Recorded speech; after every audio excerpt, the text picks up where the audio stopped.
sa kanyang salita. Sumunod tayo sa kanyang ipinag-uutos. Magmahalan tayong lahat tulad ng pagmamahal sa atin ni Kristo. Kaya ngayon na Kwaresma, bigyan po natin ng panahon, bigyan natin halaga, lumapit tayo sa Diyos. Alalahanin natin, mahal na mahal niya tayo.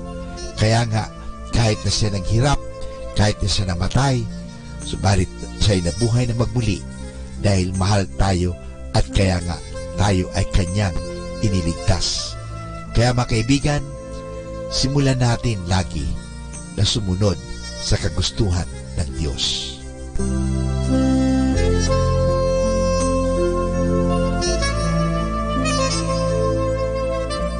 Manaoag Dominican Radio joins the world in the observance of Lenten season. Tunay nga, Panginoon, na Ikaw lamang ang kasagutan sa aming mga katanungan.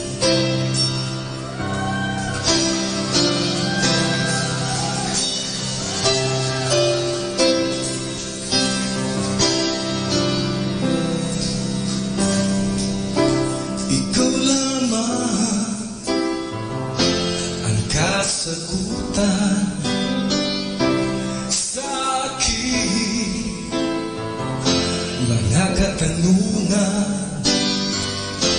Sa piling mo ay mararanasan sagot na may katiyakan.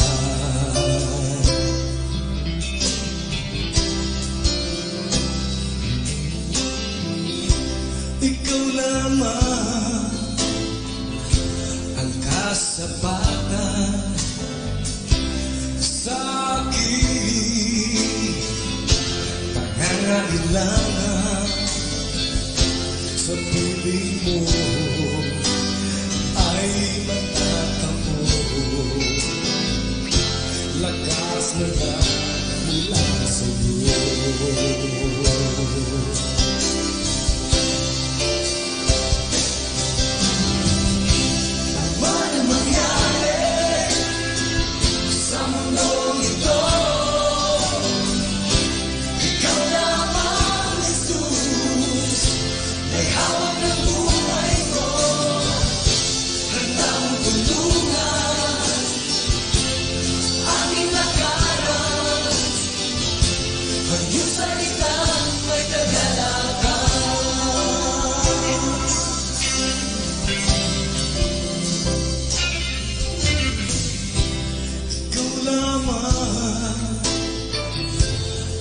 Sagutan sa aking mga katanungan. Sa piling mo ay mararanasan sagot na may katiyakan.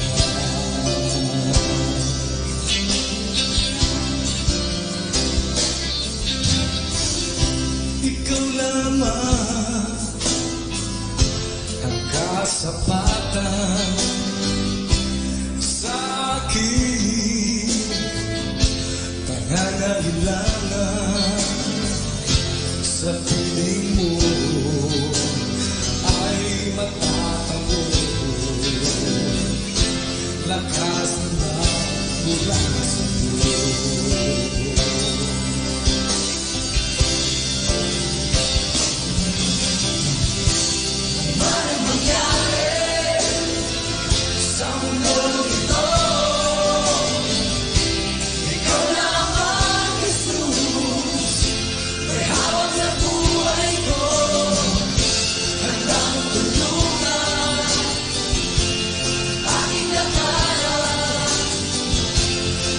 Salita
hollow laughter,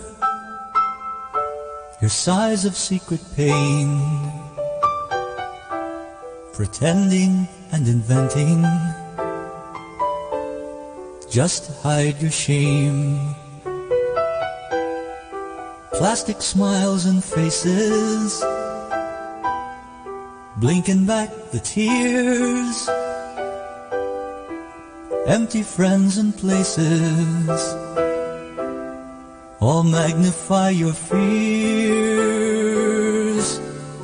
If you're tired and weary, weak and heavy laden,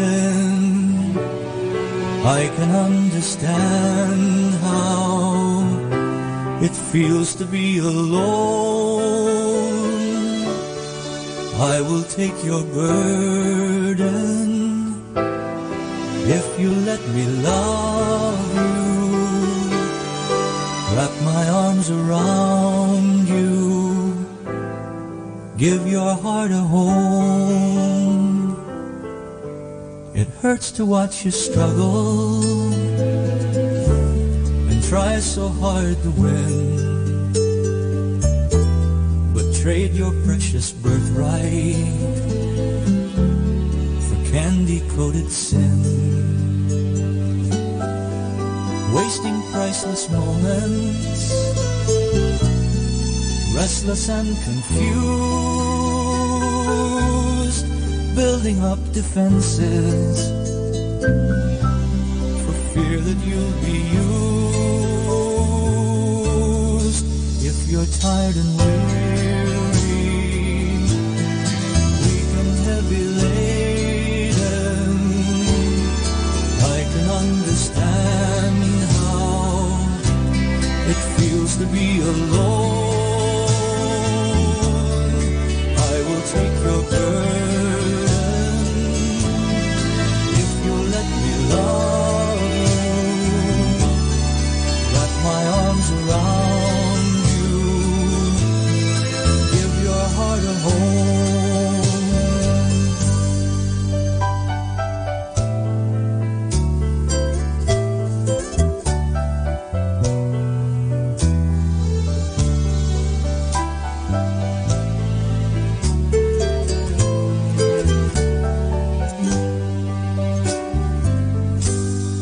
Take my yoke upon you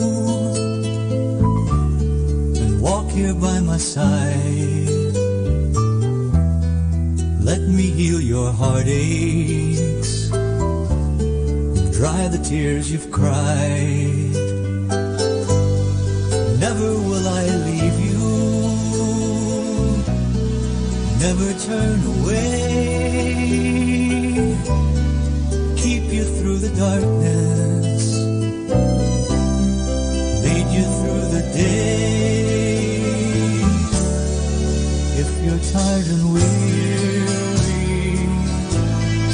weak and heavy laden, I can understand how it feels to be alone.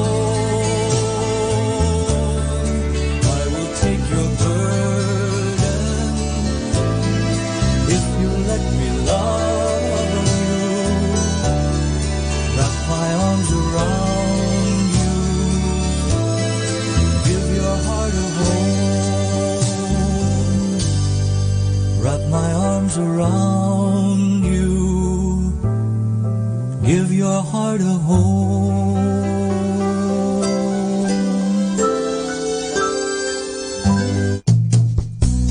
Happy Saturday. Impossible doesn't mean that it is not possible. It actually means that nobody has done it yet. We are born to break the limits. Keep rocking. Good morning. Have a nice Saturday. Happy Saturday.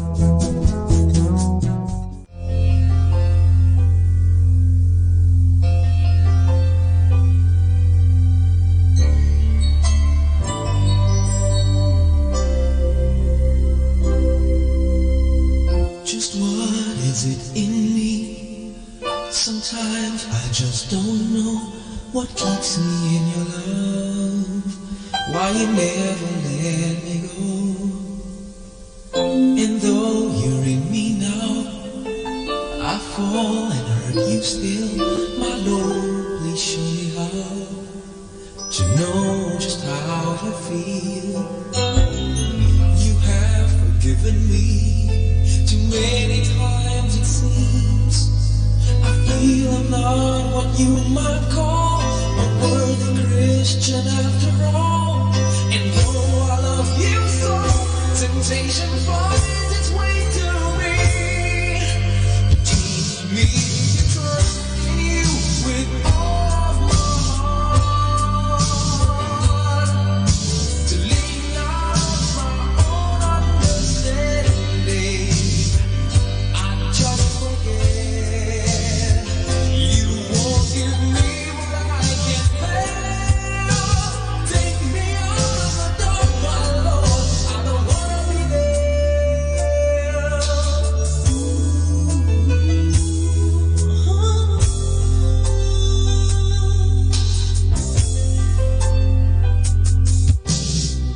You never left my side.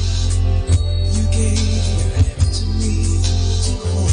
Oh, Jesus, I'm alone in the cold.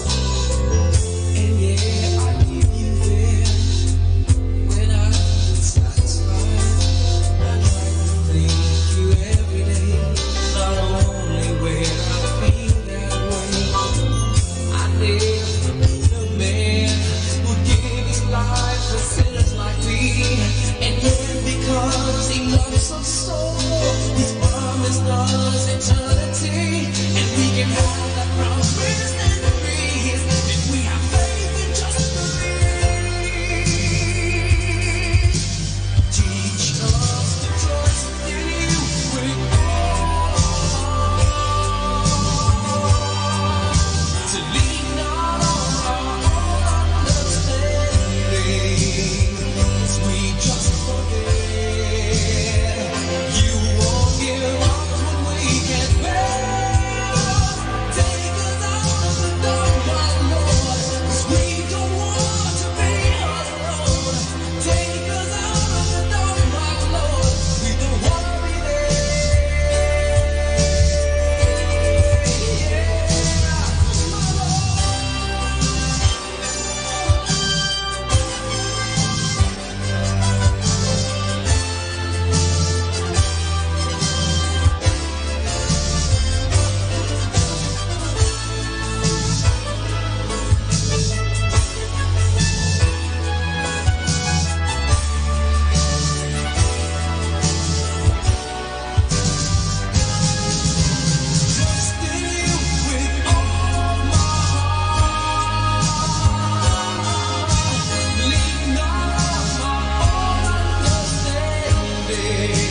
each of our lives, we've all played a role. As we take our first step of reaching our goal, we will meet challenges, pass every test. As we sing hello to a brighter tomorrow, as we wipe our tears and forget all our sorrow, the carefree days will always be remembered, will remain until the end in our hearts. Thanks for all the laughters and tears. The chapter is done, a new beginning is here to fall. The carefree days will always be remembered, will remain until the end in our hearts. Thanks for all the laughters and tears. The chapter is done. The carefree days will always be remembered, will remain until the end in our hearts. Thanks for all the laughters and tears. A chapter is done, a new beginning is here to come. Is here to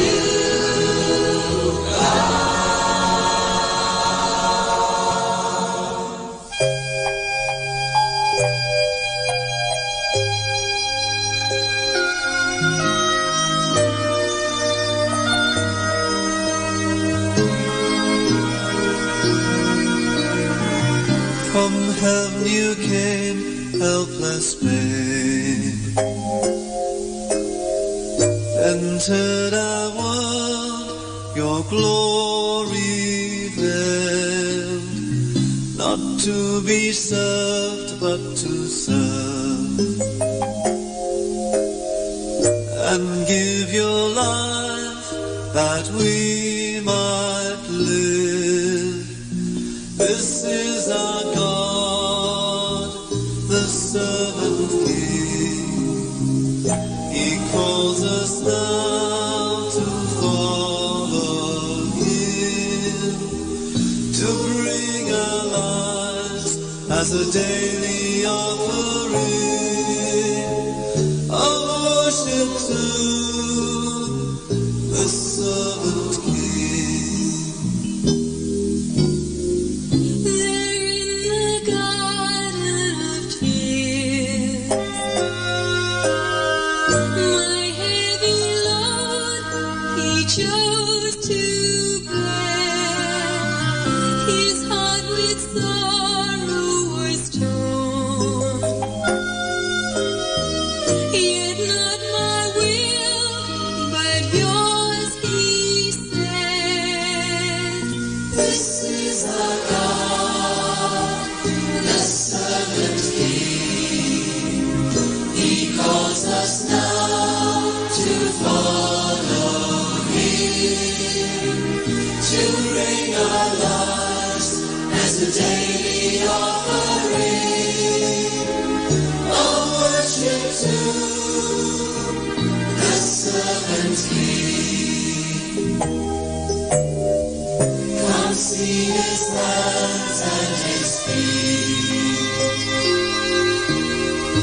the scars that feet of sacrifice,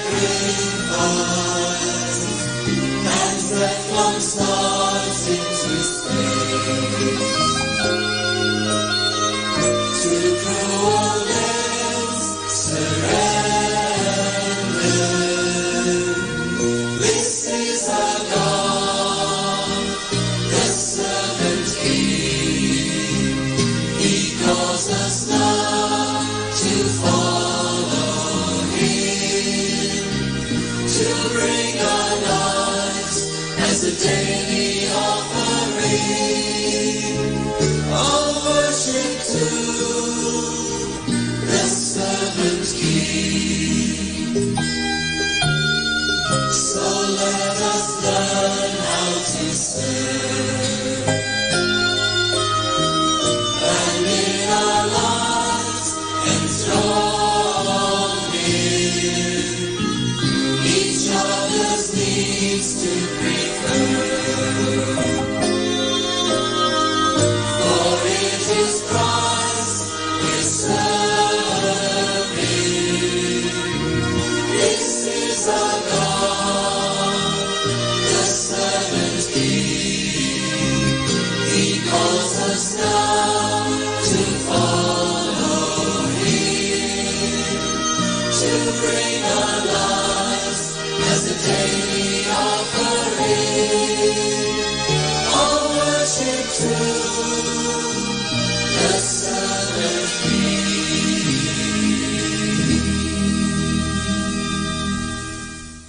The radio that calls you to God. Palawan, Dominican Radio.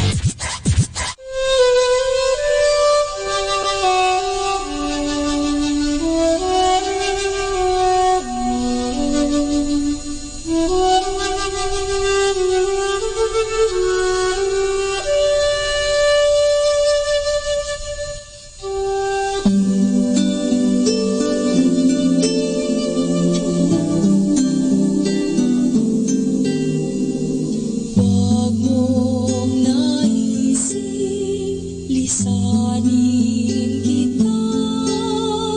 Wala kong hangaring, ika'y mag-isa. Saan man magtungo, ako'y sasabay, magkabalik at sa paglalakbay, mananahan sa tahanang sisilong sa'yo, yayakapin ang landasin at bayan mo. Poon mo ay aking ipagmubunyi at iibigin ang buong sarili. Sana nabunin ng pag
but life's not fair. They feel the weight of all their hunger, and I feel the weight of their despair. And that's a burden hard to bear. Well, I can't change the world, but I can live with open hands. And I can't change the world, but I can give all that I can. And I can pray and I can love.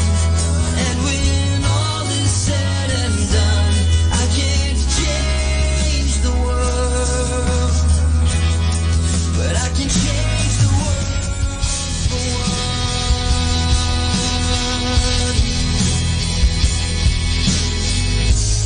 Hope can drown in so much need. That's a poor excuse to turn away. 'Cause I have seen the grateful smile shining on a child's face, and that's why I have faith. Well, I can't change the world, but I can live with open hands. And I can't change the world, but I can give all that I can. And I can pray and I can love. And when all is said and done, I can't change the world, but I can change the world for one. Half the world away, but just across the street.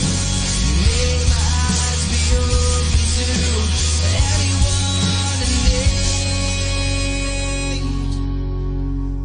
Well, I can't change the world.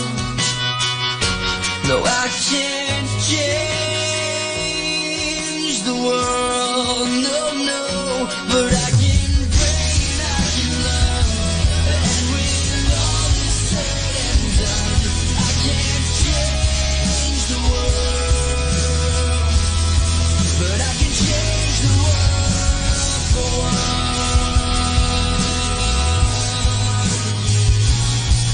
For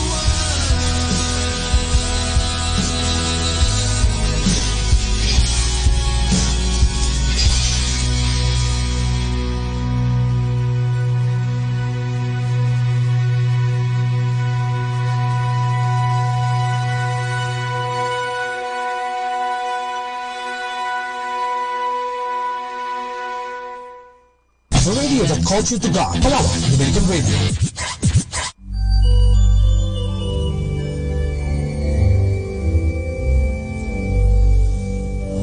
one.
It's just not easy to let you go. And I was hoping that this day would never come.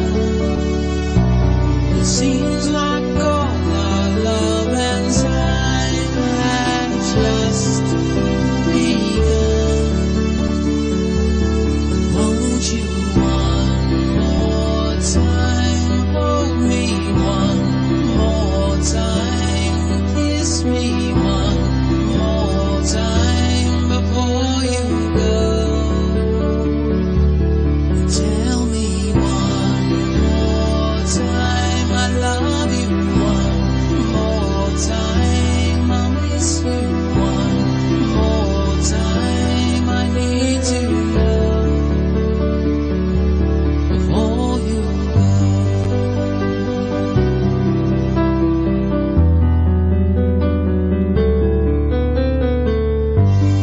When you're far away, please think of me. The love we share today and what will be. And when you come back home, I'll be right where I am. With open arms and love that time will never end. Won't you one more time hold me one more time, kiss me one more time before you go. Tell me one more time.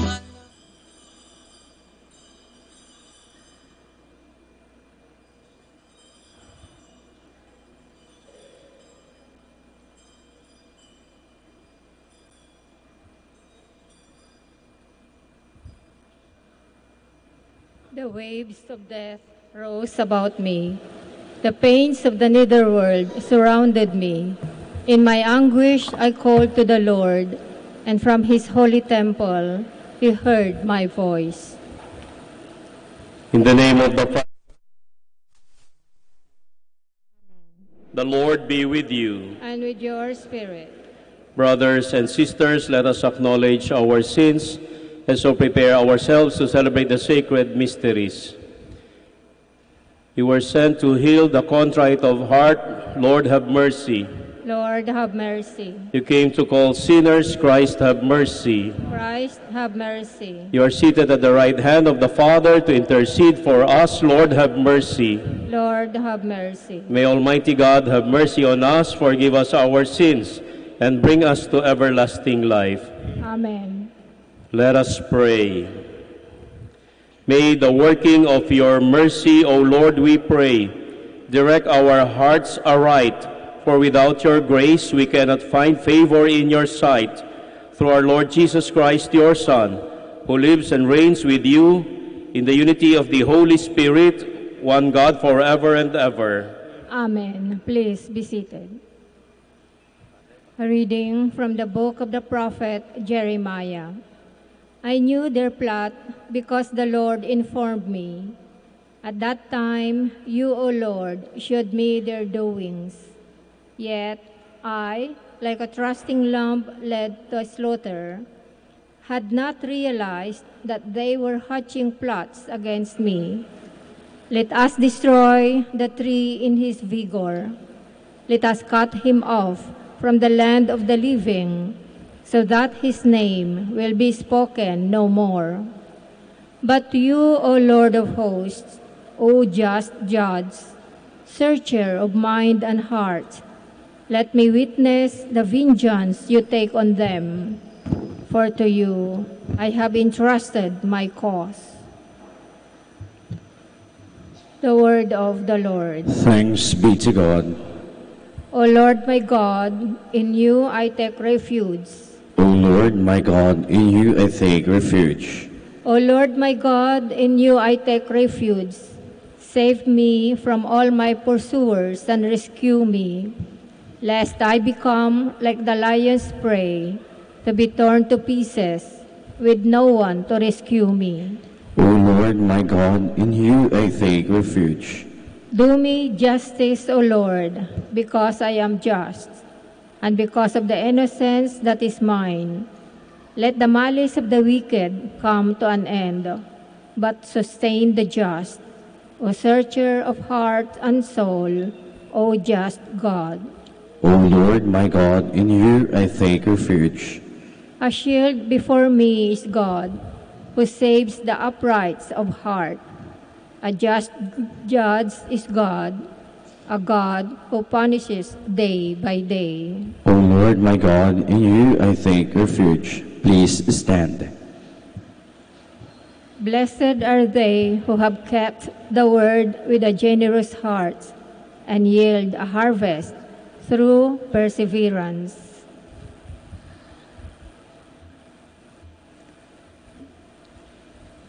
The Lord be with you. And with your spirit. A reading from the Holy Gospel according to John. Glory to you, O Lord.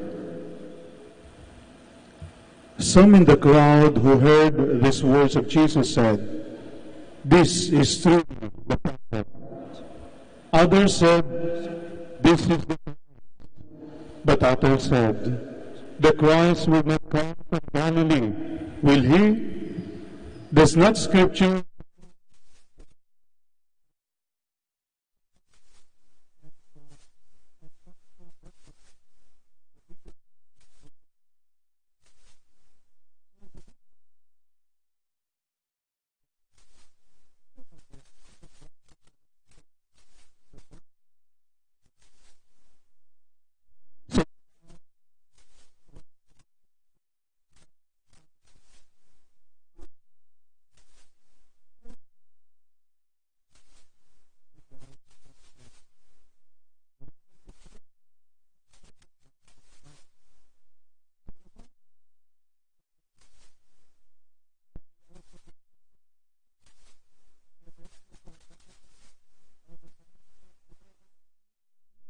but is God which the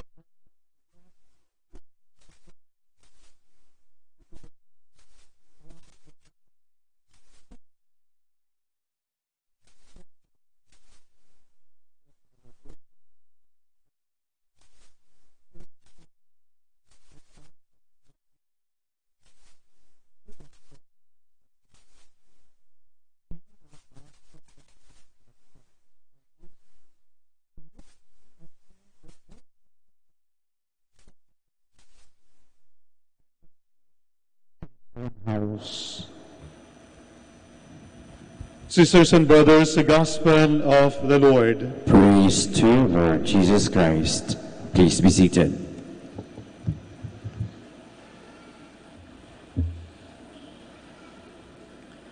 Magandang umaga po sa inyong lahat.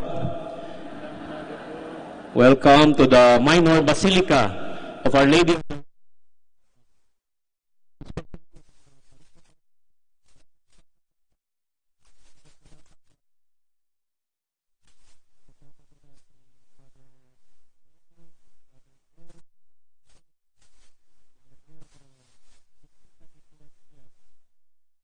Katulad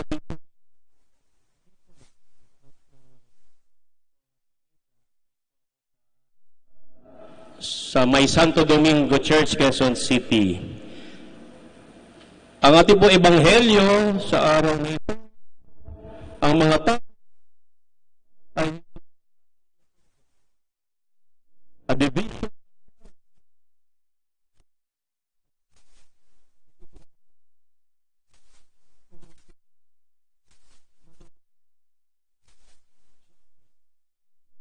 kung tatanggapin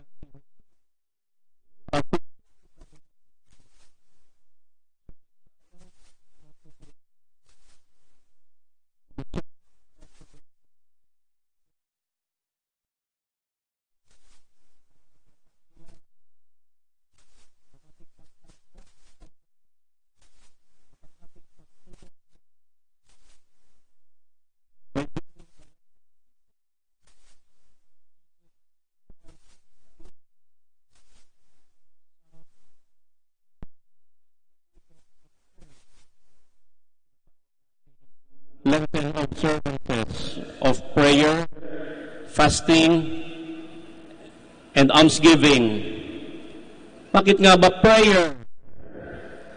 Dahil ang tao paminsan-minsan ang gusto, sariling kalooban o sariling kagustuhan ang susunod at hindi ang kalooban ng Diyos.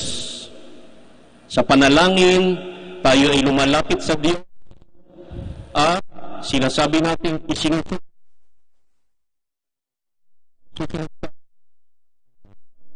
That is why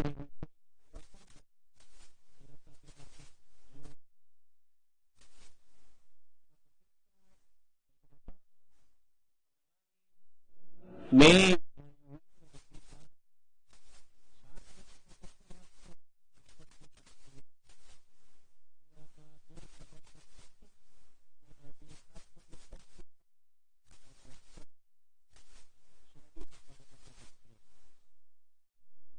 Bakit naman fasting?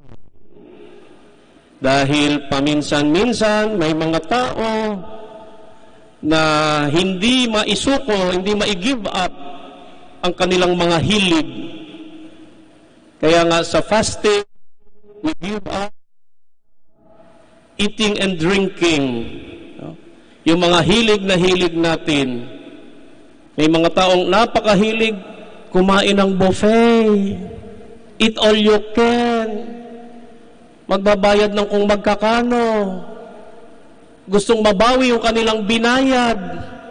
Hindi naman kaya. Busog na, gusto pa.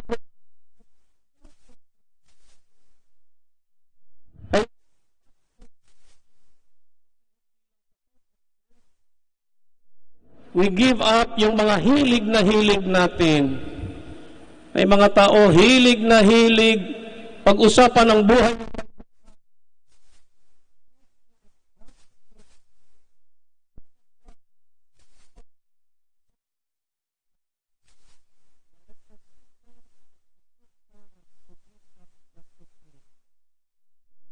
So hindi lang food and drink, yung mga hilig na hilig natin, i-give up natin. At bakit naman almsgiving? Kasi paminsan-minsan may mga tao gustong maghangad ng higit sa sapat. Mayroon ka na, gusto mo pa. Mayroon ka ng cellphone, gusto mo pa ng bagong cellphone. Ang dami-dami mo ng damit, bili ka pa ng bili ng damit, kasi sale. Ang dami mo ng sapatos, bibili ka pa ng sapatos. Kaya ang assignment ko sa inyo, pag-uwi ninyo sa inyong mga tao, ilan sa mga damit ninyo ang binili ninyo na hindi nyo pa na isusuot? Ilan sa mga sapatos ninyo ang binili ninyo, isang beses nyo lang isinuot? Samantalang meron tayong mga kapatid, walang maisuot na damit, walang makain. Almsgiving, especially during the Lenten season, let us be mindful of the needy. Kapag may lalapit, may namamalimos, agad-agad we judge them. Sindikato yan, wag yang bigyan. Ang laki-laki ng katawan, ayaw magtrabaho. May mga tao na nangangailangan kapos sa buhay. Samantalang tayo, naghahangad pa tayo ng higit sa sapat. Kaya itong mga Lenten practices, observances, which our Lord Jesus Christ Himself taught us, itinuro niya sa atin yan, at itinuturo din sa atin ng simbahan. Ito'y mga paraan upang mapalapit sa Diyos at upang mapanindigan natin ang ating pananampalataya, ang pagsunod kay Jesus, pagtanggap kay Jesus, at pagkilala sa Kanya. Shall now continue with the Mass. Please all stand. As we recall the rejection of the Savior who suffered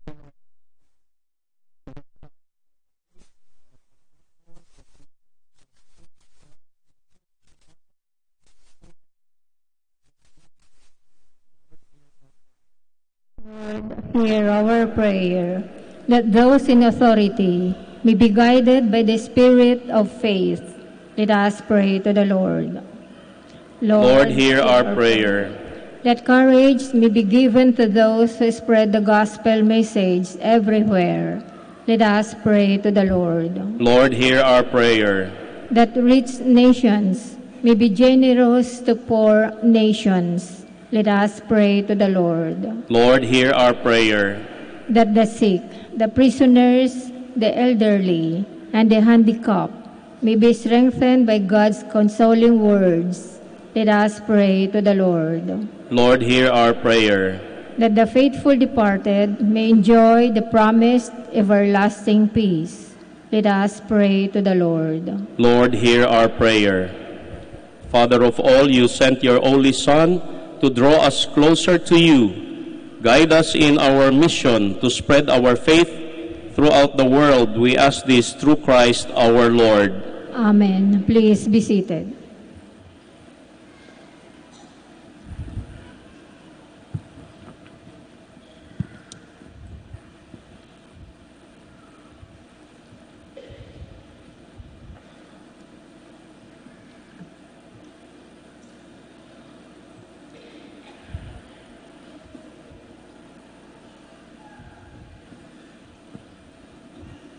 Blessed are you, Lord, God of all creation, for through your goodness we have received the bread we offer you, fruit of the earth. Blessed be God forever. Blessed are you, Lord, God of all creation, for through your goodness we have received the wine we offer you, fruit of the vine.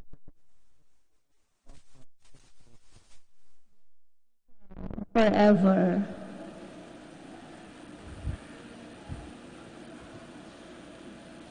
Please all stand. Pray, brothers and sisters, that my sacrifice and yours may be acceptable to God, the Almighty Father. May the Lord accept the sacrifice at your hands for the praise and glory of his name, for our good and the good of all his holy church. Be pleased, O Lord, we pray.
Please kneel.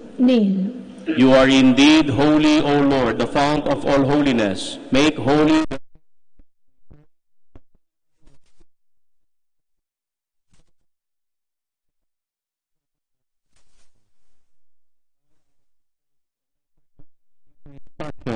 He took bread and giving thanks broke it and gave it to his disciples, saying, Take this, all of you, and eat of it, for this is my body, which will be given up for you.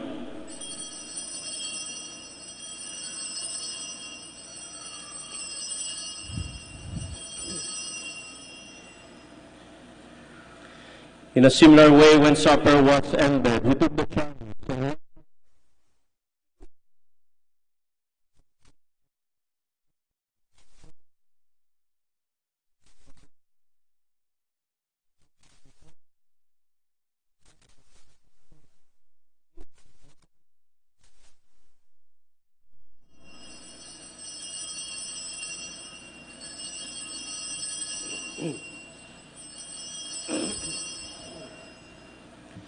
The mystery of faith. When we eat this bread and drink this cup, we proclaim your death, O Lord, until you come again.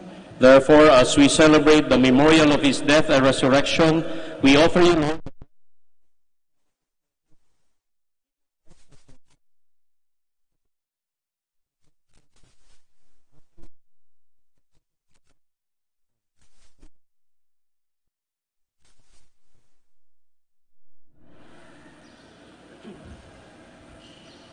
Remember, Lord,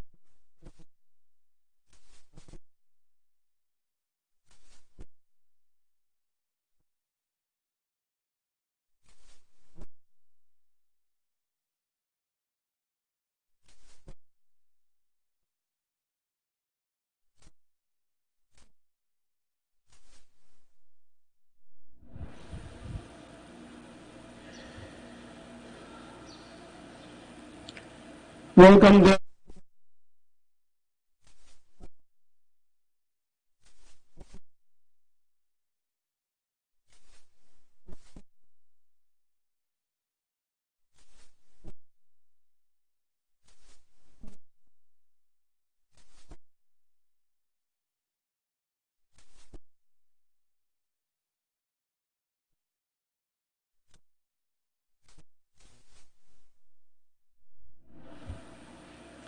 Through him and with him and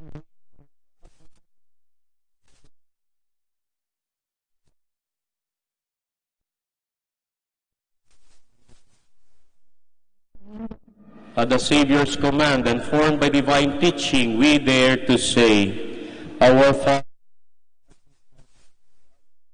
Thy name, thy kingdom come, thy will be done on earth as it is in heaven. Give us this day our daily bread, and forgive us our trespasses, as we forgive those who trespass against us. And lead us not into temptation, but deliver us from evil. Deliver us, Lord, we pray, from every evil. Graciously grant peace in our day, that by the help of God we may be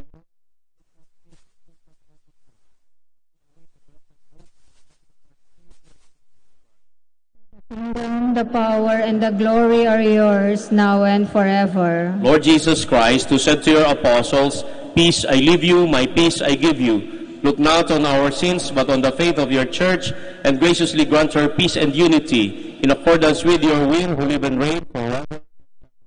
Amen. The peace of the Lord.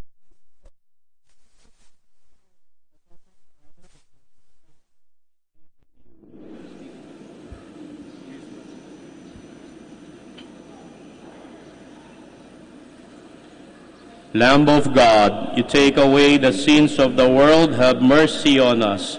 Lamb of God, you take away the sins of the world, have mercy on us. Lamb of God, you take away the sins of the world, grant us peace. Please kneel.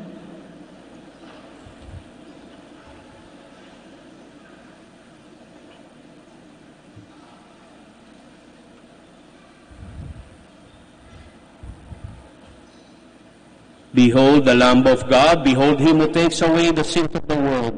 Blessed are those called to the supper of the Lamb. Lord, I'm not worthy that you should enter under my roof, but only say the word, and my soul shall be healed. By the precious blood of Christ, the blood of a spotless and unblemished Lamb, we have been redeemed.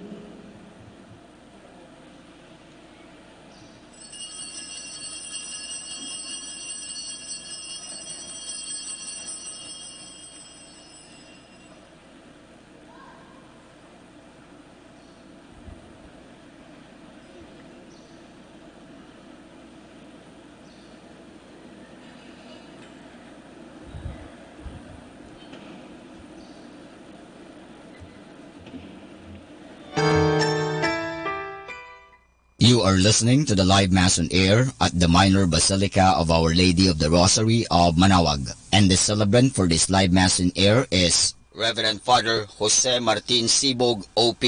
This live Mass on air is for the intention of our sick brothers and sisters and to all Filipinos working abroad.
Please all stand. Let us pray. May your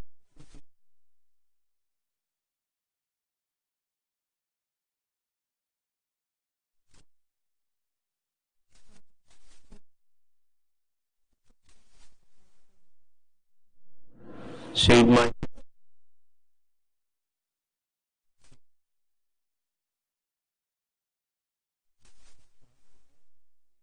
pray, and do thou, O Prince of the heavenly host, by the power of God, thrust into hell Satan and all the evil spirits who prowl about the world seeking the ruin of souls. Amen. Please be seated for some announcements. The feast of Our Lady of the Rosary of Manaoag will be on May 8, 2019, third Wednesday of Easter season. Novena Masses will begin on April 29, every hour from 5 a.m. to 12 noon. There will also be a Novena Mass at 4 in the afternoon. We invite you to participate in the said Novena Masses.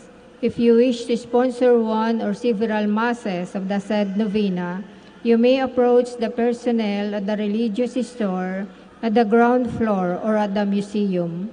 Another announcement. All Fridays of Lent, there will be the Way of the Cross at 4 p.m.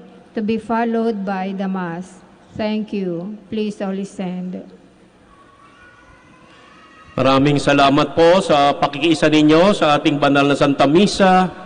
During this season of Lent, please go to confession so that we may be worthy to celebrate the Lord's resurrection. The Lord be with you. And with your spirit. May Almighty God bless you, the Father and the Son and the Holy Spirit. Amen. Go in peace, glorifying the Lord by your life. Thanks be to God. Prayer for the blessing of the sick. God, our Almighty Father, by your blessing, you give us strength and support in our frailty. Turn with kindness toward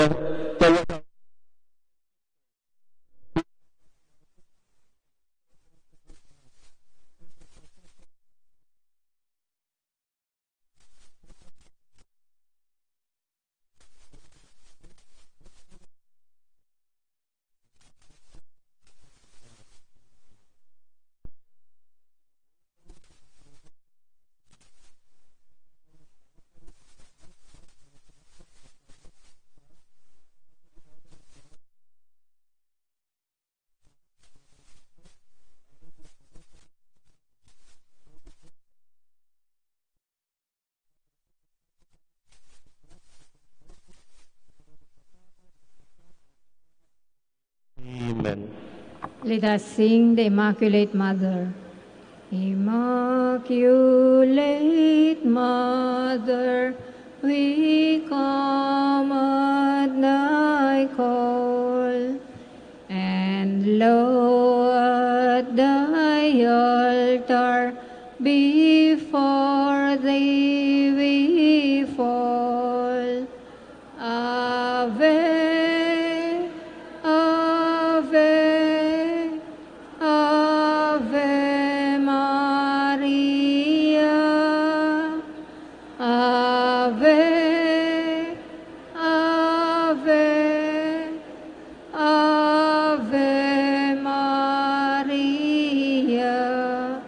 maraming salamat po at magandang umaga po muli sa lahat.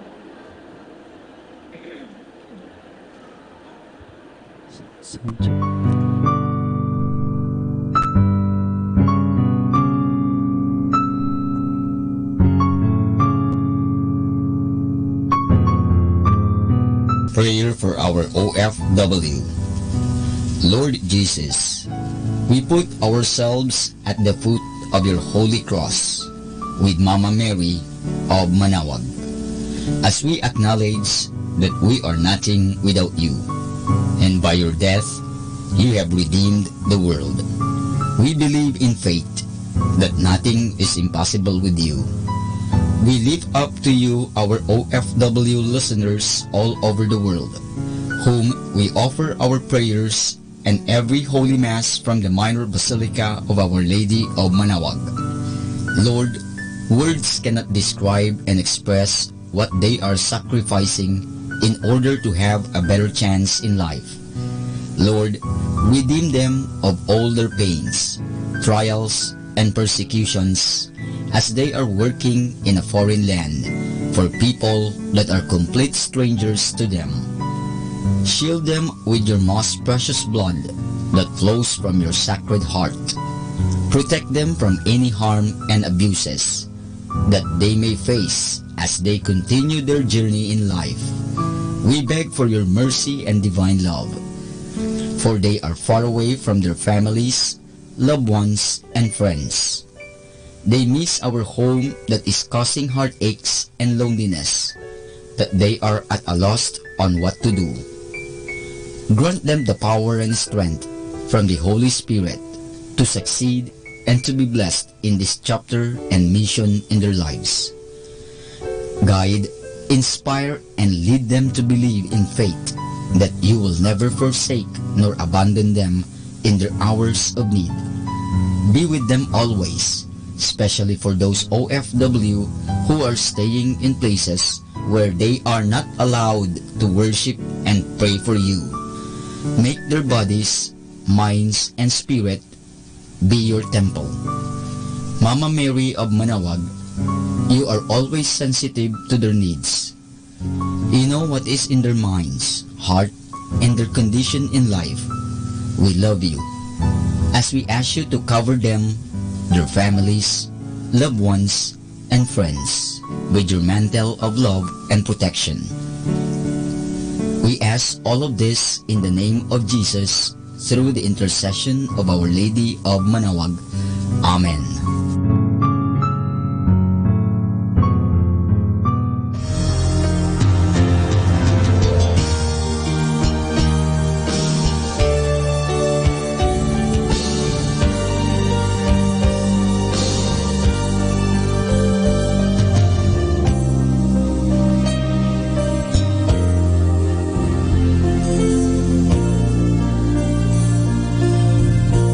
Prayer for priests.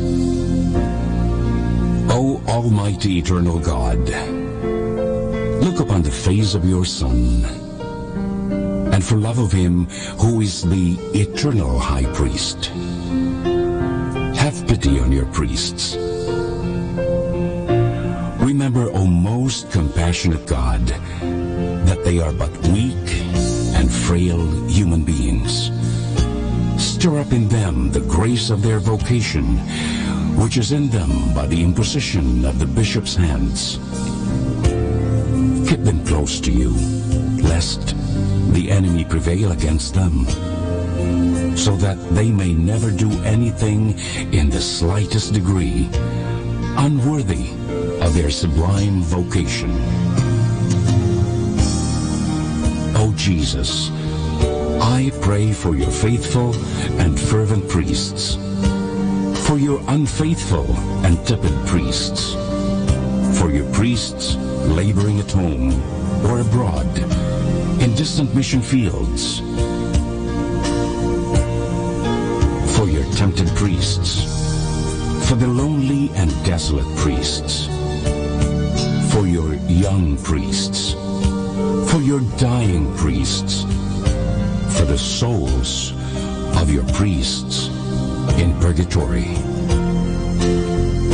But above all, I commend to you the priests dearest to me, the priest who baptized me, the priests who absolved me from my sins, the priests at whose masses I assisted, and who gave me your body and blood in Holy Communion, the priests who taught and instructed me, or helped me and encouraged me, all the priests to whom I am indebted in any way. Oh Jesus, keep them all close to your heart, and bless them abundantly in time and in eternity. Amen. In the name of the Father, and of the Son, and of the Holy Spirit. Amen.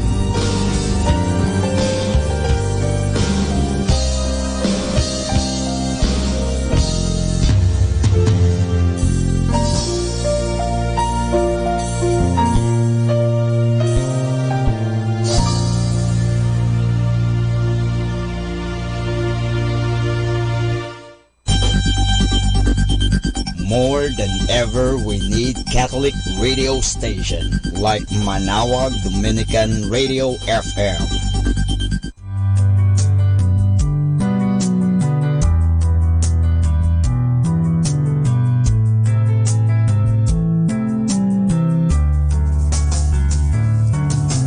Whenever you're alone, just turn the radio on. It will comfort you with the songs of love, with words from our God. 'Cause you have a company, you have a friend in here. Manawag Dominican Radio, with the songs that call you to God. You have a company, 'cause we are a family. Manawag Dominican Radio, with the songs that bring you to God. You have Manawag Dominican Radio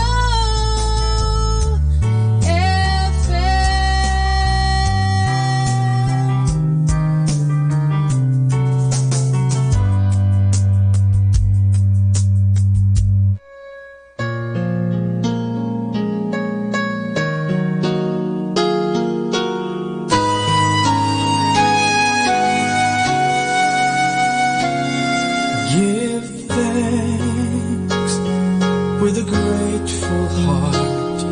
Give thanks to the Holy One. Give thanks because He's given Jesus Christ His Son. Give thanks with a grateful heart. Give thanks to the Holy One. Give thanks because He's given Jesus Christ His Son. And now let the weak say, I am strong. Let the poor say, I am rich, because of what the Lord has done for us. And now let the weak say, I am strong. Let the poor say, I am rich, because of what the Lord has done for us. Give thanks with a grateful heart. With a grateful heart to the Holy One. To the Holy One. Because He's given Jesus. He's given Jesus Christ His Son. Give thanks with a grateful heart. Oh, we give you thanks to the Holy One. Give thanks because He's given Jesus Christ His Son. And now let the weak say, I am strong. Let the poor say, I am rich, because of what the Lord has done for us. And now let the weak say, I am strong. Let the poor say, I am rich, because of what the Lord has done for us. Give thanks. We give thanks. So we give you thanks. We give thanks.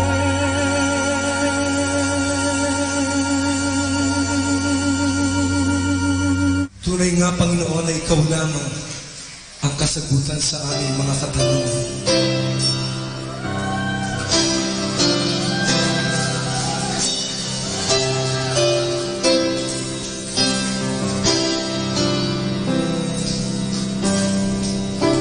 Ikaw lamang ang kasagutan sa aking mga katanungan. Sa piling mo ay mararanasan sagot na may katiyakan.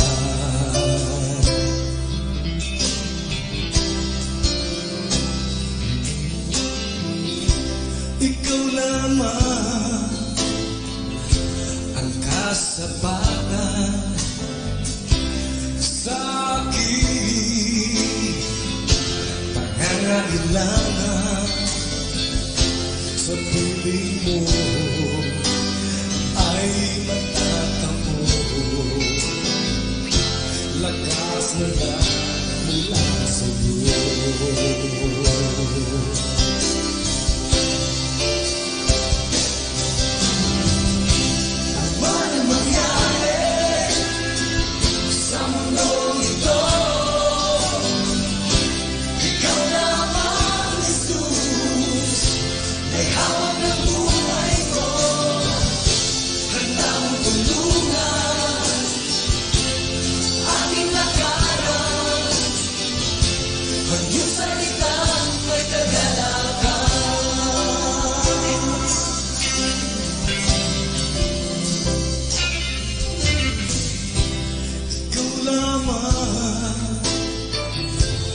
Kasagutan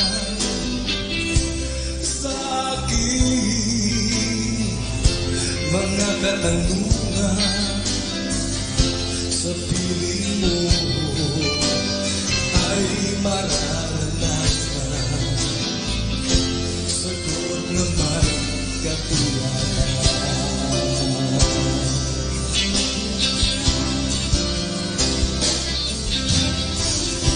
Ikaw lamang ang kasapatan sa aking pangangailangan. Sa piling mo ay matatamo lakas na mula sa iyo.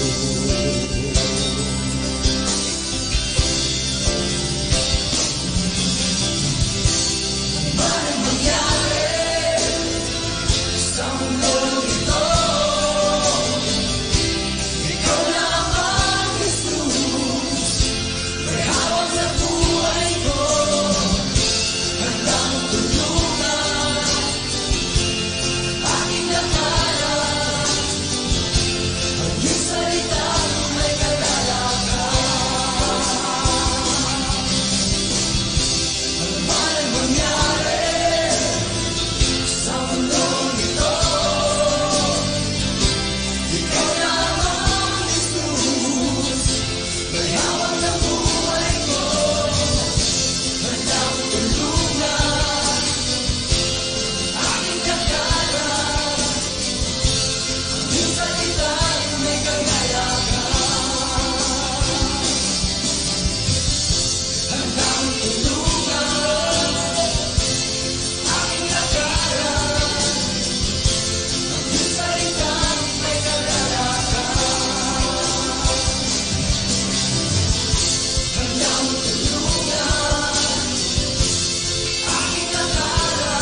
hear your hollow laughter,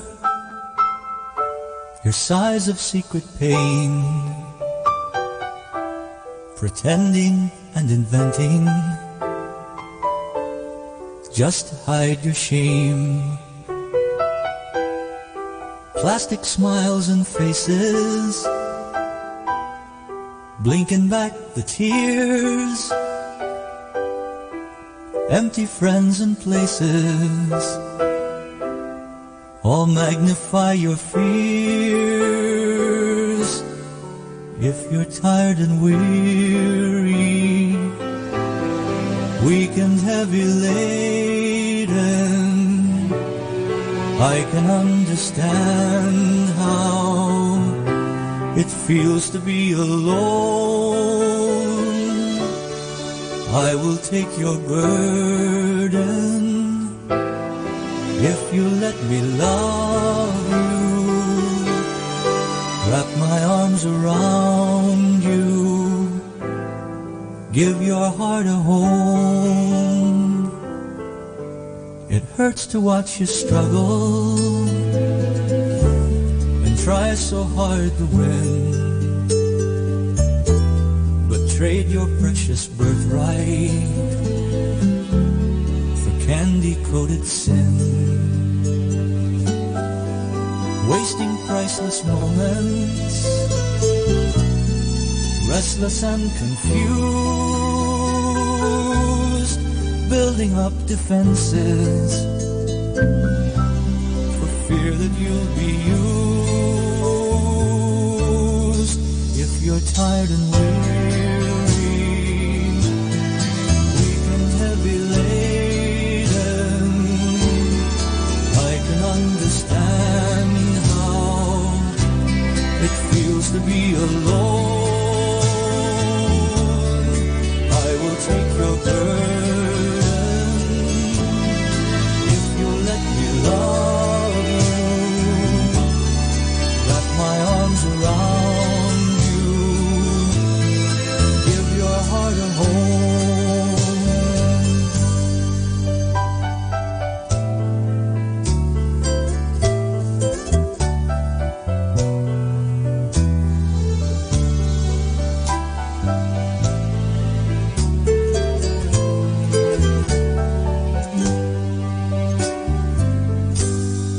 Take my yoke upon you and walk here by my side. Let me heal your heartaches, dry the tears you've cried. Never will I leave you, never turn away. Keep you through the darkness, lead you through the day. If you're tired and weary, weak and heavy laden, I can understand how it feels to be alone. I will take your burden if you let me love you, wrap my arms around you, give your heart a home. Wrap my arms around you, give your heart a home.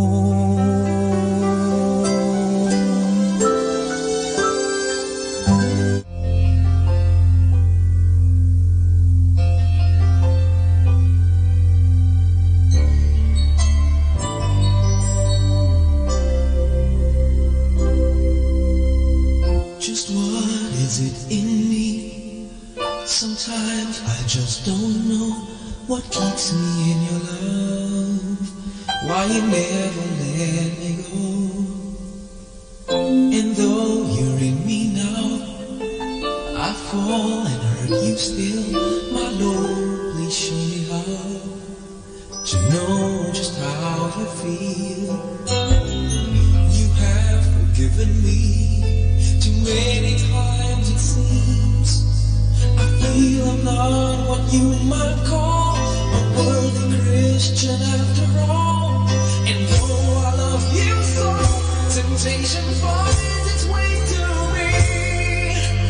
Teach me to trust in you with all of my heart, to lean not on my own understanding. I just forget you won't give me what I can't bear. Take me out of the dark, my Lord. I don't wanna be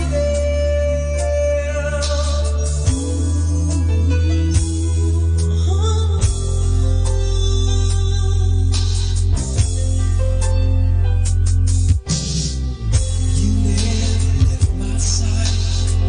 You gave your hand to me to hold, oh Jesus. I'm wandering the cold, and yeah, I give you there when I'm satisfied. I try to thank you every day, not only when I feel that way. I never knew a man who'd give his life for sinners like me, and yet because he loves us so, he's promised us eternity, and we can have that promise and breathe if we have faith and just believe. Teach us to trust in you with all to lean not on our own understanding, as we just forget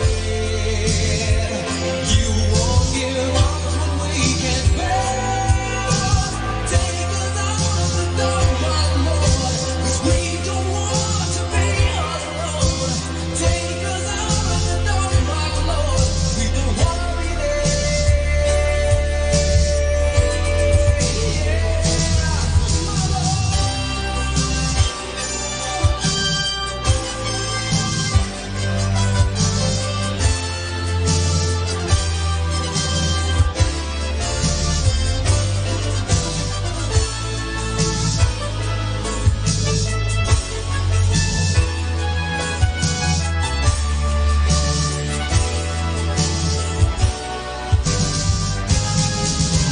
trust in you with all my heart. Lean not on my own understanding, 'cause I just forget you won't give me what I can't bear. Take me out of the dark, my Lord, 'cause we don't want to be alone. Take me out of the dark, my Lord, I don't wanna be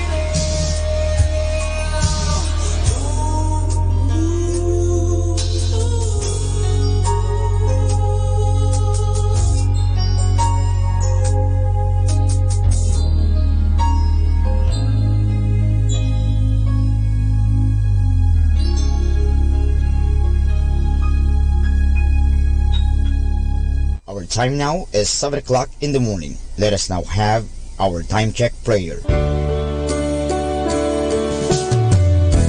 O Diyos ko, inihandog ko sa iyo ang lahat ng aking isipan, salita, gawa at mga pagtitiis. At isinasamo ko sa iyo na bigyan mo ako ng biyayang huwag makasugat ng iyong damdamin sa araw na ito at maglingkod sa iyo ng buong katapatan at sundin ang iyong banal na kalooban sa lahat ng bagay. Ipagkaloob mo sa akin ang mga biyayang kinakailangan ko sa araw na ito. Sa ngalan ni Jesus. Amen.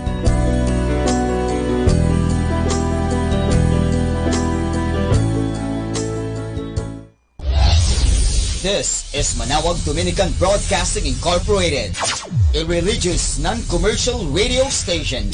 10 years of evangelizing the airwaves, sharing God's blessings, live masses on air, playing religious music and prayers. May kasama ka, si Jesus, si Maria at kami. Our positive thought for this hour. Start by doing what's necessary, then do what's possible, and suddenly you are doing the impossible.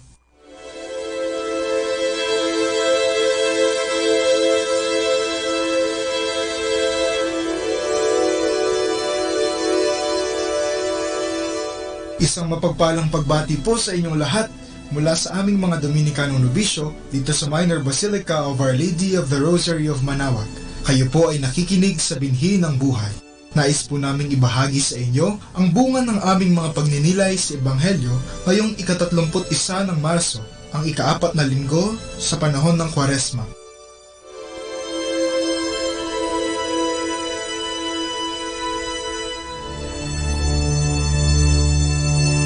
A reading from the Holy Gospel according to Luke. Meanwhile, tax collectors and sinners were seeking the company of Jesus, all of them eager to hear what he had to say. But the Pharisees and the teachers of the law frowned at this, muttering, "This man welcomes sinners and eats with them." So Jesus told them this parable. Jesus continued, "There was a man with 2 sons. The younger said to his father, 'Give me my share of the estate.' So the father divided his property between them. Some days later, the younger son gathered all his belongings and started off for a distant land, where he squandered his wealth in loose living. Having spent everything, he was hard-pressed when a severe famine broke out in that land. So he hired himself out to a well-to-do citizen of that place, and was sent to work on a pig farm. So famished was he that he longed to fill his stomach even with the food given to the pigs, but no one offered him anything.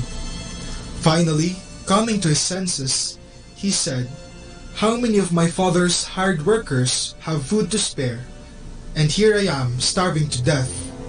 I will get up and go back to my father, and say to him, Father, I have sinned against God and before you. I no longer deserve to be called your son. Treat me then as one of your hired servants.' With that thought in mind, he set off for his father's house. He was still a long way off when his father caught sight of him. His father was so deeply moved with compassion that he ran out to meet him, threw his arms around his neck, and kissed him. The son said, 'Father, I have sinned against heaven and before you. I no longer deserve to be called your son.' But the father turned to his servants. 'Quick,' he said, 'bring out the finest robe and put it on him. Put a ring on his finger and sandals on his feet. Take the fattened calf and kill it. We shall celebrate and have a feast. For this son of mine was dead and has come back to life. He was lost and is found.' And the celebration began. Meanwhile, the elder son had been working in the fields. As he returned and approached the house, he heard the sound of music and dancing. He called one of the servants and asked what it was about. The servant answered, 'Your brother has come home safe and sound, and your father is so happy about it that he has ordered this celebration and killed the fattened calf.' The elder son became angry and refused to go in. His father came out and pleaded with him. The son was very indignant, said, 'Look, I have slaved for you all these years. Never have I disobeyed your orders. Yet you have never given me even a young goat to celebrate with my friends. But when this son of yours returns, after squandering your property with loose women, you kill the fattened calf for him?' The father said, 'My son, you are always with me, and everything I have is yours. But this brother of yours was dead and has come back to life. He was lost and is found. And for that we had to rejoice and be glad.'"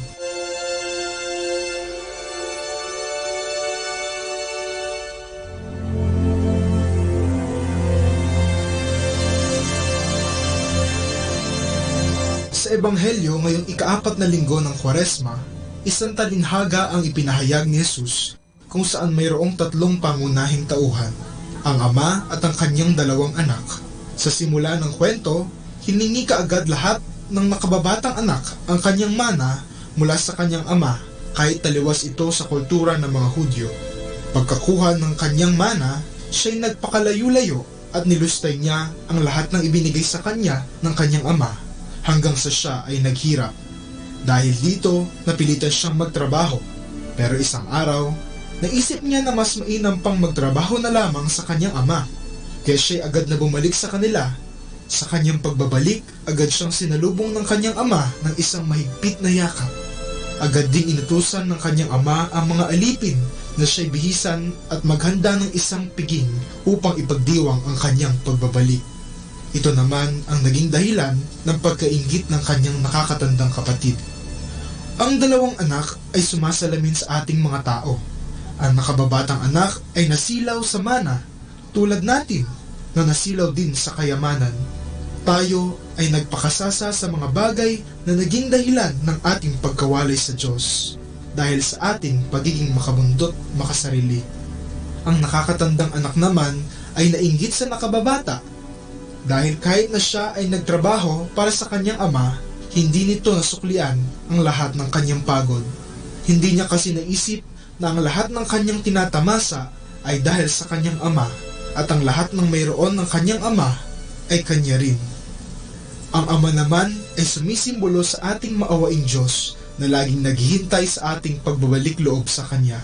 Tulad ng sa kwento, ibinigay rin niya ang lahat sa atin, maging ang kanyang anak. Magbalik loob lamang ang mundo sa Kanya. Ngayong Kwaresma, sana'y magbalik loob din tayo sa Diyos. Tignan natin kung tayo ay nakalimot na sa Kanya. Kung tayo ay naging makamundo at makasalanan, at kung tayo ay nainggit sa ating kapwa dahil hindi natin nakikita kung gaano tayo pinagpapala.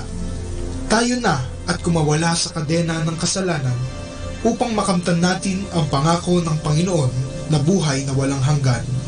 Tulad ng mga Israelita sa unang pagbasa ngayong linggo na tuluyan nang nakawala mula sa kamay ng mga taga-Ehipto at nakarating sa lupang pangako.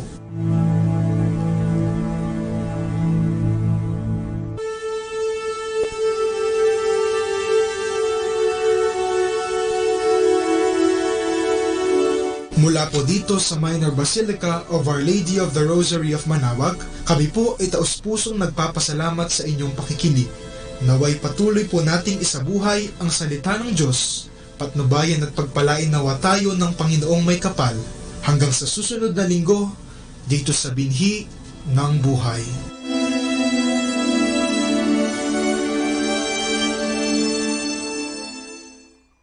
Atin pong pakinggan ang mga pasabi mula sa Minor Basilica ng Our Lady of the Rosary of Manaoag.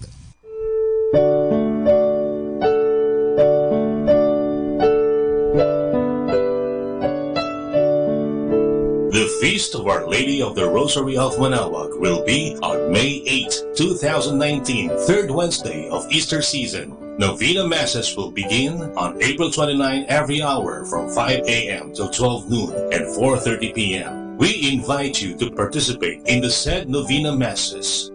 Starting March 8 Friday and all Fridays of Lent, there will be the Way of the Cross at 4 p.m. to be followed by the Mass.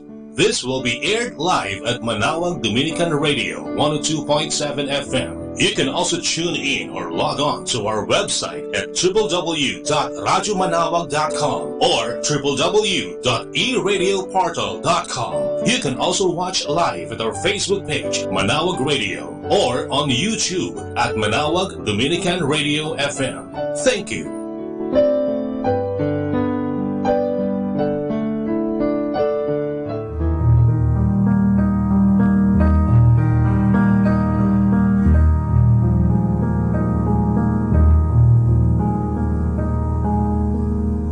Lenten and Holy Week Activities 2019. Way of the Cross, every Friday of Lent at 4 p.m. to be followed by a Mass at 5 p.m. Palm Sunday, April 14, Solemn Blessing of Palms, 5:45 in the morning at the church patio. Holy Monday, April 15, schedule of Masses, 5 a.m. to 11 a.m. and 5 p.m. Rosary at 5:45 a.m. Liturgy of the Hours, morning prayer at 6 a.m. Office of Readings and Evening Prayer at 6 p.m. Holy Tuesday, April 16, schedule of Masses, 5 a.m. to 11 a.m. and 5 p.m. Rosary at 5:45 a.m. Liturgy of the Hours, Morning Prayer, 6 a.m. Office of Readings and Evening Prayer, 6 p.m. Pabasa, 3 p.m. up to 12 noon of Holy Wednesday. Holy Wednesday, April 17, schedule of Masses, 5 a.m. to 11 a.m. and 5 p.m. Rosary at 5:45 a.m. Liturgy of the Hours, Morning Prayer at 6 a.m. Office of Readings and Evening Prayer at 6 p.m. Holy Thursday, April 18, Rosary at 5:45 a.m. Communal Penitential Rite at 7:30 a.m. Confessions, 8 a.m. to 12 noon and 6 p.m. to 10 p.m. Liturgy of the Hours, Morning Prayer, 6 a.m. Office of Readings and Evening Prayer, 6 p.m. Mass of the Lord's Supper at 4:30 p.m. Eucharistic Vigil at 6 p.m. to 12 midnight. Good Friday, April 19. Liturgy of the Hours, Office of Readings and Morning Prayer, 6 a.m. Communal Penitential Rite, 7:30 a.m. Confessions, 8 a.m. to 12 noon and 6 p.m. to 10 p.m. and 6 p.m. to 10 p.m. 7 Last Words at 1 p.m. to 3 p.m. Celebration of the Lord's Passion at 3:30 p.m. Procession of Santo Entierro, 5 p.m. Public Veneration of Santo Entierro at 6 p.m. to 10 p.m. Holy Saturday, April 20. Liturgy of the Hours, Office of Readings and Morning Prayer, 6 a.m. Communal Penitential Rite, 7:30 a.m. Confessions, 8 a.m. to 12 noon. Easter Vigil Mass, 9 p.m. Easter Sunday, April 21. Salubong, 4 a.m. in front of the church. Sunday schedule of Masses, 5 a.m. to 12 noon and 3 p.m. to 5 p.m. Lenten and Holy Week Activities 2019. Atin pong napakinggan ang mga pasabi mula sa Minor Basilica ng Our Lady of the Rosary of Manaoag. More than ever, we need Catholic radio station like Manaoag Dominican Radio FM.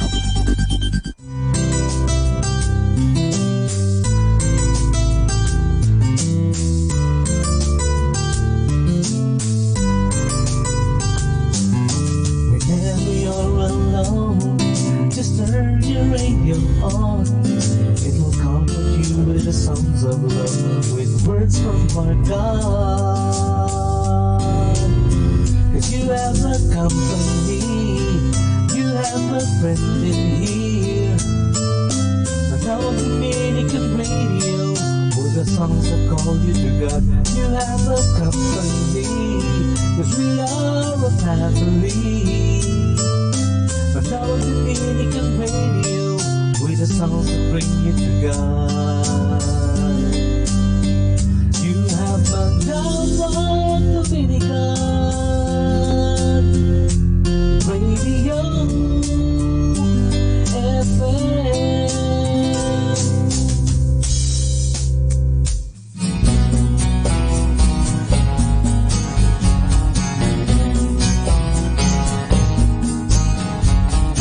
Oh, sweet home of love and peace, where pilgrims tired and troubled went.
You're listening to Manawag Dominican Radio. Do you want to be happy? Choose to be happy always. Pakinggan natin si Father Butch Bombasi OP sa kanyang tips for happiness. Learn life's lessons well. Your choice are either you learn how to take control of your life or you simply let life take control of you. Learning does not end after graduation. In fact, learners do not graduate because learning is a lifetime quest. Do not allow learning to take the back seat. If you want to be truly happy, keep on learning. Life becomes purposeful when we see that everything that happens to us, both successes and failures, has a particular lesson for us to learn. We either become educated when we handle life's lessons well, or we tend to suffer when we ignore opportunities for growth. Sometimes the solution to a problem is within our grasp and we just do not notice it. Why? Because it is difficult to get out of our habitual thinking and spontaneous actions. We act and think the way we used to. We do not even realize that often we are the problem and therefore miss to see the fact that we are the solution. This is the reason why life provides us with a lot of other external problems. Problems make us teachable and force us to stop ignoring life-changing lessons. Problems move us to change. Disasters and other forms of crisis are often what make us learn faster and move forward to the next level. In front of crisis, intelligent people ask, what can I learn from these problems? What sort of changes should I do? The rest will say that they are being punished, philosophize that life is unfair, or look for someone or something for their problems. It is easier to relax in moments of peace, but we learn more from troubled times. Problems are actually turning points. We just do not see them that way. When we are overwhelmed by the burdens and pains that we have to endure. Happy people consider their problems as lessons to learn. In fact, they believe that the world is here to teach us through them. They know that when we ignore our problems, these problems shake us gently with warning signs. When we ignore the signs too, that is when adversities strike. That is why happy people do not simply expect things to get better or remember that hard times will simply come to pass. They are so much willing to learn. They are very much eager to change to avoid the tragedies of life. So in order to be happy, learn life's lessons well. Atin pong napakinggan si Father Butch Bombase OP sa kanyang mga tips for happiness. Kahit malungkot ka, isipin mo na lang na masaya ka at sasaya ka. Happiness is a choice. Salamat po.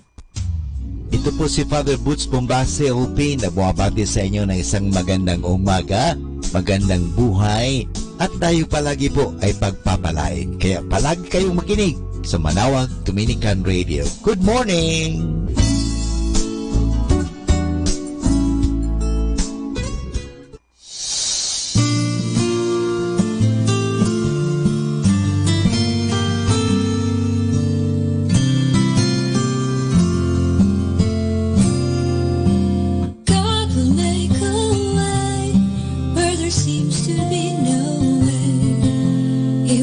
In ways we cannot see, He will make a way for me.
to his side.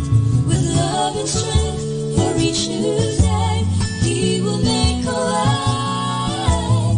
He will make a way. With love and strength for each new day, he will make a way. He will make a way.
to Manawag Dominican Radio.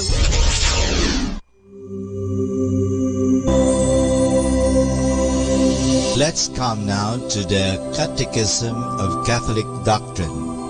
And the question is, how are magisterium, sacred tradition, and sacred scripture interrelated? The answer: sacred tradition and sacred scripture make up a single sacred deposit of the Word of God, which is entrusted to the Church. But the Word of God, whether in written form or in form of tradition, has been entrusted to the living magisterium we call the teaching authority of the Church alone. Its authority in this matter is exercised in the name of Jesus Christ. Yet this magisterium is not superior to the Word of God, but is its servant.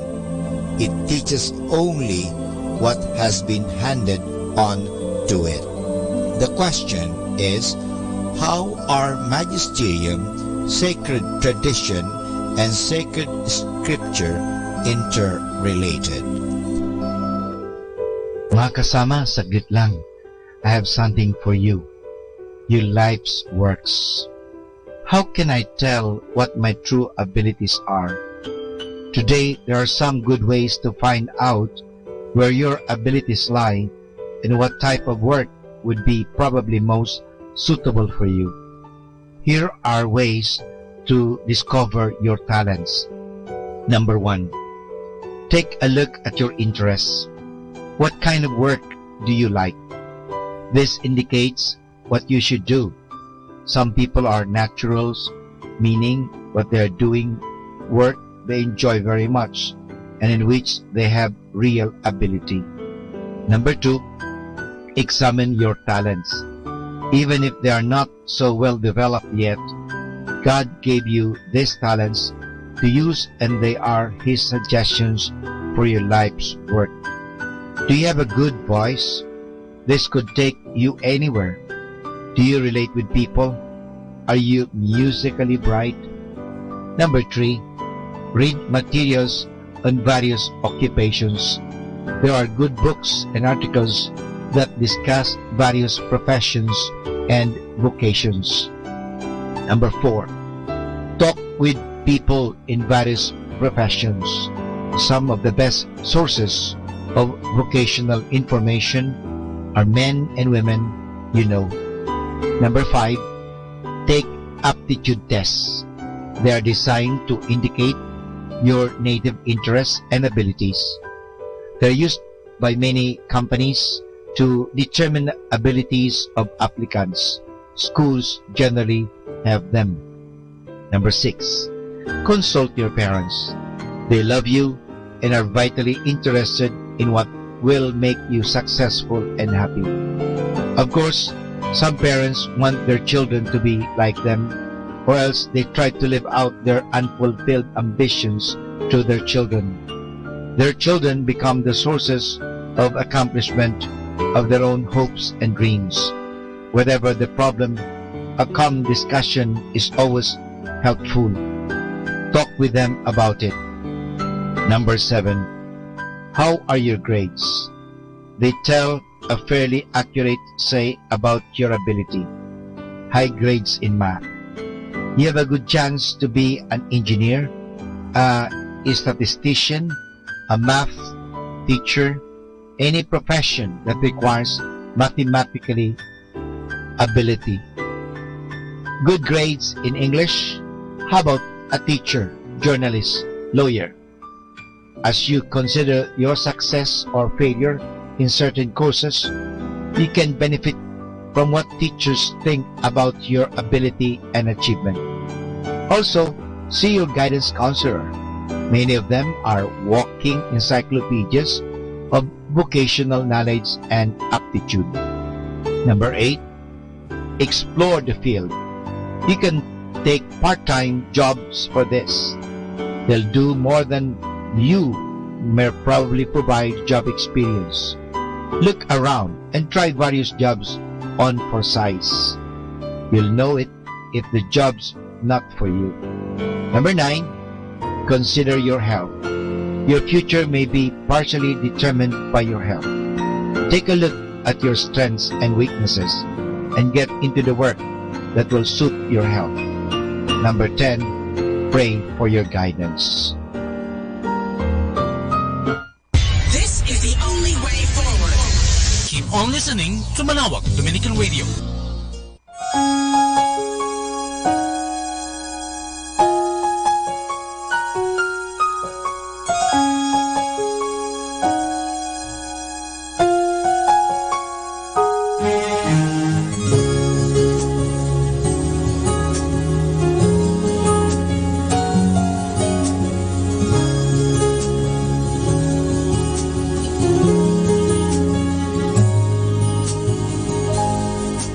Ang ganda ng buhay, mahal kong Diyos. Sana mapuri sa'yo'y tunay na malubos. Nais kong mabuhay sa mundong kay ganda, na dinadakila'y pangalan mo tuwing na ikaw na ang bahala sa amin naman, at sa mga araw na darating pa. Dalangin namin ay pagpalain mo sana, ikaw ang pag-ibig namin at pag-asa. Ikaw na ang bahala sa amin naman, at sa mga araw na darating pa. Tanging sa'yo lamang hihingi ng awa sa bawat sandali. Ikaw na ang bahala.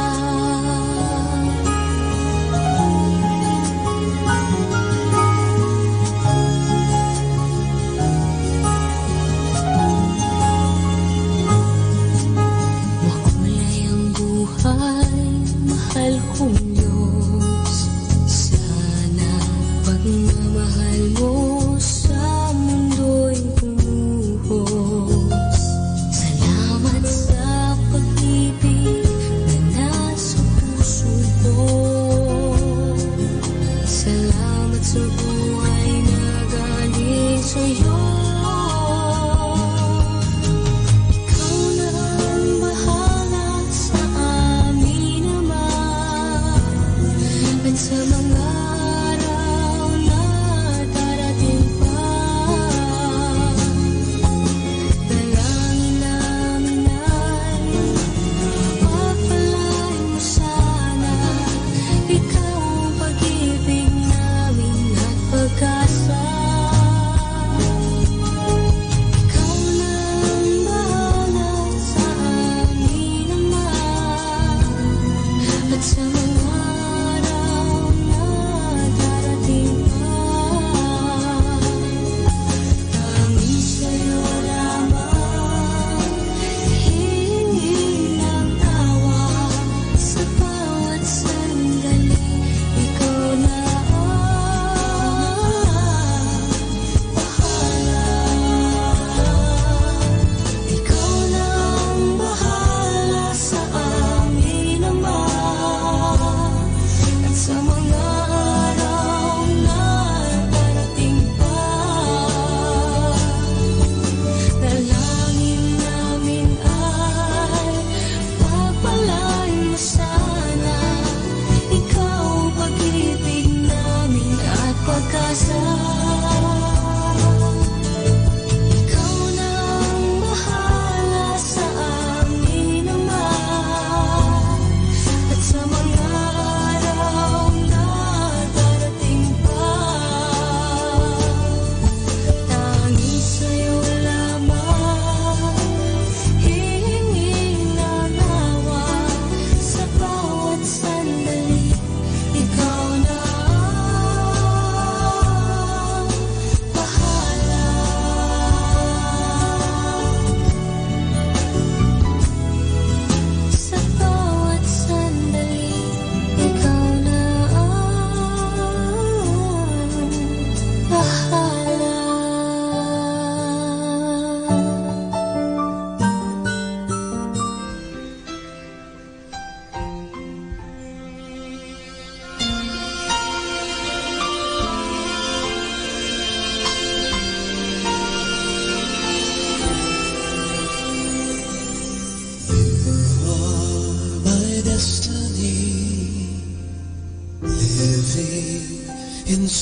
with me.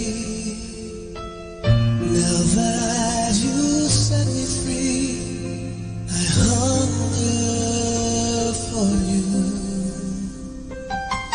Yes, I've been longing for fulfill me now once more. My heart's an open door, proclaim to the world you are holy, Lord God Almighty. We bow down before you to worship your name. Jesus, Savior,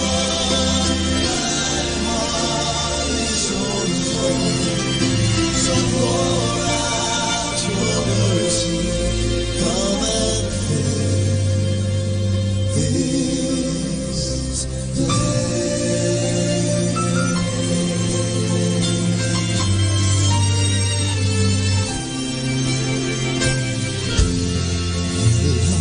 and nothing less compares my emptiness.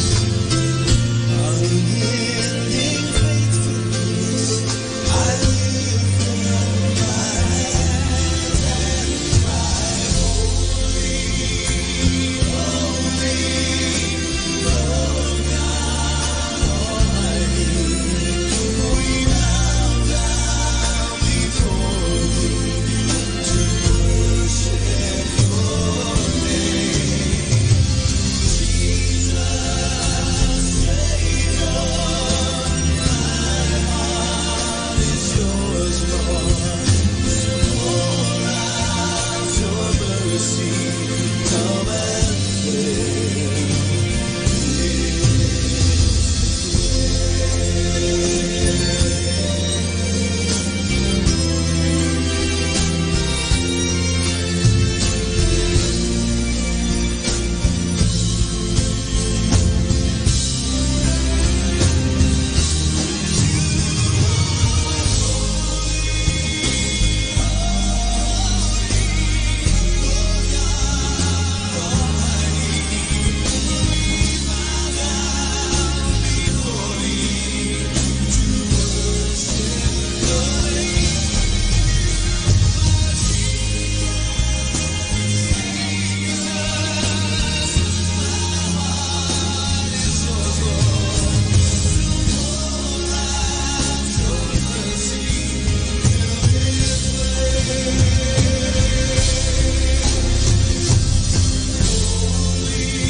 Music Radio 102.7 FM.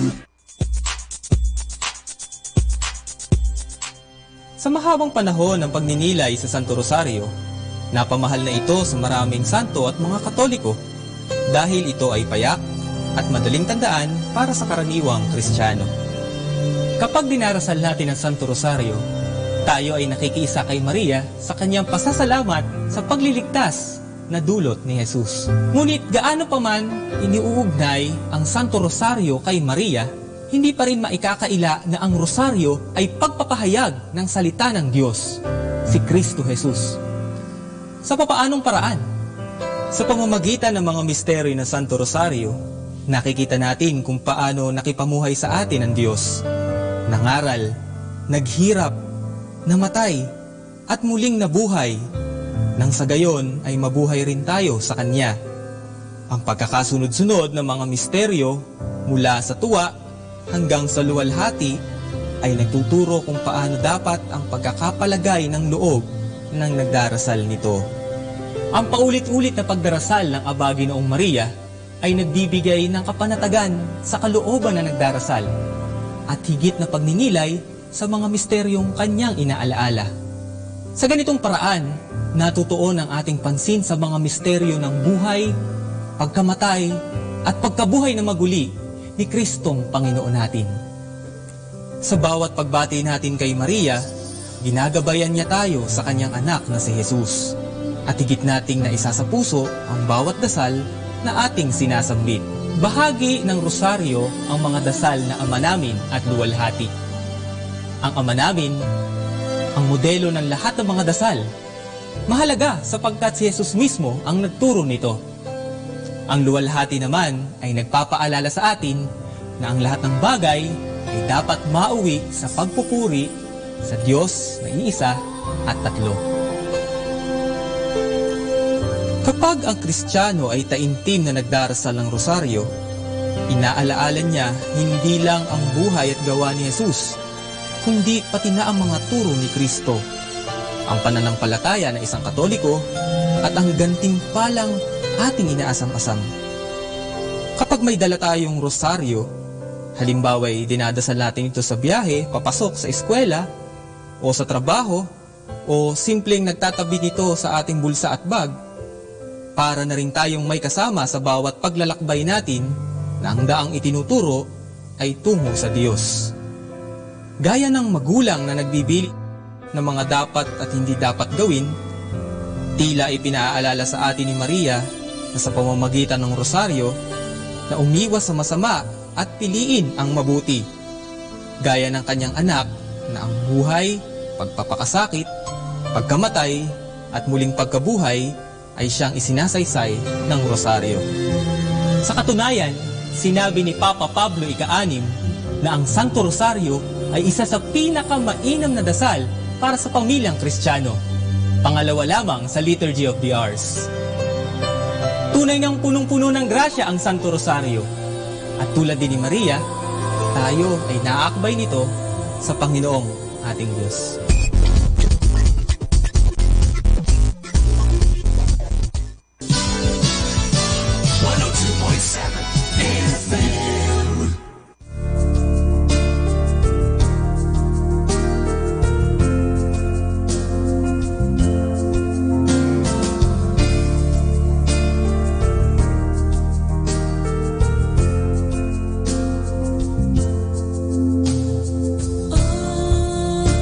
My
mercies are new again. How my heart overflows with thanks to my King. When the night closes in, I'm so grateful you are my friend. You said that you'd never leave, and Lord, I believe. Lord, I believe.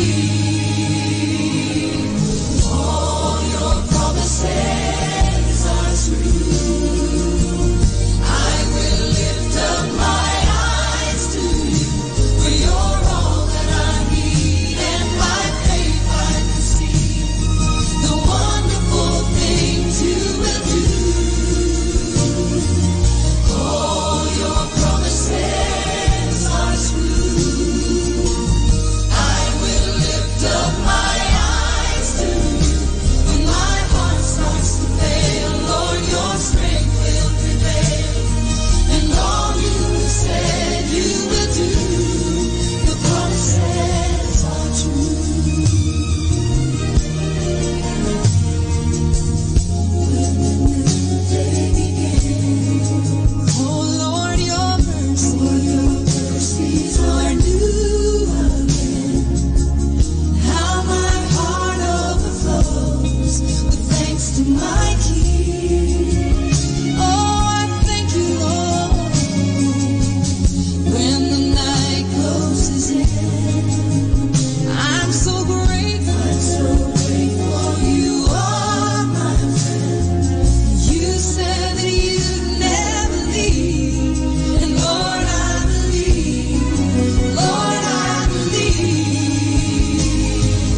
All your promises are true.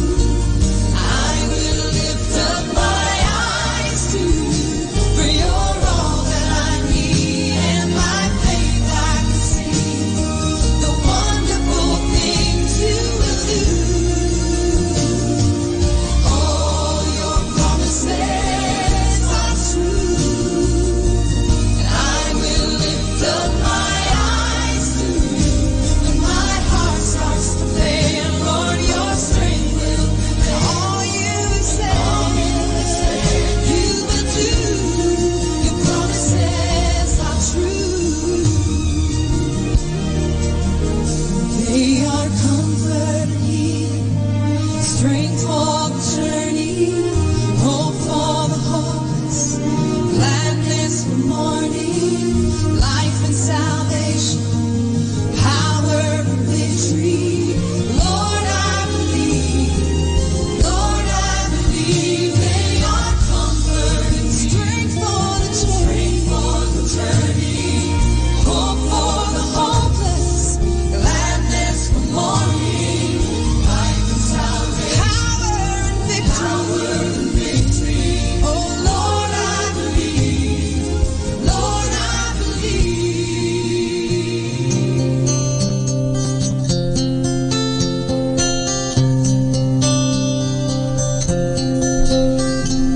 Pagod ka na ba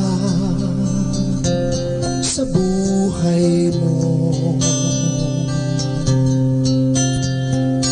Naghahanap, natatanong, saan nga ba ito hahantong? Naghihintay na kanyang tugon.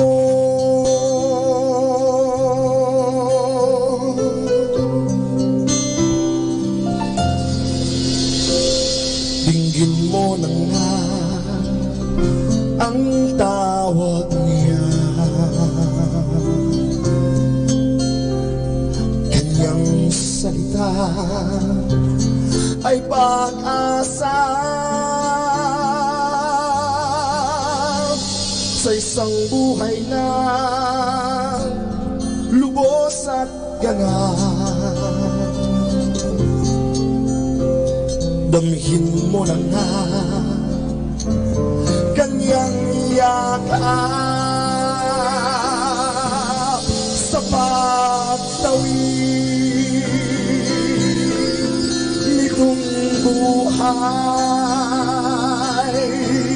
Anumang bagyo ay di pipigil sa iyong paglakbay. Huwag kang matakot, ikaw ay aabot. Manalig ka, ika'y tatawid niya sa kabila.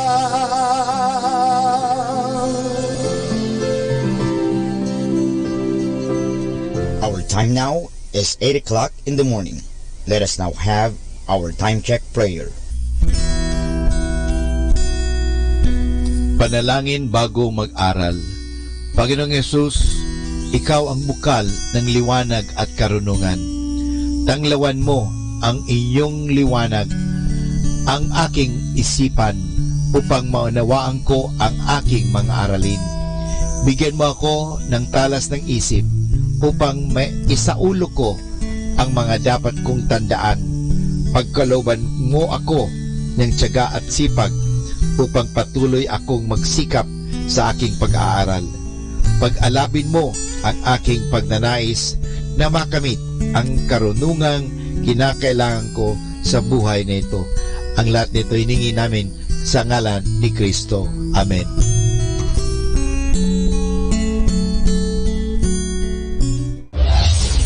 This is Manawag Dominican Broadcasting Incorporated, a religious non-commercial radio station.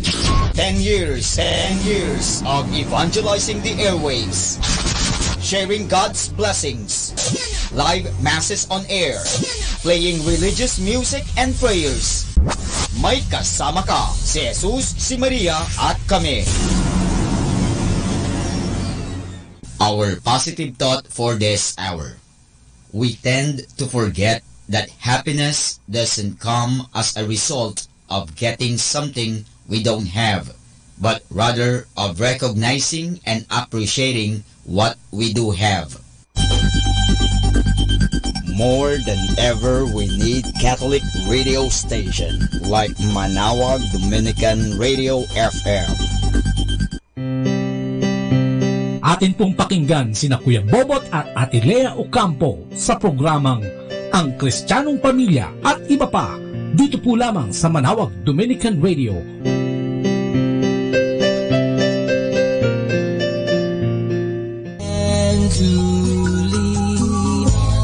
Isang mapagpalang araw, Pilipinas, Luzon, Visayas at Mindanao. At syempre, most especially dito yan sa Minor Basilica ng Our Lady of the Holy Rosary.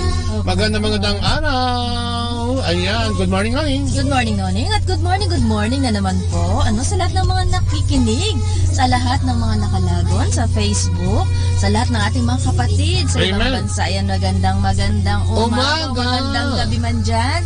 Ayan po, samahan niyo po kami isang oras sa pagbabahagi at pagtatalakayan dito po sa programa Ang Kristiyanong Pamilya at iba pa. Ngayon niyo pong napapakinggan tuwing Lunes hanggang Sabado, alas 8 hanggang alas 9 po yan ng umaga, at sa gabi din po, alas 8 hanggang alas 9 din po ng gabi. Ayan, sunrise and sunset yan. Yes, amen. Kaya po, samahan niyo po kami, at kung gusto niyo pong magbahagi o mag-share ng mga naging experience niyo, lalong-lalo na po sa ating mahal na ina. Yes, ayan po, ibahagi niyo po sa amin, i-text niyo po, o po i-message niyo po. Ayan po, babasahin po namin yan, at ibabahagi din natin sa ating mga nakikinig.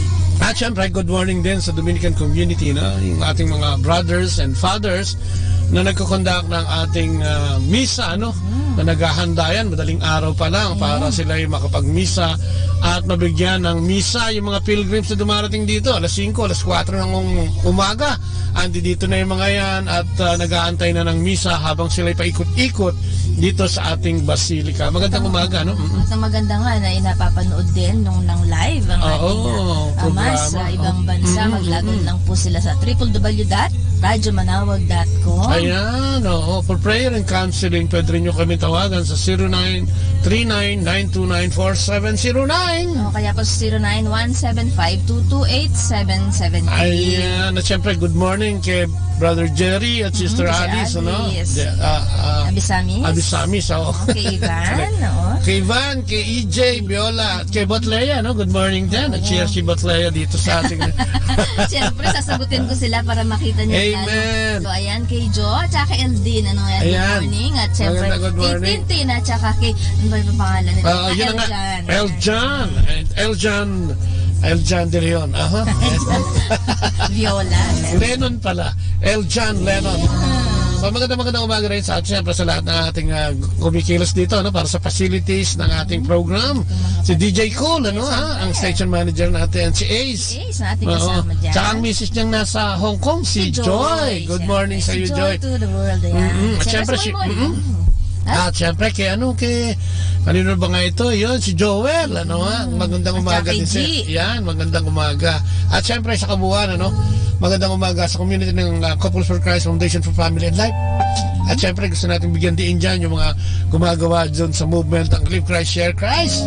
Mabuhay po kayong lahat. At siyempre, sa lahat ng lay communities na nagsisikap para ihayag ang mabuting balita. Mga servants natin na pinangunahan. Yes, Francis and Malu Levantino. Si Alan Sabala, ano ha? Andyan din si Joel Season, no? Si Rapi Musico.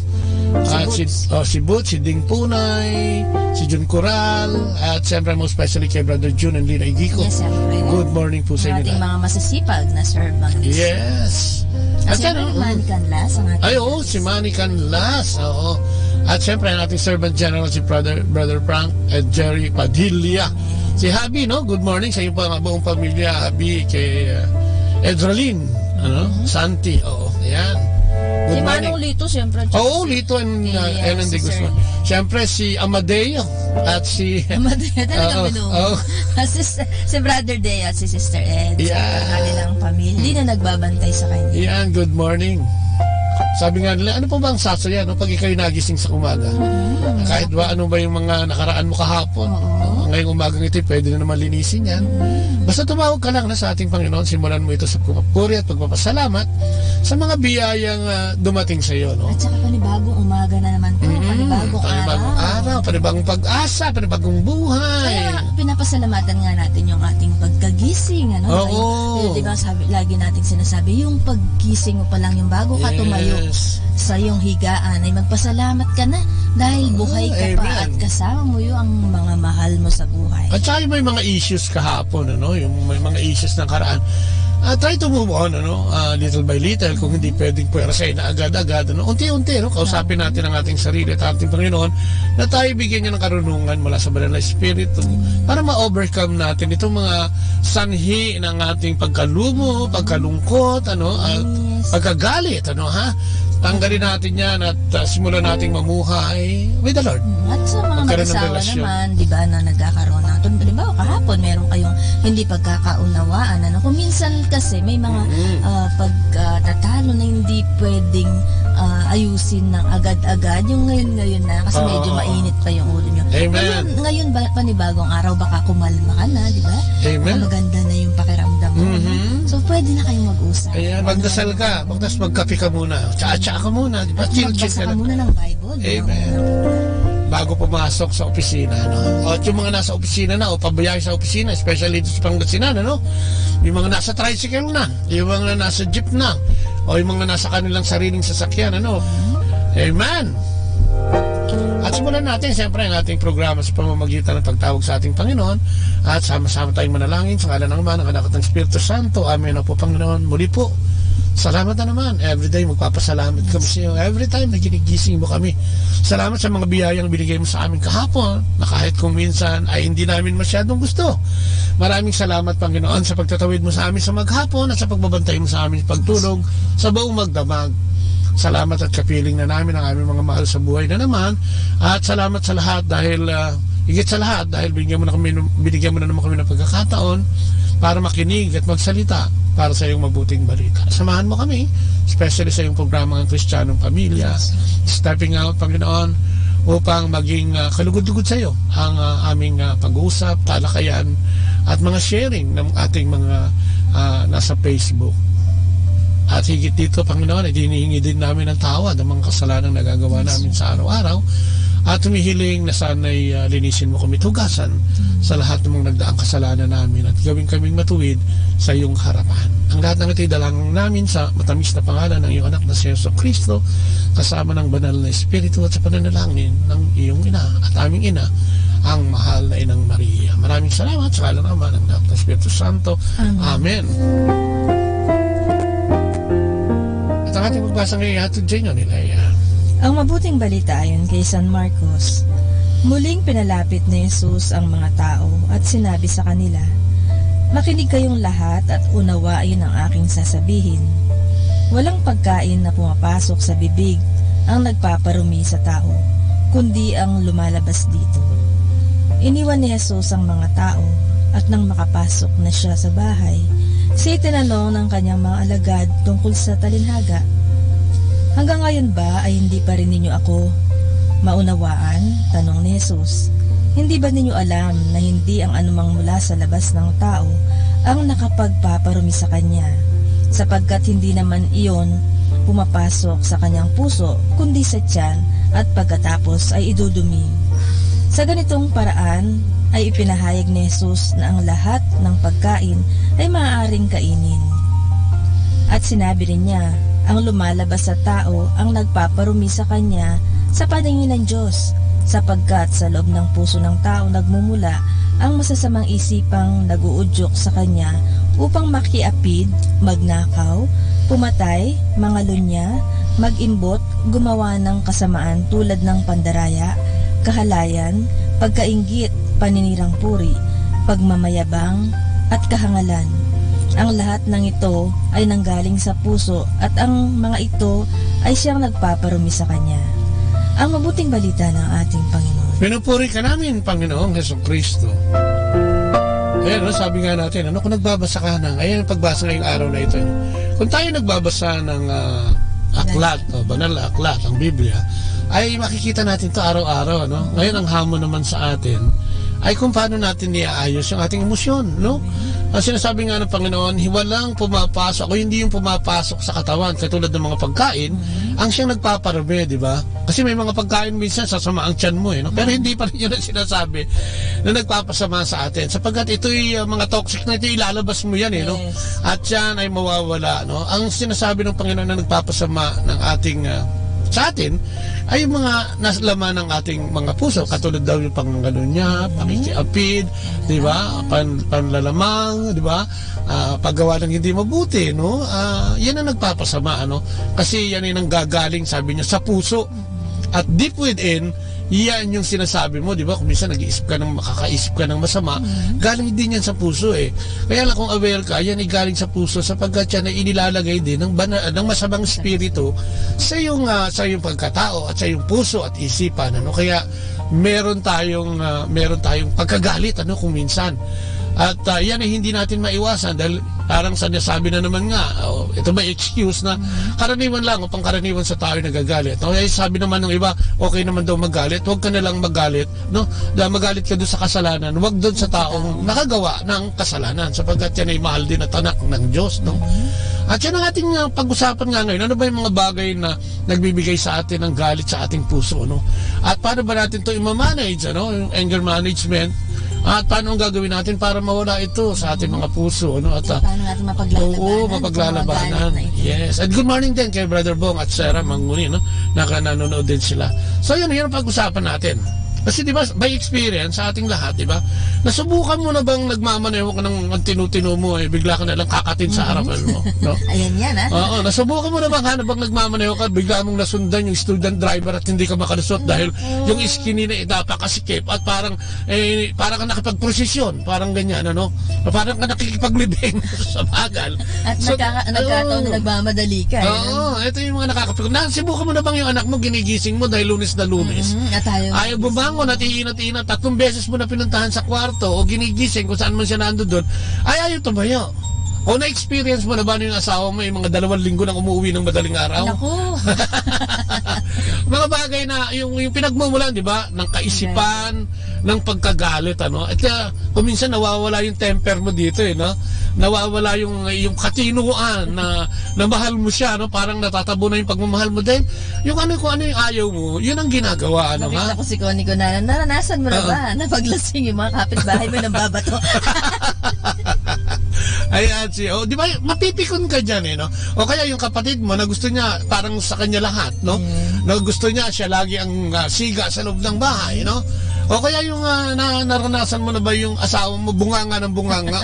Yung talagang ang ingay niya, talagang lahat ng bagay araw pa lang, Oo, pinapansin. Ito, turo ng turo, no? At lahat tayo ay nakakaranas nito, no? Yung pagkainis. Umaghapon nga, parang napakaswerte mo na pag hindi ka nakaranas nitong pagkainis, ano? Yan ang buksan natin, no? Yan subukan natin, ano? Yung temper natin, ano? Yung emosyon natin, ano? Paano ba natin to i-deal in a positive way, no? Sabi niya, uncontrolled anger can take a toll on both your health and your relationship. Totoo yun. Di ba sabi nga nila, yun daw laging galit, nagkakaroon ng atake sa puso. Minsan nga nagkakaroon din ng asthma. Lagi kang stress. Oo, nakaka-stress. At saka nakakatanda. Ayan, yan ang pinakamaganda. Kung ayaw mo tumanda, wag kang masyadong laging galit, no? Sabi nga yan ni Margaret Quijano, no? Si Margie. Good morning sa'yo. Di ba, kasi kung lagi kang galit, inulukot ang mukha mo. Alam mo ba na ang pag tumawa ka daw, mahigit, hindi ko alam, hindi mo tanda kung gaano karami yung muscle na gumagalaw at nagre-reflection sa yung mga sa mga muscle mo nga, sa mga ugat-ugat mo, at nagbibigay siya ng magandang aura. Pagka lagi ka daw galit, ay nagbibigay din yan ng yung mga muscle mo, hindi na halos kumilos, naninigas. Tumitigas mo. Nakastack na yun, sumangot, naka-ano na yun parang nakastack na yung mukha. At yan ay nagbibigay sa'yo ng hindi mabuting pakiramdam, no? So anong naman ba yung mga pwede nating gawin? Sabi niya, take a time out, no? Totoo ito, no? Nararanasan natin. Yung iba, sabi nga, huminga ka ng malalim 3 beses, inhale, exhale, no? At medyo mababawasan yan. Pero sabi din nila, counting 10 isn't just for kids. Sabi, before reacting to a tense situation, take a few moments of breath deeply and count to 1 to 10. Slowing down can help diffuse your temper. Think about the Lord. Think about the Lord. If necessary, take a break from a person or situation until your frustration subsides a bit. Kasi pag nasa harapan mo pa yung kinagagalitan mo, parang hindi mawala, no? Parang the more na nakikita mo siya, the more na talagang napiplay up ka, no? Talagang parang umaakyat yung dugo mo sa ulo at parang minsan masasaktan mo. Siguro dito nagsisimula yung pananakit, di ba? Yung Mr. Corporal na punishment ng tawag nila, ito yung hambalos na, no? Talagang pananakit ng todo na. Mga kapatid na nagsishare sa atin na pag yung nagkakaroon sila ng pagkakainisang mag-asawa, ang gagawin daw ng isa, lalo na kung mainit ang sitwasyon nila, mainit ang pinagtatalunan nila, doon muna siya sa sala. Umaalis muna siya. At yan, totoo yun, na humihinga siya daw ng malalim at medyo nagaan mo na papahinga muna. After medyo bumaba na daw, doon sila mag-uusap. Kasi hindi mo pwedeng banggain ito, no? Yung, di ba alam naman natin lahat yun, no? Pag galit ka kasi parang wala kang tinatanggap na katuwiran, ano? Ang nasa isip mo lang yung galit mo at yung maling ginawa nitong taong ito sa iyo, no? Kung sino man ito, kung asawa mo man to o anak mo o kapitbahay mo, no? O katrabaho mo, iba ito, no? Iba. So hindi mo dapat ito banggain, kundi mag-relax ka muna. Sabi niya, no? Kasi makakapagsalita. Bumilang ka muna daw. Makakapagsalita ka kasi ng hindi maganda pag medyo paggalit ka. Yan, pagkakalmado ka na daw, no? Calm yourself, sabi niya. Pagkakalmado ka na, then mas may express mo ng maayos, ano? Siguro hindi pa sigaw yung galit mo o medyo yung katinuan mo ibabalik ng konti, kaya nga take time out, sabi niya. Tapos pagka medyo relax ka na, then express your frustration. Katulad sa anak mo, halimbawa, lagi na lang mababa ang grado o kung minsan bagsak pa, hindi mo siya pwedeng, hindi mo siya pukpukin yan, hindi mo pwedeng pukpukin yan ng sandok para gumanda ang grade At dyan. hindi pwedeng pupilitin. Kasi kung minsan may mga anak kasi natin, hindi, kahit magkakapatid dyan, hindi pare-parehas. Ito, ganito yung sitwasyon dyan eh. Kaisipan. Ito na naman, ganito na naman ang card mo. Bakit na bababa? Hindi ka kasi nag-aaral. Puro ka barkada, puro ka telepono, puro ka computer. Ayan. Sa kapatid mo isa, nag-aaral. Yan yung yan yung scenario minsan. O yung scene, kung kaya yung pinagagalitan mo, hindi ka naman pinakikinggan, no? Kasi nga, unang-una, ayaw niya yung, yung lumalabas sa bibig mo. Pangalawa, may galit ka at pati siya, nagagalit din, Kasi, di ba, kung minsan may mga bata o kapatid o kung ano man na kailangan ituro ng maayos, and calmness, medyo mabibigyan, lalo na kung imo-motivate mo muna, anak, medyo mababa uli yung grade mo, di ba? Ano kaya maganda nating gawin? Siguro maganda bawasan mo muna yung sobrang pagkukomputer mo, yung ibang oras nito ilagay mo sa pag-aaral mo, baka mag-improve, tignan natin. Ayan, di ba? Sa mag-asawa naman kasi nagiging maganda rin yung resulta ng ganyan. Kasi kung minsan na pagka mataas ang boses ng iyong asawa at tapos ikaw naman ay kalmado, ay medyo mag-iisip siya, di ba? Uy, teka, nakakahiya naman yata magtataas ako ng boses at napakakalmado na yung ating partner. Alam mo, ang pinatatandaan sa atin, yung non-confrontational, yung pinamumukha mo, sinisigaw mo, no? Kung minsan yan ang lalong nagpapainit at kung halimbawa man yung kinagagalitan mo medyo malamig, iinit din ang ulo. At dito mag-start yung sagutan at pagsasalita ng sinasabi ng ating Panginoon sa Biblia ngayon, no? Cursing, pagbumura, di ba? At kung ano-ano pa, di ba? Backbiting, di ba? Pag nakatalikod at kung ano-ano pa. So, kailangan i-clear natin, magsalita tayo without hurting, each other o yung taong concern, Sabi niya, ito maganda to. Get some exercise. Siguro pag mainit ang ulo mo, lumabas ka muna, maglakad-lakad ka. Sabi nga, physical activity can provide an outlet for your emotions, especially if you're about to erupt. If you feel your anger escalating, go for a brisk walk or run or spend some time doing other favorite physical activities. Yes, Physical activity stimulates various brain chemicals that can leave you feeling happier and more relaxed than you were before you work out. Yes, yung stress, no? Siguro dahil kumilos ka, yun nga. Malamang doon, siyempre na humihinga-hinga ka ng malalalim dahil medyo mapapagod ka at mawawala yung emotion ng anger, mababawasan, and you can deal with it better, sabi nga nila, pagka gano'n ng pagka gano'n ng iyong nararamdaman na, Alam mo, ako nararanasan ko minsan yung pag mainit ang ulo ko, minsan gutom lang yan Hindi totoo yun. Try to eat muna. Di ba? Gutom ka, tapos huwag ka mong makipagkonfrontasyon sa tao pag gutom ka. Kasi ako naniniwala ako na baka hindi lang naman ako yun. Pag gutom, lalong mas mainit ang ulo Kasi wala sa mood yan At saka, syempre, ikaw naman, alimbawa ako, lagi kong sinasample nga sa mag-asawa. Pagka ganyang meron kayong dapat pag-usapan, meron kang kinaiinisan sa asawa mo, huwag mo mong salubungin na galing sa trabaho, dadakdakan mo na. Pakainin mo muna. Totoo yung sinasabi ni Bobot. Kumisan talaga gutom sila. Kasi pagka gutom, baka na-traffic yan ng 3 oras, kaya na late. Yung ng utak Siyempre gutom ka pero pagka nakakain ka na, magiging parang kalmado ka na. Sabi nga nila, the nearest point to a man's heart is through stomach, And good morning kay Sister Mimi at kay Brother Ola, Magandang umaga po sa inyo. Ayan, so ganun ang dapat natin gawin. Mag-exercise daw tayo, I-exercise natin yung calmness, Kung may sitwasyon, di ba? Ako minsan sa traffic, pagka yung iinit na ulo ko dahil kinakausap ko yung sarili ko na sinasabi ko na maaring kaya siya nagmamadali dahil may importante siyang lakad.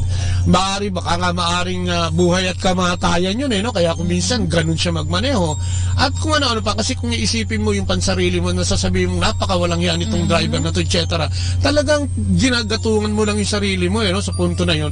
So, mag-isip ka ng godly, katulad nga, maaring baka meron malilate siya, baka maaring talagang may hinahabol siyang deadline o kung ano man, and mapapacify mo yung sarili mo through that lahat, no? Sabihin mo sa sarili mo na, oo nga, ano. At, natutuwa naman ako at naiisip mo na ngayon yan. Kasi before, Amen. wala pong gano'n eh. No? Oo, Yung di ba? sarili mo lang kasi ang Yes, pagka self-centered ka, sa lahat naman ng bagay, ano, pag self-centered ka, ay magkakaproblema talaga, ano, kahit na yung pagsasama niyo mag-asawa, pakikitungo mo sa katrabaho, pakikitungo mo sa anak mo, no, magiging magulo o masalimuot ito, no. Sabi niya, think before you speak, no.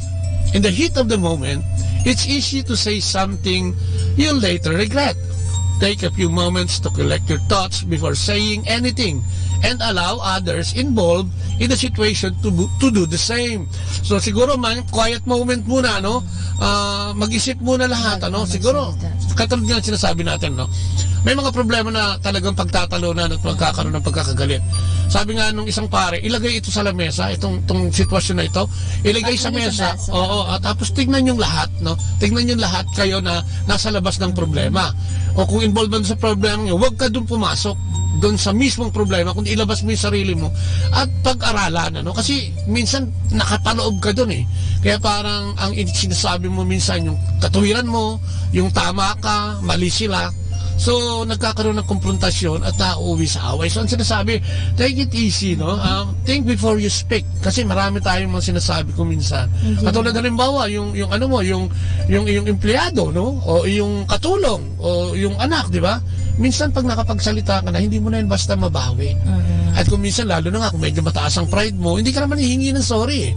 Dahil ang gamot lang doon eh, yung magpakababa ka, tumingi ka ng sorry, pero hindi mo gagawin yun. Kaya, para maiwasan, siguro wag ka munang mag-isip ka muna bago ka parang kasi parang sa amin parang gusto mo na magmuray, no?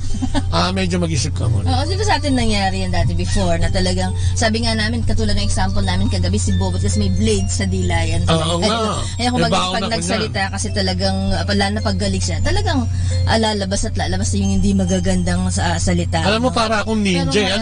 Alam mo yung ninja, yung naghahagis ng mga matatalim na bagay.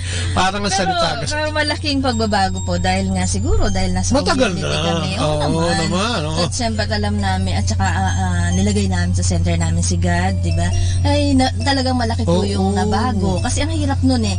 Yung ako kasi nasasaktan ako kahit mga anak natin noon dahil nakapagbitaw ka na nga ng salita. Hindi mo na nga hindi mo na mababawi. Nasabi mo na yung hindi maganda, nakasakit ka na eh. No? Minsan nga kahit na nagpaka-humble ka, humingi ka ng sorry, nagigilty ka eh. Kasi nga ayaw mo din talaga sabihin yun, pero dahil sa bugso ng damdamin, oo, lalo na nga kung medyo mabigat yung nagawang kasalanan, ay talagang you will curse a person, no, to the max. Parang yun ang parang yun ang solusyon mo para mailabas mo yung galit mo. Eh ang sinasabi dito, pwede ka daw mag-exercise, pwede ka mag-isip muna, pwede ka magbilang muna ng 1 to 10, humingi ng malalim, ano. So ito yung mga ilang tips na pwede nating gawin, ano, para tayo ay medyo maibsan yung galit. Alam mo, yung galit talagang yan isa sa pinaka matindi dun sa sa 7 capital sin, yung anger, tapos yung ginagamit talaga ng demonyo, no? Oo.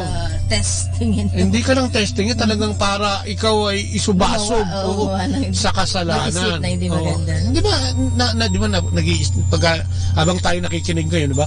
Minsan may mga sinabi ka talagang hindi mo na mabawi, pero pinagsisisihan mo. Pero kung minsan, uulitin mo na naman ito para makabalik dun sa tao. Gagawin mo ulit ito at babaliwalain mo yung niisip mo yan dahil sa galit mo.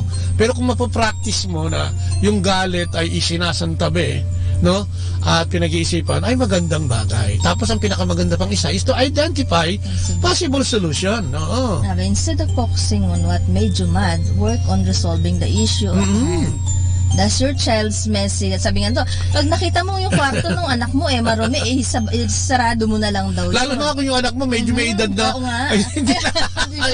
Alam mo na experience ng mga maliit yung mga anak namin, talagang grabe pag nakita ko yung kwarto nila, parang napapraning ako. Tapos galit pag ayaw palinis, galit. Gusto nila ganun daw, ano? Gusto okay lang daw, katulad ng anak babae. Sabi, mami okay yan, gusto ko yan ganyan. Naku, siyempre ikaw naman na nanay.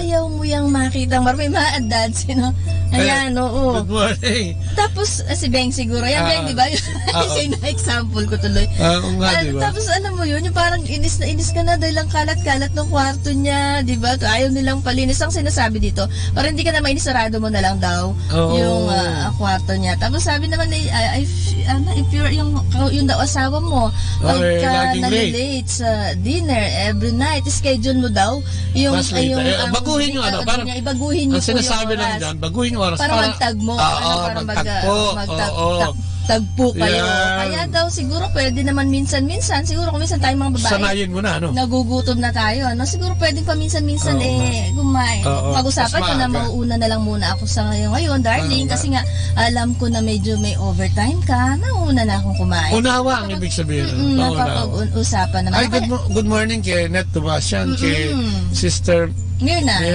Sis Mundo Lumirang. Magandang umaga po. Nasabi, good morning, brother and sisters. Have a nice day. Thank you. At siyempre kay Beng, kay Mari B, magandang umaga. Ayan, sabi, batiin po batiin daw si Jaja. Si Ella, si Jel, si Justy, at si Eugene. Ayan, good morning sa inyo. Yan yung mga kasama sa trabaho. Ayan, sinasabi ko na. Pagka ganyan nagbabatayan kayo sa umaga, maiwasan nyo yung galit, at yung aura na mabuti. Tatapusin ko lang na remind yourself that anger won't fix anything. Totoo po yan. Isipin natin na walang magagawang dudulot. Yeah, it might only make it worse. Tama naman yun, madali talaga, madaling sabihin pero mahirap gawin, lalo na pag nandiyan ka sa sitwasyon. Pero ang sinasabi dito ay pwede at posibleng gawin. Itong mga easy steps na ito ay pwede natin gawin. Katulad niyan, baka mainit na ang ulo mo, kung sino ka nakikinig. Higa ng malalim. Mga nanay dyan, baka naiinis sila kasi yung nagpiprepare. Oras ni peligro na ito. At hindi eskwela, di ba? Handa ng almusal, di ba? Judy pala. Good morning sa mga katrabaho mo dyan, Beng, Judy. Yan. At ano pa sinabi? Stick with I statement, To avoid criticizing or placing blame, which might only increase tension, use I statement to describe the problem. Be respectful and specific. For example, say I am upset that you left the table without offering to help with the dishes instead of you never do any work, anything in the house. Parang ganyan. Tama nga naman yun. Di ba? Parang disappointed ka. Parang sinasabi mo lang sa kanya. Pero hindi yung pinamumukha mo. Di ba? Kanina hindi mo naman ako tinulungan. Sayang na pambira naman. Sana samahan mo naman ako pagka ganyan. Mga etc. Kung may ililigpit o kung may gagawin. Okay.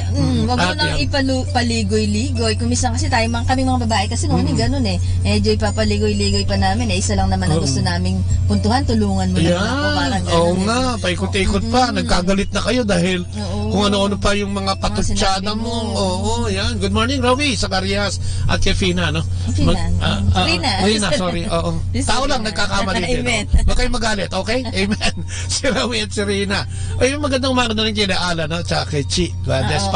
Pakisabi na lang, Rawi, kasi hindi sila nagla-log on. Sabi mo mag-log on para mabati. Chito tsaka Carol. Yan, si Brother Chito at Carol Cruz. Ay, mababait na tao. Yan, Amen. Amen. Sabi niya, don't hold a grudge. Huwag daw mag-kim-kim o magtanim ng galit. Forgiveness is a powerful tool.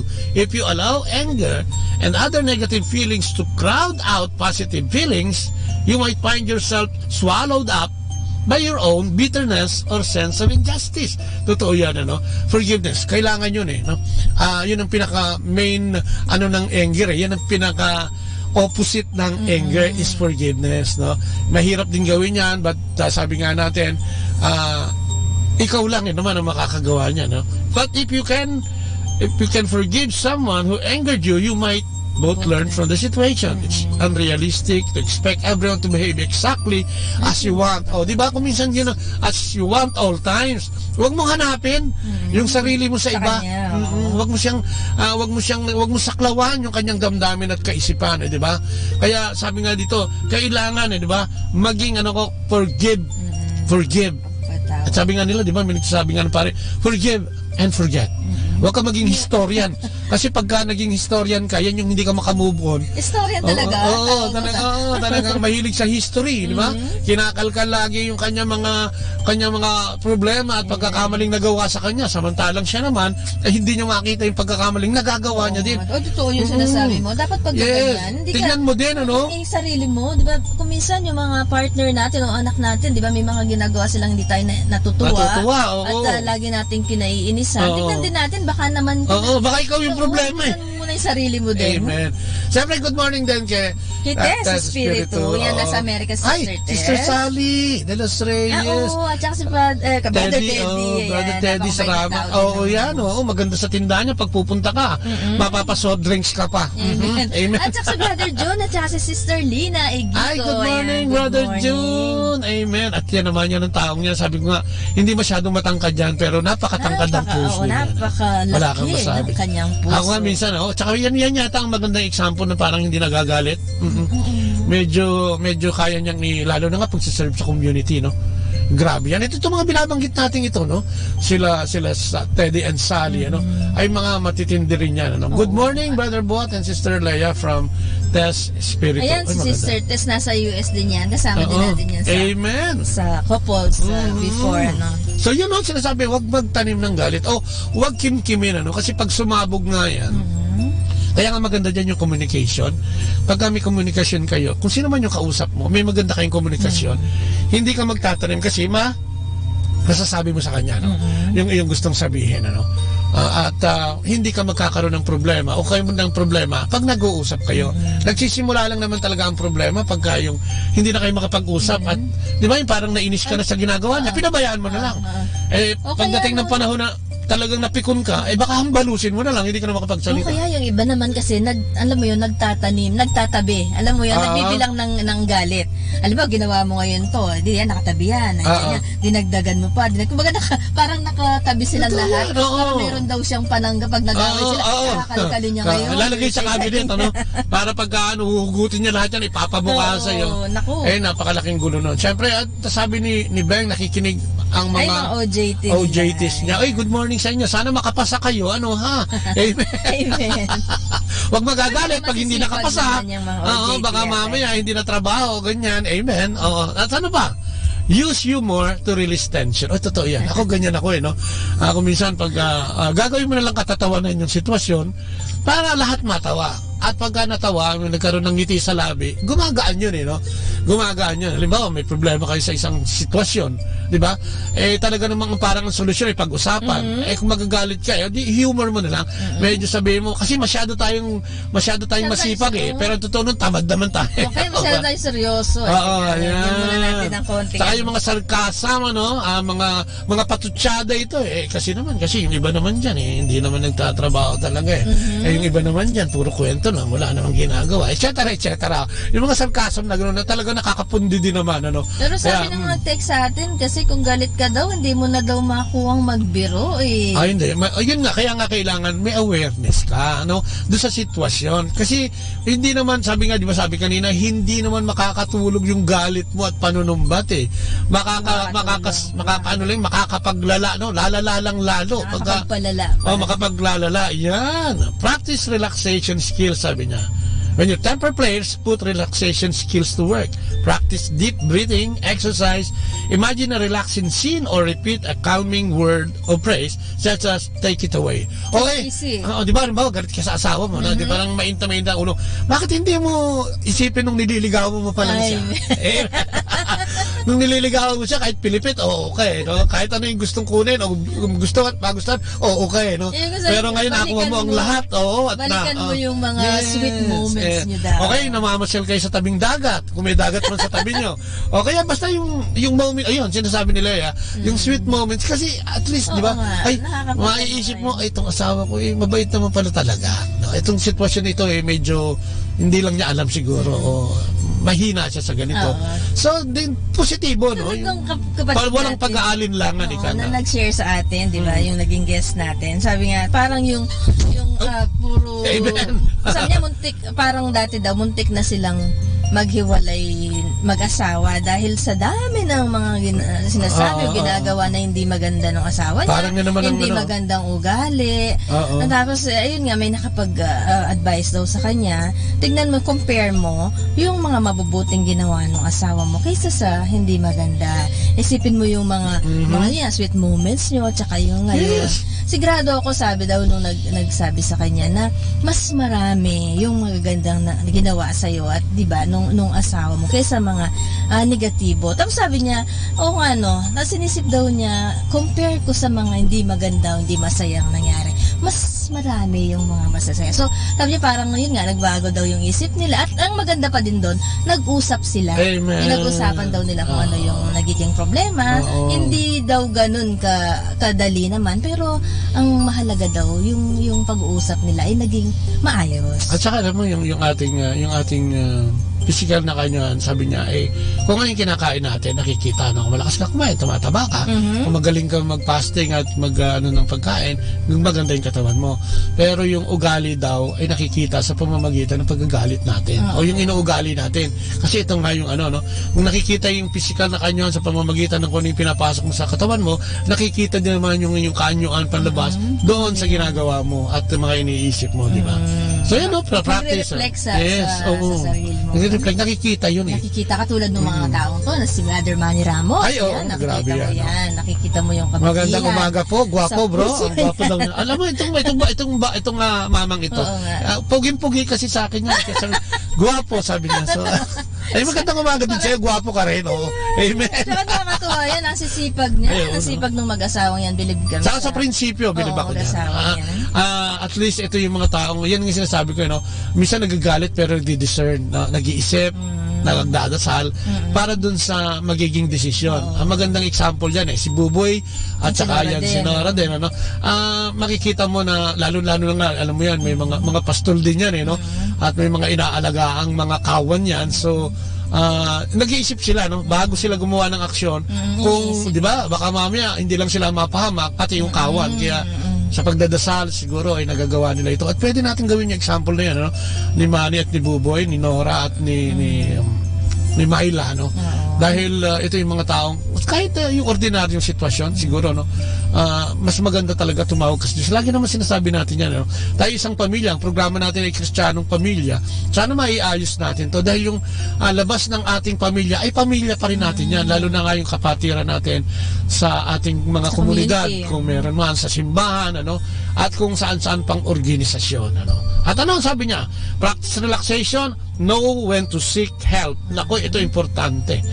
Learning to control anger is a challenge for everyone at times. Consider seeking help for anger issues if your anger seems out of control, causes you to do things you regret or hurts those who surround you. You might explore local anger management classes or anger management counseling with professional help. Maganda naman dito, walang masama dito. Kaya nga kung halimbawa tingin mo, alam mo yung pagsishare lang, sabi nga nila kung may kaibigan ka talagang kaibigan mo na pwede mong sabihin yung mga sama ng loob mo at yung mga galit mo at itong kaibigan ito yung makikita ito sa pananaw na maka-Diyos at makatao, pwede rin yan. Kung gusto nyo ng counseling, pwede rin yan, pwede po lahat yan. Ang importante, may gagawin ka para yung galit ay mabawasan. Mabawasan. Maganda rin katulad sa atin sa community. Ang laking bagay nung mga kapatid natin dyan na nasasabihan natin, di ba? Napapagkwentuhan natin. Sa group, alam mo yung sa mga prayer meeting lang, nakakatuwa dahil siyempre sharing yun minsan kala mo yung galit mo, inis mo, tarang pero pag narinig mo sila, di ba yung mga sharing nila, nakakalma kayo. Nakakano malaking tulong kasi yun. Tsaka, kasi yung pagsasalita ng ibang tao na mula sa kanilang karanasan ay magmo-motivate din sa iyo. Kasi kung nagawa nila yon at nagawa sa kanila ng Panginoon yon, bakit naman hindi sa iyo? So importante yun. At ano mo ba ang consequences ng anger? Ito ay pwedeng magkaroon tayo ng high blood, magkaroon tayo ng sakit sa puso. Bakit naman hindi? Di ba pag lagi kang galit. O yung ang matindi dyan, yung depression, pag nagkaroon ka ng depression, And good morning kay Remy, Riaso. Magandang umaga sa iyo at kay Father kay Brother Proy. Magandang umaga sa inyo. Tapos, at sa apo, bagong apo. Ay, merong bagong apo. Hindi, isa pa lang. Amen, oo. At syempre, ano pa ang mga consequence to? Stomach problems daw. Hindi, tsaka insomnia. Hindi ka makakatulog. O, dahil di ba, yung kinagagalitan mo, tulog na tulog. Ikaw dahil hindi ka makakatulog. Totoo yan. Inis na inis ka, di ba? Hindi ka mo stress ka. Samantalang yung taong kinagagalitan mo, sarap ng tulog. Ang ganda ng aura, samantalang ikaw kinabukasan. Hindi ka makakatulog. Baka sibamot ka. Tapos yung kakaroon ka din ng chronic lower back pain. At higit sa lahat, alam mo, ang dami nito. Suicidal thoughts? Sa Japan nga, madami daw to kahit sa kabataan eh. Nagkakaroon ng suicidal thoughts. O yung intensyon para magpakamatay. Kasi yun yung sobrang depressed ka na eh, di ba? Sobrang andyan na yan eh, naipon-ipon na yan eh. Siguro wala kang mapaglabasan, wala kang mapagkwento, hindi mo ma-share, hindi mo maikwento.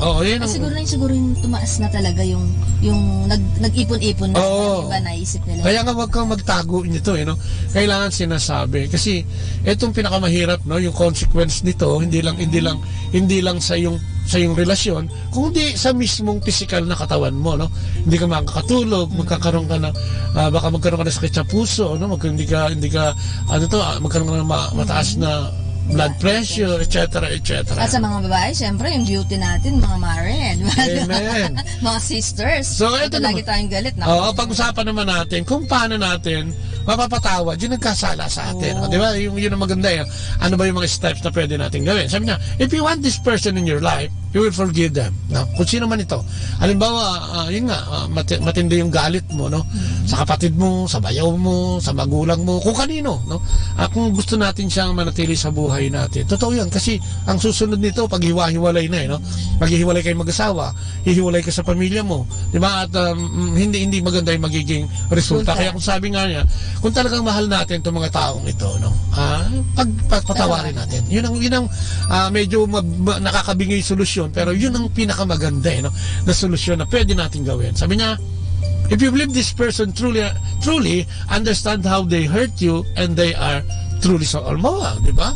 Humihingi naman na ng sorry. Sorry na, kuya, o sorry na, ate, o sorry na, friend, sorry na, ganyan. So, mahirap din gawin ito, pero sabi nga, kung talagang ginawan ka na hindi maganda eh. Pero magagawa, kasi yun ang sinasabi, meron tong paraan. Ano, number 3? If the person can truly say, I'm sorry, mean it, and take the action to show you that they will never continue their negative behavior. Di ba? Kung nakikita naman mo, papakita naman na hindi lang siya nagsusorry, kung hindi pati sa gawa, ay nakikita mo naman, talagang nagsisisi siya sa ginawa niya. Well, yung sabi nga, ibinigay na sa'yo yung bola, no? Ikaw na yung magdidesisyon kung ano ang gagawin mo.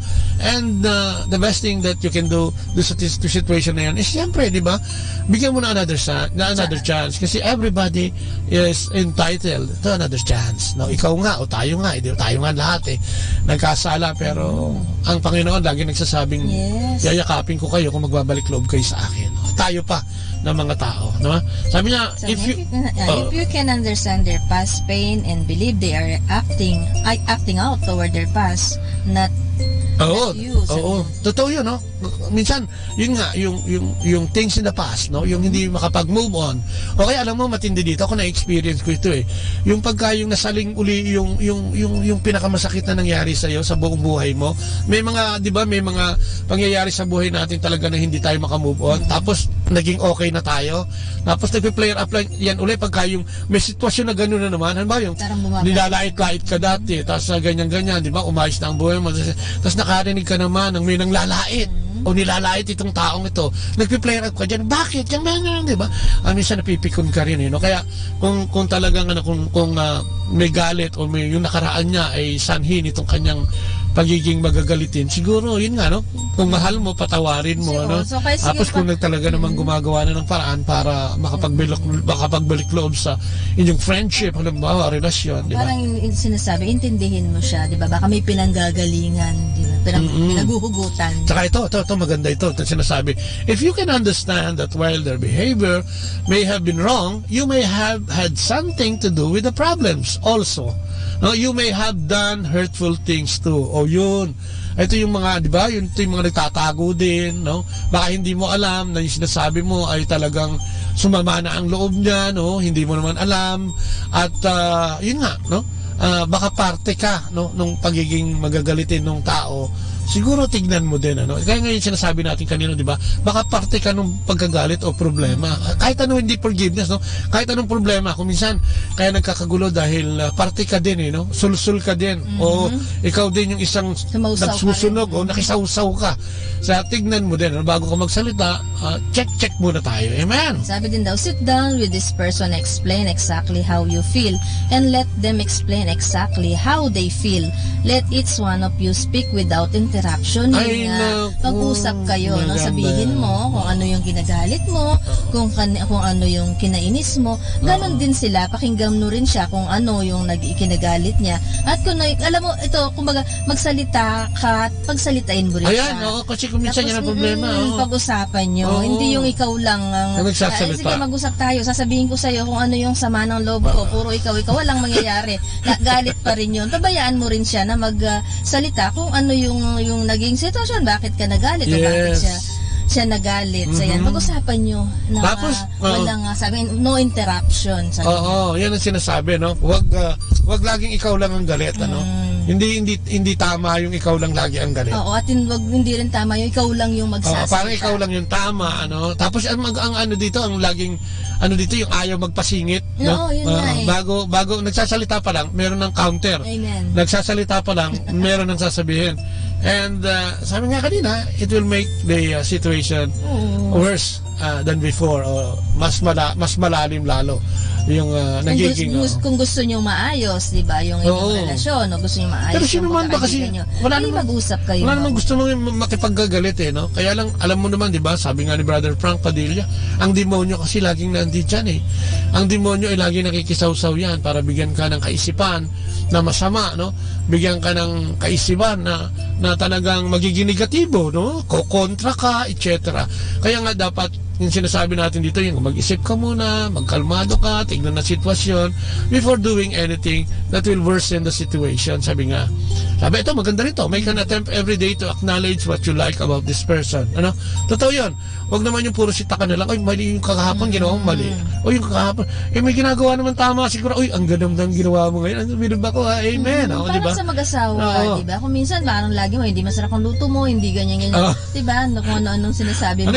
Parang sinasabi mo, nilalason mo yata ako Magsabi ka naman ng maganda, di ba? Na nakikita mo yung magandang ginagawa niya sa'yo. Acknowledge mo. Huwag naman yung puro pangit lang. Kasi yung pagsasabi ng magandang ginagawa niya, magmo-motivate yun para hindi gumawa ng pangit. No? Alam mo yun? Kasi kung pangit lang, ay pangit pala. Di pangit na lang. O, di ba? Pero kung makikita niya na, nakikita mo din naman, uy, ang sarap ng luto, timpla, wow, sarap, etc. Yung ayos ng bahay, etc. Di ba? Makakatulong ito sa samahang mas maayos. Sabi niya, show this person through your behavior that you forgive them. If you accept them back or forgive them, you need to let go of your anger and hurt. Kalimutan na. Let go and let God. Diba sinasabi natin yun? Kung minsan, pag hindi natin maintindihan, siguro pabayaan na lang muna natin at pabayaan din natin ng Panginoong Diyos na makialam sa sitwasyon. Ano? Ihingi natin ng dalangin ito, ipagdasal natin ito dahil yun lang naman talaga ang pwedeng maging solusyon kaysa magbugnot ka, ang sama bitter ka maghapon, lahat ng makausap po, ang tingin sa'yo ay para kang chicharong bulaklak, na lukot-lukot ang mukha mo, di ba? At etc. Sabi niya, dalawa lang naman, di ba? Lagi nating binababanggit din. Life is a choice, no? Pwede kang maging masaya sa maliliit na bagay at sa malalaking bagay. Pwede ka ring malungkot sa mga walang kabagay-bagay at mga bagay na magpapalungkot sa'yo, no? Kung nasa pagtingin lang. Yes, mag-isip ka, ano bang gusto mo? Diba? Doon ba sa maiinis ka maghapon? O yung magiging kalmado ka at maging positibo ka maghapon? Sabi nga niya, look for the positive instead of looking for the negative. Some of these little things in life just do not really matter. Talaga, no? Tulad na sinabi mo kanina, diba, sa mag-asawa, tignan mo yung mga positibong ginagawa nung asawa mo. Mabuti. Huwag yung puro hindi maganda. Kasi pag puro hindi maganda, wala di ba? Lalo na kung nagkakaroon kayo ng diferensya, ay wala, mapupunta sa hindi magandang pagsasamahan. Kung galit ka sa buhay, alam mo ba, lagi na akong ganito, hindi na ako mahal ng Diyos, ganito. Subukan mong bilangin, ano? Subukan mong bilangin yung blessing na nasa iyo. May pamilya ka, buhay ka pa, kumakain ka, may mga kaibigan ka. Subukan mong bilangin. At ito yung magbibigay sa'yo ng kalma o yung pagkakaroon ng isip na mas maganda para harapin ang buhay. Diba? Sabi nga, di ba, tumingin ka sa paligid mo. Pag naiisip mo na parang pinabayaan ka, sabi mo nga parang hindi ka mahal ng Diyos, parang kulang ka sa ganyan, Maraming kulang ganyan ka kasi. ganon. Tumingin ka sa paligid mo, tignan mo yung mga taong nasa kalye, yung mga batang nasa kalsada na walang matirhan. Tignan mo yung mga, di ba, yung mga gandang bagay na binibigay sa'yo. Minsan kasi noning, hindi natin nakikita yung mga maliliit na bagay na binibigay sa atin ng Diyos. Hindi na natin nakikita yun eh. Dahil sa galit namin natin kasi yung mga malalaking bagay lang. At saka minsan nga, yun nga, tayo na mismo ang nagpapalala ng sitwasyon sa pamamagitan ng self-pity. Naawa tayo sa sarili natin, ganito lang tayo, no? Pag tumingin ka sa paligid mo, no? Sabi ko nga, kinukwento ko yung may nakikita ako sa Maynila, sa may congressional, putol yung isang paa niya. Nakasabit ito sa kariton at siyang pinantutulak niya, no? Meron man isang putol ang kamay, no? Pero makikita mo nangangalakal. So, ibig sabihin, hindi naman sa sinasabi kong mangalakal kayong lahat, ano? Ang sinasabi ko lang siguro dito, may magagawa tayong paraan dahil binigyan tayo ng Diyos ng ating, o ng kapangyarihan para mabuhay sa pamamagitan ng pagbibigay niya sa atin ng katawan na ito na pwede rin natin gamitin para tayo ay maiayos ang ating buhay, no? Huwag natin tignan ang sarili natin na naging aba. O kaya, di ba, may mga taong dating maraming pera na nawalan ng pera, no? Tignan natin yung sitwasyon. Ano ba naging problema nito at kasama ba tayo sa problema nito? At ang pinakamaganda nito, may solusyon pa ba? At pwede bang bumangon? Yun ang pinaka-importante. Lumapit ka sa Panginoon at magpatulong ka sa pagbangon dahil nasisiguro ko na yung pagbagsak na yan ay hindi mo sinama o hindi mo kasama ang Panginoon dahil sinolo mo yan. Ikaw mismo. Hindi naman sa pagano, no? Ako nanggaling doon. So, nanggaling yan sa'yo. Ikaw ang nagdesisyon yan. Ikaw mag-isa. So wag mo isama ang Panginoon kung minsan pag ikaw ay napahamak dahil sa personal na agenda mo o yung pagiging self-centered. Ito nga, kaduktong pa yung sinasabi mo. Think about how grateful you are for your life, your children, and your partner. Tama. Di ba? Pagyamanin mo. Ito'y binigay ng Diyos sa'yo. Ito'y pinamahala sa'yo. Sana mapamahalaan natin ng maayos. Ano ha? Sabi niya, God did everything for me, for you, and to all of us. Not only forgive us, He loved us unconditionally. Let us do the same. Na yun ang food for the thoughts natin. Minahal tayo ng Diyos. Magmahal din tayo. Binayayaan tayo ng Diyos. Amen. Kaya dapat biyayaan din natin yung ating Amen. O wag kang manumpa at wag kang maging negatibo sa buhay mo dahil marami kang tinatamaan sa pagiging negatibo. Pero sa pagiging positibo, mas marami yung may encourage mo para mag-ayos o iayos yung kanilang sitwasyon. Amen. And with that, maraming salamat again. Salamat. For Tatapos joining na naman. us. Parang sandali lang. Sana po nabigyan namin kayo kahit konting kaalaman, di ba? Informasyon at inspirasyon. Natutunan sa ating naging talakayan ngayong araw na to. So again, good morning kay Brother Manny, kay Brother kay Sister Remy. Magandang good morning kay Botlea, kay Sister Tess, kay Sally and Teddy. Magandang umaga. Kay Rowie. Kay Rina. Kay Tess Espiritu.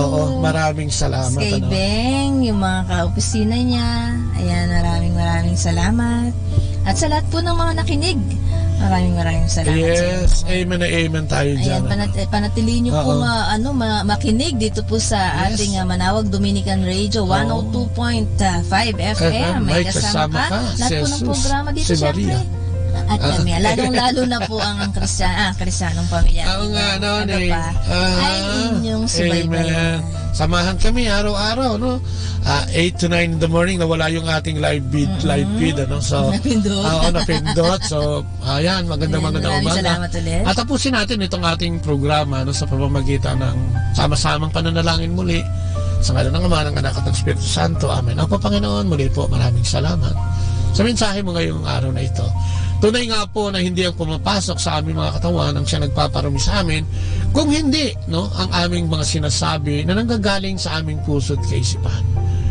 Pagka ganito, Panginoon, ay inihiling namin na sana'y patawarin mo kami sa mga pagkakasalang ito, linisin mo kami at bigyan ng kaisipan na mula sa iyo. Salamat din sa paggamit mo sa aming mag-asawa upang makapaghayag ng iyong mabuting balita.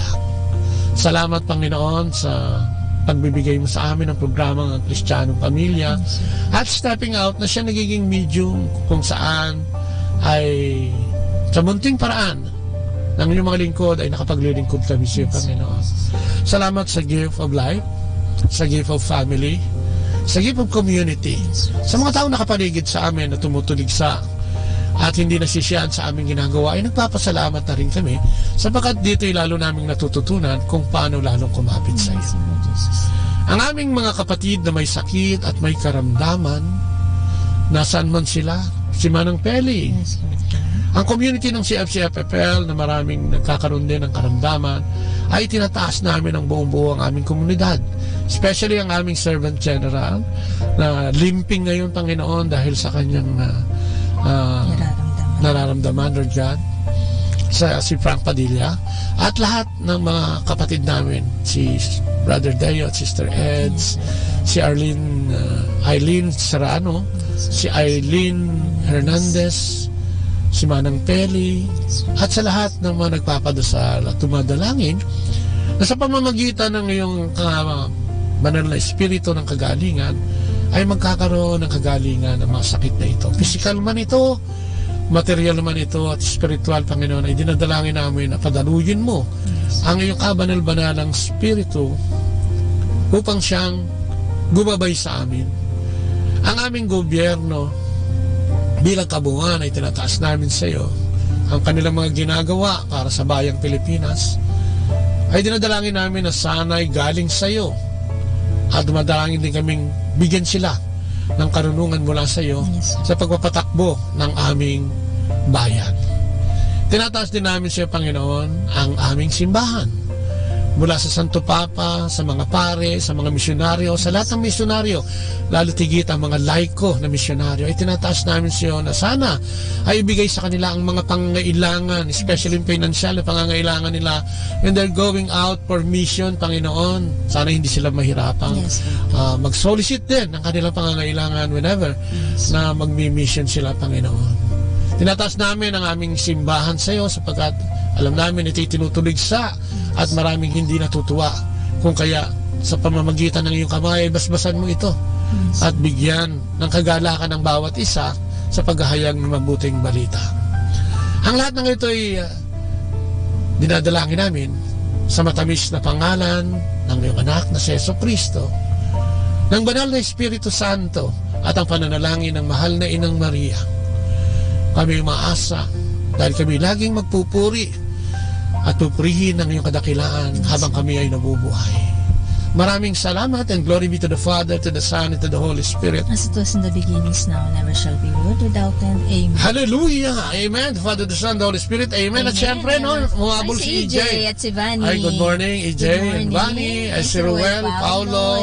At si Sister Tess Espiritu. Bumalik na wala yung single natin kanina. Oo, at saka si June at saka Susan Aguda. Yan, good si Marlon at si JJ. At MJ, tiga US. Ayan. Amen daw, sabi ni Sister Tess. Thank you, Sister Tess, at kahit nandyan ka sa malayo, ay lagi mo kaming tinutunghayan. Ayan. At syempre, no, gusto natin idalangin ang buong pamilya sa buong mundo, ang ating mga OFWs, no, at lahat ng mga may pagkukulang at pangangailangan. No? Muli, inahabol natin yan sa ating Panginoon na ito'y magkaroon ng kagalakan. At saka maglagon lang po kayo lagi sa www.radyomanawag.com para po sa live mass natin dito sa ating Basilica of Our Lady of the Rosary of Manawag. At ang aking kapatid na si Noel Garcia, nakahabol pa, si Jojo Garcia, ayan, si Ner, si Mariam Garcia. Yan. Ako nakakatuwa at maraming salamat sa inyo. Amen. At muli, pansamantalang nagpapaalam, ito po yung mga lingkod, si Kuya Bobot. At si Ate Lea po, hanggang bukas po muli. Ayan. Bye-bye. And God bless. Ayan, Roel Paulo, hi. Ayan. Bye-bye. God bless. Atin pong napakinggan sina Kuya Bobot at Ate Lea Ocampo sa programang Ang Kristiyanong Pamilya at iba pa, dito po lamang sa Manawag Dominican Radio. May kasama ka. Our time now is 9 o'clock in the morning. Let us now have our time check prayer.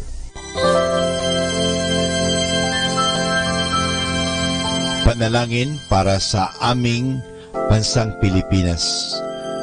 Panginoong Diyos, sinabi mo sa iyong bayan na kung ito'y tumawag sa iyo nang may pagpapakumbaba at tinatalikuran ang masasamang gawin nito, mabubuksan na ang aking mga mata at nakikinig na ang aking mga pandinig sa panalangin ginagawa nito. Kaya tumatawag kami na buong pananalig na kami ay diringgin alang-alang sa pag-ibig mo sa amin.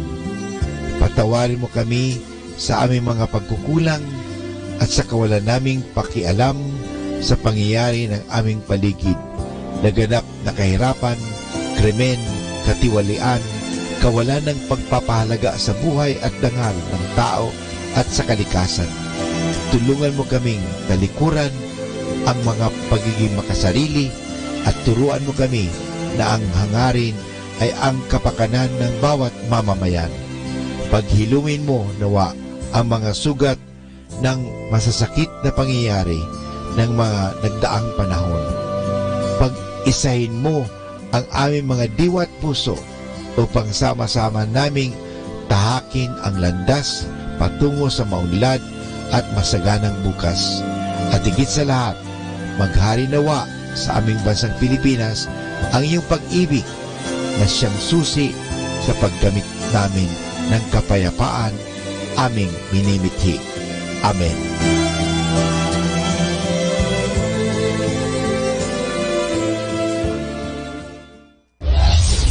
This is Manawag Dominican Broadcasting Incorporated, a religious non-commercial radio station.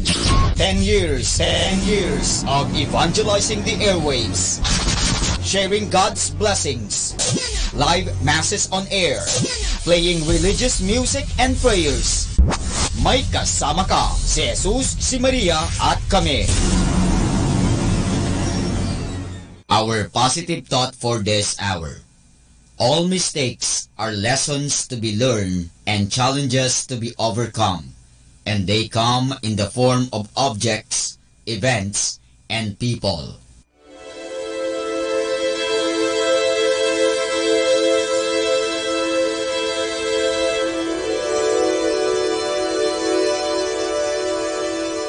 Isang mapagpalang pagbati po sa inyong lahat mula sa aming mga Dominicanong nobisyo dito sa Minor Basilica of Our Lady of the Rosary of Manawag.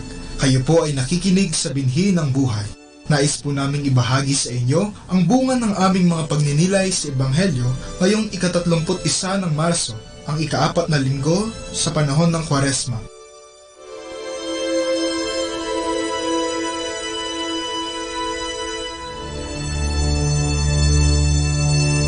A reading from the Holy Gospel according to Luke. Meanwhile, tax collectors and sinners were seeking the company of Jesus, all of them eager to hear what he had to say. But the Pharisees and the teachers of the law frowned at this, muttering, "This man welcomes sinners and eats with them." So Jesus told them this parable. Jesus continued, "There was a man with 2 sons.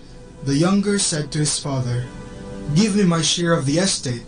So the father divided his property between them. Some days later, the younger son gathered all his belongings and started off for a distant land, where he squandered his wealth in loose living. Having spent everything, he was hard-pressed when a severe famine broke out in that land. So he hired himself out to a well-to-do citizen of that place, and was sent to work on a pig farm.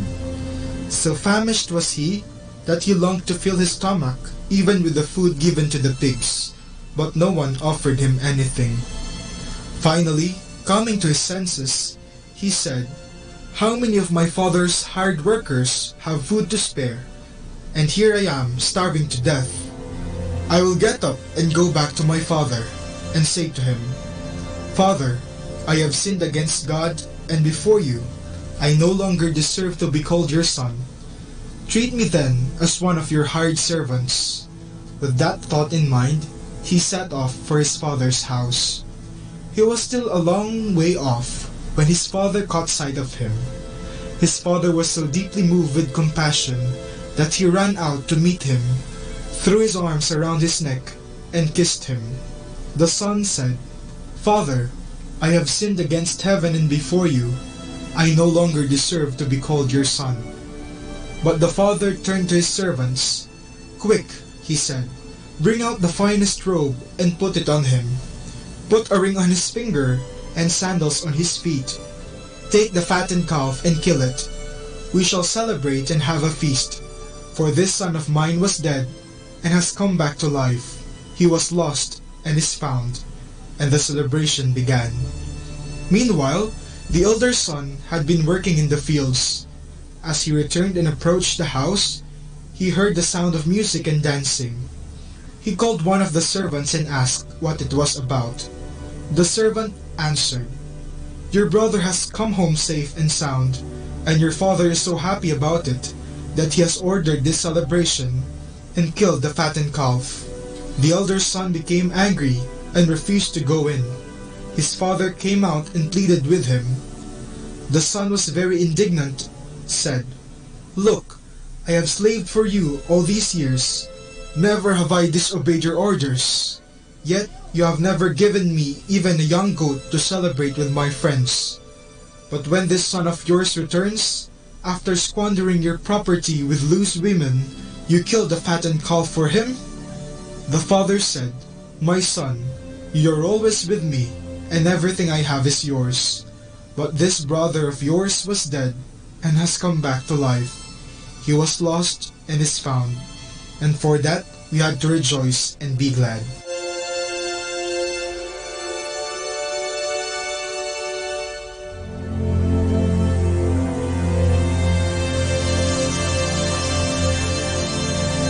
Sa Ebanghelyo ngayong ika-4 na linggo ng Kwaresma, isang talinhaga ang ipinahayag ni Jesus kung saan mayroong 3 pangunahing tauhan, ang ama at ang kanyang 2 anak.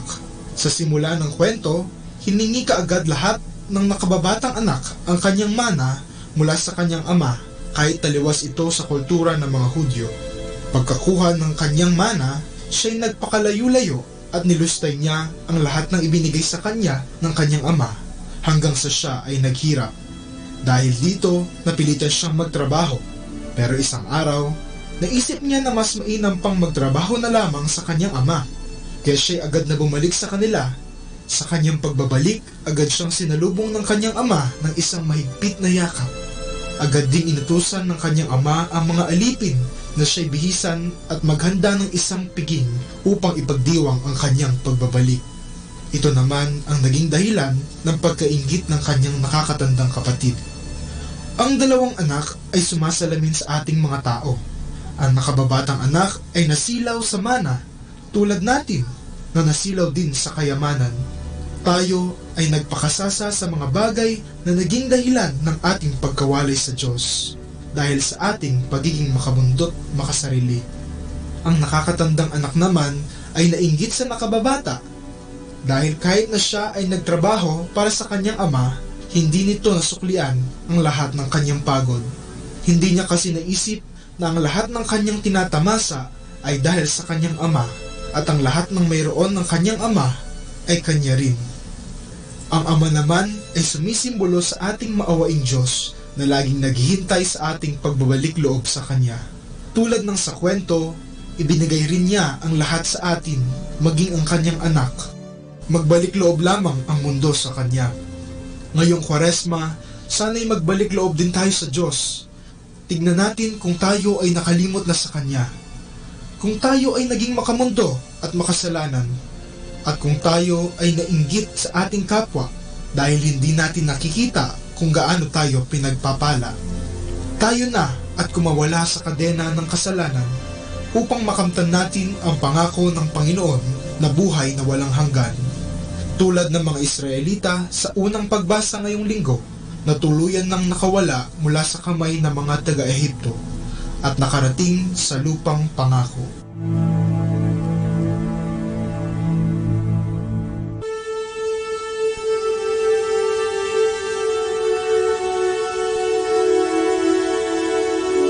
Mula po dito sa Minor Basilica of Our Lady of the Rosary of Manaoag, kami po ay taus-pusong nagpapasalamat sa inyong pakikinig. Naway patuloy po nating isabuhay ang salita ng Diyos, patnubayan at pagpalain nawa tayo ng Panginoong may kapal hanggang sa susunod na linggo dito sa Binhi ng Buhay.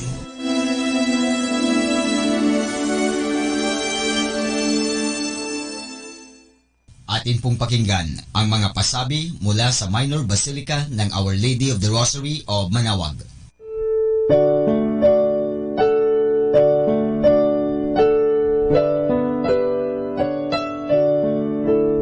Feast of Our Lady of the Rosary of Manaoag will be on May 8, 2019, third Wednesday of Easter season. Novena Masses will begin on April 29 every hour from 5 a.m. till 12 noon and 4:30 p.m. We invite you to participate in the said Novena Masses. Starting March 8, Friday, and all Fridays of Lent, there will be the Way of the Cross at 4 p.m. to be followed by the Mass. This will be aired live at Manaoag Dominican Radio 102.7 FM. You can also tune in or log on to our website at www.radyomanawag.com or www.eradioportal.com. You can also watch live at our Facebook page, Manaoag Radio, or on YouTube at Manaoag Dominican Radio FM. Thank you.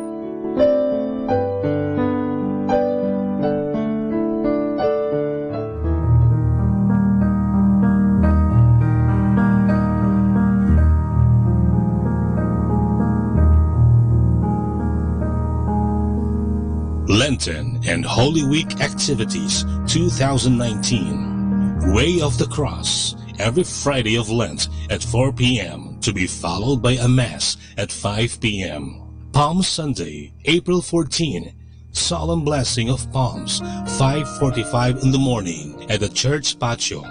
Holy Monday, April 15, schedule of Masses, 5 a.m. to 11 a.m. and 5 p.m.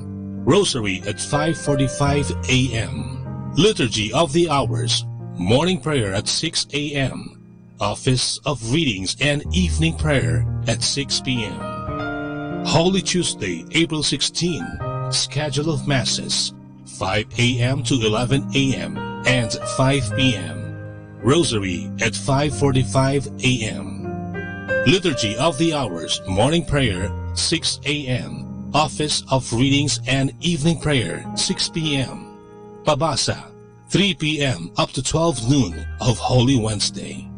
Holy Wednesday, April 17, schedule of Masses, 5 a.m. to 11 a.m. and 5 p.m. Rosary at 5:45 a.m. Liturgy of the Hours, morning prayer at 6 a.m. Office of Readings and Evening Prayer at 6 p.m. Holy Thursday, April 18, Rosary at 5:45 a.m. Communal Penitential Rite at 7:30 a.m. Confessions 8 a.m. to 12 noon and 6 p.m. to 10 p.m. Liturgy of the Hours, morning prayer 6 a.m. Office of Readings and Evening Prayer 6 p.m. Mass of the Lord's Supper at 4:30 p.m. Eucharistic Vigil at 6 p.m. to 12 midnight. Good Friday, April 19. Liturgy of the Hours. Office of Readings and Morning Prayer, 6 a.m. Communal Penitential Rite, 7:30 a.m. Confessions, 8 a.m. to 12 noon and 6 p.m. to 10 p.m.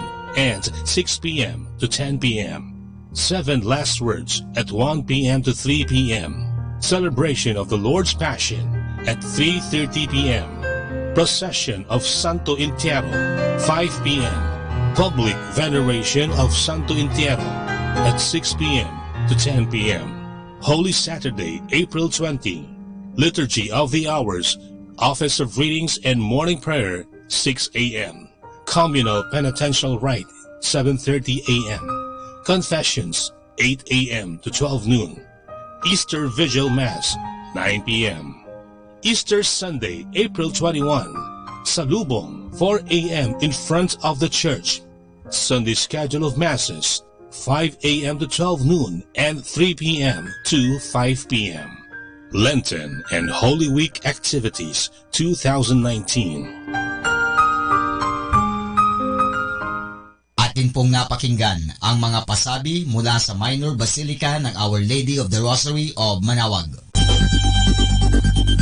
More than ever, we need Catholic radio station like Manaoag Dominican Radio FM.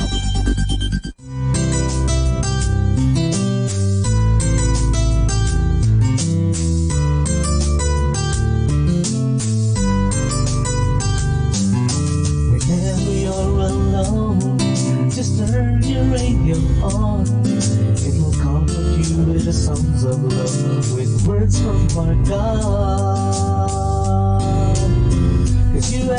company. You have a friend in here. Manawag Dominican Radio, with the songs that call you to God. You have a company, 'cause we are a family. Manawag Dominican Radio, with the songs that bring you to God. You have Manawag Dominican Radio FM.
The only radio that makes you closer to God. Manawag Dominican Radio. May kasama ka. Hi and hello, this is Father Butch Bombase OP giving you a thought for today. And our thought for today is pride. Many of us may think that pride is a sin of bad people only. No, it is found among good people too. Remember the gospel story of the praying Pharisee who is reminding God of all the good things he does? He really did these things, so he really was a good man. But he was too aware and proud of his goodness, and that spoiled it. You can find it in Luke chapter 18 verse 9 to 14. Pride was the cause of both Adam's and Lucifer's fall. Both were tempted to make themselves equal to God. Satan even tried our Lord with pride when he tempted him to throw himself down from the temple and then work a miracle to save himself, and that he would become the talk of the town. You can find that in Luke chapter 14 verse 1 and following. Pride has certain qualities it cannot hide. A proud person cannot forgive someone, nor can he or she ask for forgiveness. That Judas' fault. A proud person must always win. A proud person cannot thank another person. Why should he? He is important, so others should feel privileged to do him with favors for free. If someone else does good or does well, the proud person must belittle him or her with words like, "So what? That is nothing. Anyone can do that." There are the three expressions which a proud person never uses. They are, "I'm sorry," or "It's my fault," or "Congratulations." People who are blown up with pride are like a balloon full of air. Just stick a pin of humiliation into them, and they explode and collapse into nothing. This is especially true when a proud person puts on a humble act. They speak against themselves, so you will praise them. Here is the way to spoil the trick of theirs.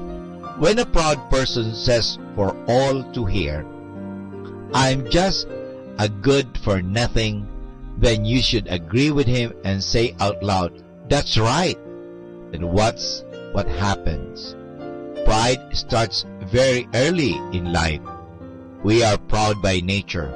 A little child who is stubborn shows pride. If he throws himself on the floor in a tantrum, just walk away and leave him there all alone. He will soon learn a lesson. Nothing kills pride more than neglect. Ignore him. Pride is like a weevils which eat the insides out of flour and rice. Pride is like termites which eats the insides out of your house. Basically, pride is the root of all sin. And this is Father Butch Bombase OP giving you a thought for today. And our thought for today is pride. Happy Saturday. If you have time, you can go to the field and plant any seed, plant a tree, so that after several years, you will have to reap. You will have a harvest. So plant, and plant. And later on, you will be able to harvest. Happy Saturday.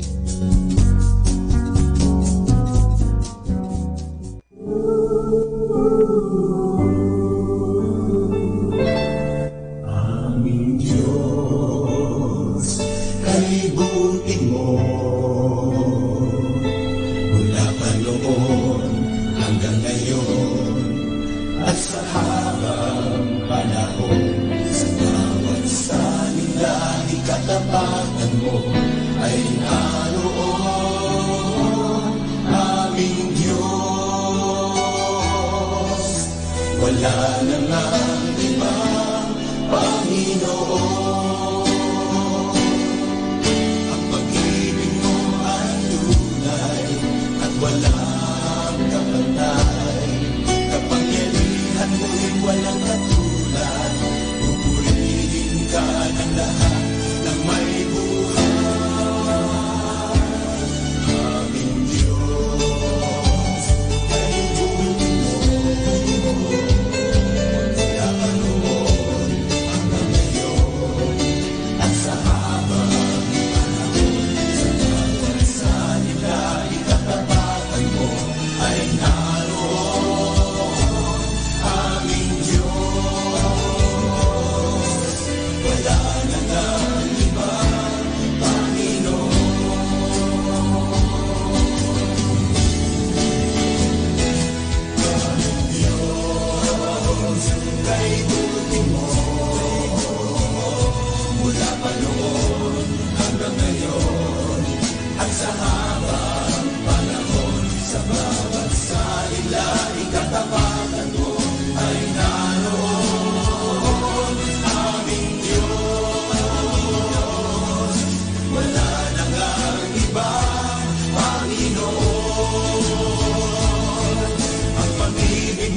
to explain the love of my Jesus, the life that he gave. And so many times will I praise you today. I lift up my life, 'cause you're always the same. In my offering to you I bring, your name is Jesus, your name is Jesus, you're the wonderful counselor, my friend. You're what I hold on to. I know that you brought me through all the days of loss. To the cross you knew that I need a Savior. How many songs can I sing to proclaim your wondrous love? Oh, and beauty so great. Oh, and what would I say if you brought down the rain? Oh, and every day I walk through the pain, my heart will still say, your name is Jesus, your name is Jesus, you're wonderful counselor, my friend. You're what I hold on to. I know that you brought me through all the days of loss. To the cross you knew I need a Savior.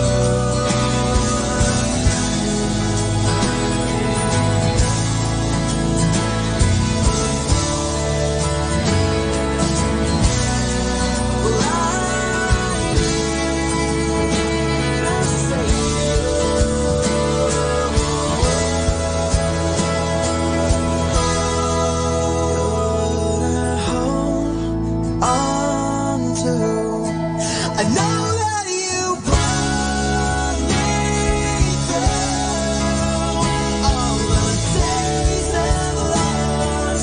To the cross you knew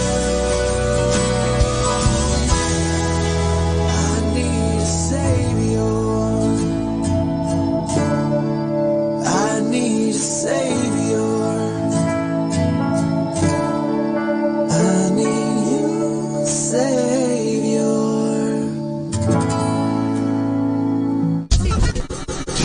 This is 102.7 Dominican Radio.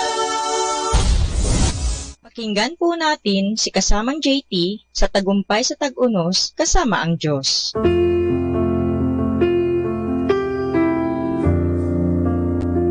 Ngayong Abril 6, ating pagnilayan ang kwento na pinamagatang kapag naharap ka sa detour sign.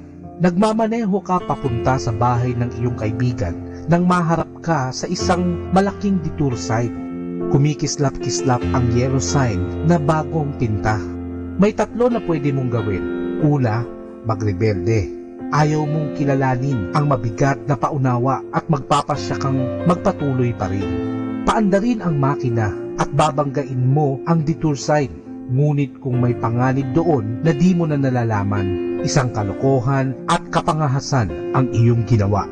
O pwede kang sumunod ng walang pagtutol at ipipihit mo ang manubela tungo sa lihis na daanan. Pero nagbamaktol ka naman at medyo umuusok na rin, bagay na magpapalaki sa pagkayamot mo na higit na malala kung titignan ang pinagmulan lamang nito. Ngunit maaari kang mag-relax at magtiwala sa Diyos. Ganito ang pagkakasabi ni George Mueller: ang mga hakbang ng taong matuwid ay itinatakda ng Diyos at ganoon din ang mga paghinto. Ganito rin ang nangyari kay David na ipinapahiwatig ng pagbubuhos ng langis sa kanya ng propetang Samuel. Kinakailangan niyang magtago sa disyerto ng 7 mahabang taon. Marami sa mga awit ang sinulat niya sa mga taong iyon ay tungkol sa Diyos, sa kanyang kanlungan, kanyang lakas at kanyang tulong. Ang issue ay hindi kung sa buhay mo'y maharap ka sa mga detour, kundi paano mo haharapin ang mga ito. Matalino ang taong natututo at tumatanggap na ang detour ang siyang landas. Kinikilala mo na anuman ang mangyari, ang Diyos ang nakapangyayari sa lahat.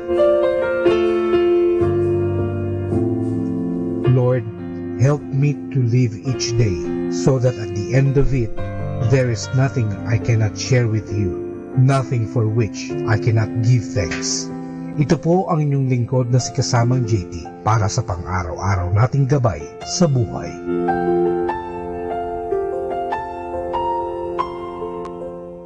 Atin pong napakinggan si Kasamang JT sa Tagumpay sa Tag-Unos, Kasama ang Diyos, sa inspirasyon ni Harold J. Sala. Dito po lamang sa Manawag Dominican Radio. May kasama ka, si Jesus, si Maria, at kami.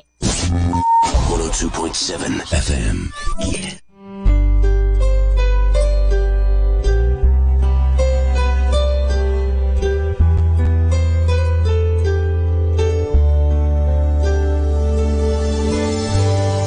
You cause the sun to rise. You make the waves ride to the shore.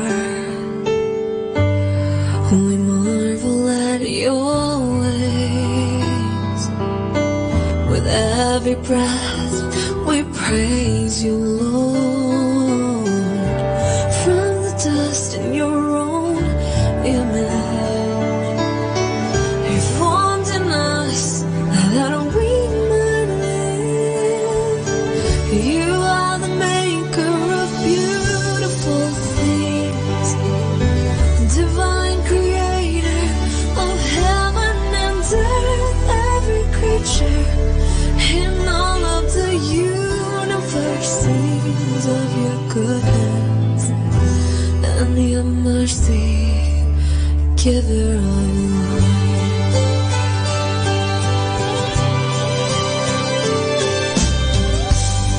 The tapestry of spring,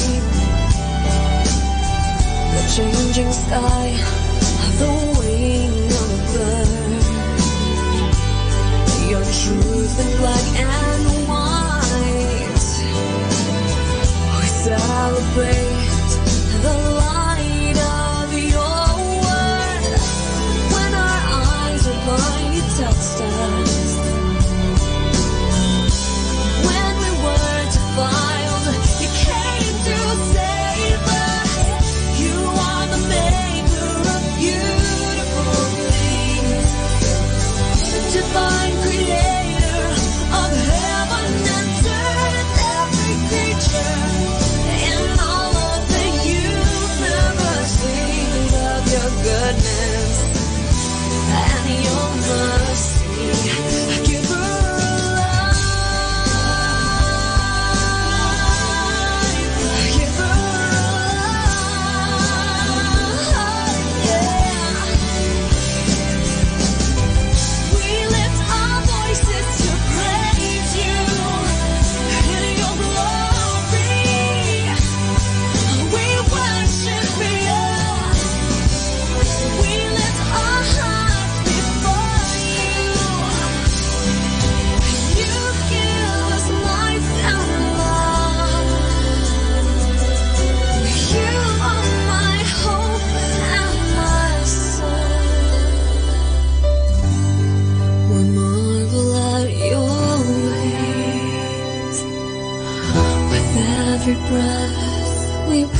of your goodness and your mercy. You are the maker of beautiful things, divine creator of heaven and earth, every creature in all of the universe sings of your goodness and your mercy.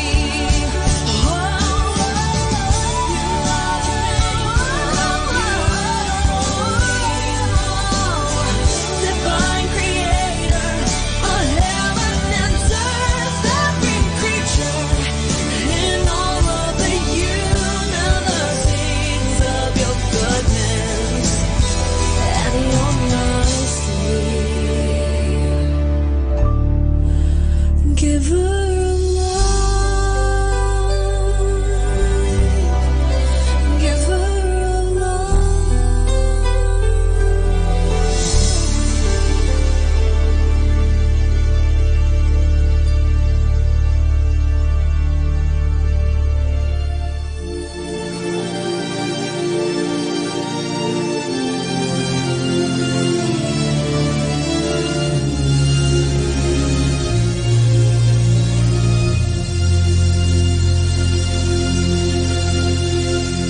man mo'y maging gabay, saan man magtungo, tuwing nalulumbay, ilawan ang puso. Itong aming dasal, kapag naliligaw,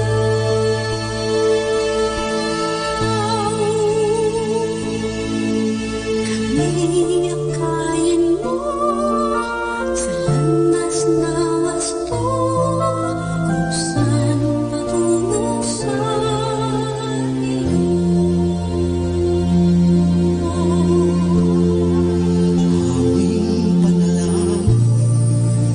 May pag-ibig mo, O Diyos, kami ilaw sa aming puso, sa bawat sandali, sa araw at gabi. ilaw na itong aming dasal. Itong aming dasal, Kapag naliligaw, kapag naliligaw,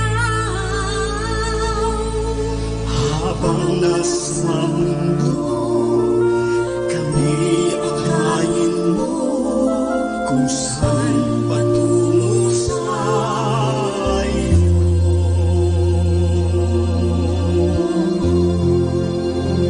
Manalangin namin kami ay panalangin na kahit sa dilim nawa'y makita liwanag ng pag-ibig mo. Dakila at di mawawalay sa iyong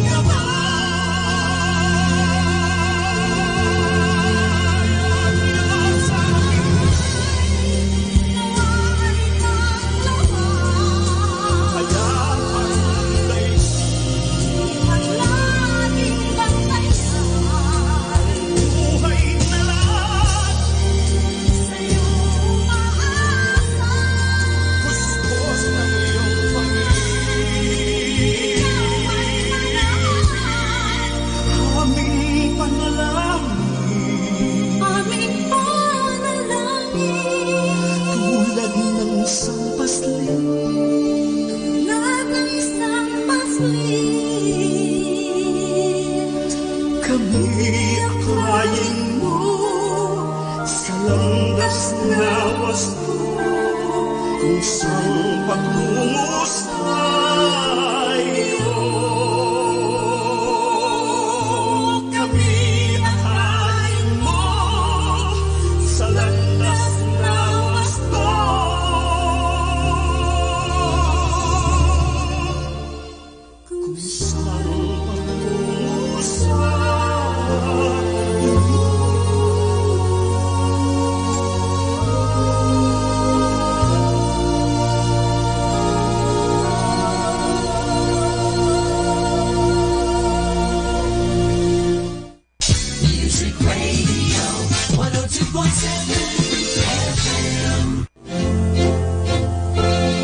Kaibigan, saglit lang, may ikukwento po ako sa inyo.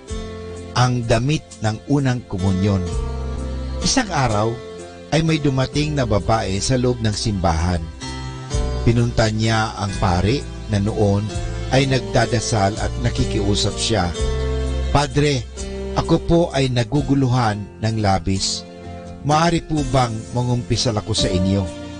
Hindi pa nakakasagot ang pari sa babaeng iyon ay ikwento na sa kanya ang kanyang problema. Padre, sabi ng babae, ang inay ko po ay may malubhang karamdaman. Maaring ilang araw na lamang ang natitira sa kanyang buhay dahil sa sakit na kanser. Kagabi ay pinakiusapan niya ako na kunin ang isang maliit na kahon sa loob ng aparador. Alam ko po na malaki ang paghihirap niya sa kanyang sakit, pero marahil ay higit pa siyang nasasaktan dahil na naging makasalanan ang buhay ko. Tungkol sa kahapon ay ipinakuha niya sa akin, ipinalagay niya ito sa harapan niya at pinabuksan niya ito sa akin. Sa loob ng kahong iyon ay may isang sulat at nakita kong ito'y sulat kamay mismo ni inay. Pinabasa niya ito sa akin at ang nakalagay ay isang magandang alaala ng pinakamaligayang araw sa buhay ng anak kong si Ann. Matapos kong basahin ito ay tiningnan ko si inay. Noong ko lamang natanto na yon ang tanging paraan niya upang sabihin sa akin kung gaano kasakit para sa kanya ang malaman na ako ay nabubuhay sa kasalanan at hindi tumatanggap ng sakramento tulad ng dapat kong gawin. Nang tingnan ko kung ano pa ang nasa loob ng kahong ipinakuha niya sa akin, ay nakita ko ang damit na isinuot ko nung unang tumanggap ako ng banal na komunyon. Kay linis at kay puti pa ng damit na iyon. Iyon ang larawan ng aking kaluluwa ng araw na iyon, di tulad ngayon na maitim at puno ng kasalanan. Kinuha ko ang damit na iyon at umiyak akong nagtungo sa aking kwarto, Padre. Naging maligaya nga ako nung araw ng una kong komunyon. Kaya Padre, nais kong mangumpisal sa iyo ngayon ng lahat ng aking kasalanan sapagat nagsisisi ako sa mga ito at nais kong magbagong buhay na at maging malinis at busilak tulad ng araw na iyon. Diyan po mga kaibigan nagtatapos ang kwento natin tungkol sa ang damit sa unang komunyon. Ano pong aral ang mapupulot natin? Dahil sa kasalanan mortal, si Ann ay hindi nakatanggap ng banal na komunyon. Naging maligaya siya noong kaibigan niya si Jesus sa pamagitan ng malimit na pagtanggap ng komunyon. Nang siya ay mapahiwalay kay Jesus, naging malungkot na at makasalanan ang kanyang buhay.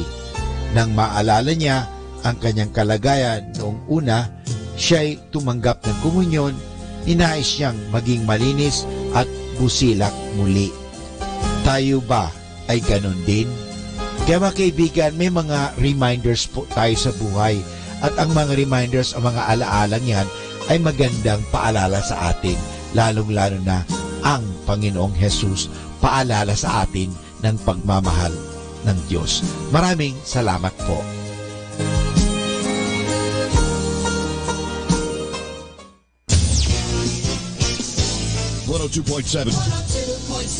Manawag Dominican Radio.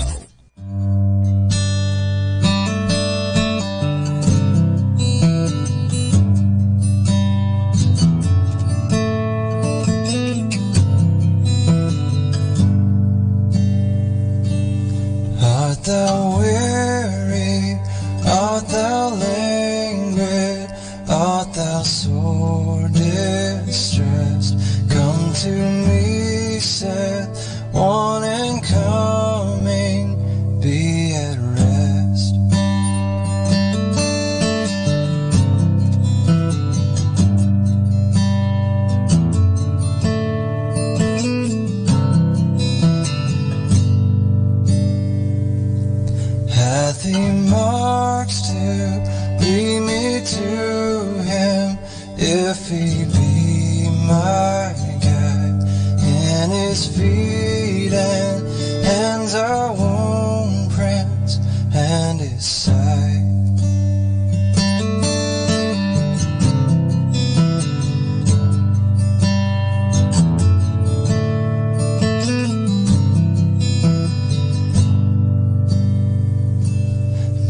the diadem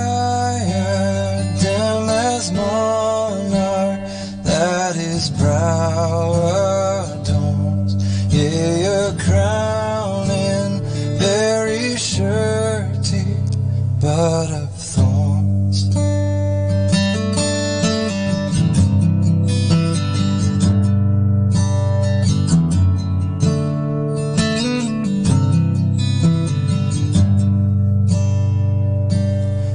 If I find him, if I follow what is good and hear many sorrows, many labors, many tears.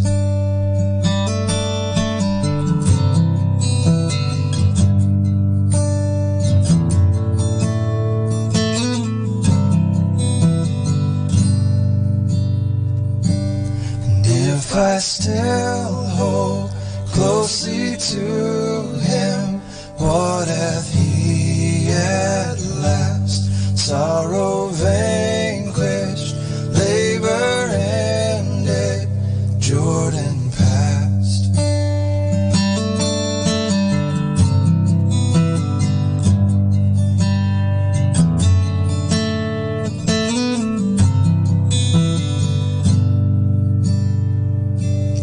If I ask him to receive me, will he say me nay? Not till earth and not till heaven pass away.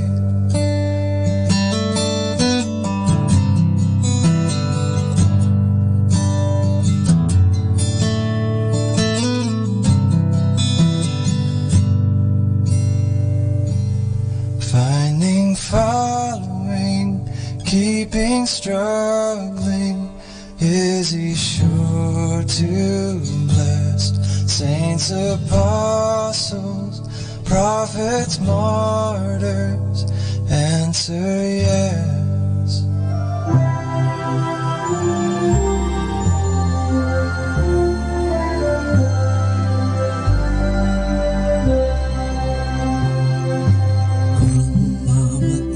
Sa sarili ay mabubuhay sa Diyos. Siya'y larawan ni Kristo, ang ating mabuting pastor. At kanyang iniaalay ang sarili niyang buhay sa lubod at kabutihan ng minamahal niyang kapwa. Sa paglapit ng panganib, tumatakas ang upahan. Ngunit ang tunay na pastol, nananatili hanggang kamatayan. Kaya't siya'y mahal din ng buting Diyos na Ama, sapagkat handa siyang mamatay nang ang kawan ay maligtas.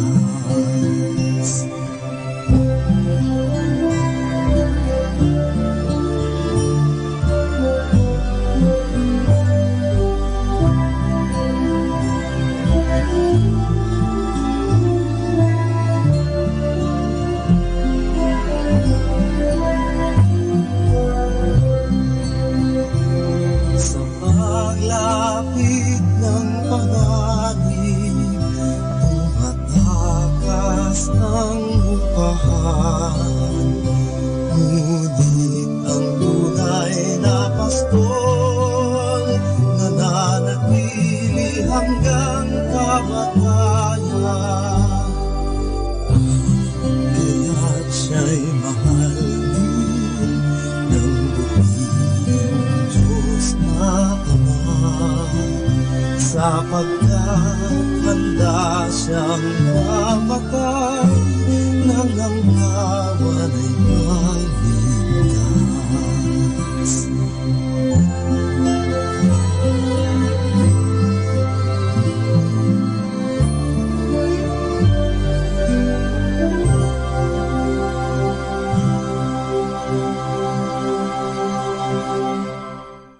A Lenten message. It's not what we have in life that matters. It's who we have. A Lenten message. Manawag Dominican Radio joins the world in the observance of Lenten season.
That I may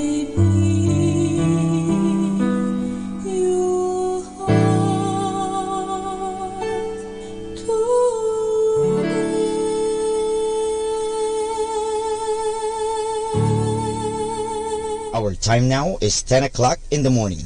Let us now have our time check prayer. Panalangin ng isang manggagawa. Makapangyarihang Diyos na lumikha ng lahat, binigyan mo ng dangal ang paggawa ng lalangin mo ang mundo.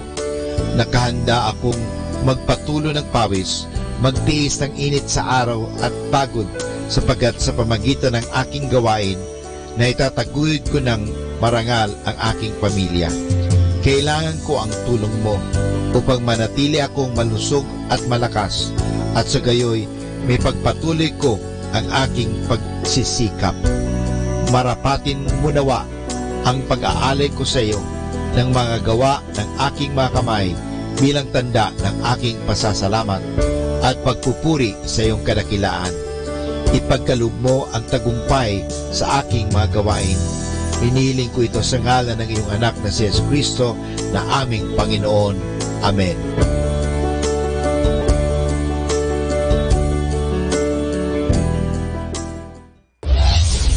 This is Manawag Dominican Broadcasting Incorporated, a religious, non-commercial radio station.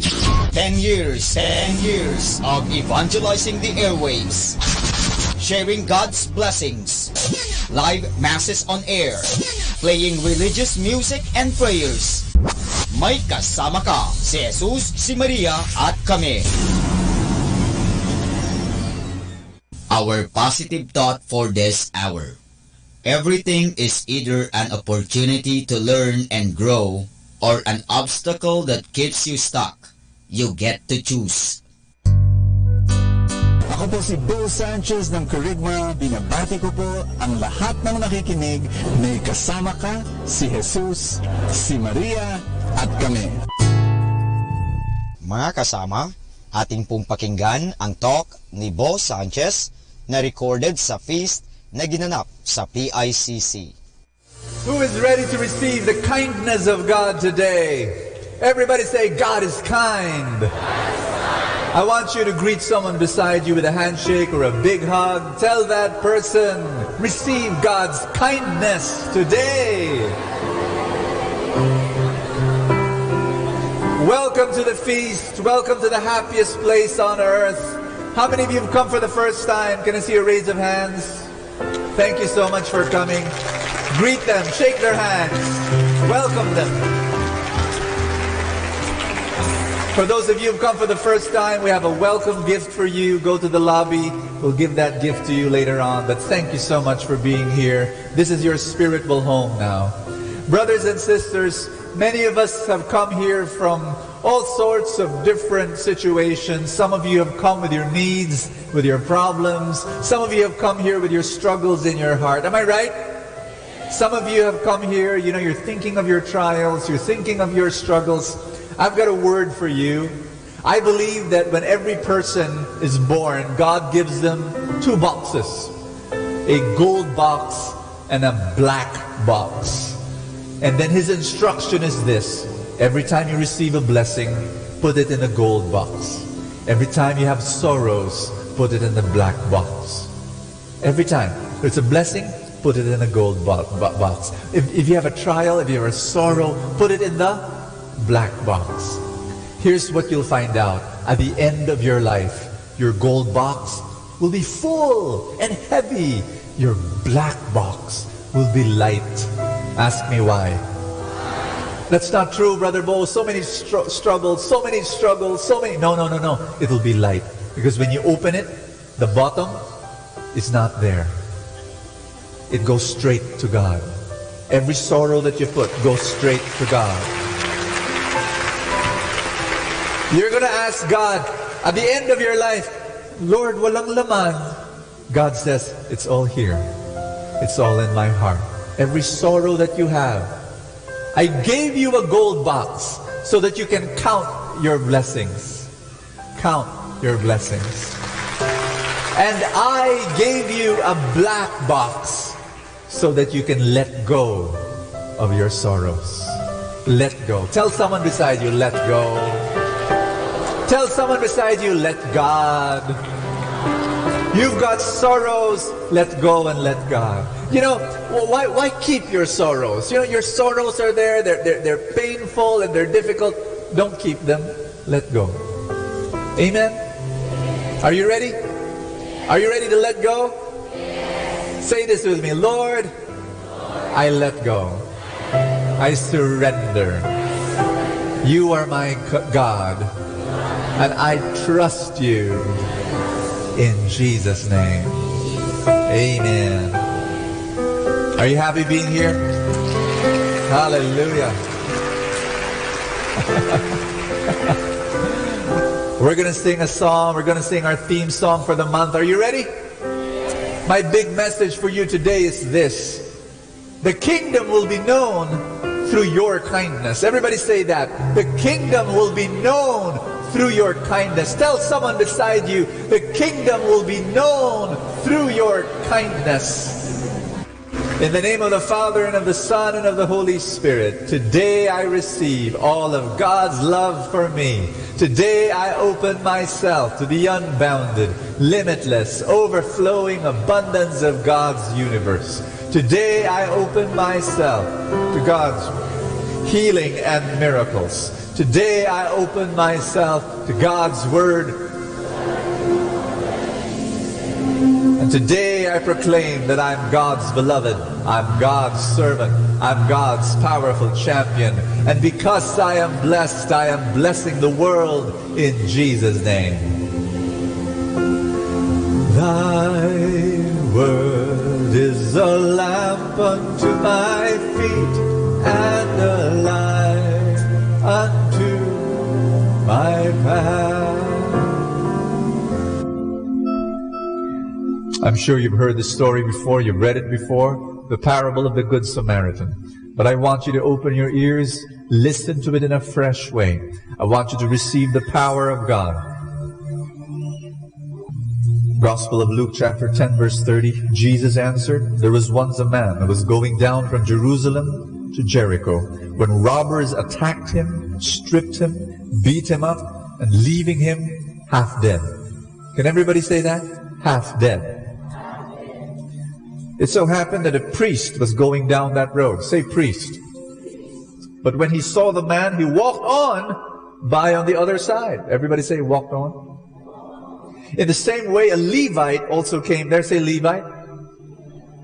And then walked on by on the other side. Say walked on. But a Samaritan who was traveling that way came upon the man, and when he saw him, his heart was filled with pity. Say pity.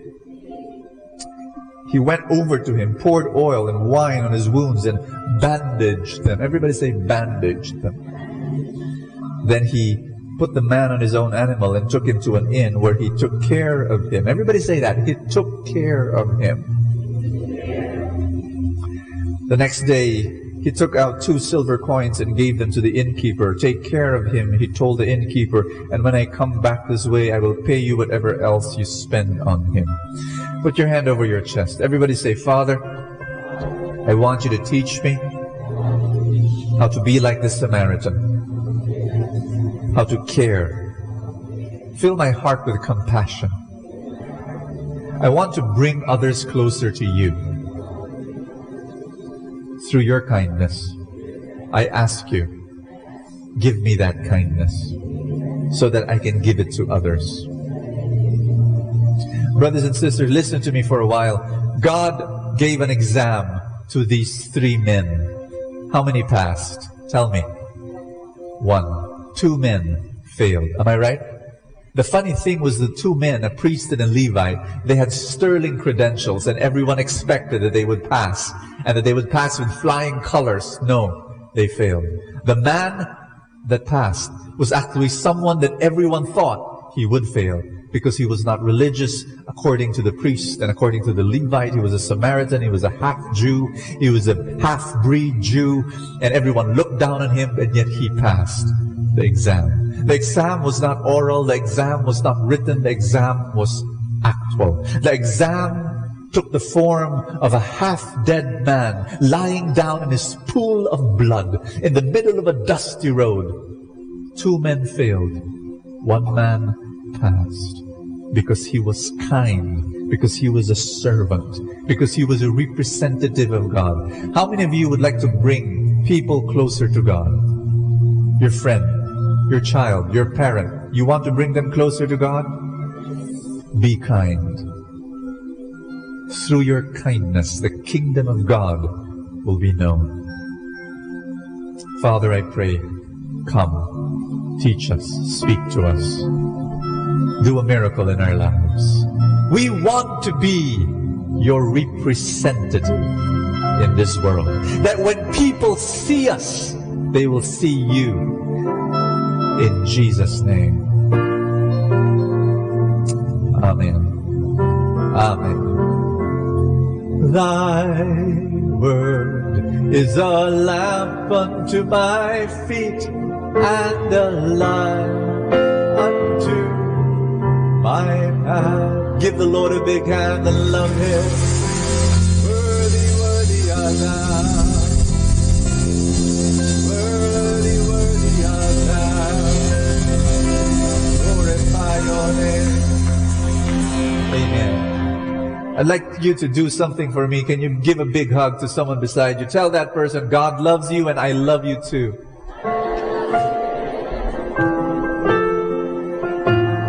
Let me tell you why I asked you to say that. I'm going to say something very radical. Are you listening to me? Here's what I want to say to you. I believe this with all my heart, that you will not fully know God's love without someone, another human being, giving you that love.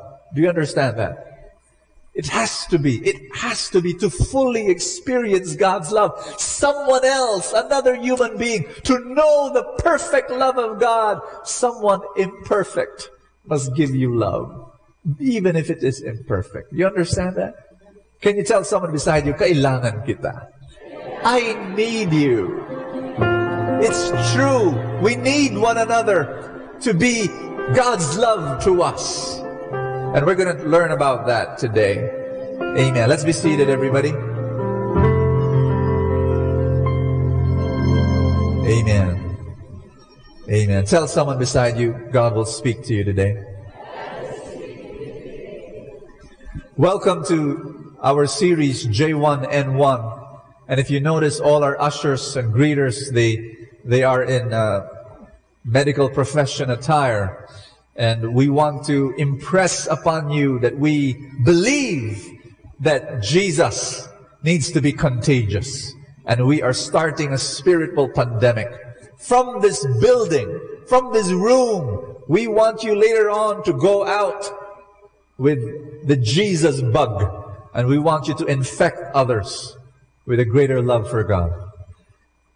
And now we're going to learn about kindness. Again, I'm going to share with you our big message for the day. The kingdom will be known through your kindness. Say that with me again, please. I want you to hold someone's hand, please. Sabihin mo sa kanya, tell that person, the kingdom will be known by your kindness. Do I hear an amen? Let me tell you another story. One day there was this plane and it was about to crash. And before it crashed, here was the problem. There were 4 passengers, but there were only 3 parachutes. And the first man, he got 1 parachute and he said, I am a brain surgeon. My patients need me. And so he jumped off the plane with 1 parachute. The second guy, he got another parachute and he says, I am a rocket scientist. I am one of the smartest people on the planet. The world needs me. And he jumps off the plane with the second parachute. There was only 1 parachute left. And there were 2 persons still on the plane. The third person, he stands up and he gets the other parachute. His name is Pope Benedict. And he says, I'm an old man. And he was talking to the 4th passenger who happened to be a boy. And he said, you are still young. Here is the parachute. Take it. I'm an old man. Go and live your life. And the young boy said, Your Holiness, it's okay. There are still 2 parachutes. And the Pope said, Why? And the young boy said, The rocket scientist, the smartest man on the planet, he got my backpack.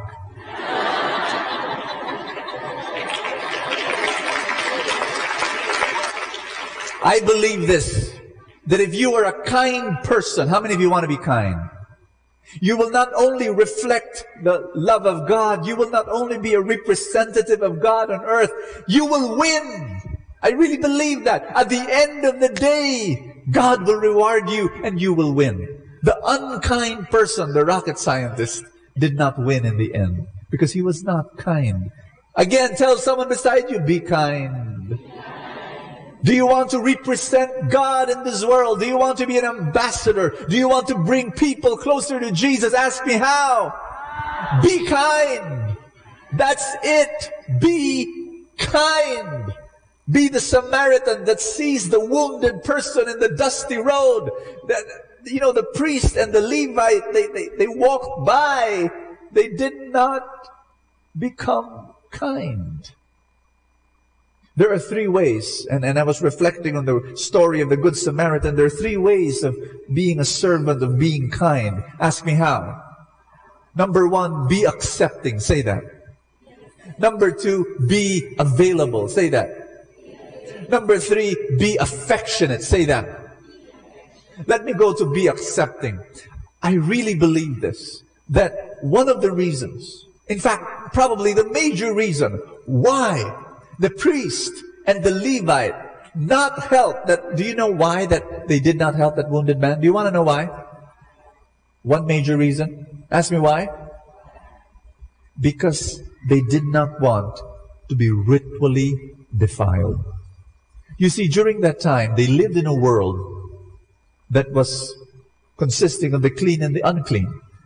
Some things are clean, some things are not clean. Some people are clean, some people are not clean. And the Levite and the priest, according to the law, if they would touch a dead body, they will be ritually defiled, unclean, for 7 days. And so for 7 days, the priest and the Levite will not be able to do the religious duties. Do you hear me? The Samaritan did not think of clean or unclean. He was a Samaritan. And according to the priest and the Levite, a Samaritan was already unclean. Since the day he was born, a Samaritan was a half-Jew, a half-breed Jew. They looked down on Samaritans. This story is incredibly controversial. The parable of the Good Samaritan is a nice, sweet story for us. But for the listeners of Jesus, the reaction is, when Jesus was telling this story, the reaction is, oh my gosh, the Samaritan? The priest and the Levite, they passed by. The Samaritan was the one who helped. It was so controversial. But you see, the Samaritan, it did not matter. The guy was dead. The guy was clean. The guy was ritually, no, didn't matter. He helped. Here's something I want to share with you, brothers and sisters. One of the things I've realized after 32 years of ministry, the longer I live, the more I realize this. The best evangelist, the best representative of God, the best person who brings other people closer to God, that's not the wisest person, the most intelligent person, the most talented person, the most gifted person, the most eloquent person. No, no, no. The best representative of God is the kind person, the accepting person, the humble person. Do you agree with this? Think back. Who were the people in your life that most expressed who God was, who God is? Friends, it is the kind person. Am I right? Does this resonate with your experience? Many times they made a survey, and this is very sad, of young people in America, ages 6 to 29, huge survey, and they asked the question, what do you think of Christianity? The results were very sad. 87% responded and said that Christianity was judgmental. Does that make you sad? These are young people we want to bring to the Lord, young generation we want to bring closer to God. 87% think that Christianity is judgmental. 85% think that Christianity is hypocritical. And 1 out of 4 believe that modern Christians are so unlike Christ. I remember what Mahatma Gandhi said. I like your Christ. I do not like your Christians because your Christians are so unlike Christ. Lungkot ano? But that's the experience of many people. We who are supposed to be the representative of Jesus, we cannot represent Him because we're judgmental, because we are hypocritical, because we love to criticize, we love to look at what is wrong in people and tell them so. Rick Warren said this, Christians are more known for what we are against than for what we are for. Meaning to say, we like telling people what we are against. We are against abortion. We are against homosexuality. And rightly so, that we are against adultery. We are against this. We are against that. But brothers and sisters, my big question to you is this. Are you known for your kindness? First of all, are you known for your forgiveness? Are you known for your mercy? Are you known for your compassion? That wounded man on the dusty road, he needed compassion. But the Levite and the priest, they did not stop because they did not want to be defiled. They did not want to be contaminated by his defilement. The Samaritan man, he did not care. You know, when there's a catastrophe in the world, there are 2 types of religious people that surfaces. When Mount Pinatubo erupted in 1991, how many of you were alive during that time? Thank you. You know, I heard some religious people say, do you know why Mount Pinatubo erupted? Because God was angry. God was angry at the prostitutes in Olongapo and Angeles. I heard that. And I was a young Christian then. And at the back of my mind, I was saying, there's something wrong here. What is that? Being judgmental. Every time there's a catastrophe. In 2004, December 26, a tsunami hit Phuket Beach. Remember that? I heard some religious people say, oh, God sent a tsunami to those people because on Christmas Day, they were not in church. They were in the beach. Judgmental. And that's what we've experienced among religious people. Not kind, not compassionate.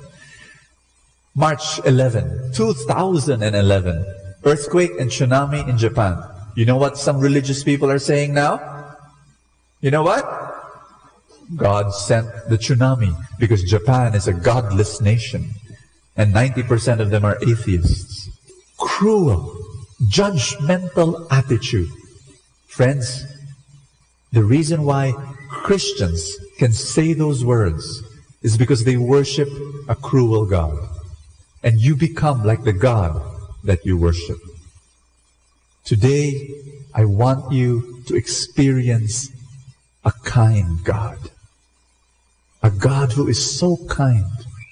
And the only way you will be kind yourself is if you worship and get to know the kindness of God for your life. You know, in the feast, I always say this to people. We welcome everybody here. Amen? We welcome everybody. We welcome the worst sinner here. We will embrace the biggest sinner and tell him that he is a member of the light of Jesus. You are, I don't care what kind of addict you are. I don't care if you are a prostitute. I don't care. I mean, I'm going to love you and you're going to be my friend. You know why? Because I've experienced the kindness of God in my life. Once upon a time, I was an addict. Once upon a time, I could not control my sin. Once upon a time, I could not stop myself. And yet, God forgave me. God loved me. God was kind to me. I have to do the same thing here at the feast, here in Light of Jesus. Light of Jesus, you are not a museum of perfect people. You are a hospital for the sick and the wounded and the weak. That's what we're here for. Look at the person beside you. I have an announcement to make. That person is not perfect. Yes? Look at that person.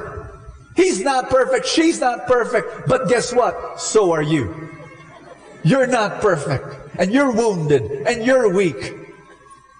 And this is what kindness is all about. Now, what I want you to do is I want you to go out into the streets, go out into your family, go out into your offices, and show the kindness of God, the forgiveness of God, the compassion of God. Even if they are imperfect, and even if they are weak, do not be judgmental. Am I making sense here?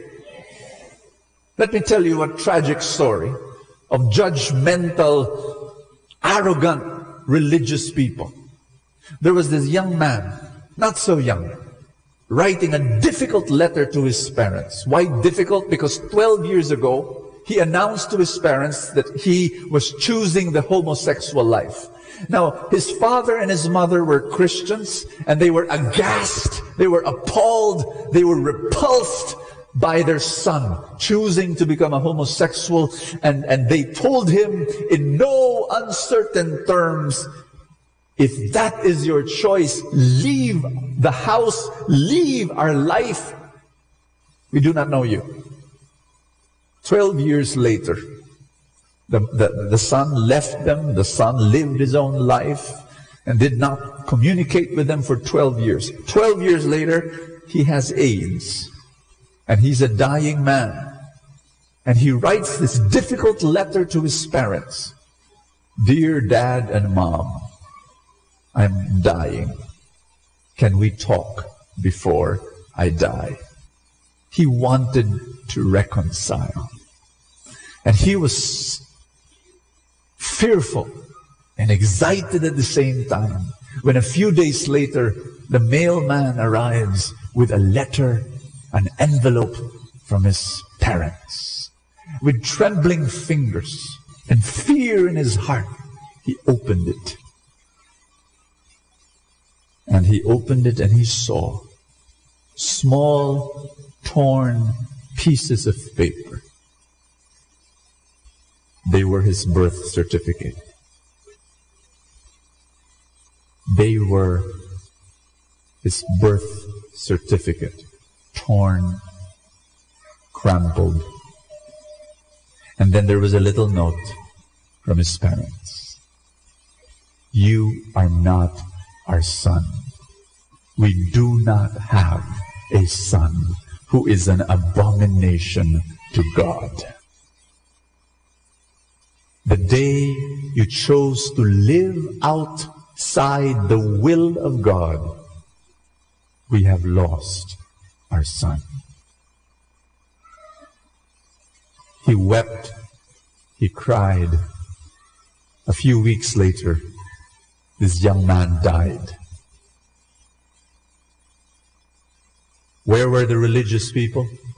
Where were his parents? Busy judging, busy condemning. The irony of it all was that during his dying days, there were people who were taking care of him. And who were they? Neighbors, office mates, friends, all of them not Christian. Sad story? Sad story?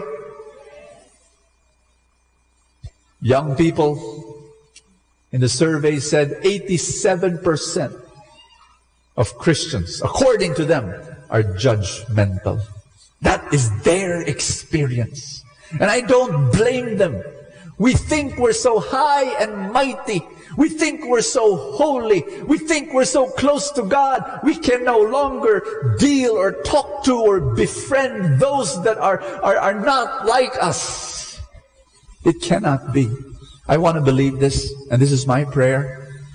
This is my prayer, that all of you here in the light of Jesus will not be like that. That you will be the 13% who will be compassionate and kind and accepting. Why? Notice this. The Samaritan man was the only one who helped the wounded person because he was unclean, helping the other unclean person. The wounded person helps the other wounded person. You need to know your weaknesses. You need to be aware of your wounds. You need to be aware of your imperfections. And then your arrogance will fly away. And then you will begin to help and be compassionate and be kind. Am I making sense?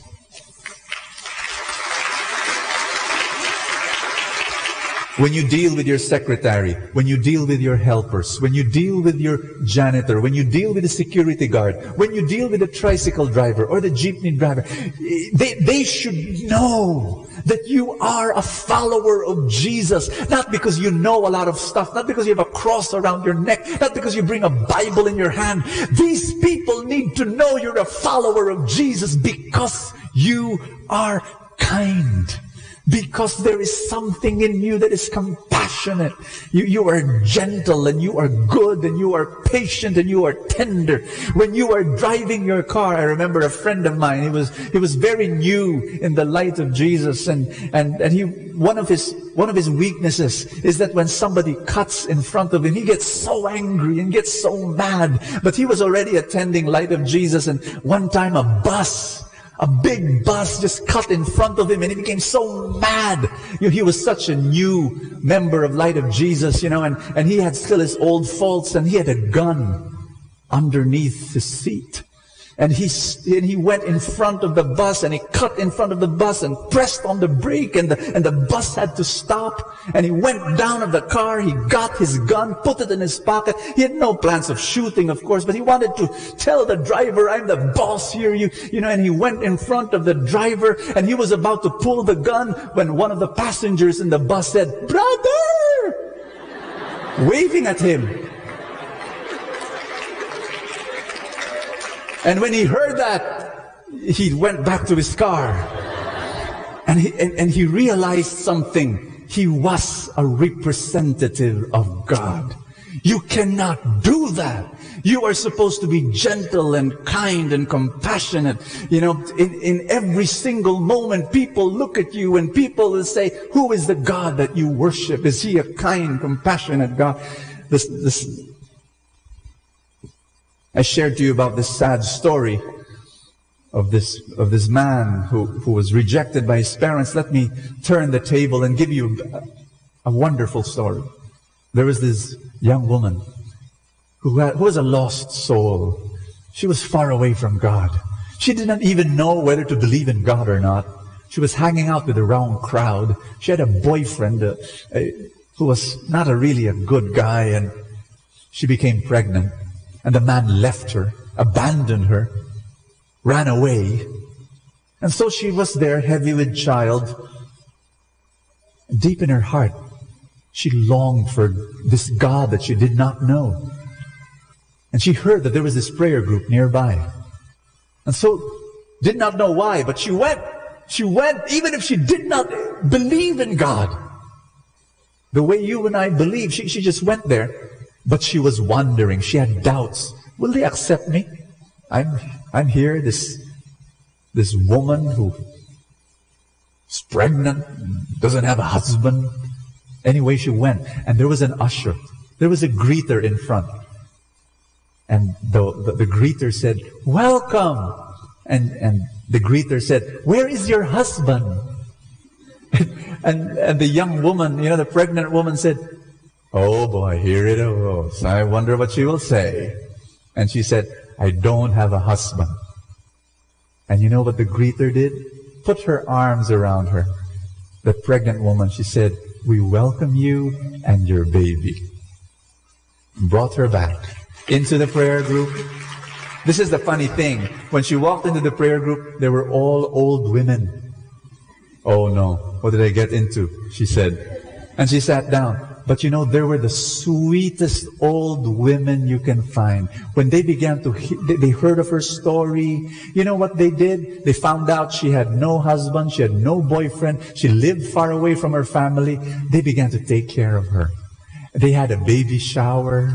And then what happened was this. There was this old woman who would call her. Every time she would attend the prayer meeting, she told everybody, "I don't believe in God."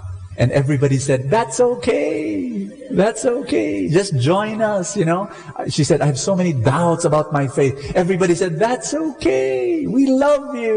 There was this old woman who would call her. Every time she attended the prayer meeting, not every time, maybe once or twice a month, this old woman would call her. Come. And so this pregnant woman will sit beside this old woman, and the old woman will press a small plastic bag filled with coins, put it in her palm, and she says, "I saved this for the baby." And she would be so touched. And sometimes when she said, you know, this pregnant woman, she would hold that coin. She knew this woman was not rich, she was poor. She was a poor woman, and she was giving coins for the baby. But you know, those coins were important to her because she was also going through a difficult journey. I want you to know the end of this story. You know, when she gave birth, this little group, this prayer group of accepting people, Christians who are so kind, old women, they every time she came with the baby will be passed from one woman to another. It became the baby of the prayer group. That baby gave life to this group. That pregnant woman, that woman who gave birth, that woman today is a preacher. Why? Because she experienced the kindness of God through some Christians. And that's what you and I are supposed to do. Do you hear what I'm saying? Number 2, you've got to be, what's number 1? Accepting. Number 2, be available. Say be available. You know how? I shared this already last Sunday. Don't stick just with people who are renewed, people who are like you. Go out. Go out of your way. The Samaritan, he was a busy man. He really was. In fact, Jesus had to insert that snippet in the story where he said to the innkeeper, "I'm going away. Can you take care of him, please? When I come back, I'll give you money, more money." You got what I'm saying? Jesus inserted that snippet because he wanted to tell you and me, Samaritan, busy guy. But he broke his schedule. He welcomed the interruption to serve, to be kind. And that's what you and I have to do. We need to go out. And we need to be with friends who are not attending the feast, who are not reading their Bibles, and who curse, and maybe who smoke, and who do the green jokes, and who don't follow God. We need to befriend them. We need to be kind to them. I'm saying, you know, people ask me, "Brother Bo, but I'm an alcoholic. I cannot go with my buddies who drink." Fine, don't. But when they're not drinking, you be with them. You know, because you have a weakness here. You got what I'm saying? You know? But you've got to be able to show them that Jesus is in you and that Jesus in you is kind. Be available. St. Augustine said this, Christians are fertilizers. Can you say that? Christians are like fertilizer. Why? Because fertilizer, if you scatter, say scatter. If you scatter in a whole big piece of land, it will nourish the soil and you will have great harvest. But if a fertilizer is placed in a house, it's gonna smell bad. Not only that, it will explode because fertilizer is combustible. This is what happens if you put a group of Christians in one room and they do not want to welcome newcomers. Hello? You got what I'm saying? If you put Christian friends and put them all together and then they say to themselves, "We will not welcome any new people," especially people who are not believers or not followers, we'll just stick to ourselves. You know what will happen? Ask me what? They're going to smell bad. Oh, believe me. They're going to fight each other. They're going to carry a magnifying glass and they're going to look at each other's mistakes. That's all they'll do. They'll explode. The reason why the feast is an open event, the reason why the feast is not for insiders, but it's for outsiders, the reason why the feast is for sinners is because of this reason. We are fertilizer. We need to scatter. We need to spread.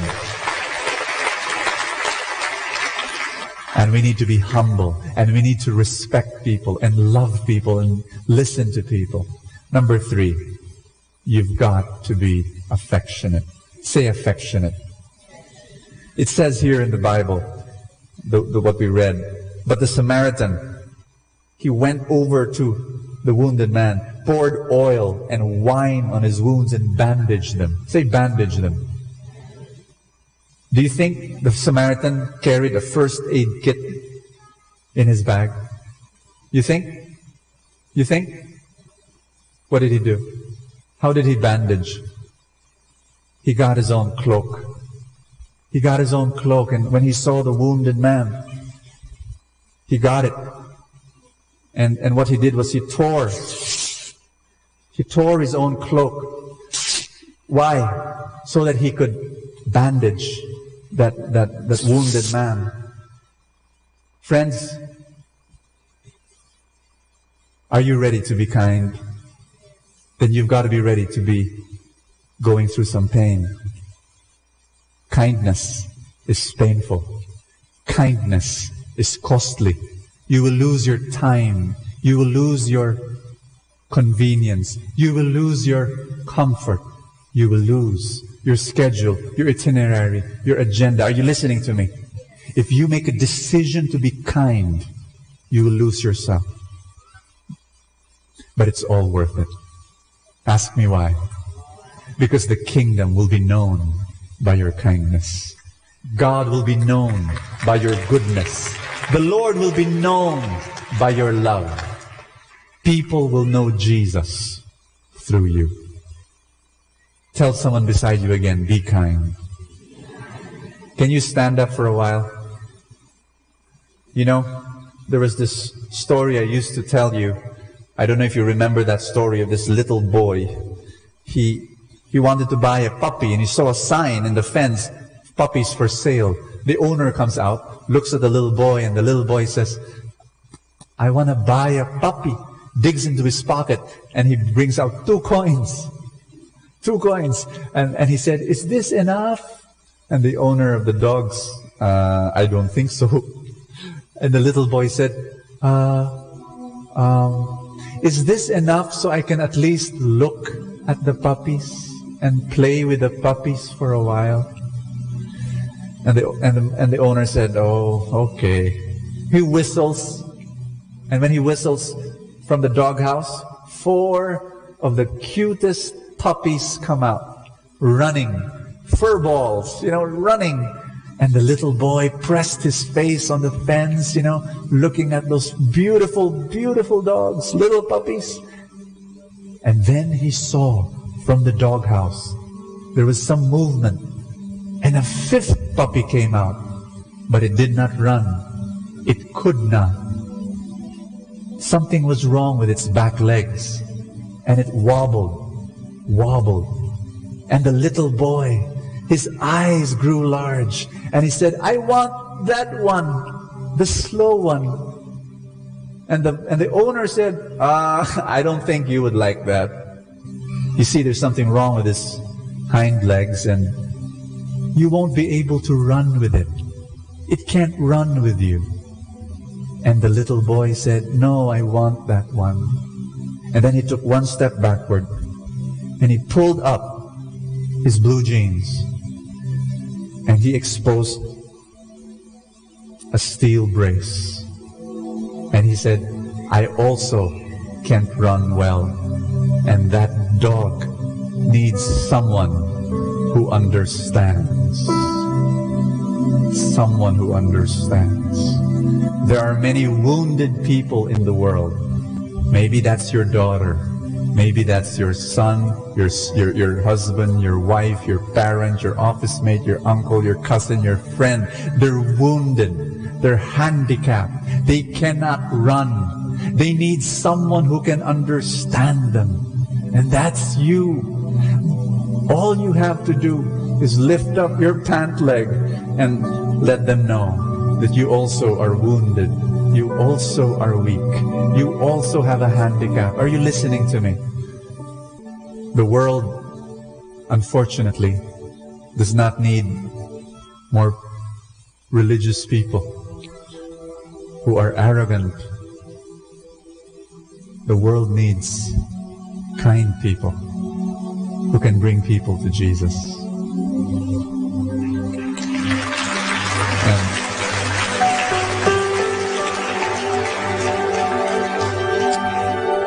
One last story. May I? A modern Good Samaritan story. One man was walking on the road. It got dark. Didn't see the pit in front of him. Falls through the deep, deep pit. He shouts, "Help! Help! Help!" A priest walks by, sees the man in the pit and shouts, "If you are able to get out of that pit, I will teach you how not to fall into the pit again." And then he walks away. The second man who passes by was a preacher. Sees the man in the pit and shouts to the man. The moment, you know why you're in the pit? Because you did not listen to me. And he walks away. And the third man was a pastor, and he says, "Oh, you're in the pit. Reach for my hand. Come on, I'll pull you out." And the man tried to reach for the hand, but it was too up high and he could not. And the pastor said, "Oh, too bad. Bye-bye," and walks away. And the fourth man, his name was Jesus. And he walks by and he sees the man in the pit without any word, without any speaking. He throws himself into the pit, jumps right in, and he pushes the man out of the pit. He takes his place. And that's what Jesus did on the cross. You and I were all in the pit once upon a time. Do I hear an amen? You and I, we were in that pit. And it had to take a Jesus who would jump into our situation, understand us, push us out, love us where we are. The Bible says that while we were sinners, Christ died for us. Isn't that amazing? Jesus did not wait until we become good. No, while we were sinners, He loved us. He was kind to us. Lift up your hands. Say this after me. Father, I thank you for your kindness to me, for your mercy. I was that half-dead person on the road, and you were the Samaritan. You washed me with your blood. You bandaged my wounds. You carried me. You brought me to the inn of heaven. You asked the innkeeper, the Holy Spirit, to care for me until you get back. I am that wounded man that has received your kindness. And I ask you now, continue to heal me. Continue to cleanse me. Continue to wash me. Continue to purify me. Continue to renew me. You accept me as I am, in all my weaknesses, in all my sins. You accept me. And Jesus, I want to share this kindness to others. Help me. Send me out to those who are suffering, to those who are wounded, to those who are lost. Send me. With the same kindness I have received from you, I will give to others. Everybody say this: Holy Spirit, fall upon me. In Jesus' name.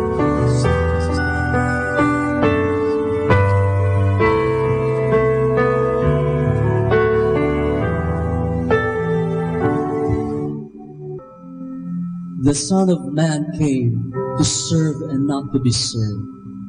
Heavenly Father, today we come before you.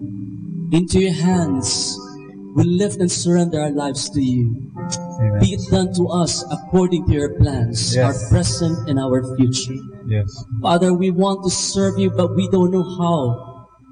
But now we want to start by serving others, our neighbors, and our brethren.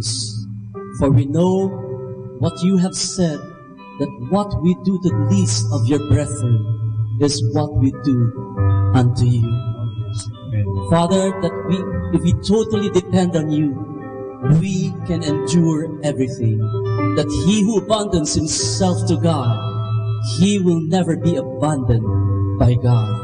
Hallelujah. As what our Blessed Mother Teresa said, that at the hour of our death, and when we come face to face with you, our Lord Jesus Christ, we are not going to be asked on how much we have given, but we are going to be asked on how much love we have put into action. Father, we not only thank you now for loving us, but we also thank you for teaching us how to love. Thank you, Father, for forgiving all our sins as we struggle in forgiving the sins of others. Thank you, Lord, for humbling yourselves to us. Amen. As we also humble ourselves too. Amen. And thank you, Father, for serving us and for us to return the favor in serving others too. Hallelujah. And thank you, dear Lord God, for even turning our mourning into dancing, Yes. ashes into beauty, all this anger, all this hurts and pains and anguish into songs of praise. And as we worship you to the depths of our hearts and to the innermost part of our souls. Hallelujah. Say this prayer with me all together. Lord Jesus, Lord Jesus, I am your salt and light to the world. I am your happy and humble servant. And Lord, thank you for this life. And Lord, thank you for this life. I will serve you, my King. I will serve you. Thank you, Jesus. Thank you, Jesus. Once again, let's give the Lord a big round of applause. Glory, honor, praise.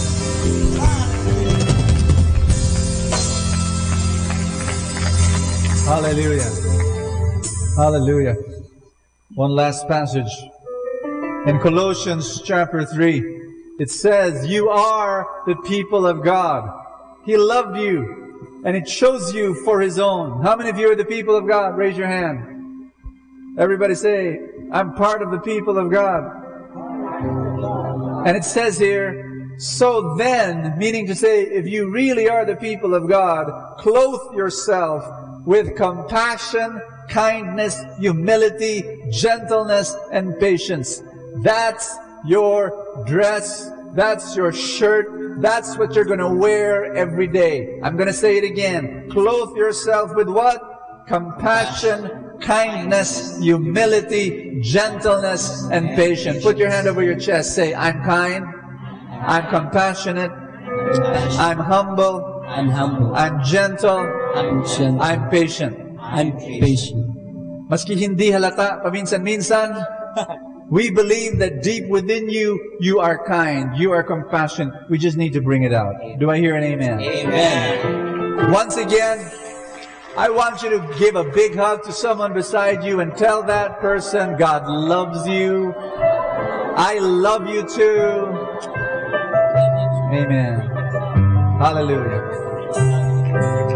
I'm gonna I'm going to be praying for your novena to God's love, the list of your dreams. Do you have them?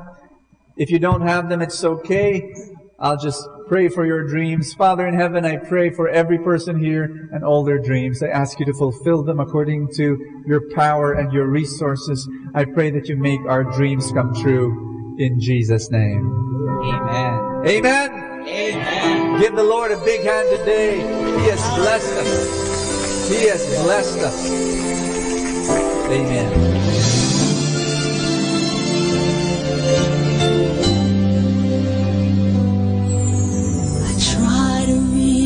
For you, but I fall.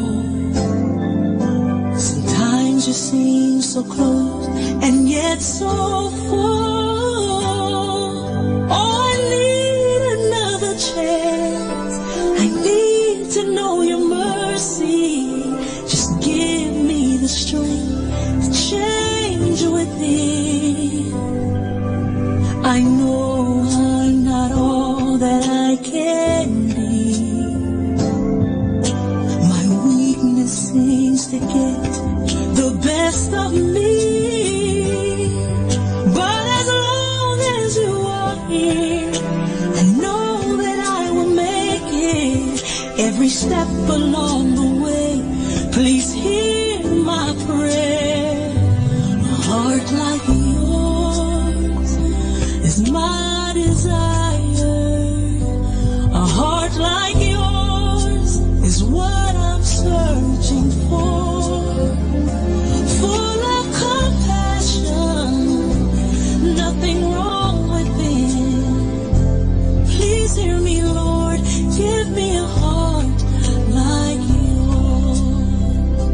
So much grace, so much kindness, so much faith, forever true. Strong as the wind, soft as the shadows. If just once I could be like you, a heart like yours is my desire. A heart like yours, it's my desire. It's what I'm searching for. So much love, nothing wrong with it. Please hear me, Lord. Give me a heart like yours. I want it.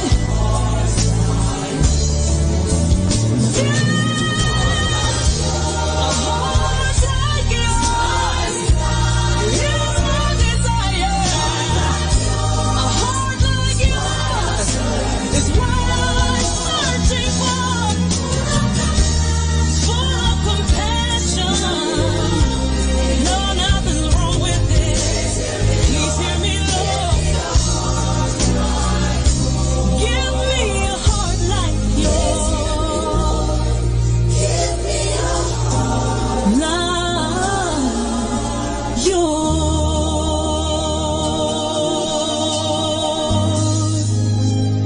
A heart like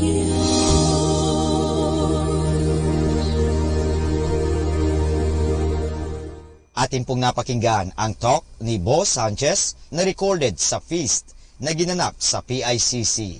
Manatili pong makinig sa Radyo Dominico ng Manawag sa mga pangaral ni Bo Sanchez. Maraming salamat po. Ako po si Bo Sanchez ng Kerygma. Binabati ko po ang lahat ng nakikinig. May kasama ka, si Jesus, si Maria, at kami. Atin pong pakinggan ang mga pasabi mula sa Minor Basilica ng Our Lady of the Rosary of Manawag.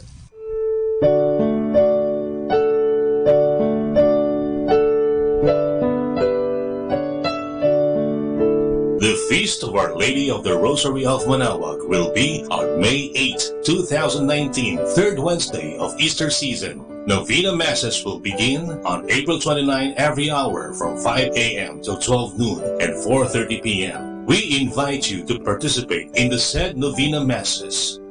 Starting March 8, Friday, and all Fridays of Lent, there will be the Way of the Cross at 4 p.m. to be followed by the Mass. This will be aired live at Manawag Dominican Radio 102.7 FM. You can also tune in or log on to our website at www.radyomanawag.com or www.eradioportal.com. You can also watch live at our Facebook page, Manawag Radio, or on YouTube at Manawag Dominican Radio FM. Thank you.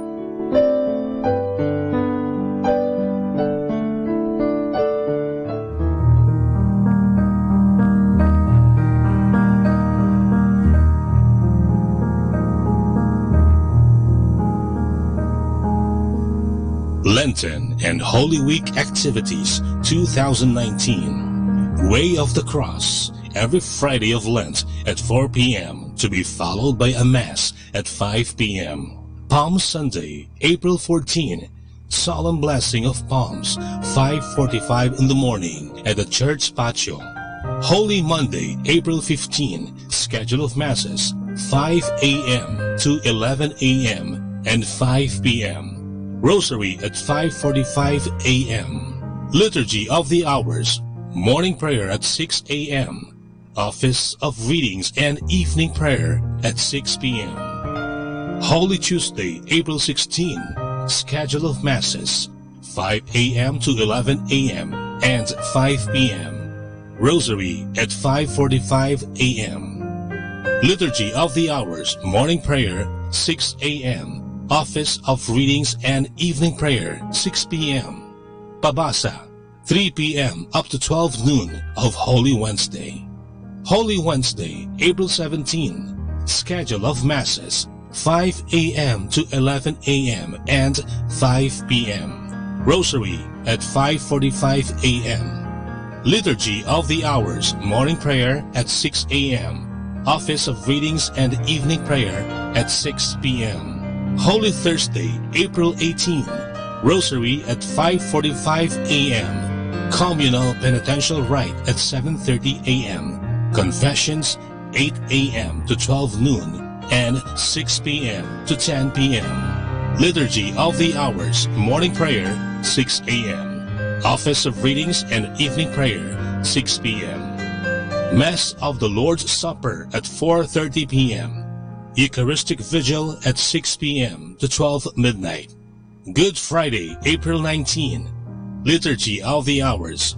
Office of Readings and Morning Prayer, 6 a.m. Communal Penitential Rite, 7:30 a.m. Confessions, 8 a.m. to 12 noon and 6 p.m. to 10 p.m.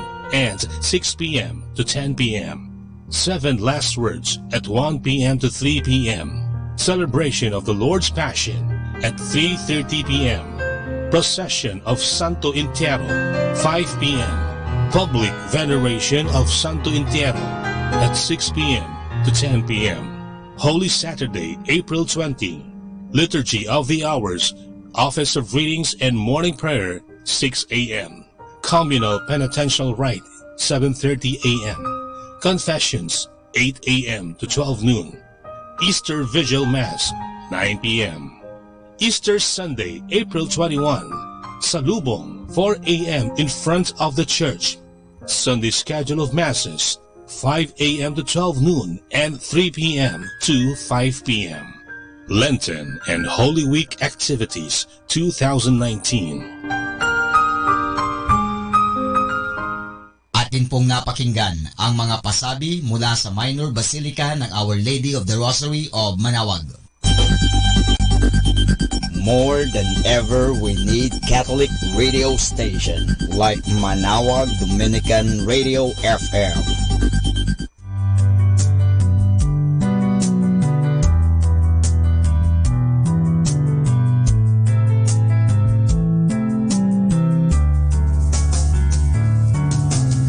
Whenever you're alone, just turn the radio on. It will comfort you with the songs of love, with words from our God. 'Cause you have a company, you have a friend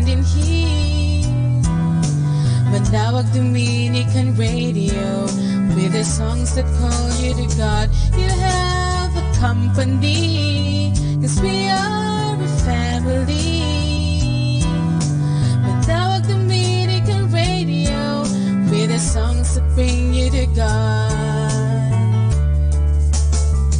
You have Manawag Dominican Radio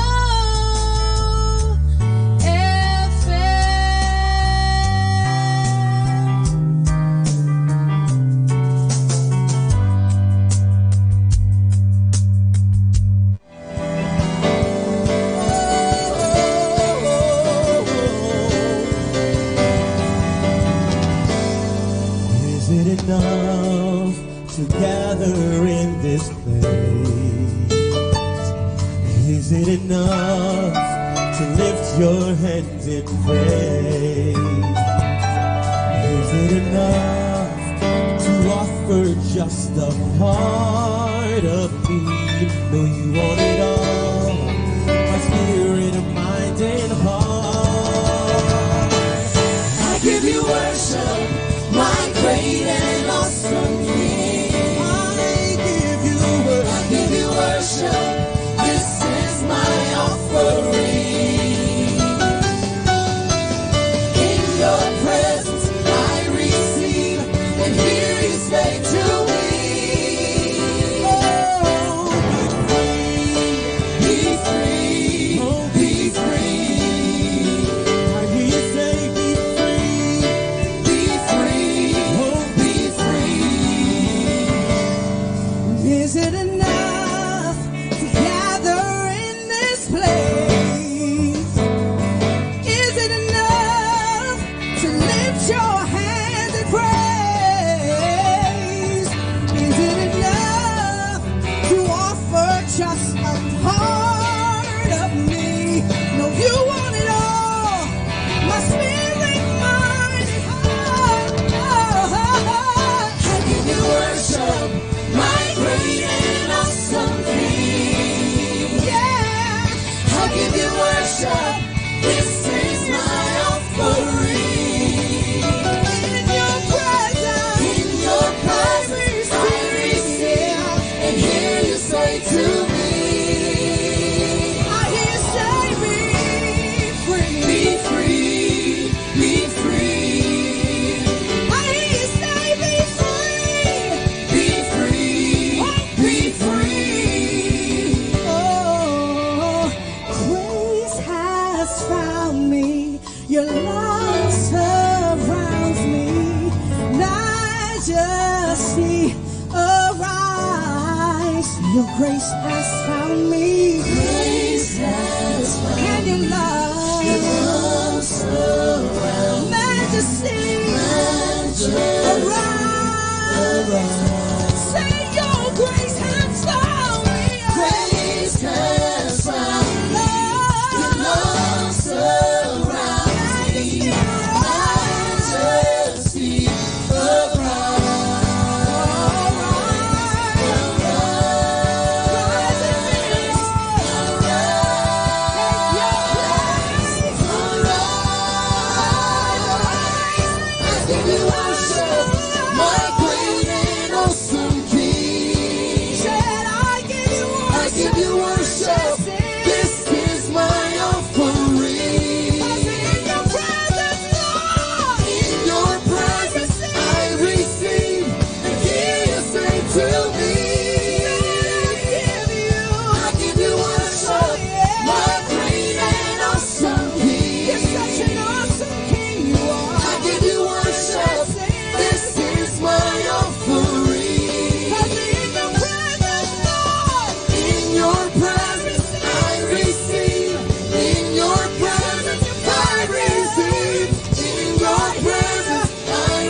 to worship, and hear you say, and hear you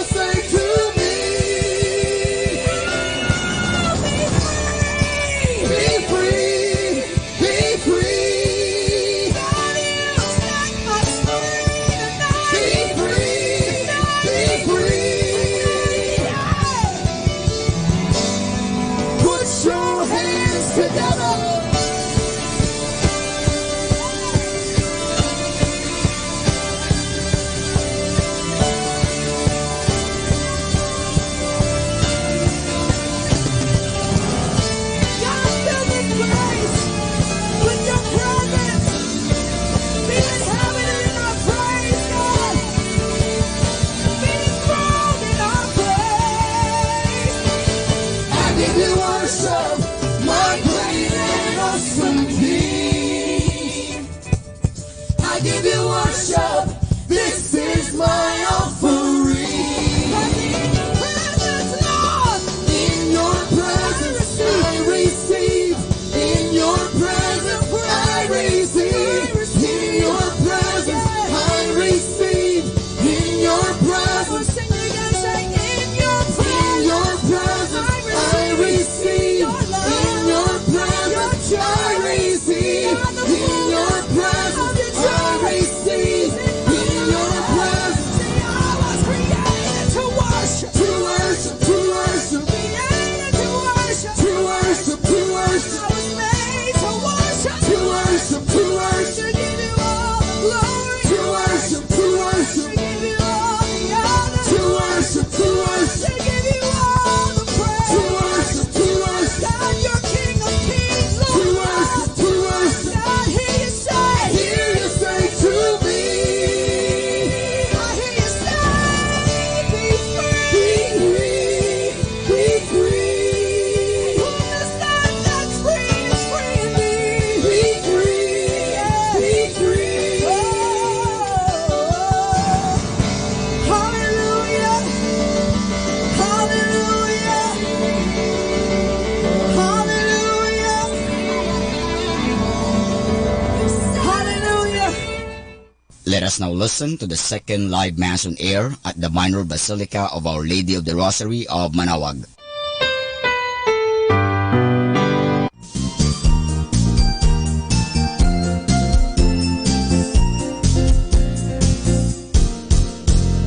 Deep and wide, there's a fountain flowing deep and wide. Deep and wide, there's a fountain flowing deep and wide. And wide, and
Saan niya ba ito hahantong? Naghihintay na kanyang tugon.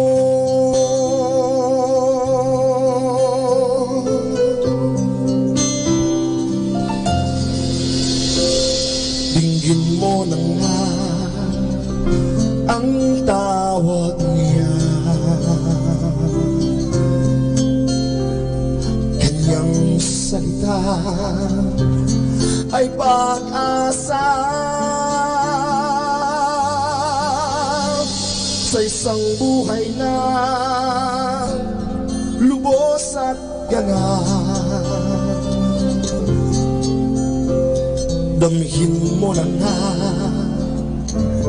kanyang yakap. Sa pagtawid nitong buhay,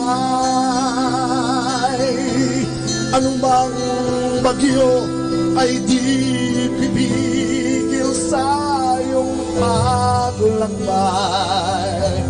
Huwag kang matakot,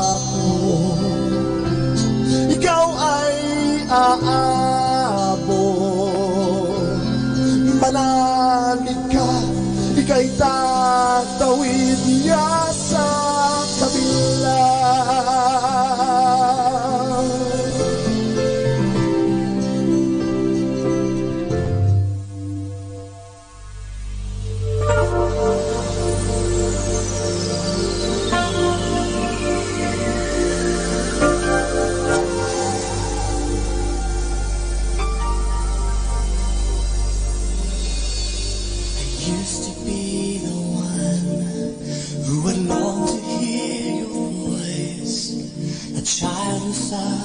To win his father's heart.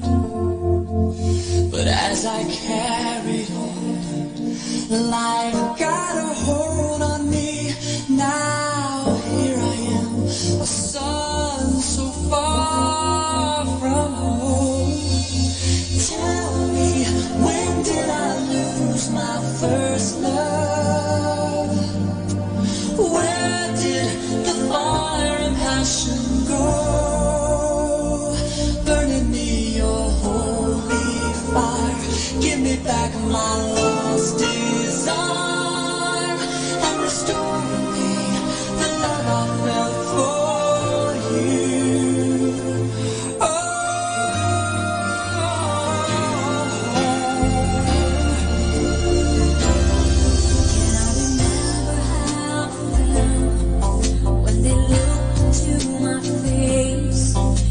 Saw the love of Jesus in my eyes. When I look back on my life and question where I've been, can I really say I've done my best for you? Tell me, when did I lose my first love? Where did the fire of passion go? Burning me your holy fire. Give me back. Let us now listen to the second live Mass on air at the Minor Basilica of Our Lady of the Rosary of Manawag. The pains of the netherworld surrounded me. In my anguish, I called to the Lord, and from his holy temple, he heard my voice. We begin this celebration in the name of the Father, and of the Son, and of the Holy Spirit. Amen. The grace of our Lord Jesus Christ, and the love of God, and the communion of the Holy Spirit be with you all. And with your spirit. My dear brothers and sisters, let us together acknowledge our sins and prepare ourselves to celebrate the sacred mysteries. I confess to Almighty God and to you, my brothers and sisters, that I have greatly sinned in my thoughts and in my words, in what I have done and in what I have failed to do. Through my fault, through my most grievous fault. Therefore I ask the Blessed Mary, ever Virgin, all the angels and saints, and you, my brothers and sisters, to pray for me to the Lord our God. May Almighty God have mercy on us, forgive us our sins, and bring us to everlasting life. Amen. Lord, have mercy. Lord, have mercy. Christ, have mercy. Christ, have mercy. Lord, have mercy. Lord, have mercy. Let us pray. May the working of your mercy, O Lord, be for we through our Lord Jesus Christ, your Son, who lives and reigns with you in the unity of the Holy Spirit, one God, forever and ever. Amen. Please be seated. A reading from the book of the prophet Jeremiah. I knew their plot because the Lord informed me. At that time, you, O Lord, showed me their doings. Yet I, like a trusting lamb, led to slaughter, had not realized that they were hatching plots against me. Let us destroy the tree in its vigor. Let us cut him off from the land of the living, so that his name will be spoken no more. But you, O Lord of hosts, O just judge, searcher of mind and heart, let me witness the vengeance you take on them. For to you I have entrusted my cause. The word of the Lord. Thanks be to God. O Lord my God, in you I take refuge.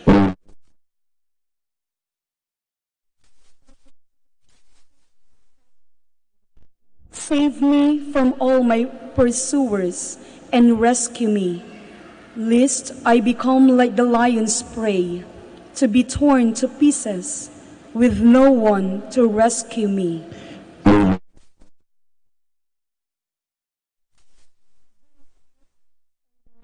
Because I am just, and because of the innocence that is mine, let the malice of the wicked come to an end, but sustain the just, O searcher of heart and soul, O just God.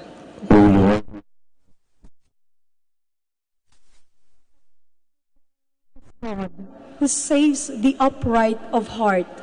A just judge is God, a God who punishes day by day.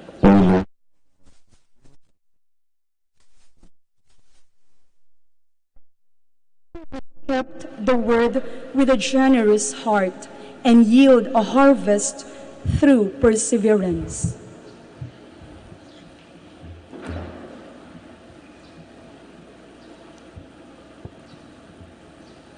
The Lord be with you. And with your spirit. A reading from the Holy Gospel according to John.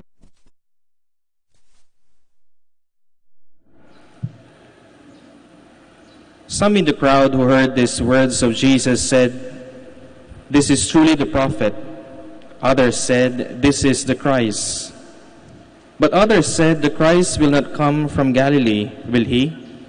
Does not Scripture say that the Christ will be of David's family and come to Bethlehem, the village where David lived?" So division occurred in the crowd because of him. Some of them even wanted to arrest him, but no one laid hands on him. So the guards went to the chief priests and the Pharisees, who asked them, "Why did you not bring him?" The guards answered, "Never before has anyone spoken like this man." So the Pharisees answered them, "Have you also been deceived? Have any of the authorities or the Pharisees believed in him? But this crowd, which does not know the law, is accursed." Nicodemus, one of their members who had come to him earlier, said to them, "Does our law condemn a man before it first hears him and finds out what he is doing?" They answered and said to him, You are not from Galilee, also are you? Look and see that no prophet arises from Galilee. Then each went to his own house. Brothers and sisters, the gospel of the Lord. Praise to you, Lord Jesus Christ. Please be seated. Good morning, my dear brothers and sisters in Christ. Today we hear in the gospel reading taken from the Gospel of John, we hear the guards and many others were in awe of Jesus. Namangha sila, merong kakaibang pakiramdam whenever the Lord is teaching or when the Lord is speaking to them. Iba yung kanilang nararamdaman. They were amazed, they were in awe. And itong mga gwardya na narinig natin sa Ebanghelyo, they were asked by the Pharisees and priests to arrest him. Because for these Pharisees and the priests, Jesus was creating a commotion. Kumbaga parang out of their jealousy, sinabi na lang nila na nagki-create siya ng gulo, and so therefore, they have to arrest Jesus. But the guards who were asked to arrest Jesus couldn't bring themselves to arrest Jesus. They were rendered powerless in the face of the awe factor Jesus is emitting o kaya kanyang pinaparamdam. When Jesus is teaching, hindi lang itong account na ito, whenever He speaks and teaches, there was something communicated beyond His words. Yes, His words, or minsan yung kanyang paggamit ng mga parables, were very powerful, and hindi lang powerful, hindi lang nakaka-inspire yung kanyang mga sinasabi, but as well as it is transforming. Merong nangyayaring pagbabago sa mga nakikinig. But it was also the way in which He spoke. It was hard to explain, but it's clear that when He spoke, He also communicated a power, a calm, a conviction, and a presence. He communicated His divine presence, and it was unmistakable. People just knew this man Jesus was different than all the rest, and they hung on His every word. Di ba ganun naman? Pag magaling yung nagsasalita, hindi lang yung kanyang delivery, kundi yung content ng kanyang sinasabi, madali tayong makuha yung ating atensyon at tayo'y nakikinig. Minsan may mga iba na talagang kahit na siguro they are considered very intellectual, o kaya marami yung kanilang mga napag-aralan, but when they speak, medyo boring, no? Pag umpisa pa lang na bungad na salita, tulog na tayo. Ganon din siguro sa misa, no? Pag medyo mahaba na yung homily, tulog na rin tayo. But then, there is more important than the long homily, or maybe we can say boring homilies. But the more important thing is the way the Lord is communicating with us during the Mass. Not just on the homily itself, but during the Mass. Meron at merong unique way na pagpapaparaan ng Diyos upang tayo ay Kanyang kausapin. You know what, today, kung gaano kaganda o kaya very inspiring and they were amazed whenever the Lord is speaking, alam niyo, until now, God still communicates to us this way. Jesus still speaks to us with this awe factor. And we have to simply be attentive to it. We should strive to be attentive to the ways that God speaks in a clear and convincing way. with authority, clarity, and conviction. Pwedeng makita natin yung communication na yan ng Diyos sa ibang tao. It may be an action of another that touches us. It may be a book na pwede nating nabasa or a sermon we listen to. Whatever the case may be, we should look for this awe factor because it is there we will find Jesus Himself. Interestingly, this awe factor also invited extreme criticism. Narinig naman natin sa ating ebanghelyo, those with simple and honest faith responded well. Nakinig sila. They were drawn to the way the Lord is speaking, and not only the way He spoke to them, but the message in every word that He is telling them. Pero itong mga Pariseo at mga skriba, mga pari, they were hard-headed.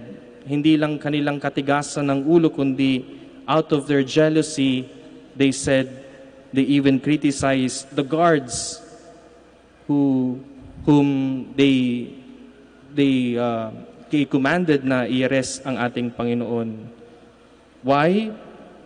Because of their self-righteousness, of their selfishness and jealousy. They even criticized the guards and others who were impressed by Jesus. My dear friends, today I invite you to reflect upon the ways that God has left you in awe of His message and His love. Alam ko may mga pagkakataon na we cannot find even words to describe kung paano tayo kinakausap ng Diyos. My dear brothers and sisters, seek out His voice of conviction and clarity. Tune into the way God is trying to communicate and pay no attention to the ridicule and criticism you may experience when you do seek to follow His voice. Most importantly, His voice must win out and draw you in so that you can savor everything He wishes to say. Let us together pray this prayer, this simple prayer today. Lord, may we be attentive to your unmistakable voice and to the authority with which you speak. May we be amazed at all you wish to say, and as we listen to you, dear Lord, give us the courage to respond with faith, regardless of the reaction of others. We love you, Lord, and we desire to be transfixed upon your every word, listening with wonder and awe. We ask this prayer in your powerful name, Jesus. Amen. Please stand. As we recall the rejection of the Savior who suffered for our sake, let us ask for the faith of the humble that we may transmit Christ's message to others through our words and deeds. For every petition, let us say, Lord, hear our prayer. Lord, hear our prayer, that those in authority may be guided by the Spirit of faith. Let us pray to the Lord. Lord, hear our prayer. That courage may be given to those who spread the gospel message everywhere. Let us pray to the Lord. Lord, hear our prayer. That rich nations may be generous to poor nations. Let us pray to the Lord. Lord, hear our prayer. That the sick, the prisoners, the elderly, and the handicapped may be strengthened by God's consoling words. Let us pray to the Lord. Lord, hear our prayer. That the faithful departed may enjoy the promised everlasting peace. Let us pray to the Lord. Let us also pray for our own personal intentions, especially those who have asked our prayers.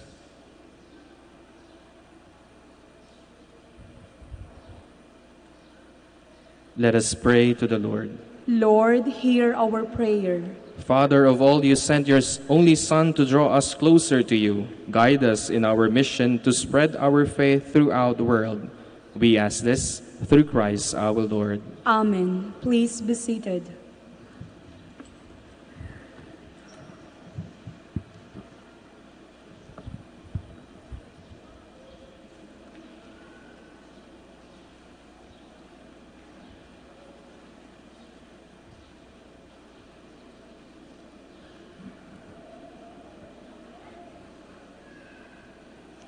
Blessed are you, Lord, God of all creation, for through goodness we have received the bread we offer you, fruit of the earth and work of human hands.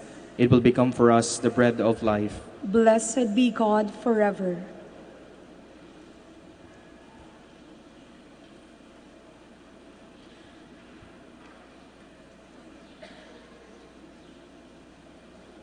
Blessed are you, Lord, God of all creation, for through goodness we have received the wine we offer you, fruit of the vine and work of human hands. It will become our spiritual drink. Blessed be God forever.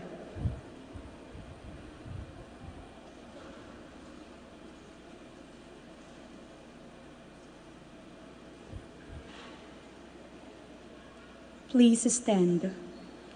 Pray, brothers and sisters, that my sacrifice and yours may be acceptable to God, the Almighty Father. May the Lord accept the sacrifice at your hands for the praise and the glory of his name, for our good and the good of all his holy church.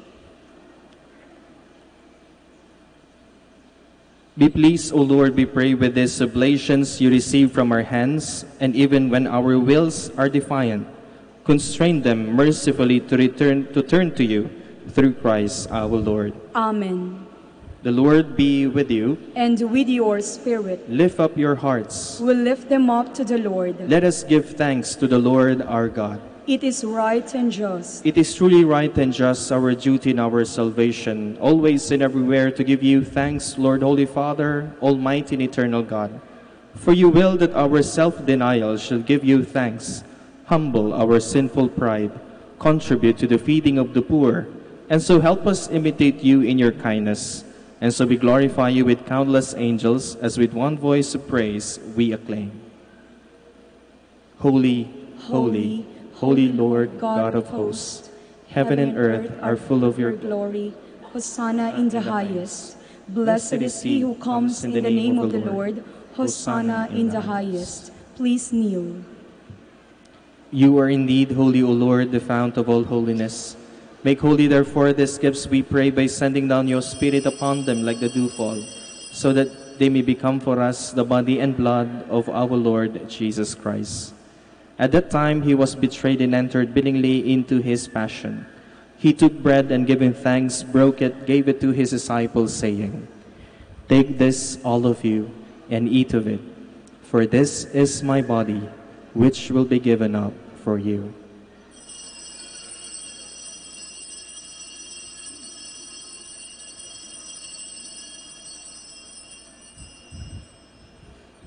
In a similar way, when supper was ended, he took the chalice, and once more giving thanks, he gave it to his disciples, saying, "Take this, all of you, and drink from it. For this is the chalice of my blood, the blood of the new and eternal covenant, which will be poured out for you and for many for the forgiveness of sins. Do this in memory of me."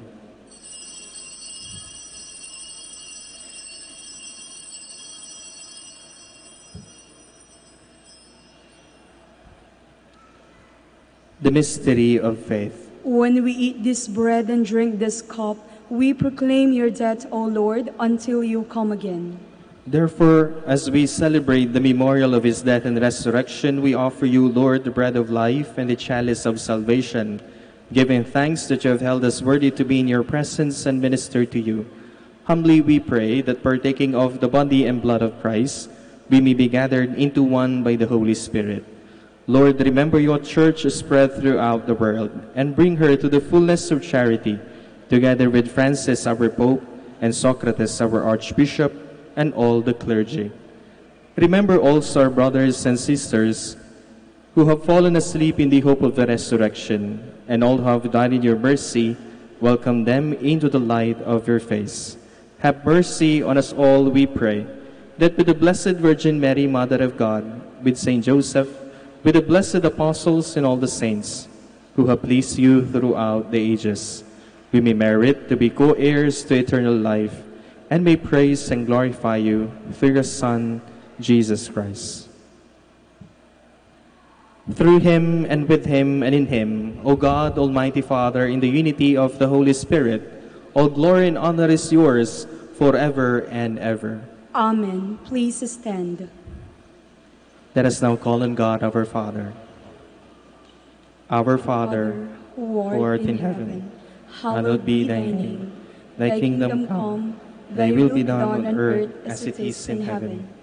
Give us this day our daily bread, and forgive us our trespasses, as we forgive those who trespass against us. And lead us not into temptation, but deliver us from evil.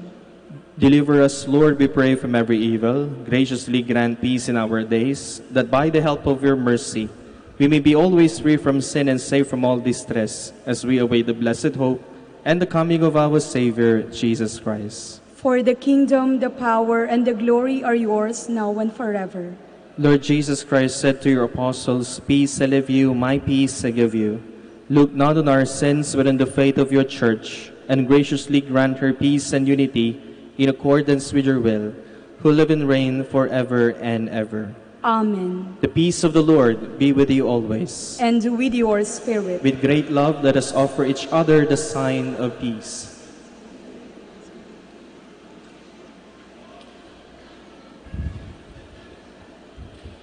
Lamb of God, you take away the sins of the world, have mercy on us.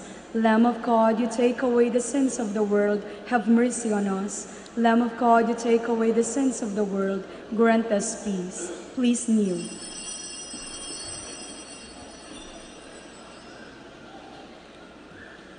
Behold Jesus, he is the Lamb of God. Behold him who takes away the sins of the world. Blessed are we who are invited to receive him. Lord, I am not worthy that you should enter under my roof, but only say the word, and my soul shall be healed.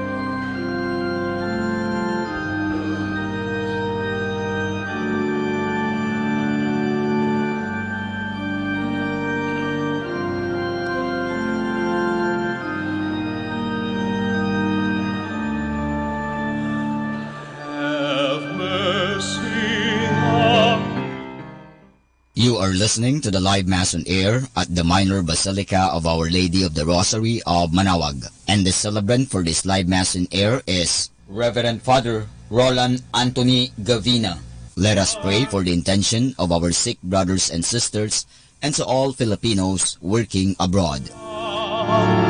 From the stain of my guilt and cleanse me from my sin. Have mercy on me, O God, in your kindness, in your compassion. Blot out my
out my offense.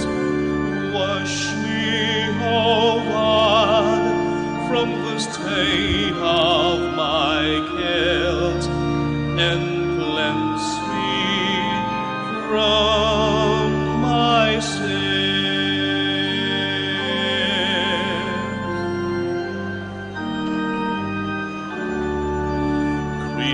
Create in me a pure heart, put a steadfast spirit within me.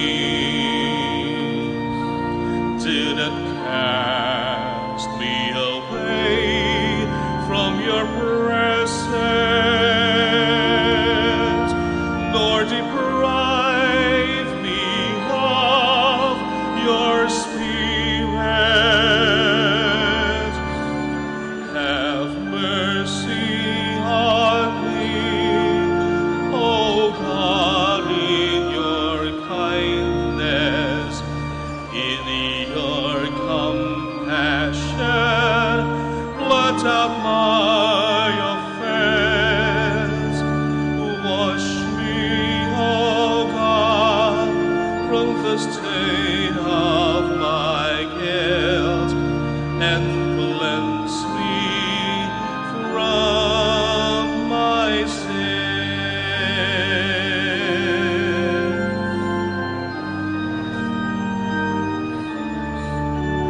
Defend me, O God, my Savior. My tongue shall sing out your goodness. O Lord, open my lips, and my mouth shall proclaim your praise. Have mercy on me, O God, in your kindness, in your compassion. Blot out my offense. Wash me, O God, from the stain of my guilt, and cleanse me from my sin.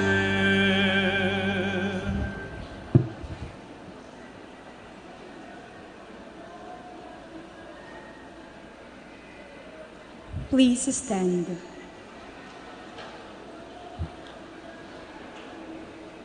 Let us pray.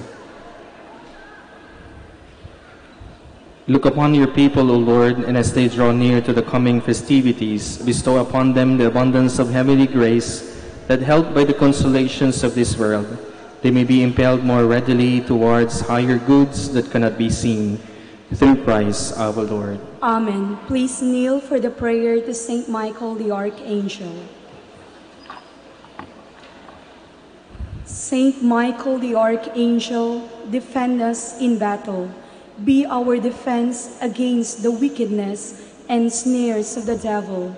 May God rebuke him, we humbly pray. And do thou, O Prince of the heavenly hosts, by the power of God, thrust into hell Satan and all the evil spirits who prowl about the world seeking the ruin of souls. Amen. Please be seated a while for some announcement. The Feast of Our Lady of the Rosary of Manaoag will be on May 8, 2019, third Wednesday of Easter season. Novena Masses will begin on April 29, every hour from 5 a.m. to 12 noon. There will also be a Novena Mass at 4 in the afternoon. We invite you to participate in the said Novena Masses. If you wish to sponsor one or several Masses of the said novena, you may approach the personnel at the religious store, at the ground floor, or at the museum. Another announcement. In all Fridays of Lent, there will be the Way of the Cross at 4 p.m. to be followed by the Mass. Thank you. Please stand.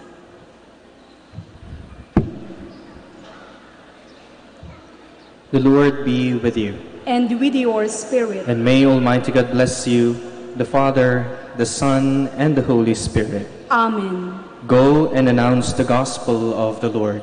Thanks be to God.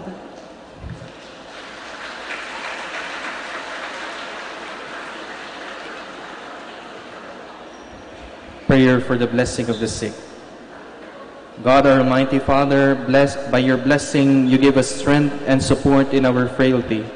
Turn with kindness toward our sick brothers and sisters, free them from all illness, and restore them to good health. Through the intercession of Our Lady of the Rosary Manawag, so that in the sure knowledge of your goodness, they will gratefully bless your holy name.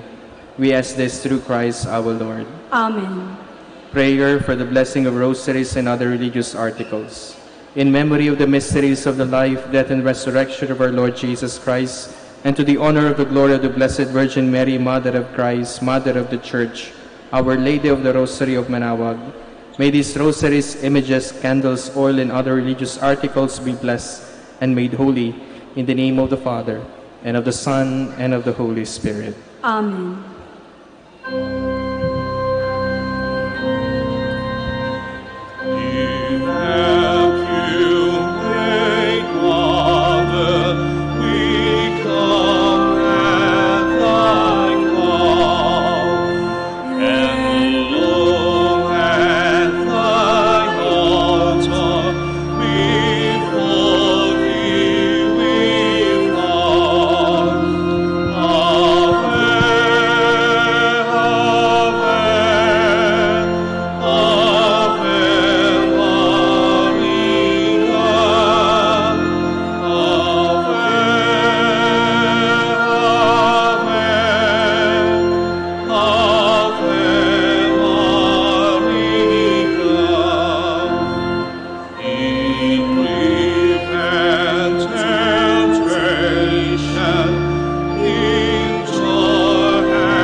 The priests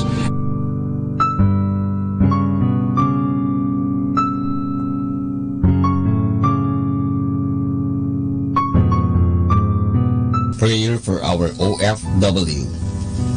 Lord Jesus, we put ourselves at the foot of your holy cross with Mama Mary of Manawag, as we acknowledge that we are nothing without you, and by your death, you have redeemed the world. We believe in faith that nothing is impossible with you. We lift up to you our OFW listeners all over the world, whom we offer our prayers and every Holy Mass from the Minor Basilica of Our Lady of Manawag. Lord, words cannot describe and express what they are sacrificing in order to have a better chance in life. Lord, redeem them of all their pains, trials, and persecutions as they are working in a foreign land for people that are complete strangers to them. Shield them with your most precious blood that flows from your sacred heart. Protect them from any harm and abuses that they may face as they continue their journey in life. Ito ang Manawag Dominican Broadcasting Incorporated. Isang dekada nang naghahatid ng mabuting balita sa himpapawid.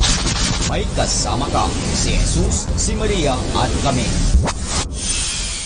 Our time now is 12 high noon. Let us now have our time check prayer.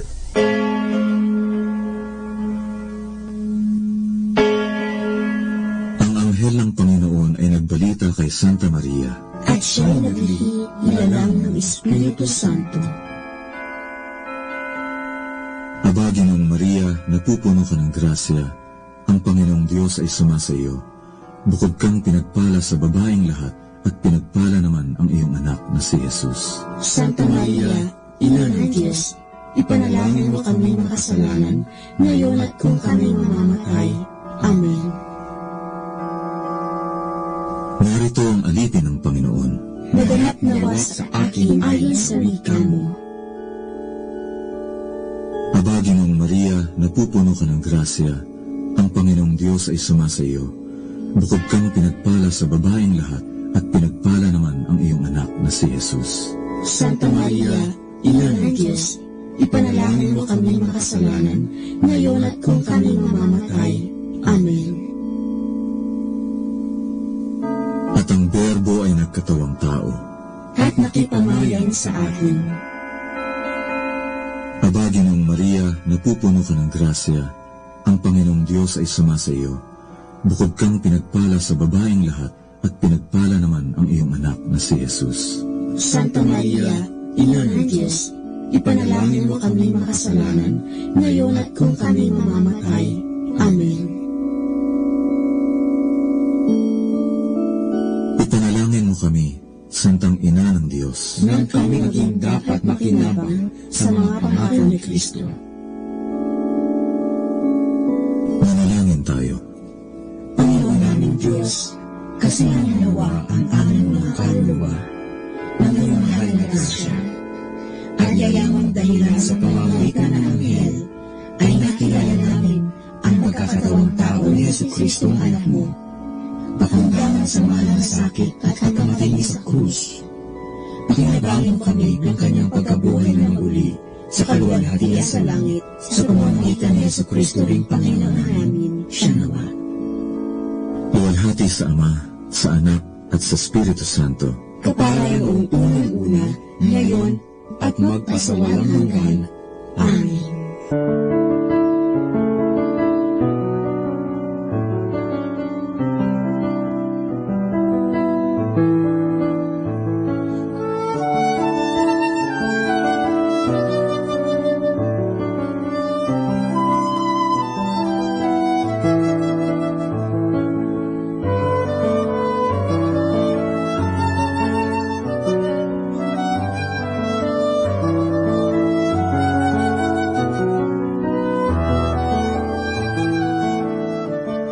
Ang Santo Rosario, sa ngalan ng Ama, at ng Anak, at ng Espiritu Santo.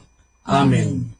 Sumasampalataya ako sa Diyos Amang makapangyarihan sa lahat, na may gawa ng langit at lupa. Sumasampalataya naman ako kay Jesucristong iisang anak ng Diyos, Panginoon nating lahat. Nagkatawang tao siya, lalang ng Espiritu Santo, ipinanganak ni Santa Mariang Birhen, pinagpakasakit ni Poncio Pilato, ipinako sa krus, namatay, inilibing, nanaog sa kinaroroonan ng mga yumao, nang may 3 araw, nabuhay na maguli, umakyat sa langit, naluklok sa kanan ng Diyos Amang makapangyarihan sa lahat, doon magmumulat paririto, at hukom sa nangabubuhay at nangamatay na tao. Sumasampalataya ako sa Diyos Espiritu Santo, sa banal na simbahang Katolika, sa kasamahan ng mga banal, sa kapatawaran ng mga kasalanan, sa pagkabuhay na maghuli ng mga nangamatay na tao, at sa buhay na walang hanggan. Amen. Ama namin, sumasalangit ka, sambahin ang ngalan mo, mapasa amin ang kaharian mo, sundin ang loob mo, dito sa lupa, para ng sa langit. Bigyan mo kami ngayon ng aming kakanin sa araw-araw, at patawarin mo kami sa aming mga sala, para ng pagpapatawad namin sa nagkakasala sa amin, at huwag mo kami ipahintulot sa tukso, at iadya mo kami sa lahat ng masama. Amen. Aba, Ginoong Maria, napupuno ka ng grasya, ang Panginoong Diyos ay sumasa iyo. Bukod kang pinagpala sa babaeng lahat, at pinagpala naman ang iyong anak na si Jesus. Santa Maria, Ina ng Diyos, ipanalangin mo kami makasalanan, ngayon at kung kami mamamatay. Amen. Aba, Ginoong Maria, napupuno ka ng grasya, ang Panginoong Diyos ay sumasa iyo. Bukod kang pinagpala sa babaeng lahat, at pinagpala naman ang iyong anak na si Jesus. Santa Maria, Ina ng Diyos, ipanalangin mo kami makasalanan, ngayon at kung kami mamamatay. Amen. Aba, Ginoong Maria, napupuno ka ng grasya, ang Panginoong Diyos ay sumasa iyo. Bukod kang pinagpala sa babaeng lahat, at pinagpala naman ang iyong anak na si Jesus. Santa Maria, Ina ng Diyos, ipanalangin mo kami makasalanan, ngayon at kung kami mamamatay. Amen. Luwalhati sa Ama, at sa Anak, at sa Espiritu Santo, kapara na sa unang-una, ngayon at magpakailanman, magpasawalang hanggan. Amen. Ang misteryo ng tuwa. Ang unang misteryo ng tuwa ay ang pagbati ng anghel sa mahal na birhen. Ama namin, sumasalangit ka, sambahin ang ngalan mo, mapasa amin ang kaharian mo, sundin ang loob mo, dito sa lupa, para ng sa langit. Bigyan mo kami ngayon ng aming kakanin sa araw-araw, at patawarin mo kami sa aming mga sala, para ng pagpapatawad namin sa nagkakasala sa amin, at huwag mo kaming ipahintulot sa tukso, at iadya mo kami sa lahat ng masama. Amen. Aba, Ginoong Maria, napupuno ka ng grasya, ang Panginoong Diyos ay sumasa iyo. Bukod kang pinagpala sa babaeng lahat, at pinagpala naman ang iyong anak na si Jesus. Santa Maria, Ina ng Diyos, ipanalangin mo kami makasalanan, ngayon at kung kami mamamatay. Amen. Aba, Ginoong Maria, napupuno ka ng grasya, ang Panginoong Diyos ay sumasa iyo. Bukod kang pinagpala sa babaeng lahat, at pinagpala naman ang iyong anak na si Jesus. Santa Maria, Ina ng Diyos, ipanalangin mo kami makasalanan, ngayon at kung kami mamamatay. Amen. Aba, Ginoong Maria, napupuno ka ng grasya, ang Panginoong Diyos ay sumasa iyo.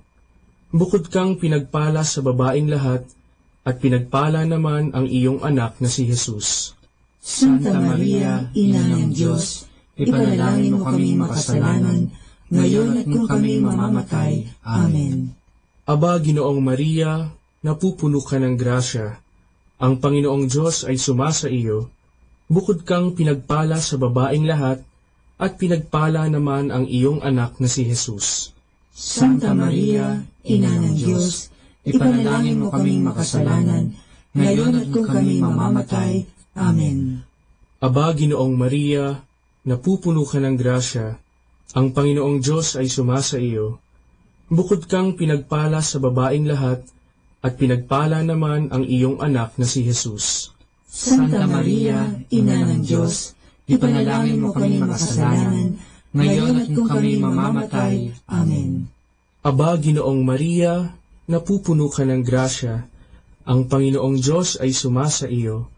Bukod kang pinagpala sa babaeng lahat, at pinagpala naman ang iyong anak na si Jesus. Santa Maria, Ina ng Diyos, ipanalangin mo kami makasalanan, ngayon at kung kami mamamatay. Amen. Aba, Ginoong Maria, napupuno ka ng grasya, ang Panginoong Diyos ay sumasa iyo. Bukod kang pinagpala sa babaeng lahat, at pinagpala naman ang iyong anak na si Jesus. Santa Maria, Ina ng Diyos, ipanalangin mo kami makasalanan, ngayon at kung kami mamamatay. Amen. Aba, Ginoong Maria, napupuno ka ng grasya, ang Panginoong Diyos ay sumasa iyo. Bukod kang pinagpala sa babaeng lahat, at pinagpala naman ang iyong anak na si Jesus. Santa Maria, Ina ng Diyos, ipanalangin mo kaming makasalanan, ngayon at kung kami mamamatay. Amen. Aba, Ginoong Maria, napupuno ka ng grasya, ang Panginoong Diyos ay sumasa iyo. Bukod kang pinagpala sa babaeng lahat, at pinagpala naman ang iyong anak na si Jesus. Santa Maria, Ina ng Diyos, ipanalangin mo kaming makasalanan, ngayon at kung kami mamamatay. Amen. Aba, Ginoong Maria, napupuno ka ng grasya, ang Panginoong Diyos ay sumasa iyo. Bukod kang pinagpala sa babaeng lahat, at pinagpala naman ang iyong anak na si Jesus. Santa Maria, Ina ng Diyos, ipanalangin mo kaming makasalanan, ngayon at kung kami mamamatay. Amen. Luwalhati sa Ama, at sa Anak, at sa Espiritu Santo, kaparangan sa unang-una, ngayon at magpakailanman, magpasawalang hanggan. Amen. O Jesus ko, patawarin mo ang aming mga sala, iligtas mo kami sa apoy ng impyerno, hangguin mo ang mga kaluluwa sa purgatorio, lalong-lalo na yaong nangangailangan ng iyong awa. Ang pangalawang misteryo ng tuwa ay ang pagdalaw ng Birheng Maria kay Santa Isabel. Ama namin, sumasalangit ka, sambahin ang ngalan mo, mapasa amin ang kaharian mo, sundin ang loob mo, dito sa lupa, para lang sa langit. Bigyan mo kami ngayon ng aming kakanin sa araw-araw, at patawarin mo kami sa aming mga sala, para lang pagpapatawad namin sa nagkakasala sa amin, at huwag mo kaming ipahintulot sa tukso, at iadya mo kami sa lahat ng masama. Amen. Aba, Ginoong Maria, napupuno ka ng grasya, ang Panginoong Diyos ay sumasa iyo. Bukod kang pinagpala sa babaeng lahat, at pinagpala naman ang iyong anak na si Jesus. Santa Maria, Ina ng Diyos, ipanalangin mo kaming makasalanan, ngayon at kung kami mamamatay. Amen. Aba, Ginoong Maria, napupuno ka ng grasya, ang Panginoong Diyos ay sumasa iyo. Bukod kang pinagpala sa babaeng lahat, at pinagpala naman ang iyong anak na si Jesus. Santa Maria, Ina ng Diyos, ipanalangin mo kaming makasalanan, ngayon at kung kami mamamatay. Amen. Aba, Ginoong Maria, napupuno ka ng grasya, ang Panginoong Diyos ay sumasa iyo. Bukod kang pinagpala sa babaeng lahat, at pinagpala naman ang iyong anak na si Jesus. Santa Maria, Ina ng Diyos, ipanalangin mo kaming makasalanan, ngayon at kung kami mamamatay. Amen. Aba, Ginoong Maria, napupuno ka ng grasya, ang Panginoong Diyos ay sumasa iyo.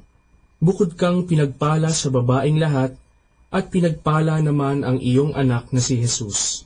Santa Maria, Ina ng Diyos, ipanalangin mo kaming makasalanan, ngayon at kung kami mamamatay. Amen. Aba, Ginoong Maria, napupuno ka ng grasya, ang Panginoong Diyos ay sumasa iyo. Bukod kang pinagpala sa babaeng lahat, at pinagpala naman ang iyong anak na si Jesus. Santa Maria, Ina ng Diyos, ipanalangin mo kaming makasalanan, ngayon at kung kami mamamatay. Amen. Aba, Ginoong Maria, napupuno ka ng grasya, ang Panginoong Diyos ay sumasa iyo. Bukod kang pinagpala sa babaeng lahat, at pinagpala naman ang iyong anak na si Jesus. Santa Maria, Ina ng Diyos, ipanalangin mo kaming makasalanan, ngayon at kung kami mamamatay. Amen. Aba, Ginoong Maria, napupuno ka ng grasya, ang Panginoong Diyos ay sumasa iyo. Bukod kang pinagpala sa babaeng lahat, at pinagpala naman ang iyong anak na si Jesus. Santa Maria, Ina ng Diyos, ipanalangin mo kaming makasalanan, ngayon at kung kami mamamatay. Amen. Aba, Ginoong Maria, napupuno ka ng grasya, ang Panginoong Diyos ay sumasa iyo. Bukod kang pinagpala sa babaeng lahat, at pinagpala naman ang iyong anak na si Jesus. Santa Maria, Ina ng Diyos, ipanalangin mo kaming makasalanan, ngayon at kung kami mamamatay. Amen. Aba, Ginoong Maria, napupuno ka ng grasya, ang Panginoong Diyos ay sumasa iyo. Bukod kang pinagpala sa babaeng lahat, at pinagpala naman ang iyong anak na si Jesus. Santa Maria, Ina ng Diyos, ipanalangin mo kaming makasalanan, ngayon at kung kami mamamatay. Amen. Aba, Ginoong Maria, napupuno ka ng grasya, ang Panginoong Diyos ay sumasa iyo. Bukod kang pinagpala sa babaeng lahat, at pinagpala naman ang iyong anak na si Jesus. Santa Maria, Ina ng Diyos, ipanalangin mo kaming makasalanan, ngayon at kung kami mamamatay. Amen. Luwalhati sa Ama, at sa Anak, at sa Espiritu Santo, kapara na sa unang-una, ngayon at magpakailanman, magpasawalang hanggan. Amen. O Jesus ko, patawarin mo ang aming mga sala, iligtas mo kami sa apoy ng impyerno, hanguin mo ang mga kaluluwa sa purgatorio, lalong-lalo na yaong nangangailangan ng iyong awa. Ang pangatlong misteryo ng tuwa ay ang pagsilang sa mundo ng anak ng Diyos. Ama namin, sumasalangit ka, sambahin ang ngalan mo, mapasa amin ang kaharian mo, sundin ang loob mo, dito sa lupa, para lang sa langit. Bigyan mo kami ngayon ng aming kakanin sa araw-araw, at patawarin mo kami sa aming mga sala, para ng pagpapatawad namin sa nagkakasala sa amin, at huwag mo kaming ipahintulot sa tukso, at iadya mo kami sa lahat ng masama. Amen. Aba, Ginoong Maria, napupuno ka ng grasya, ang Panginoong Diyos ay sumasa iyo. Bukod kang pinagpala sa babaeng lahat, at pinagpala naman ang iyong anak na si Jesus. Santa Maria, Ina ng Diyos, ipanalangin mo kami makasalanan, ngayon at kung kami mamamatay. Amen. Aba, Ginoong Maria, napupuno ka ng grasya, ang Panginoong Diyos ay sumasa iyo. Bukod kang pinagpala sa babaeng lahat, at pinagpala naman ang iyong anak na si Jesus.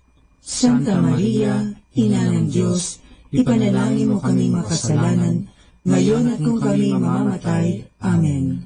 Aba, Ginoong Maria, napupuno ka ng grasya, ang Panginoong Diyos ay sumasa iyo.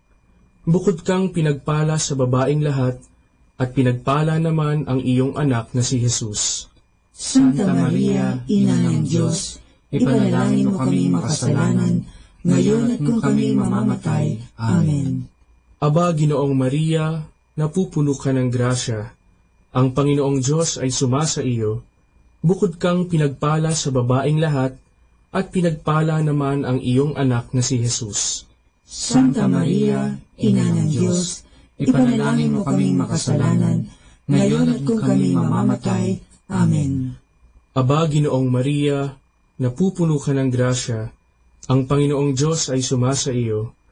Bukod kang pinagpala sa babaeng lahat, at pinagpala naman ang iyong anak na si Jesus. Santa Maria, Ina ng Diyos, ipanalangin mo kami makasalanan, ngayon at kung kami mamamatay. Amen.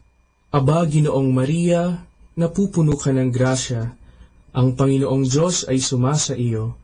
Bukod kang pinagpala sa babaeng lahat, at pinagpala naman ang iyong anak na si Jesus. Santa Maria, Ina ng Diyos, ipanalangin mo kami makasalanan, ngayon at kung kami mamamatay. Amen. Aba, Ginoong Maria, napupuno ka ng grasya, ang Panginoong Diyos ay sumasa iyo. Bukod kang pinagpala sa babaeng lahat, at pinagpala naman ang iyong anak na si Jesus. Santa Maria, Ina ng Diyos, ipanalangin mo kami makasalanan, ngayon at kung kami mamamatay. Amen. Aba, Ginoong Maria, napupuno ka ng grasya, ang Panginoong Diyos ay sumasa iyo. Bukod kang pinagpala sa babaeng lahat, at pinagpala naman ang iyong anak na si Jesus. Santa Maria, Ina ng Diyos, ipanalangin mo kaming makasalanan, ngayon at kung kami mamamatay. Amen. Aba, Ginoong Maria, napupuno ka ng grasya, ang Panginoong Diyos ay sumasa iyo. Bukod kang pinagpala sa babaeng lahat, at pinagpala naman ang iyong anak na si Jesus. Santa Maria, Ina ng Diyos, ipanalangin mo kaming makasalanan, ngayon at kung kami mamamatay. Amen. Aba, Ginoong Maria, napupuno ka ng grasya, ang Panginoong Diyos ay sumasa iyo. Bukod kang pinagpala sa babaeng lahat, at pinagpala naman ang iyong anak na si Jesus. Santa Maria, Ina ng Diyos, ipanalangin mo kaming makasalanan, ngayon at kung kami mamamatay. Amen. Luwalhati sa Ama, at sa Anak, at sa Espiritu Santo, kapara na sa unang-una, ngayon at magpakailanman, magpasawalang hanggan. Amen.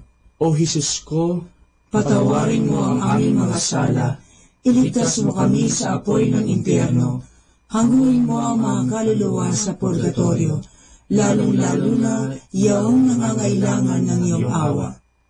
Ang pang-apat na misteryo ng tuwa ay ang paghahain sa templo ng anak ng Diyos.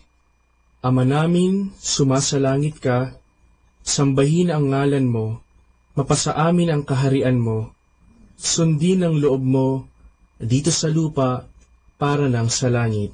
Bigyan mo kami ngayon ng aming kakanin sa araw-araw, at patawarin mo kami sa aming mga sala, para ng pagpapatawad namin sa nagkakasala sa amin, at huwag mo kaming ipahintulot sa tukso, at iadya mo kami sa lahat ng masama. Amen. Aba, Ginoong Maria, napupuno ka ng grasya, ang Panginoong Diyos ay sumasa iyo.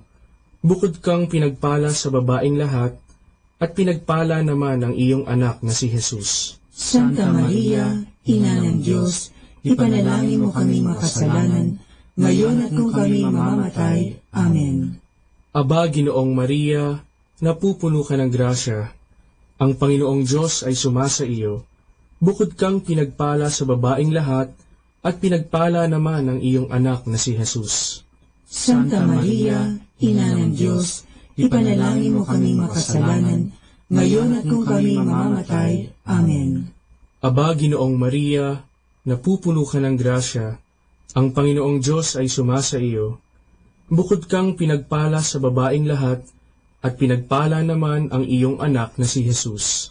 Santa Maria, Ina ng Diyos, ipanalangin mo kami makasalanan, ngayon at kung kami mamamatay. Amen. Aba, Ginoong Maria, napupuno ka ng grasya, ang Panginoong Diyos ay sumasa iyo.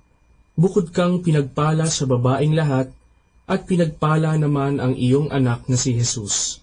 Santa Maria, Ina ng Diyos, ipanalangin mo kaming makasalanan, ngayon at kung kami mamamatay. Amen. Aba, Ginoong Maria, napupuno ka ng grasya, ang Panginoong Diyos ay sumasa iyo. Bukod kang pinagpala sa babaeng lahat, at pinagpala naman ang iyong anak na si Jesus. Santa Maria, Ina ng Diyos, ipanalangin mo kami makasalanan, ngayon at kung kami mamamatay. Amen. Aba, Ginoong Maria, napupuno ka ng grasya, ang Panginoong Diyos ay sumasa iyo. Bukod kang pinagpala sa babaeng lahat, at pinagpala naman ang iyong anak na si Jesus. Santa Maria, Ina ng Diyos, ipanalangin mo kami makasalanan, ngayon at kung kami mamamatay. Amen. Aba, Ginoong Maria, napupuno ka ng grasya, ang Panginoong Diyos ay sumasa iyo. Bukod kang pinagpala sa babaeng lahat, at pinagpala naman ang iyong anak na si Jesus. Santa Maria, Ina ng Diyos, ipanalangin mo kami makasalanan, ngayon at kung kami mamamatay. Amen. Aba, Ginoong Maria, napupuno ka ng grasya, ang Panginoong Diyos ay sumasa iyo. Bukod kang pinagpala sa babaeng lahat, at pinagpala naman ang iyong anak na si Jesus. Santa Maria, Ina ng Diyos, ipanalangin mo kaming makasalanan, ngayon at kung kami mamamatay. Amen. Aba, Ginoong Maria, napupuno ka ng grasya, ang Panginoong Diyos ay sumasa iyo.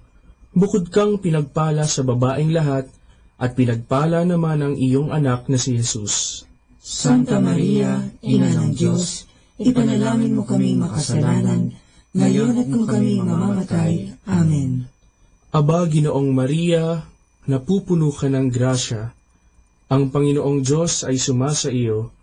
Bukod kang pinagpala sa babaeng lahat, at pinagpala naman ang iyong anak na si Jesus. Santa Maria, Ina ng Diyos, ipanalangin mo kaming makasalanan, ngayon at kung kami mamamatay. Amen.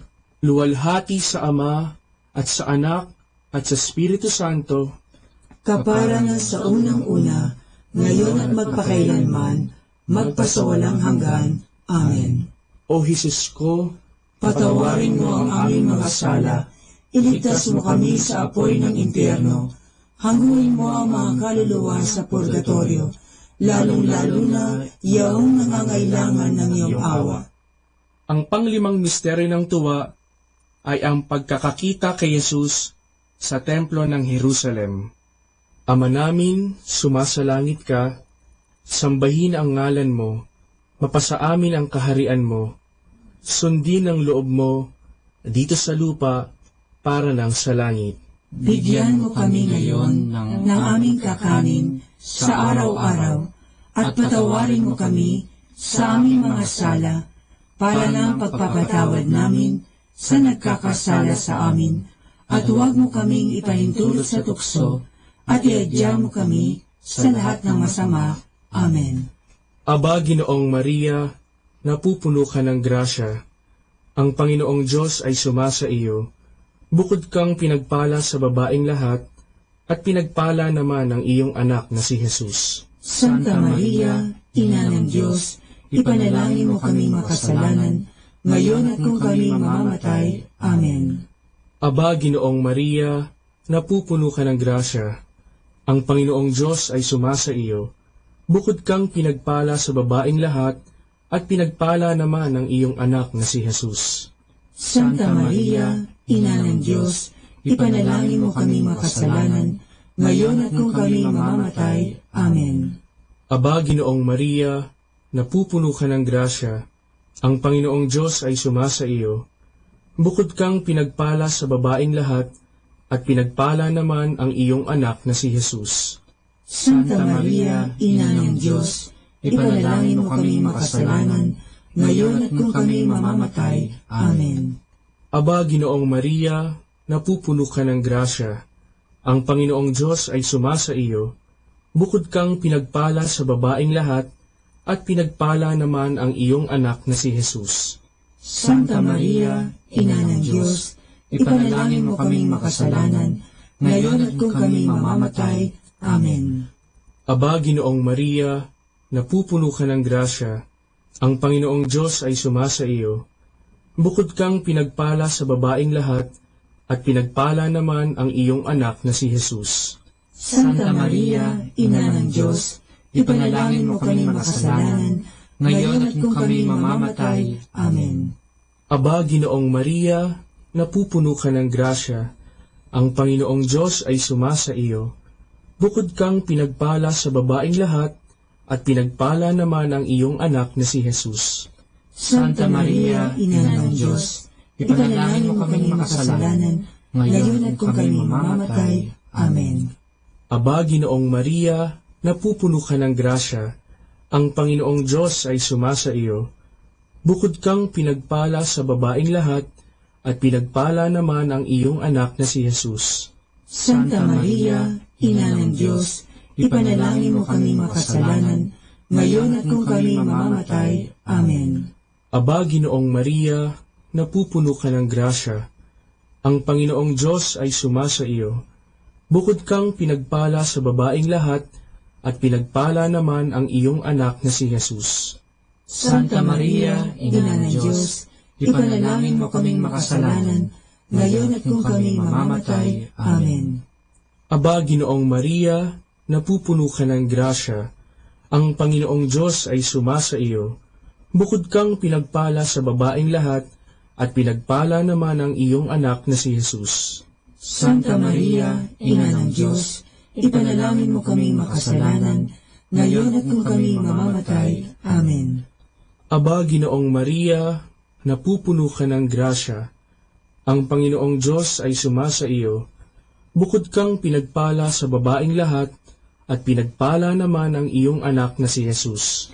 Santa Maria, Ina ng Diyos, ipanalangin mo kami makasalanan, ngayon at kung kami mamamatay. Amen. Luwalhati sa Ama, at sa Anak, at sa Espiritu Santo, kapara na sa unang-una, ngayon at magpakailanman, magpasawalang hanggan. Amen. O Jesus ko, patawarin mo ang aming mga sala, iligtas mo kami sa apoy ng impyerno, hanguin mo ang mga kaluluwa sa purgatorio, lalong-lalo na yaong nangangailangan ng iyong awa. Aba po, Santa Mariang Hari, Ina ng awa, ikaw ang kabuhayan at katamisan. Aba, pinananaligan ka namin, ikaw nga ang tinatawagan namin. Pinapanaw na taong anak ni Eva, ikaw rin ang pinagbubuntungang hininga namin ng aming pagtangis dinis sa lupang bayang kahapis-hapis. Ay aba, pintakasi ka namin, ilingon mo sa amin, ipakita mo sa amin ang iyong anak na si Jesus. Santa Maria, Ina ng Diyos, maawain, maalam at matamis na Birhen. Ipanalangin mo kami, Santang Ina ng Diyos, nang kami ay maging dapat makinabang sa mga pangako ni Jesucristong Panginoon. Manalangin tayo. O Diyos, na ang bugtong na anak ay nagkatawang tao, namatay at muling nabuhay, upang kamuhin para sa amin ang gantimpalang walang hanggang kaligtasan. Ipagkaloob mo na sa pamamagitan ng pagdidili-dili namin ng mga misteryo ng kabanal-banalang rosaryo ng Birheng Maria, na mata mo ang kanilang mga ipinangangako, alang-alang din kay Kristong Panginoon namin. Amen. Sumapayapa nawa ang kaluluwa ng mga yumao sa grasya ng Panginoong Diyos. Amen. Sa ngalan ng Ama, at ng Anak, at ng Espiritu Santo. Amen.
Understanding the Rosary, the origin and first developments of the Rosary. Until a few years ago, it was rather commonly accepted that Saint Dominic de Guzman, the founder of the Order of Preachers, was the one to whom the Rosary was given by the Blessed Mother. He lived from 1170 to 1221, and his feast is celebrated on August 8. In his time, the sect of the Albigensians was very strong and influential. They originated in France, in the town of Albi, and because of this, they were called Albigenses.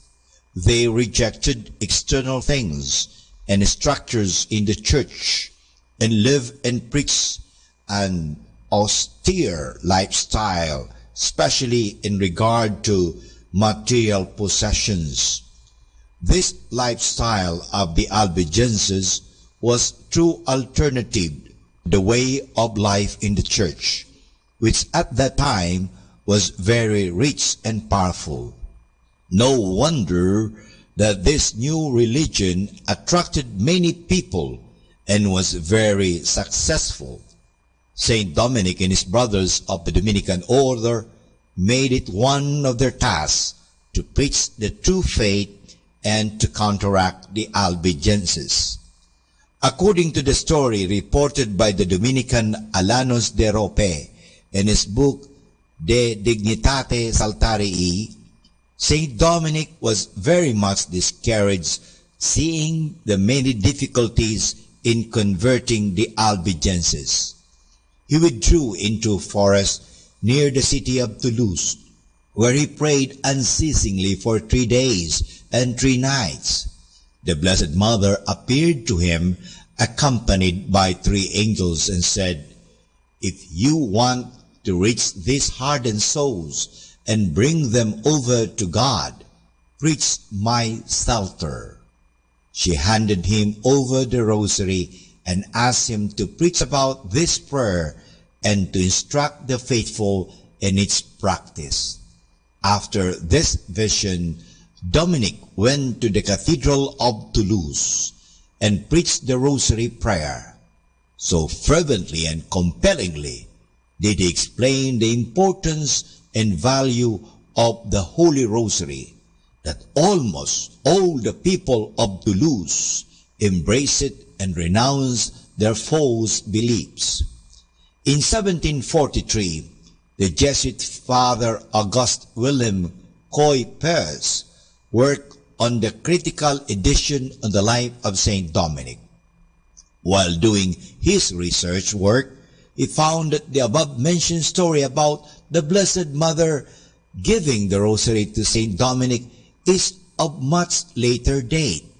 It was reported for the first time only about the year 1460, while Dominicus died in the year 1220. For about 240 years, therefore, there was silence about such an important event. Such a silence is difficult to explain. Today, it is common opinion that this story is a legend, propagated or even invented by Alanos de Rope, and not a historical fact. The history of the Rosary has been complicated by the legend which linked its origin with Saint Dominic, a legend supported principally by the writings of Alan de la Roche. Critical scholarship from Dominicans as from others has not sustained the legend. And for more understanding the Rosary, tune in to this Station of the Angels. More than ever, we need Catholic radio station like Manawag Dominican Radio FM.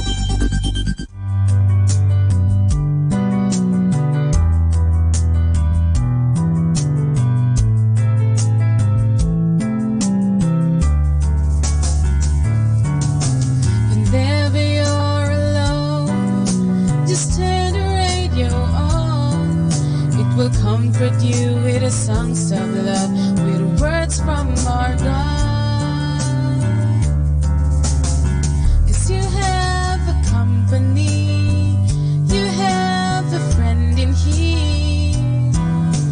Manawag Dominican Radio, with the songs that call you to God. You have a company, 'cause we are a family. Manawag Dominican Radio, with the songs that bring you to God. You have Manawag Dominican Radio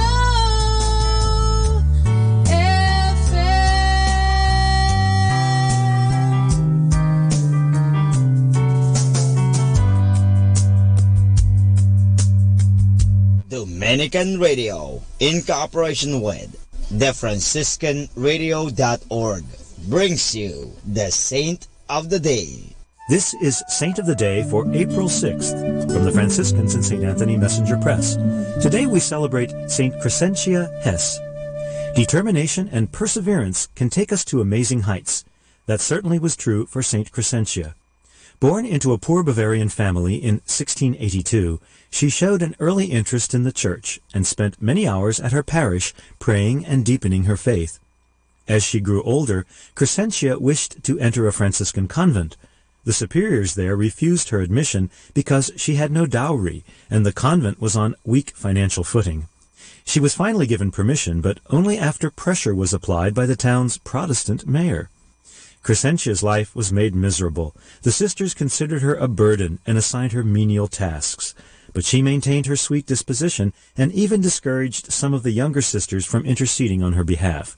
Conditions improved when a new superior was elected and saw Crescentia's many virtues. In time, Crescentia quietly won the love and respect of the sisters. She was appointed mistress of novices and finally superior. The convent prospered under her leadership, and she became well known as a wise and prudent counselor. She died in 1744 and was canonized by Pope John Paul II in 2001.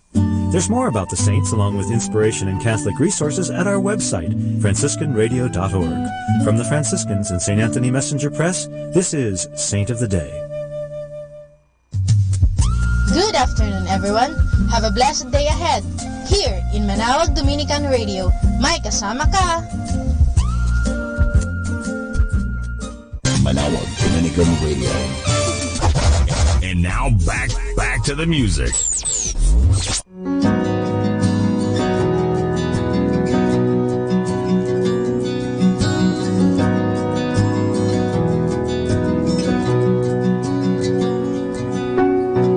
When all the world is blossoming and everything around is bursting into life, and I don't have to strain to hear the beat of your heart. Oh, oh, oh. When all the world is under fire, the skies are threatening to thunder and rain, and I'm overcome by fears that I can't see. Oh, oh, oh. If everything is yours, everything is yours. If everything is yours, I can't let it go. No, it was never mine to hold.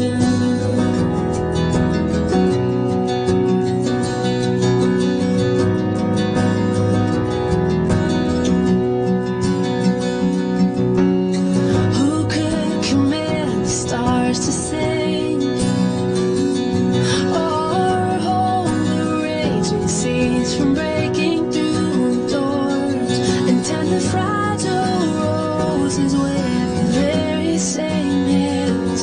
Oh, oh, oh,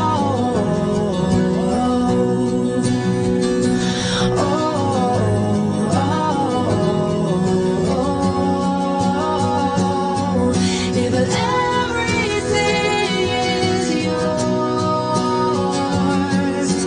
everything is yours.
listen to Manawag Dominican Radio. May kasama ka!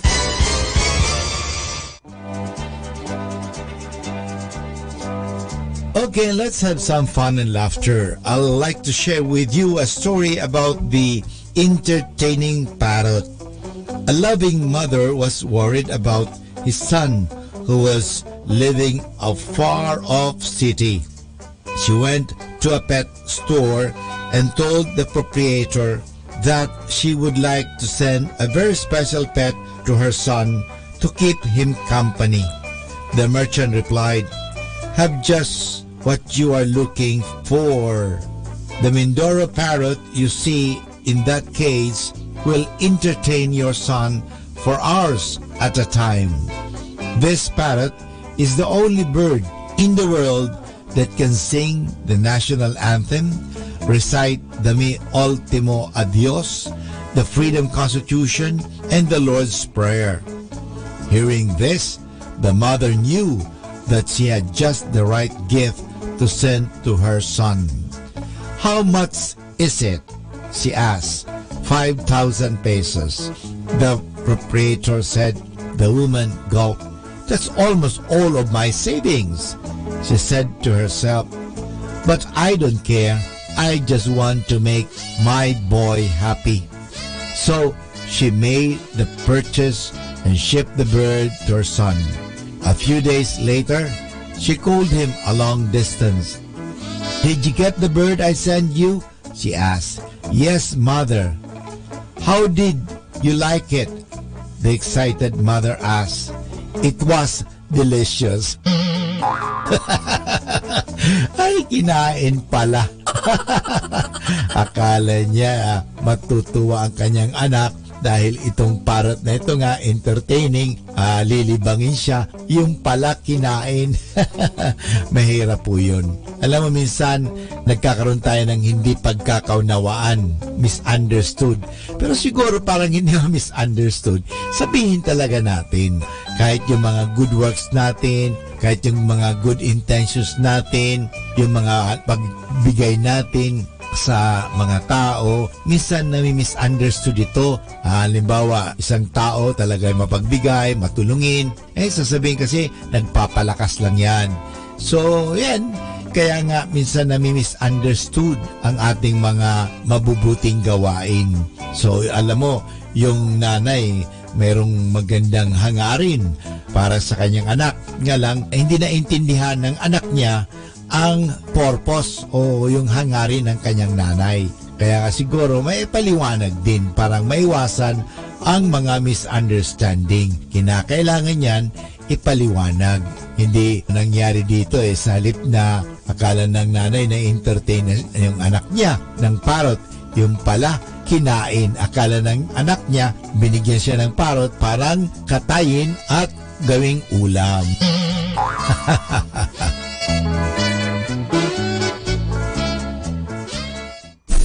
Good afternoon mga kasama. Always be a blessing to everyone. Keep on listening to Manawag Dominican Radio. May kasama ka.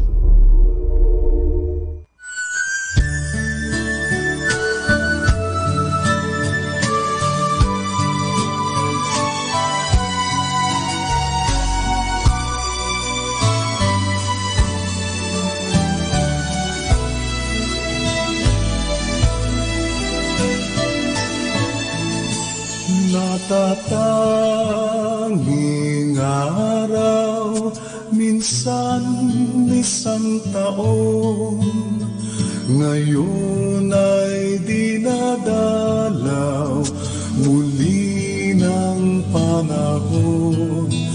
Araw niyo, nanay, nadiritong muli habang nabubuhay sa inyo'y susukli. Aming awit ng pag-ibig, nasa puso ang ibig, pasalamat, pagpugay, buong tamis na alay. Aming awit puso ang ibig, pasalamat, pagpugay sa iyo aming inay.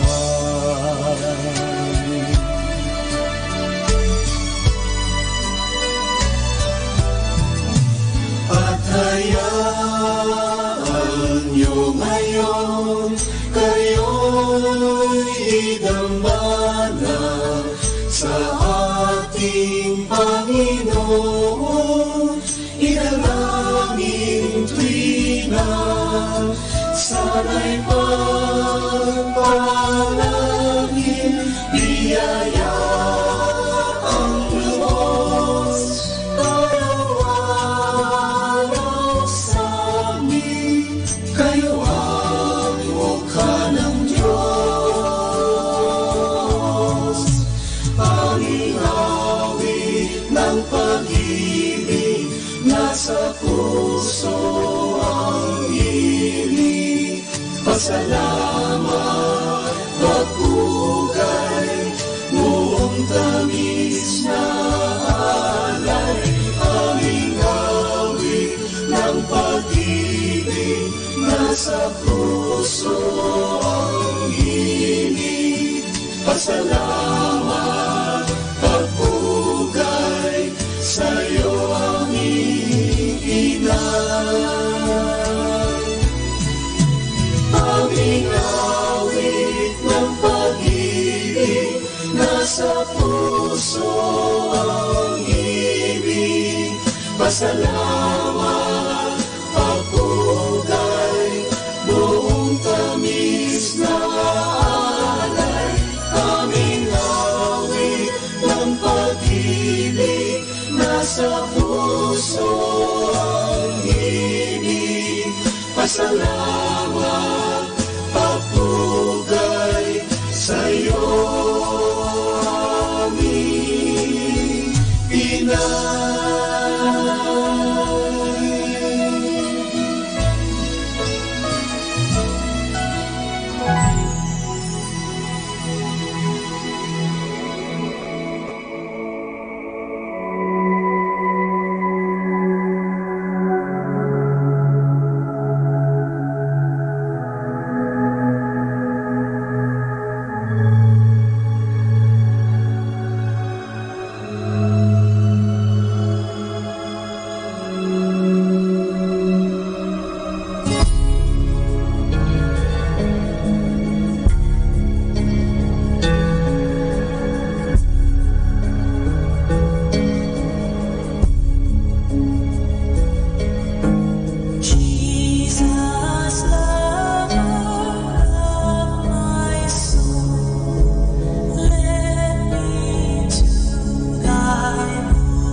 to win. Tired of watching clouds repeat their dance on air.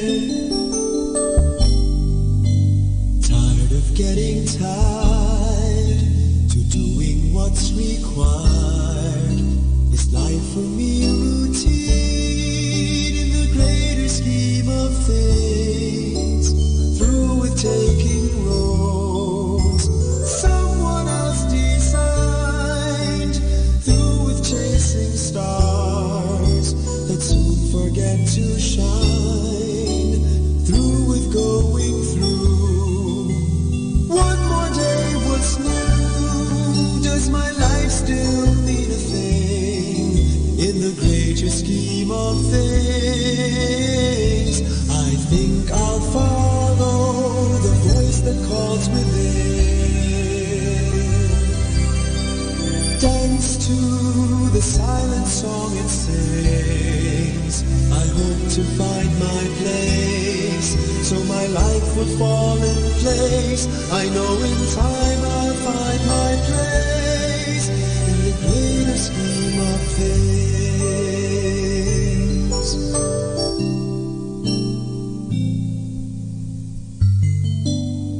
Each must go his way, but how can I decide which path I should take? Who will be my guide?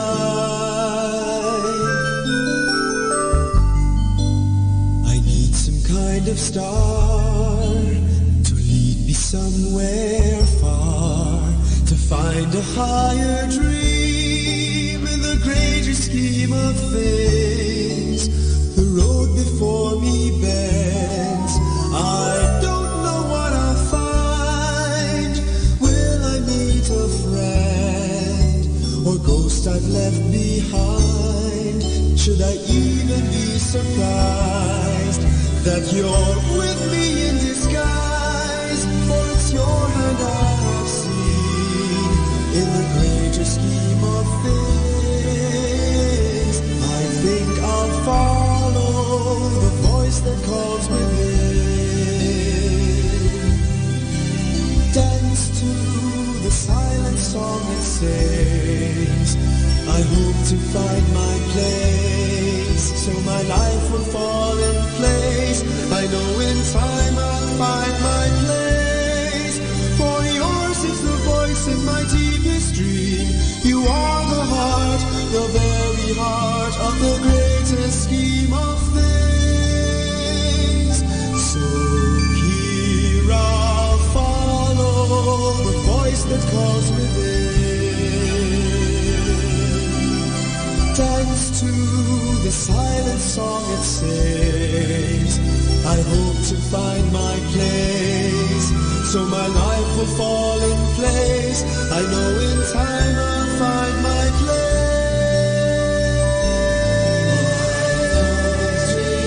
Follow the voice that calls within. Dance to the silent song it sings. One day we'll find our place, for all things fall in place, for all things have a place in the greater scheme of things.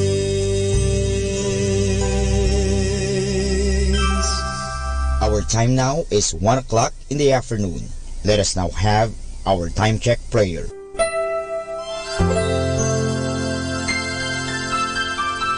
Panalangin ng isang kasambahay. Mapagmahal naming Ama, sa iyong tulong at pagsusubaybay, ako umaasa. Lubin mong matupad ko ng maayos ang mga gawaing bahay na kaatang sa akin. Biyayaan mo ako ng sipag, lakas ng katawan at tiyaga sa araw-araw upang maibigay ko ang paglilingkod na inaasahan sa akin. Luwin mo rin, kilalanin at igalang ng aking mga pinaglilingkuran ang aking mga karapatan bilang isang tao at bilang isang anak ng Diyos. Bigyan ako ng panahon ng pagpapahinga at unawain kapag ako'y nagkukulang. Mahirap ang aking kalagayan, Panginoon, sapagkat nakikipamuhay ako sa mga taong hindi ko kapamilya. Kaya huwag mo akong pabayaan. Samo at dalangin ko sa iyo na gawin mo silang makatarungan, mahinahon at mabait sa pakikipag-ugnayan sa akin at sa iba pang mga kasama namin. Pagpalain mo ako upang sa tamang panahon maranasan ko rin ang isang mas maayos at maginhawang buhay. Sa ngalan ni Jesus. Amen.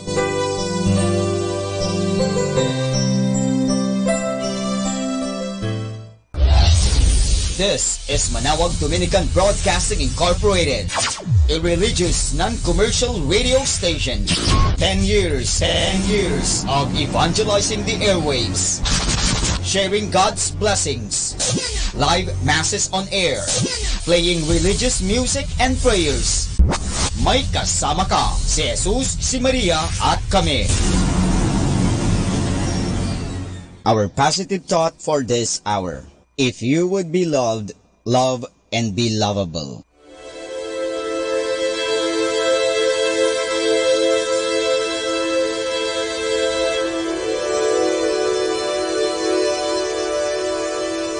Isang mapagpalang pagbati po sa inyong lahat mula sa aming mga Dominicanong nobisyo dito sa Minor Basilica of Our Lady of the Rosary of Manaoag. Kayo po ay nakikinig sa binhi ng buhay. Nais po naming ibahagi sa inyo ang bunga ng aming mga pagninilay sa Ebanghelyo ngayong ika-31 ng Marso, ang ika-4 na linggo sa panahon ng Kwaresma.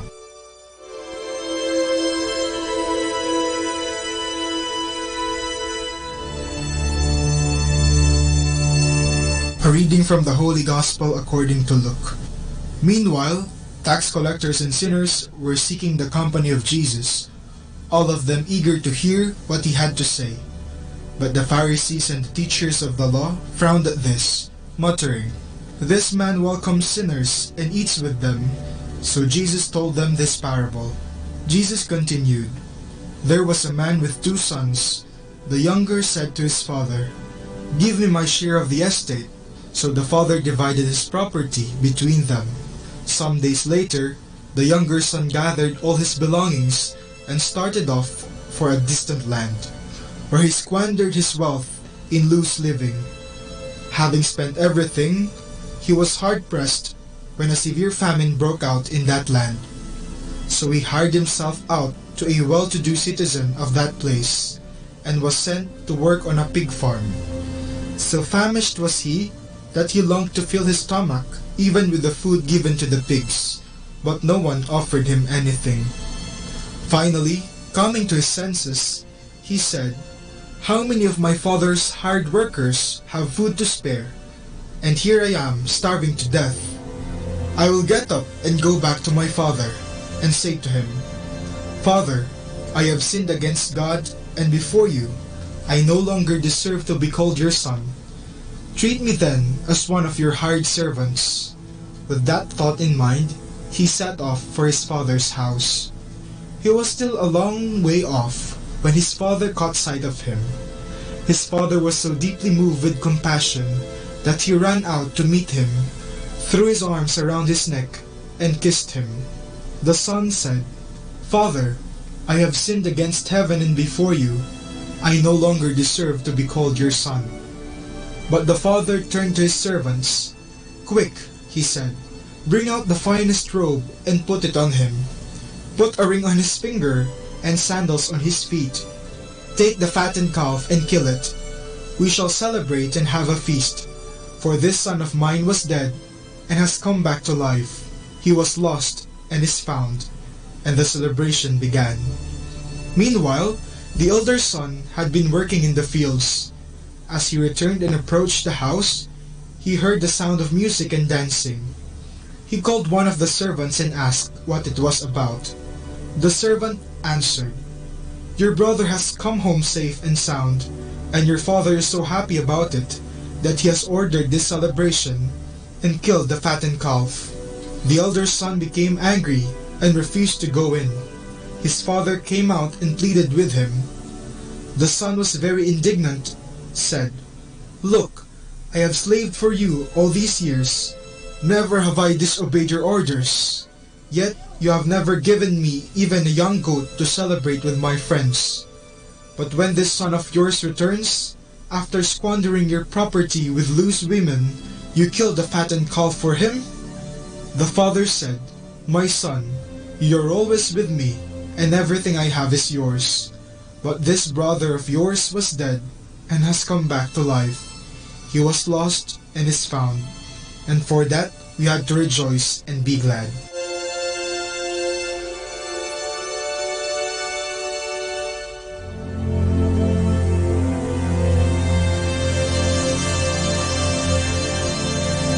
Sa Ebanghelyo ngayong ika-4 na linggo ng Kwaresma, isang talinhaga ang ipinahayag ni Jesus kung saan mayroong 3 pangunahing tauhan, ang ama at ang kanyang 2 anak. Sa simula ng kwento, hiningi kaagad lahat ng nakababatang anak ang kanyang mana mula sa kanyang ama kahit taliwas ito sa kultura ng mga Hudyo. Pagkakuha ng kanyang mana, siya'y nagpakalayo-layo at nilustay niya ang lahat ng ibinigay sa kanya ng kanyang ama hanggang sa siya ay naghirap. Dahil dito, napilitan siyang magtrabaho. Pero isang araw, naisip niya na mas mainam pang magtrabaho na lamang sa kanyang ama. Kaya siya'y agad na bumalik sa kanila. Sa kanyang pagbabalik, agad siyang sinalubong ng kanyang ama ng isang mahigpit na yakap. Agad ding inutusan ng kanyang ama ang mga alipin na siya'y bihisan at maghanda ng isang piging upang ipagdiwang ang kanyang pagbabalik. Ito naman ang naging dahilan ng pagkainggit ng kanyang nakakatandang kapatid. Ang 2 anak ay sumasalamin sa ating mga tao. Ang nakababatang anak ay nasilaw sa mana, tulad natin na nasilaw din sa kayamanan. Tayo ay nagpakasasa sa mga bagay na naging dahilan ng ating pagkawalay sa Diyos dahil sa ating pagiging makabundot makasarili. Ang nakakatandang anak naman ay nainggit sa nakababata dahil kahit na siya ay nagtrabaho para sa kanyang ama, hindi nito nasuklian ang lahat ng kanyang pagod. Hindi niya kasi naisip na ang lahat ng kanyang tinatamasa ay dahil sa kanyang ama at ang lahat ng mayroon ng kanyang ama ay kanya rin. Ang ama naman ay sumisimbolo sa ating maawaing Diyos na laging naghihintay sa ating pagbabalik loob sa kanya. Tulad ng sa kwento, ibinigay rin niya ang lahat sa atin, maging ang kanyang anak. Magbalik loob lamang ang mundo sa kanya. Ngayong Kwaresma, sana'y magbalik loob din tayo sa Diyos. Tignan natin kung tayo ay nakalimot na sa Kanya. Kung tayo ay naging makamundo at makasalanan. At kung tayo ay nainggit sa ating kapwa dahil hindi natin nakikita kung gaano tayo pinagpapala. Tayo na at kumawala sa kadena ng kasalanan upang makamtan natin ang pangako ng Panginoon na buhay na walang hanggan. Tulad ng mga Israelita sa unang pagbasa ngayong linggo, na tuluyan nang nakawala mula sa kamay ng mga taga-Ehipto at nakarating sa lupang pangako.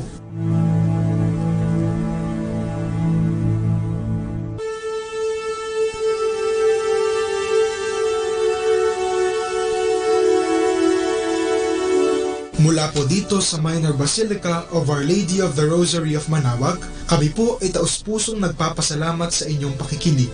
Naway patuloy po nating isabuhay ang salita ng Diyos, patnubayan at pagpalain nawa tayo ng Panginoong may kapal hanggang sa susunod na linggo dito sa Binhi ng Buhay.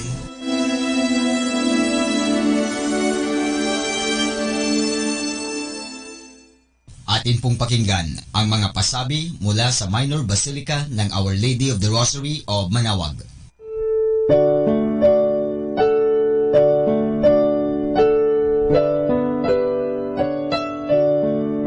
The Feast of Our Lady of the Rosary of Manaoag will be on May 8, 2019, third Wednesday of Easter season. Novena Masses will begin on April 29 every hour from 5 a.m. till 12 noon and 4:30 p.m. We invite you to participate in the said Novena Masses.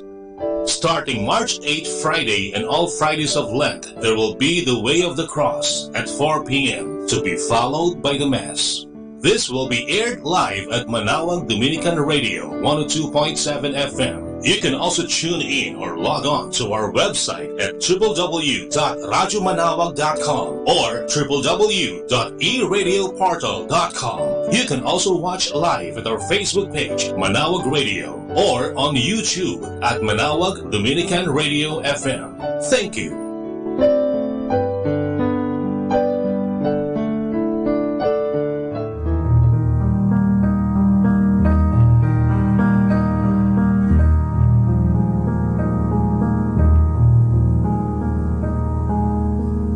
Lenten and Holy Week Activities 2019. Way of the Cross, every Friday of Lent at 4 p.m. to be followed by a Mass at 5 p.m. Palm Sunday, April 14, Solemn Blessing of Palms, 5:45 in the morning at the church patio. Holy Monday, April 15, schedule of Masses, 5 a.m. to 11 a.m. and 5 p.m. Rosary at 5:45 a.m. Liturgy of the Hours, morning prayer at 6 a.m. Office of Readings and evening prayer at 6 p.m. Holy Tuesday, April 16, schedule of Masses, 5 a.m. to 11 a.m. and 5 p.m. Rosary at 5:45 a.m. Liturgy of the Hours, morning prayer, 6 a.m. Office of Readings and evening prayer, 6 p.m. Pabasa, 3 p.m. up to 12 noon of Holy Wednesday. Holy Wednesday, April 17, schedule of Masses, 5 a.m. to 11 a.m. and 5 p.m. Rosary at 5:45 a.m. Liturgy of the Hours, morning prayer at 6 a.m. Office of Readings and evening prayer at 6 p.m. Holy Thursday, April 18, Rosary at 5:45 a.m. Communal Penitential Rite at 7:30 a.m. Confessions, 8 a.m. to 12 noon and 6 p.m. to 10 p.m. Liturgy of the Hours, morning prayer, 6 a.m. Office of Readings and evening prayer, 6 p.m. Mass of the Lord's Supper at 4:30 p.m. Eucharistic Vigil at 6 p.m. to 12 midnight. Good Friday, April 19. Liturgy of the Hours. Office of Readings and Morning Prayer, 6 a.m. Communal Penitential Rite, 7:30 a.m. Confessions, 8 a.m. to 12 noon and 6 p.m. to 10 p.m. and 6 p.m. to 10 p.m. Seven Last Words at 1 p.m. to 3 p.m. Celebration of the Lord's Passion at 3:30 p.m. Procession of Santo Entierro, 5 p.m. Public Veneration of Santo Entierro at 6 p.m. to 10 p.m. Holy Saturday, April 20. Liturgy of the Hours, Office of Readings and Morning Prayer, 6 a.m. Communal Penitential Rite, 7:30 a.m. Confessions, 8 a.m. to 12 noon. Easter Vigil Mass, 9 p.m. Easter Sunday, April 21, Salubong, 4 a.m. in front of the church. Sunday schedule of Masses, 5 a.m. to 12 noon and 3 p.m. to 5 p.m. Lenten and Holy Week Activities 2019.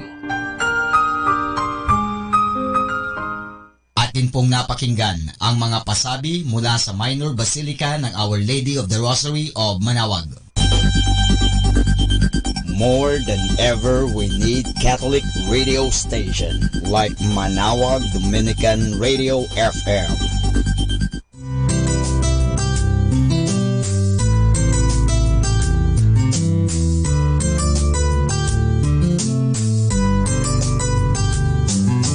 Whenever you're alone, just turn your radio on.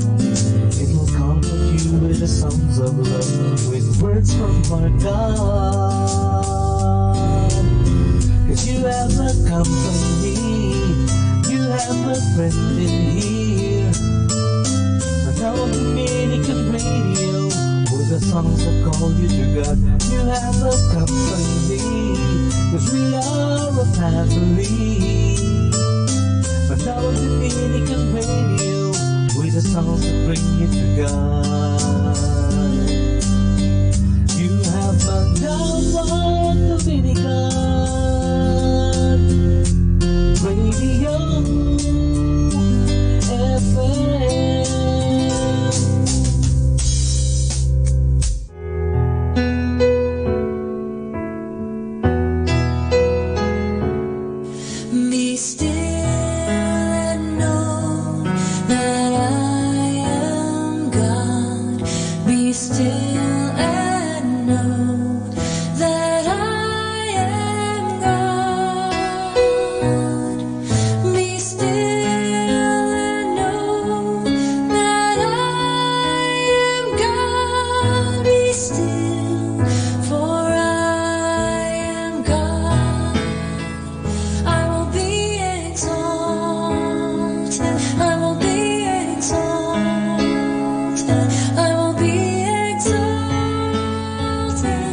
I will be exalted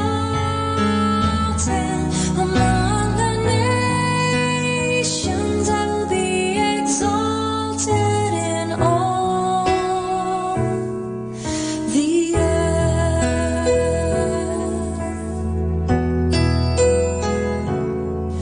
Be still and know that I am God. Be still and know that I am God. Be still and know that I am God. Be still, for I am God. I will be exalted. I will be exalted. I will be exalted among the nations. I will be exalted in all the earth. I will be exalted. I will be exalted. I will be exalted among the nations. I will be exalted in all the earth.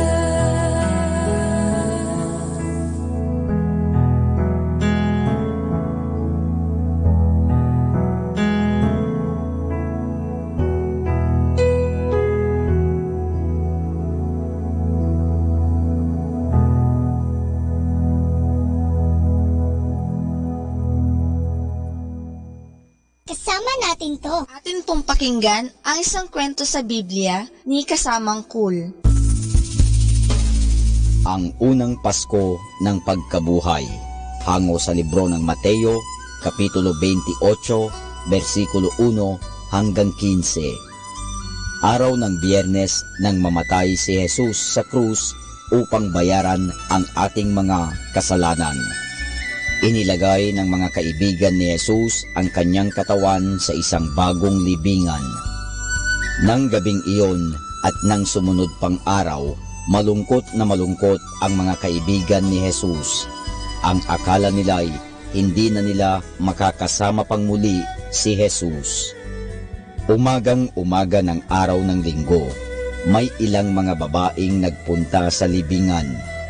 May dala silang pabango para ilagay sa katawan ni Jesus. Samantalang sila'y naglalakad, naalala nila ang malaking batong nakatakip sa pinto ng libingan. Nagtanong sila sa isa't isa, sino ang mag-aalis ng bato para tayo'y makapasok? Malayo pa sila'y nakita nilang naigulong na ang bato at bukas na ang libingan. Patakbong nagbalik si Maria upang sabihin sa mga alagad ni Jesus ang kanyang nakita. Ngunit ang mga babaeng kasama niya ay nagtuloy sa libingan. Madilim-dilim pa ng araw na iyon, bumaba ang isang anghel at inalis niya ang bato. Paglapit ng mga babae ay nakita nila ang anghel na nakadamit ng puting-puti at nakaupo sa tabi ng libingan. Sa simula ay natakot sila. Ngunit sinabi ng anghel, "Huwag kayong matakot. Alam kong hinahanap ninyo si Jesus. Siya'y wala na rito, sapagkat siya'y muling nabuhay gaya ng kanyang sinabi. Magmadali kayo at sabihin ninyo sa kanyang mga alagad na siya'y nabuhay mula sa mga patay." Dali-daling umalis ang mga babae upang ibalita ang sinabi ng anghel. Pagkaalis nila'y siya namang pagbabalik ni Maria. Siya'y lungkot na lungkot sapagkat ang akala niya'y may kumuha sa katawan ni Jesus. Samantalang siya'y umiiyak, napansin niyang may isang lalaking nakatayo sa kanyang tabi. Ang akala ni Maria, iyon ang hardinero. Kaya't sinabi niya, "Ginoo, kung kayo po ang kumuha kay Jesus, sabihin po ninyo sa akin kung saan ninyo siya dinala." Sinabi sa kanya ng lalaki, "Maria." Saka pa lamang nalaman ni Maria na iyon ay si Jesus. Nagulat siya at tuwang-tuwang napasigaw, Rabboni! Ang sabi niya na ang ibig sabihin ay Panginoon. Ipinag-utos ni Jesus na magbalik si Maria upang ibalita sa mga alagad na siya'y nabuhay. Dali-daling nagbalik si Maria at ibinalita sa mga kaibigan ni Jesus na nakita niyang buhay ang Panginoon. Tuwang-tuwa silang lahat. Hindi nila halos mapaniwalaan ang nangyari.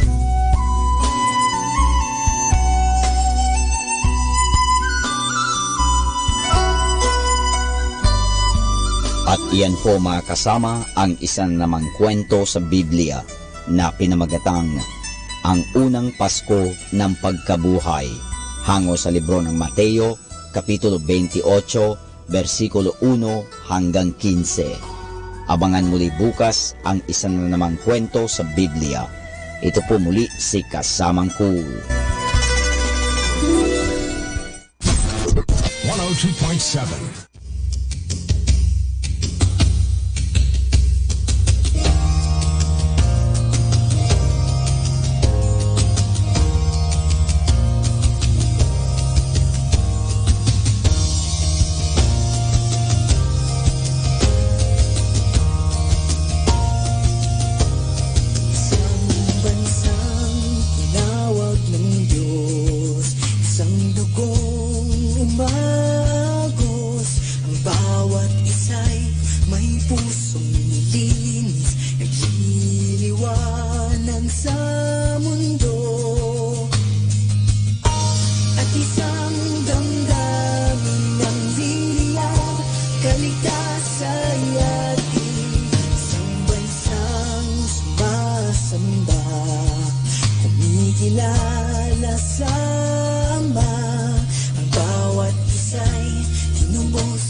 Diyos na buhay, may bagong sigaw.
Association of Religious Men and Women in the Archdiocese of Lingayen Dagupan, in cooperation with Manawag Dominican Broadcasting Incorporated, brings you the program Ang Forever Ko sa Diyos, the program that shares to our listeners the story of calling, missionary experiences, hope and dreams.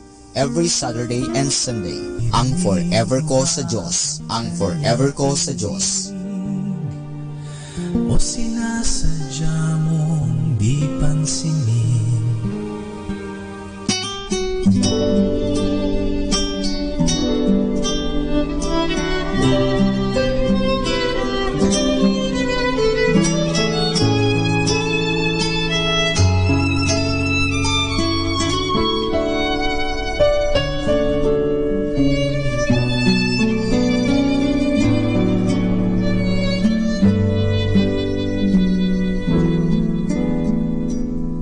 Isang magrasyang hapon po ang ating pagbati sa ating faithful listeners ng programang Ang Forever Ko sa Diyos. Ito po ang inyong lingkod, si Sister Annabel ng Handmaids of Charity of St. Vincent de Paul. Kasama niyo rin po ako ngayon sa hapong napakaganda.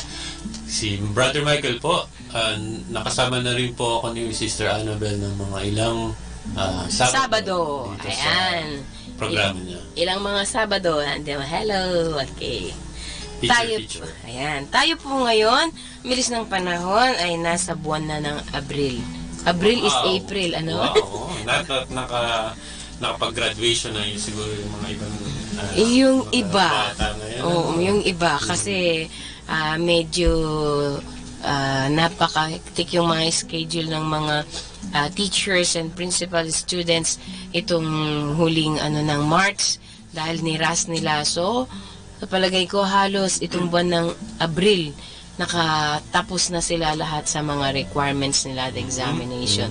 So, nagtapos na. So, binabati natin yung mga graduates. Congratulations sa mga nakapagtapos, lalo na sa mga magulang. Sa mga magulang na nagsakripisyo. Speaking of sakripisyo, siguro bigyan natin ng pagpapahalaga. Tama, i-congratulate ang magulang. Inspiration yan ni Brother Mike. Kasi po, minsan, akala natin yung nagsakripisyo lang ay yung mga nag-aral. Actually, hindi sila. Kung hindi yung mga magulang. Tama yun. Tama yung sinabi mo nga naman. Yeah. Okay, so, batiin mo. May gusto kang batiin, brother? Binabati ko ang mga kaibigan ko. Ciao. Ayan. Ano yun? Buonasera? Buon pomeriggio. Buon pomeriggio.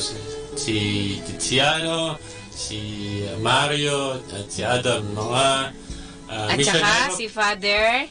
At saka especially si Father Adrian. Special yan. Si mga, po sila, misyonero, nasa Lipit, Tomeng po sila, nasa Inmalog Sur ngayon sila. At siguro galing sila sa Palapad na nagtatayo ng kanilang bahay dito sa Pangasinan.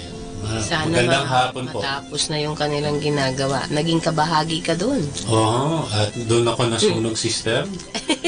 Wag mo naman Nabilad talaga ako doon sa araw at pero sabi mo nga naman yung pagtatrabaho ninyo doon, marami kang natutunan. Of course. Mamaya ibabahagi mo rin. Pwede bang ilid mo ang ating opening prayer, kalakip. At pagkatapos ng opening prayer na yun, Immaculate Heart of Mary, dadasalin ko yung prayer to Saint Michael. Of course. Okay. Handa po natin ang ating mga sarili. In the name of the Father, and of the Son, and of the Holy Spirit. Amen. Amen. Sabihin po natin natin pangalan. Michael. Sister Annabel. A repentant sinner, renew and ratify today in your hands, O Immaculate Mother, the vows of my baptism. I renounce Satan and resolve to follow Jesus Christ even more closely than before. Mary, I give you my heart. Please set it on fire with love for Jesus. Make it always attentive to his burning thirst for love and for souls. Keep my heart in your most pure heart, and I may love Jesus and the members of his body with your own perfect love. Mary, I entrust myself totally to you. my body and soul, my goods, both interior and exterior, and even the value of all my good actions. Please make of me, of all that I am and have, whatever most pleases you. Let me be a fit instrument in your immaculate and merciful hands for bringing the greatest possible glory to God. If I fall, please lead me back to Jesus. Wash me in the blood and water that flow from His pierced side, and help me never to lose my trust in His fountain of love and mercy. With you, O Immaculate Mother, you who always do the will of God, I unite myself to the perfect consecration of Jesus as He offers Himself in the Spirit of the Father for the life of the world. Amen. Tuloy natin yung prayer to Saint Michael. Saint Michael, the Archangel, defend us in the hour of Be our battle. defense against the wickedness and snares of the devil. As God rebukes him, we humbly pray that you, O Prince of the heavenly hosts, by the power of God, cast into hell Satan and all who do evil spirits who prowl about the world seeking the ruin of souls. Amen. Saint Michael, the Archangel, pray for us. In the name of the Father, Son, and the Spirit. Amen. Amen. Ang ganda ng prayer to the consecration to the Immaculate Heart of course. Mary at yung prayer to Saint Michael. Ewan ko kung sa ibang lugar narinig mo at napansin mo, Brother Mike, dinarasal ngayon yung prayer to Saint Michael. Oo, kailangan talaga yun. Saan? Narinig mo rin sa mga simbahan? Sa amin, sa pinanggalingan ko, nung sumama ako sa mga Chanacola Brothers, sa Lipit Tomeng, tsaka sa Dinadasal. Dinadasal siya pagkatapos ng komunyon. Dinadasal din iyan sa amin sa Pangasinan at sa Quezon City. Sa Quezon City din po. Dinadasal na rin. Nung nandun po ako sa Tandang Sora naman, dinadasal din siya. Dinadasal siya tuwing umaga pagkatapos din po ng komunyon. Talaga pala. Ang galing. Kasi nga, ang narinig ko ay kailangan talaga nating dasalin ang prayer to Saint Michael dahil talagang laganap ang sabihin natin karahasan or what. At si Saint Michael ang magiging protector natin. Parang siya ang tagapag laban sa mga masasamang loob. Ayan. Naalala ko may isang seminarista nagtanong sa akin. Sino ba ang kung si Superman kalaban siya, sino yung pwedeng kalaban niya, yung katapat niya? Si Batman, meron Joker, gano'n. Sige. May mga gano'n. Sino daw katapat ni Satan? Sino daw? Hindi daw si Jesus. Sino? Kasi si Satan, angel lang siya. Correct. Angel. Kaya katapat lang niya si Saint Michael. Kasi si Jesus, si Mama Mary, mas mataas sa kanya. Okay, so, ang talagang confidence lang din. Confidence lang. At nagawa na ni Saint Michael na itaboy si Satanas at dalhin sa hell. Kaya, magtatagumpay. Secure lang tayo. Relax lang tayo. Pero, gagawin natin yung parte natin na manalangin, magdasal, at katulad ng inihiling ni Our Lady, our Mother Mary, sa apparition niya sa Fatima, mapagtatagumpayan niya ang lahat. Di ba siya yung umapak? Sabi kasi, di ba, sa scripture, sabi sa kasulatan, dahil dyan, ikaw ay ang, ano yung serpent? Sa Genesis nakalagay. I will put enmity between you and the woman. Yun yung pag-apak. Kausap ni God yung snake, yung habang kausap niya, kasi yun ang punishment na bali sa kanya, no? Dahil tinukso niya si Eva at napasama to din si Adan. You will strike at her heel at kakagatin mo ba sa talampakan at dudurugin niya ang iyong ulo. Yun, sabi, dudurugin ng babae ang iyong ulo, parang gano'n. She will crush your head. Sa Apocalypse yan, di ba? Apocalypse ba? Sorry, akala ko Genesis. Meron din yata sa Genesis parang gano'n, na mag-a-appear sa kalangitan ang isang babae na dinadamitan ng napakaningning Na ilaw at may dalawang sa Italian kasi yung ano ko, 12 stelle, sabi nga may 12 talang nagniningning na ng kanyang kasuotan, pati yung nakakorona sa kanyang ulo, at isang snake, yun nga yung ahas, na dudurugin ng kanyang mga paa. Ibig sabihin, magtatagumpay sa pamagitan ng panalangin natin. At ang isa dito sa pinakamagandang halimbawa na sinabi ni Mama Mary ay ang walang tigil nating pagdarasal ng Santo Rosario. Amen. Speaking of ng Fatima, ang isa sa mga kahilingan ni Fatima ay ang pagkakaroon ng pagdadasal ng Rosario, lalo na at hindi ko pala sigurado. Yung magkaroon ng devotion, confession. That's true. Every first Saturday. Yes, consecration. Actually, consecrate natin ang ating mga puso, pamilya, mga mahal sa buhay, maski na sino pa man sa Immaculate Heart of Mary.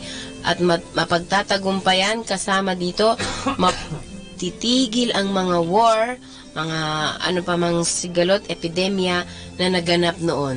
Actually, nagaganap pa rin yung mga epidemyang nangyayari. At sa ibang bansa, hindi tayo aware, may mga nagaganap na gera. Related to that, pwede po mag-plug, sister? Sure. Dahil po April 6 ngayon, okay. Sabado, meron pong Night in Christ ang Cenaculo Community sa St. Jude Chapel mamayang gabi. Bali po, ang usual na nangyayari, may mga songs, may testimony, habang si Father po, nasa likod po yun ng chapel at makikinig sa inyong kumpisal. Tapos kasunod po nun, at may mga in-between po. Pupunta ka? Hindi ko pa sigurado mamayang gabi. Pero ginawa na namin to nung February at nung March. Talaga? 2 beses na kami nag-Night in Christ. Ang dami mga kabataan at Lipit nga lang, tsaka Lipit, Tomeng, Inmalog, nasa San Fabian. Nagpuntahan po sila dun sa St. Jude Chapel. Ayun, tapos merong youth encounter yan? Parang hindi naman. Hindi naman siya retreat, pero sana i-correct na lang ako ng mga taga-Cenaculo brothers ko na isang alternative na imbis na mag-party tuwing Saturday, imbis na pumunta sa mga disco, imbis na magliwaliw ang mga barka-barkada, meron kayong alternatibo na pagse-celebrate ng Sabado ng gabi hanggang antukin na kayo sa pagod. Every Saturday ginagawa? Every first Saturday. Every first Saturday ginagawa. Open yun. Tapos, boys and girls. Boys and girls. Age limit, wala. Wala, kasi may mga lola kaming nakasama doon na nagsasayaw. At parang tipong charismatic, gano'n. Parang charismatic. Pero kasi, sister, ano lang yun, yun yung response din dun sa kahilingan ni Mama Mary. May confession, may misa, at may misa din. At may adoration sa dulo. Pero anong oras nagsisimula? Usually 6 o'clock. Tapos magkakaroon, yun, 6 o'clock may testimony na yun. Nung February tsaka nung March, ang nag-testimony si Brother Tiziano nung galing Italy, at si Adam na galing Slovakia. Baka this time si Mario mag-testimony ngayong. Pero nagsimula lang ito noong February? Noong February, nung nandun na rin ako sa kanya. So it was my first time to be with them, tapos nakita ko. At dahil medyo nag-gain grounds na rin po siya, dahil nga din po, tingin ko, pospos din po ng Espiritu Santo yung gawain, yung activity na yan, magkakaroon po sila ng the same thing, Night in Christ, na gagawin naman po siguro dito sa San Fabian, sa church ng San Fabian. So, I'm excited. Next week po yata, April 13.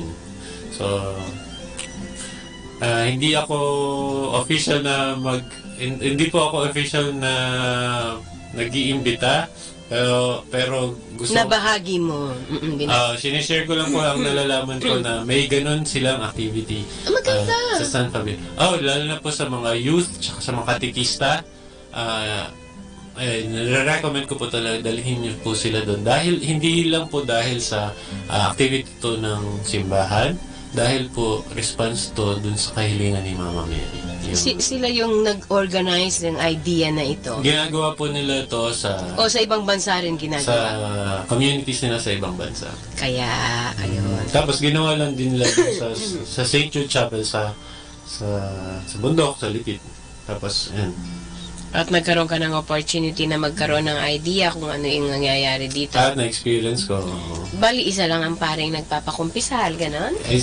Hindi ko lang po alam kung ano yung mga details nito pagdating na sa San Fabian dahil big church na po yan at maraming youth coordinators na po ang involved. So, tingin ko, kasi may blessing na rin natin ng parish.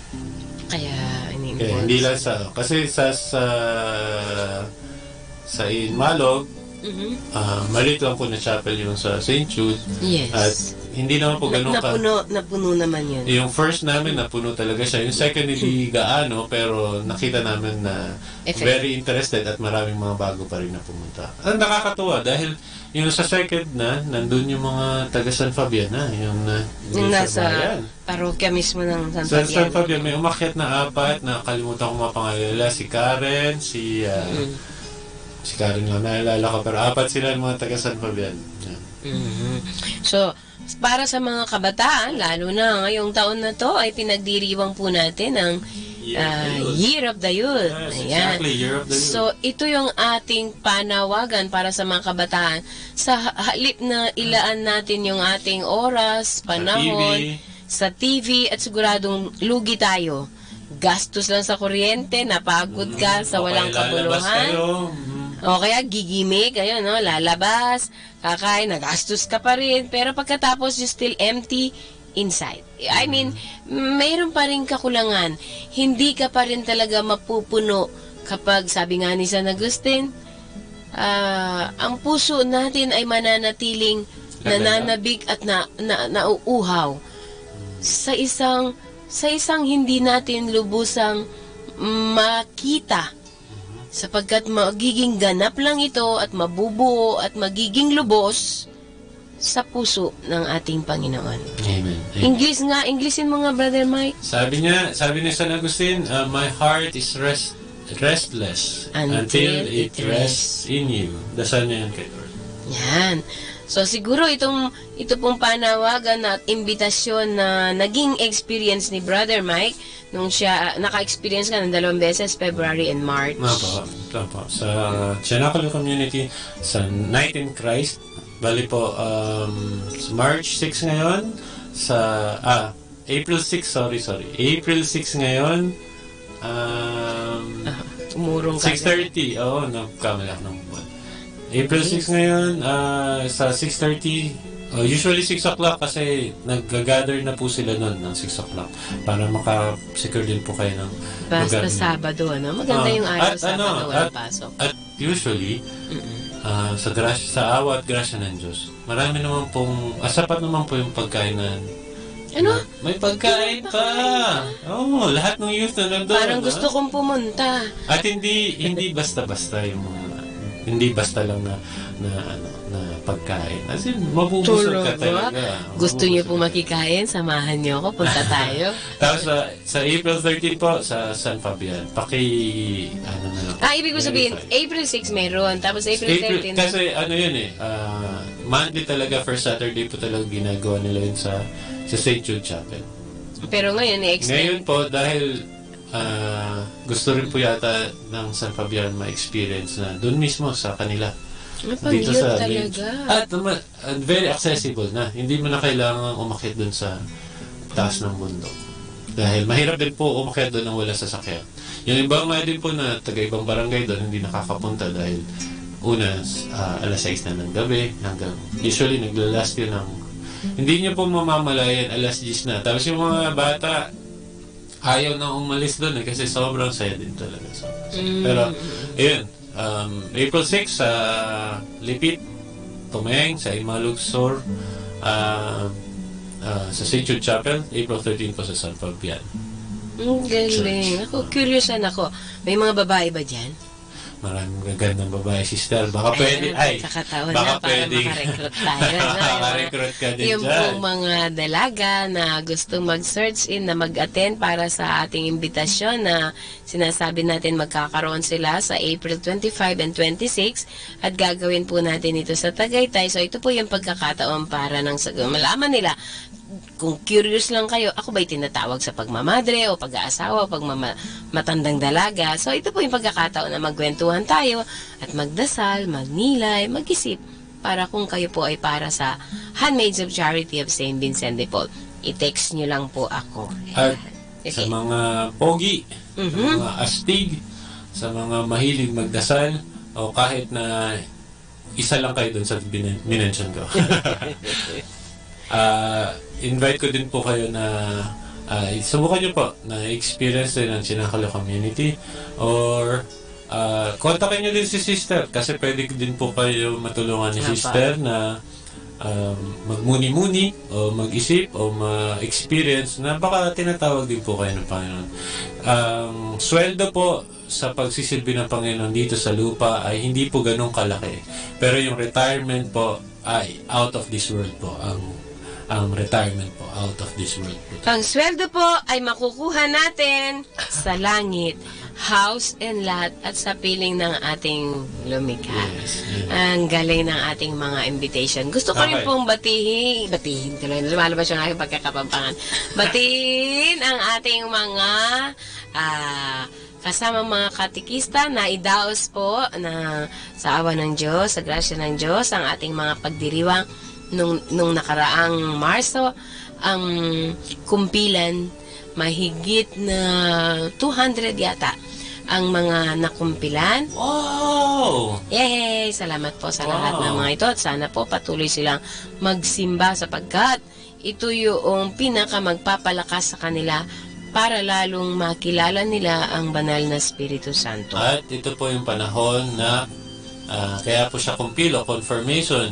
Yung anuman po ang promises na ginawa nung pinautismahan sila, nung maliit pa sila na hindi sila kaya sumagot, ngayon po kaya na po nilang sumagot. Kaya sila ang tinanong. Kaya po kung sa mga kapatid nating born again na sinasabi na hindi po valid ang baptism po natin dahil hindi po nakakasagot yung ating mga bata na bininyagan, even though na meron naman po mga magulang na nag-a-attest at mga ninong at ninang na magsisigurado na bibigyan sila ng impormasyon at pagkaalam sa pananampalataya natin sa Katolikong simbahan. Ngayon po, sila po ay nagawa na nila na sumagot na ito po sila ang... na kasi, sila po ang tinanong, sila po sumagot na kung ano po ang gusto nila pananampalataya, to stand their faith. Yes. Yun. Kanong naganap din po ang napaka makasaysayang pagdiriwang, di ba Brother Mike, nung dedication kay Father Frank Vargas. Monsignor na siya. Monsignor Frank. Wow! Sige. Monsignor, sa mga fathers and brothers ng mga Vincentians sa dedication ng kanilang simbahan sa Our Lady of the Miraculous Medal sa David Mangalda. Salamat din po kay Brother Mike. Sinamahan kami sa pagsasanay ng mga choir at ginabayan kami sa pagkanta noong kumpin. Ano lang po yun? Practice lang. Hanggang practice lang po ako. Practice, ayan. Maraming salamat po, sister. Yan. Sa panahong ito, naku, ang bilis ng panahon. Sa panahong ito, yan. Tayo po ay papasok na at naghahanda na tayo sa, actually, yung Kwaresma ay 40 days. Correct? Sa 40 days na yan, may mga linggo-linggong tema sa tulong ng mga pagninilay ng Ebanghelyo. Correct. Kung ating babalikan, yung unang linggo ay ang Temptation of Jesus. 40 days. You start ng 40 days. Correct. Kung makikita po natin, bakit talaga ang demonyo, maski sino lang pinapatawad? Hindi niya inisip na ito'y anak ng Diyos, pati ito, tinukso niya. Ito-tempt niya. May anong reflection mo dun, sister, sa temptation? Ba, ibig sabihin, talagang ang demonyo, ginagawa niya yung effort niya dalhin kung sino ang pwede niyang madala sa kapahamakan. Correct. Ngayon, Pati ang anak ng Diyos. ang anak ng Diyos, nakikita niya, kilala niya. And for sure, siyang unang nakakakilala. This is not just ordinary man. Ito ay taong totoo at Diyos totoo at hindi ito nagpapanggap. Pero, ito nga ang maganda. Habang tayo po'y suot natin ang ating katawang lupa, para bagang makikita dito yung ating kahinaan. Pero, ang ginawa ng ating Panginoon, nagbihis siya sa ating anyong tao, naging flesh siya, naging tao siya, naging karne siya, nagkatawang tao siya, para samahan tayo sa anumang ating paghihirap, lubos niyang maunawaan. Parang naalala ko yan, sister. Bakit? Anong naalala mo? Nung Epiphany, naalala mo yung Epiphany? Yung ating isa sa mga session. Sharing natin, sa Epiphany. Dinala din natin yan hanggang sa Lent, no? Naalala mo, Christmas time pa yon, pero meron na tayong forward-looking na tayo, no? Yung insight ng ating mangyayari sa kanyang mission. Ngayon naman, nandito na tayo sa temptation of Christ para sa Lent, na parating na rin tayo ng Holy Week. Binabalikan natin yung pagkakataon tao niya during His birth dito sa lupa. Kung titignan natin, ang isa sa talagang naging stumbling block ng demonyo ay ang humility. At ang kahinaan naman ng demonyo, ang siyang ginamit ng Panginoon, nagpakumbaba siya nung naging tao siya. May nagsabi nun, hindi ko alam kung sino o kung saan ko nabasa, sister, na the only weapon for the pride of Satan is humility. Kasi una, maloloko siya doon kasi hindi niya maintindihan yun eh. Yes. Kasi wala siya nun. Kaya nga, yung bang bulag na siya at hindi niya maintindihan, ito ay Diyos na totoo at tao na totoo. Bakit siya nagpakumbabang naging tao? Niyakap niya ang pagiging tao natin, para lubusan niyang maipadama ang mensahe ng Diyos. God is love. God is love, and that's all. Sabi nga ng isang exorcist na pare, minahal ng Diyos si Lucifer. Siya ay naging si Satan. The bright one. Huh? At patuloy niyang minamahal, pero patuloy daw nagmamataas ang demonyo, kaya't napalayo siya. Ang Diyos, patuloy ang kanyang paghabol sa atin. Lahat ng nilikha niya. Pero, tayo yung lumalayo. Kaya, ganon din yung interpretation ng hell. Isang interpretation po ng hell. Hindi dahil sa maraming suffering o maraming apoy o dahil nandun ka sa lugar na wala ang Diyos, kaya ka nagsasuffer. Kaya naman nagsasuffer. Kaya kung naging nasanay ka dito sa lupa na tumatalikod ka, nilalayuan mo ang simbahan, nilalayuan mo ang pagdarasal, nilalayuan mo ang Diyos. Correct. Pagka namatay ka at doon ka na nasanay, ganun din mangyayari sa'yo. Dahil napakalayo mo sa Diyos, yun yung suffering. Yun yung kahulugan ng suffering. Pero ngayon, siguro makikita natin, kung balik tayo sa tanong mo, kung bakit tinukso ng demonyo pati si Jesus. Actually, sister, may ako dyan, reflection ako dyan. Sige nga, bahagi mo. Yung pangalawang pagtetempt sa kanya, imaginein mo, dinala siya sa mataas na lugar at pinakita niya in a flash. Mabilisan. Lahat ng kingdoms of the world, lahat ng nations of the world. At sabi ng demonyo, ay ibibigay niya lahat ng mga ito kung sasamba lang siya. Kahit, pride pa rin yan eh. Oo. Ang tanong ko dito, sister, parang ikaw, sister, binibenta mo sa akin yung damit na suot ko. Hindi naman sa'yo to, di ba? Ang kingdoms of the world, ang mundo, ang mga ginto, ang mga Hindi sa kanya. Pira to. Pira. Lahat ng pera, lahat ng kayamanan sa mundo. Hindi sa kanya yan. Hindi yun sa kanya. Pero, pinakita niya sa Panginoong Jesus na, sambahin mo ako, bibigay ko to sa iyo lahat. Pero, sa umpisa pa lang, mapag-yun lang. Paano yun? Paano nangyari yun, di ba? Sinungaling talagang demonyo. Yun pala yung reflection ko dun. Napakalaking sinungaling talaga ng demonyo. Napakalaking sinungaling na binibigay niya sa atin na hindi tayo mahal ng Panginoon. Imagine mo yun. Papaniwalain tayo na hindi tayo sa Panginoon. Simula sa umpisa pa lang, hindi tayo ang may kapangyarihan na likhain tayo, pero nilikha niya tayo dahil mahal niya tayo. Ang ganda, no? Kung titignan nating malaliman, ang kahulugang, ang pagmamahal ng Diyos ay walang sukat. Walang sukat, walang maipanukat. Kaya nga, may nagtanong na isang bata kay Father, Father, bakit kinakailangan mapako siya sa krus? Wala siyang kasalanan. Sabing ganun ni Father, medyo mahaba yung explanation niya. Baga kung tayo nangungutang, saan ka nangungutang kung malaki-laki yung bangko or saan pa? Kay sister ako nangungutang. Sige, mangutang ka sa akin.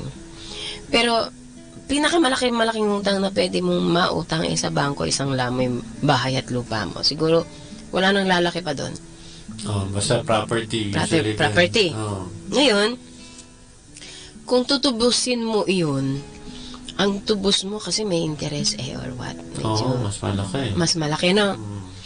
Ngayon, yung ginawa nating kasalanan, actually, yung utang na ginawa daw natin sa Diyos, ay hindi pwedeng bayaran ng pantubos ko o pantubos mo dahil ang inutangan natin ay Diyos. Para kasing so hindi ko mababayaran, hindi mo mababayaran. Wala. Oo, kasi lahat ng kung ano meron ako sa Diyos na Siya na may-ari nun Parang paano ko ibabayad sa Diyos? Ano ang ibabayad ko sa Diyos? Kung lahat ng ginawa ko, kung ano meron ako, sa Diyos na. Sa Diyos na. Pero, nagkaroon pa rin ako ng utang sa Kanya. May interest pa. So, dahil Diyos ang inutangan ko, dahil Diyos ang ginawa ko ng kalapastanganan, dahil Diyos ang ginawa ko ng hindi talaga maganda, kailangan may isang magbayad na pwedeng tumumbas sa pagka-Diyos niya. Sino kaya yan, sister? Ni ikaw, ni ako, ni lahat ng tao dito sa mundo. Imagine ko, kung ikaw ang umutang sa bangko, at kulang ang pambayad mo, dapat may isa pa na pwedeng magbayad para sa'yo. Pero dahil ang utang ko ay inutangan ko ang Diyos, ibig sabihin, nilapastangan ko ang Diyos. Ang kabayaran noon, kailangan ng magbayad ay isang sinless.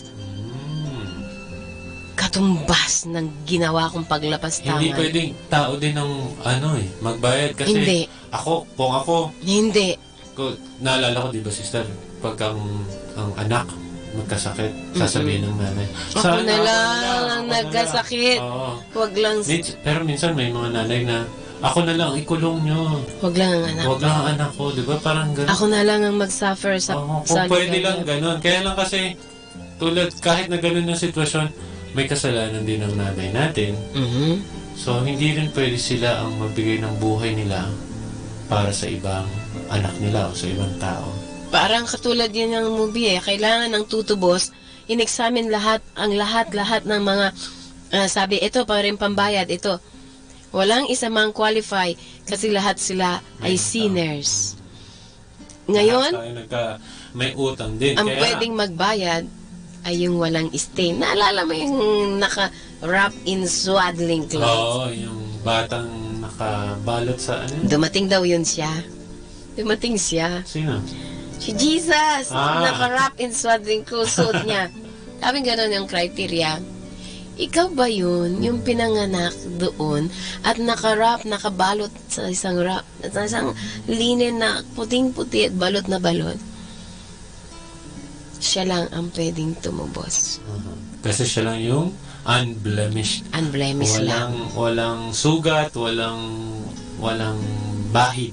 Dahil doon, namarka sa kanya lahat ng mga kalapastang ginawa natin sa Diyos. Pinunta sa kanyang katawan ang pagpaparusa.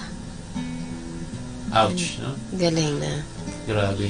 Kaya ganun po kadugo ang nakamtan na parusa ni Jesus dahil gusto niyang sagipin yung ating kasalanan. Di ba ang ganda? Maganda siya, sister, pero hindi ko alam, pero kinukurot ang puso ko pagka nai-imagine ko na kasalanan. Yung kasalanan kong nakakahiya, inako niya. Napunta sa kanya ang paghihirap. Kaya ngayon, yung paghihirap niya sa krus, kapag tayo po ay may problema, kapag tayo ay naharap sa isang pagsubok o mayroon tayong trial na nararamdaman, pwede tayong makaisa, makashare, makiisa, makisama, makibahagi, makadagdag sa kanya yung sinasabi mo kanina. Redemptive passion. Naalala ko na. Yan yung sinasabi mo kanina nung papunta pa lang tayo dito sa station. Sabi mo may share ka doon dahil doon sa experience mo. Isa sa mga experience ko na i-share siguro, sister. Yeah. Hindi ko alam, baka naunahan na kita. Sige, unahan mo. Naalala ko kasi nung nasa Chinakulo po ako, tinutulungan ko po silang, tumulong po ako sa pagtatayo ng bahay nila. Isa sa mga pinakamahirap na yata na na-experience ko. Pasensya na po sa iba po nating mga kasama. Lumaki po ako sa Manila at medyo wala pong alam sa construction. Sa construction o sa gawain po ng paghahalaman at pagtatanim. Hindi ka wala ngayon po, meron po palang mga kawayan na napakalalaki ng laman. Yun po yung bayog. Kawayan? Sige, pabayaan ko na yung kawayan. Yung kawayan na po. Tapos, yung kawayan na po yun yung makakapal. At kapag po mali ang pagtapas niya sa kanila, mas safe kasi kung lagari. Pero kung itak po yung gagamitin nyo, minsan po sisipa po yun. Minsan po. Mayahagis, ganon? Biglang papalo po yun. Masasaktan ka. Ganon? Hindi lang po masasaktan. Minsan po may isang natusok po sa tiyan. Hindi po masyadong sinerte. Maganda ang kinalagyan. Namatay? Namatay. Diyan sa inyo? Hindi po. May instances lang din po dun sa kabilang burol po yata. Ay, ganun. Ganun. Delikado po talaga. Ngayon ko lang na-appreciate po yung mga nagkakawayan, gumagawa barbecue sticks ng banana sticks. Ang hirap po pala talaga. Hirap. Ngayon po, isa po sa mga nakuha ko po doon. Lesson? Hindi lang po lesson. Inspiration? Hindi lang po inspiration. Sige. Sugat. Napakaraming sugat. At hanggang ngayon po, ang isa pong kuko na nabagsakan ng putol na kawayan ay hindi pa rin po nabubuhay muli. Hindi naman po, pero may... oo, may marka. May souvenir. May souvenir pa rin po ako. Ang dami ko pong sugat doon. Meron po pong, dun sa kawayan na yun, meron po siya dun sa sanga-sanga niya ng mga tinik. Napakalalaki ng tinik, sister. At wala akong magawa kasi talagang papasok siya sa daliri mo, papasok siya sa... Hindi ba may gloves ka na Hindi, wala akong gloves nun, sister. Talagang itak lang hawak ko nun, naka-shorts ako nun, kasi sobrang init dun sa bundok na malapit sa seminaryo yun sa San Fabian. Ang advice kasi sa akin ni Father Adrian, unite your suffering with the suffering of Christ. Imagine niyo po, yung maliit na tinik, Tusok. tinik ng Ay, kawayan. sakit. Oo. Ay, kung makita nyo lang po expression ng mukha ni sister. Ano ko Sa na- kamay lang yun, sa kamay lang yun. Imagine mo, 3 oras na sinuot ni Kristo yun sa ulo niya. At mas malalaki yun. Sabi ko, o nga no, maliit lang pala itong sakripisyong ginagawa ko sa sakripisyo na ginawa ng Panginoon. At sa akin, meron akong betadine pag uwi ko. At meron akong chani para tanggalin yung mga tinig-tinig pag My God, para hindi dapat mawala. nandyan lagi yung tiyanay mo. Yun yung pagkananay ni sister lumalabas. Pero imagine mo si God, si Jesus, hindi niya kailangan gawin yun. Pero ginawa niya para sa atin. Ngayon, parang maliit lang na sacrifice. Sabi ko, tama-tama. Ngayong Quaresma, ngayon Lent. Maliit na sacrifice. Maliit lang na sacrifice yun. Kung masugatan man ako sa paa, sa binti, sa braso. Ay, may kasama po ako. Si Rolly po. Brother Rolly, kamusta na po? May si Adam, natamaan din po ng kawayan na biglang pumitik. Delikado pala yan. Delikado din. Kung hindi po talaga marunong din, delikado din po talaga yun sa kawayan.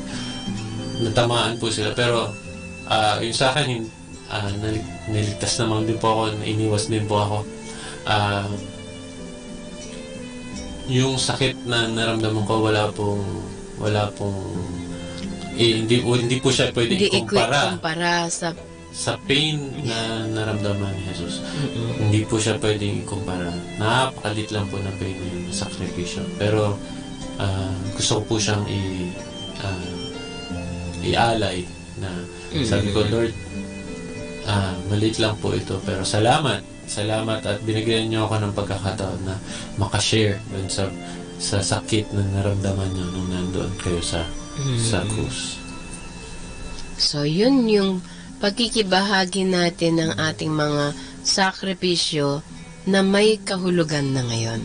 Maaaring noon, nagtatrabaho kayo na kasi gusto lang nating matapos itong trabaho na to for the sake na tinatrabaho, pero naiiba ang kahulugan kapag ang ating ginagawa ay nakatuon sa ating puso, ang ating isip.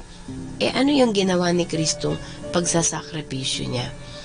Sa tuwing tinitignan ko yung krus, nayuyuko na lang ako kasi napapahiya ako. Ano yung mga kasalanan ko? Kasalanan ko sa aking mga vows of poverty, chastity, obedience. So, lahat ng mga ito, nandiyan lahat, nakamarka sa kanyang katawan. So, tingnan po natin yung taong nakabayubay sa krus, sa kanyang mga dinanas, para bagang pumana lahat sa kanya yung mga kasalanan natin sa halip na sa atin magbalandra para tayo ang magbayad. Siya ang kumuha. Literal na salita, dapat tayo ang hampasin. Siya ang nagpahampas. Dapat tayo yung sampalin. Ako na lang ang sampalin niya. Dinuruan sa mukha. Dinuruan sa mukha. Ang hirap kaya kapag ikaw ay dinuruan ng isang tao. Away yun. Ay, baka masuntok ko na, masipa ko, mademanda mo pa. Oo nga.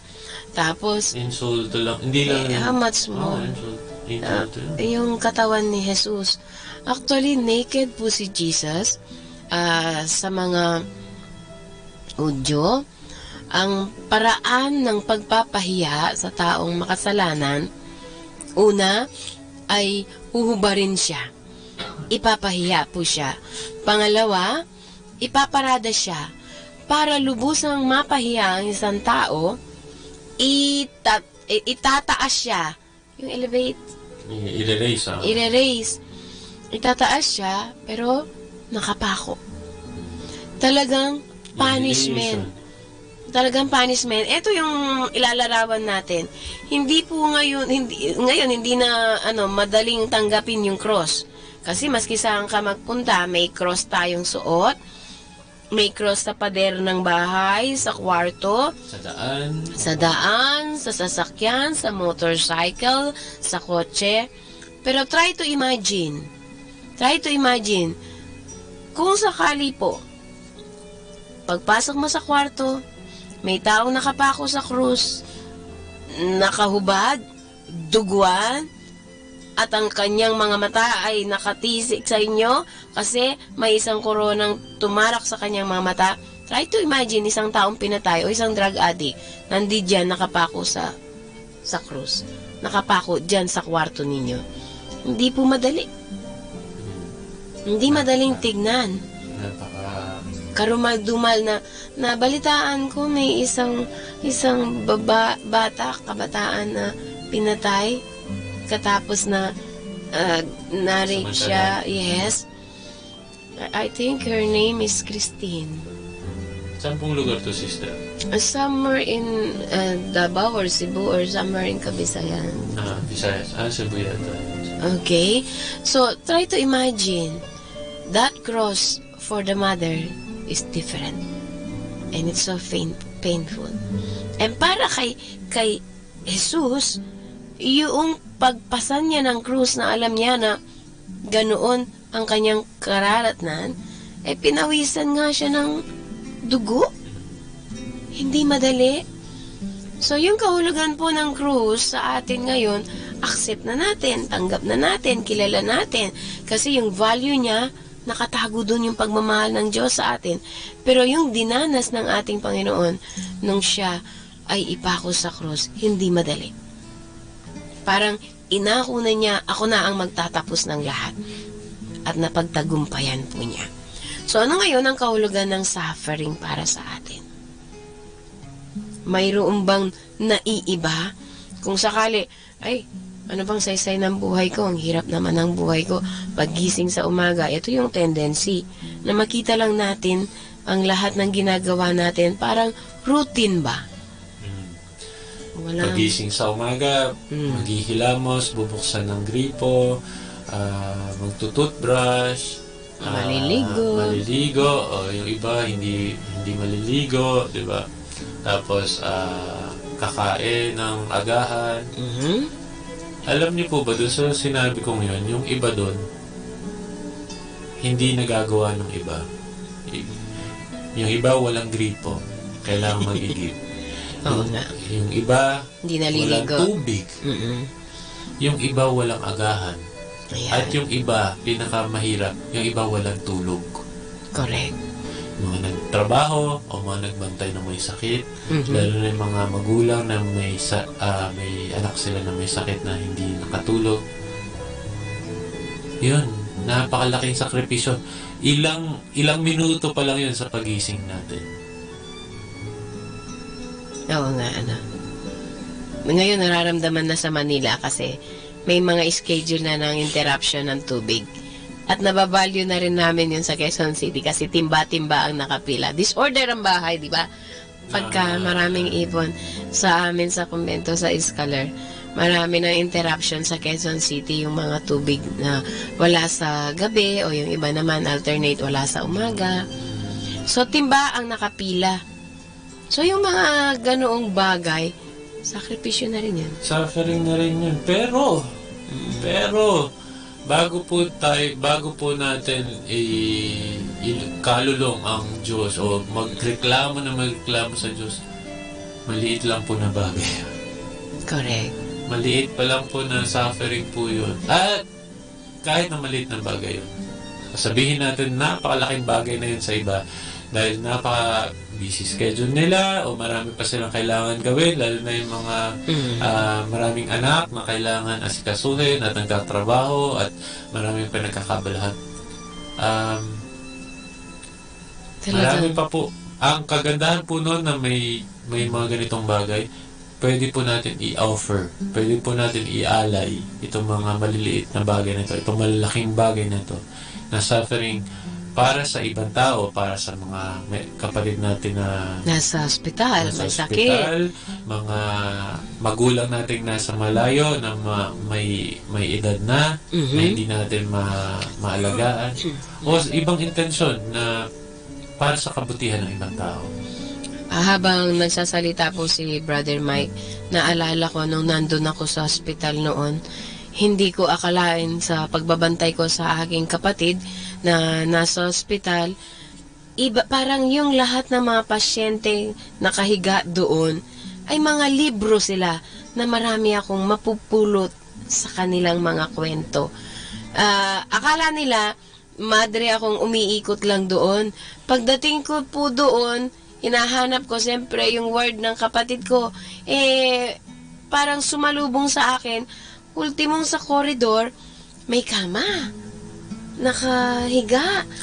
Kasi nung nauso yung dengue. Okay. Dengue ba yun? Yung dengue sa atin o malaria sa Dengue. Okay. Malaria gamit namin sa Indonesia. Sa Indonesia ako. Dengue sa atin sa Pilipinas na. Okay. Lahat nakahiga. Ako, dumiretso na lang ako sa kakahanap. Ako'y nahila ng mga tao. Sister, paki-pray naman po ito. Ganyan. Sige, paki-pray.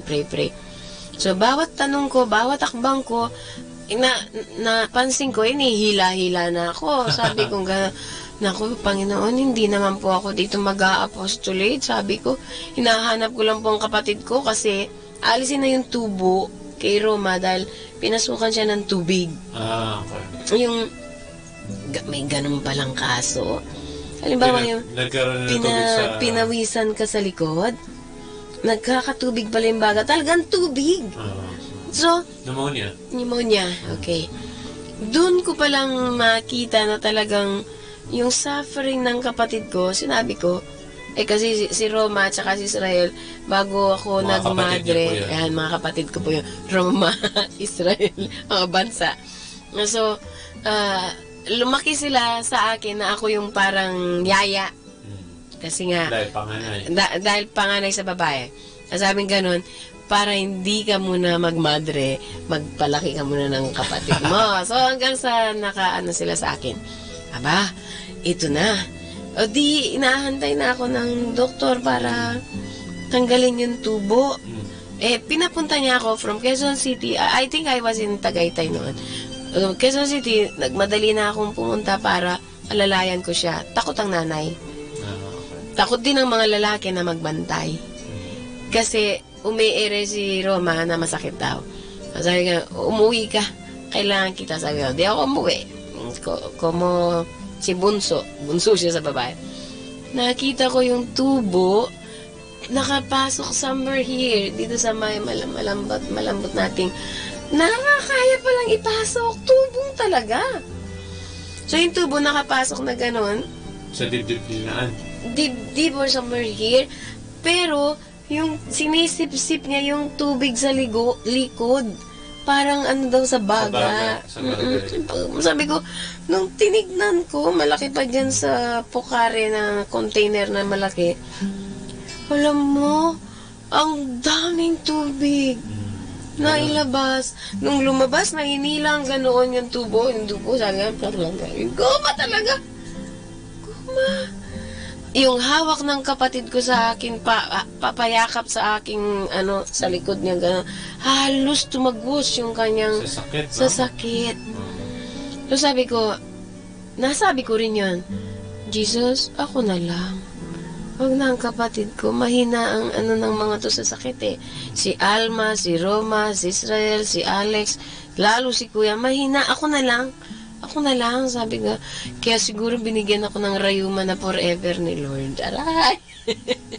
Ako na lang, Lord. Kasi mahina alam ko itong mga to pag nagkakasakit. Talagang namamalipit sa sakit. So, yung pain, kapag inisip mo, yung salitang sabi ko, Lord, pwede po ako na lang. I will participate. I will unite. I will join. I will think of you. Tapos inisip ko, ito ba ang katumbas ng parang ma-purify ako sa aking mga nagawang kasalanan? O sige Lord, I will embrace it. So yung habang tumatagos nga yung mga kuko ng kapatid ko sa akin sa sakit. Ang siya ay inaanohan kasi sinisip-sip pa yung tubig sa kanyang baga. Kailangan niyang yakapin at habang sumisigaw siya sa unan, ako ang kanyang dinidiinan ng kanyang sakit sa kuko. Markado sa katawan ko yung sakit niya, namula, nagtarak talaga. So sabi ko, God, ako na lang. Ako na lang, wag mo na siyang pahirapan ng masyado. Sabi nung ganun.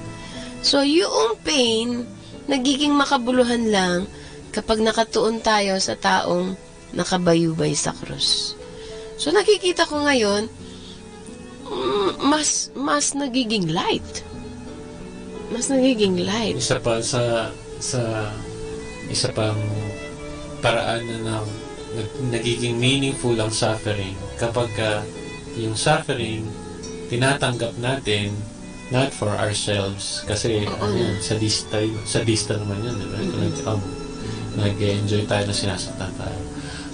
Nagiging meaningful yun kapag ginagawa yun o tinatanggap natin yun para sa ibang tao.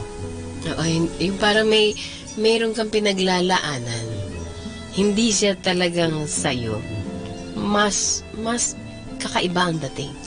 Kaya kahit na hindi man umabot dun sa sakit na nakikita nga natin nahihirapan ibang tao, kahit yung sige gagawin ko na itong isang bagay na ito na hindi ko gusto kasi alam ko hindi rin nila gustong gawin to. Tulad ng paghuhugas ng pinggan, isa sa mga napaka-common na bagay. Pero sinabi ko rin to sa isang brother, sabi ko, alam mo, si Tiziano yung Italian, sabi ko, alam mo, sa lahat ng gawain bahay, ito talaga hindi ko gusto. Pero, nakita niya na tuwing tanghali, doon sa construction site, doon ako yung naghuhugas ng kinainan namin. So, siguro, hindi ko alam kung na-appreciate nila yun o ano, pero, para sa akin, nakita ko yung value na, madali lang naman pala eh. Madali lang naman pala gawin siya kung meron kang pinaglalaanan. Yes. Alimbawa na lang, ano ang nagtutulak sa mga nagtutulak sa mga magulang para mag-abroad? Mga magulang, nandiyan po kayo, alam ko na nakikinig. At naranasan ko rin po, hindi po ako magulang, naranasan ko rin po kung ano ang buhay ng mga kasama natin na nasa ibang bansa, maski mamasukan silang katulong at hindi sila, yung mga nakasama namin sa Italy at yung mga nakasama namin sa Indonesia, mga professional ito, Mike. Grabe, may isa doon kasama ko, naging doktor siya. Yung isa, presidente ng isang tapos yung isa, teacher. Mike, namasukan sila na bayaran kasi per hour. So, isang araw, 3 ang trabaho nila. Multiple jobs. Tagapunas ng bintana. Mahal ang window cleaner. Yeah, mahal ang tagapunas ng bintana sa Italia. Ang tataas niyan. Ang taas naman ng building kasi. Yes. So, sabing ganun, mayroon pang overtime na gagawin sila at pagka sa hapon, sister, yung mayroon pang magsuserve sa isang cafeteria. Di ba? Marami dyan sa Europe, sa Italy. Tapos, yung huling gabi na, maski 1 oras lang, tagapunas ng bahay ng isang matanda na iyon ang pwede niyang i-overtime. Sa halip na matulog siya ng maaga, magtatrabaho siya doon, maglilinis ng bahay ng matanda at huhugasan siya para lang may kita at maipadala. Alam mo kung anong pinaglalaanan lang niya? Yung kanyang anak na mapatapos sa pag-aaral na iniwan sila ng kanyang asawa. Imagine mo yung sacrifice ng isang magulang. Ngayon, katatapos lang ng mga nag-aral, nag-graduate. Abangan natin, mayroon ba yan sila maaasahan na trabaho? Pero yung sakripisyo ng magulang, hindi yan kinukwenta. Kung hindi, ibinibigay niya iyon para nang sa ganoon, sa isang hangarin. Ayan po focus tayo sa isang hangarin na pwedeng mag-fade o pwedeng pansamantalang masasabi para lang sa kinabukasan ng kanyang anak. Pagdating sa Pilipinas, hindi natin alam kung inayos ba ng anak niya ang kanyang buhay or what.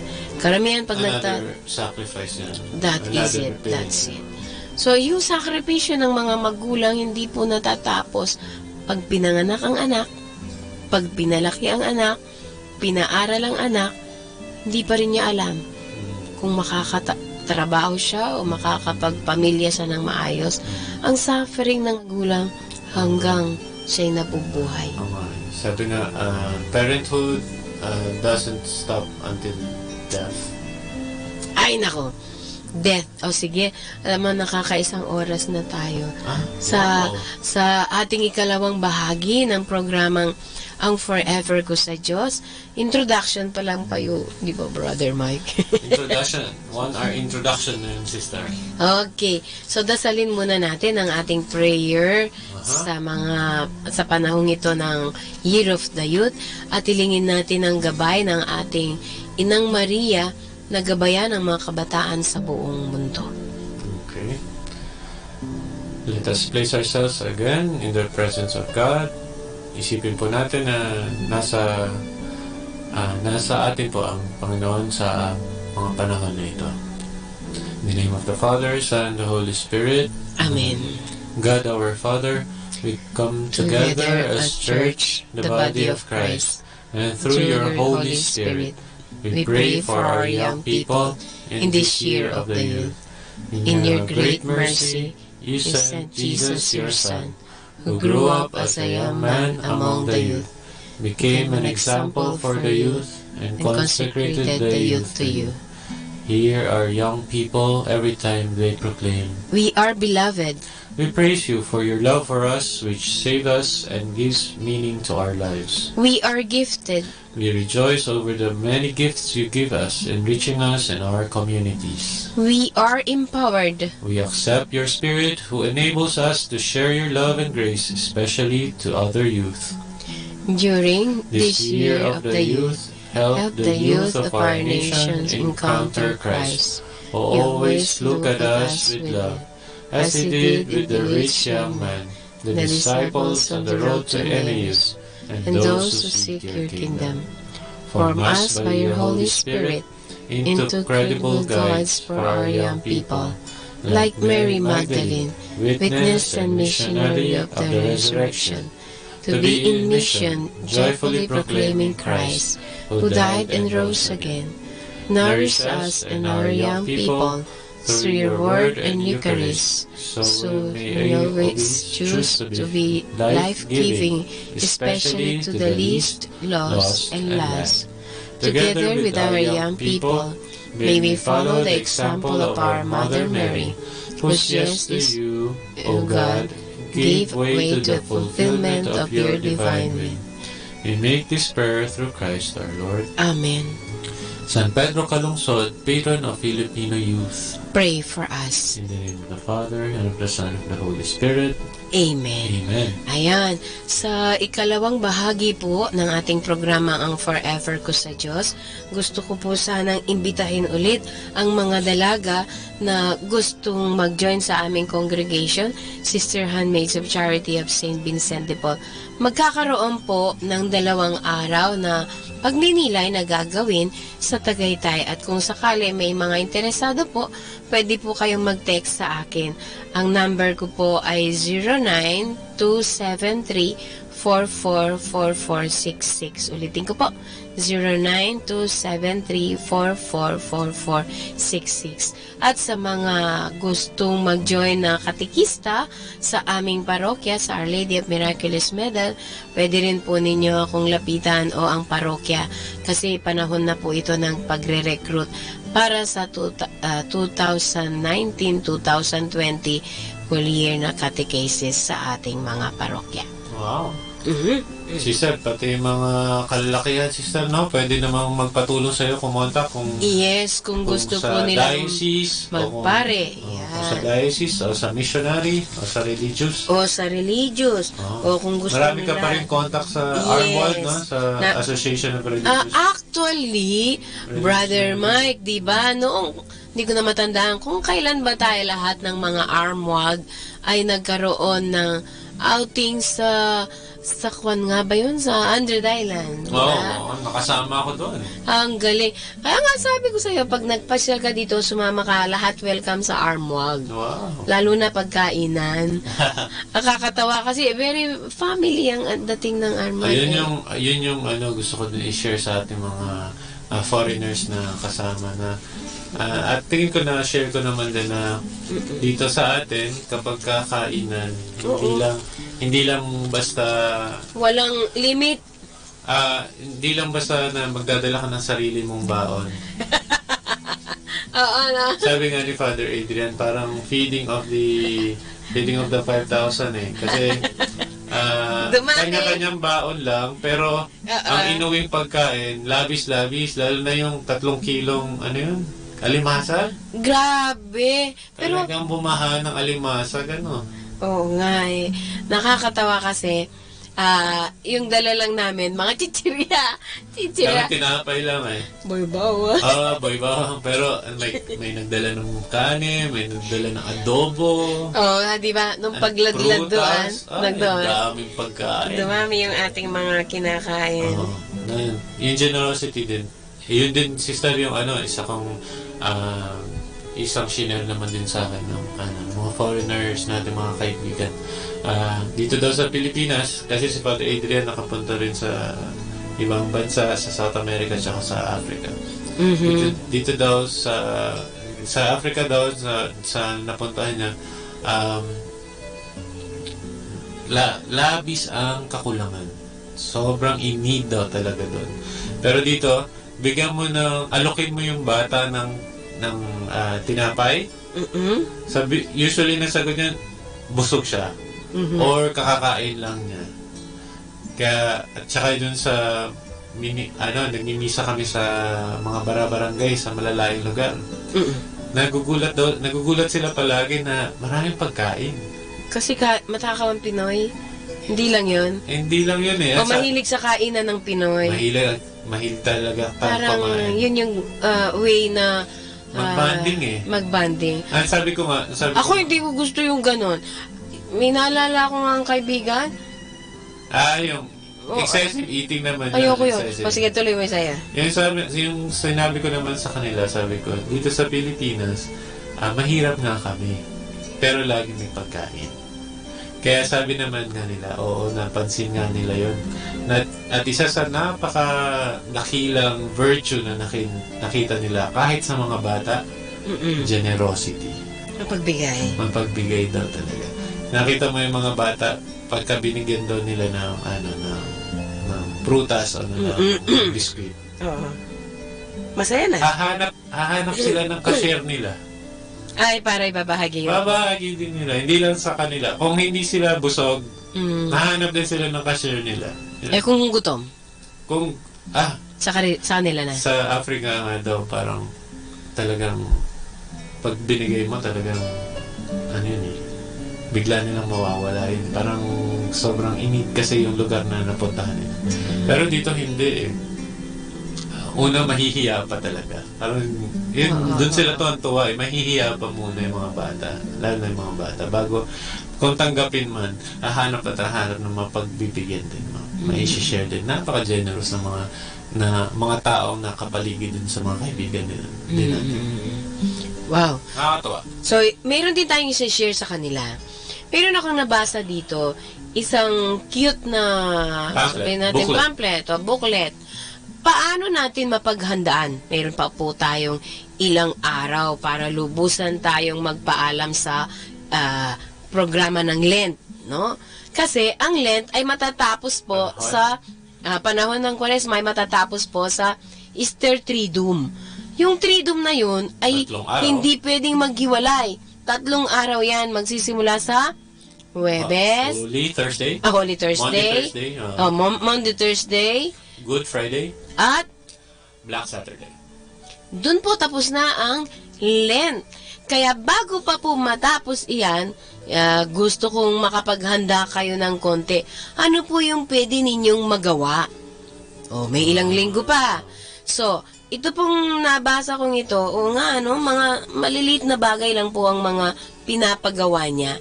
Ano yung aalisin ko, ano yung babaguhin ko, o ano yung pwede kong pulutin na maging aral, o ano yung pwede kong maisakatubaran iprograma. Halimbawa, sample lang po, kung dati kumakain po ako ng, kaya kong kainin, isang galong ice cream. Hindi po siya nagsisinungaling.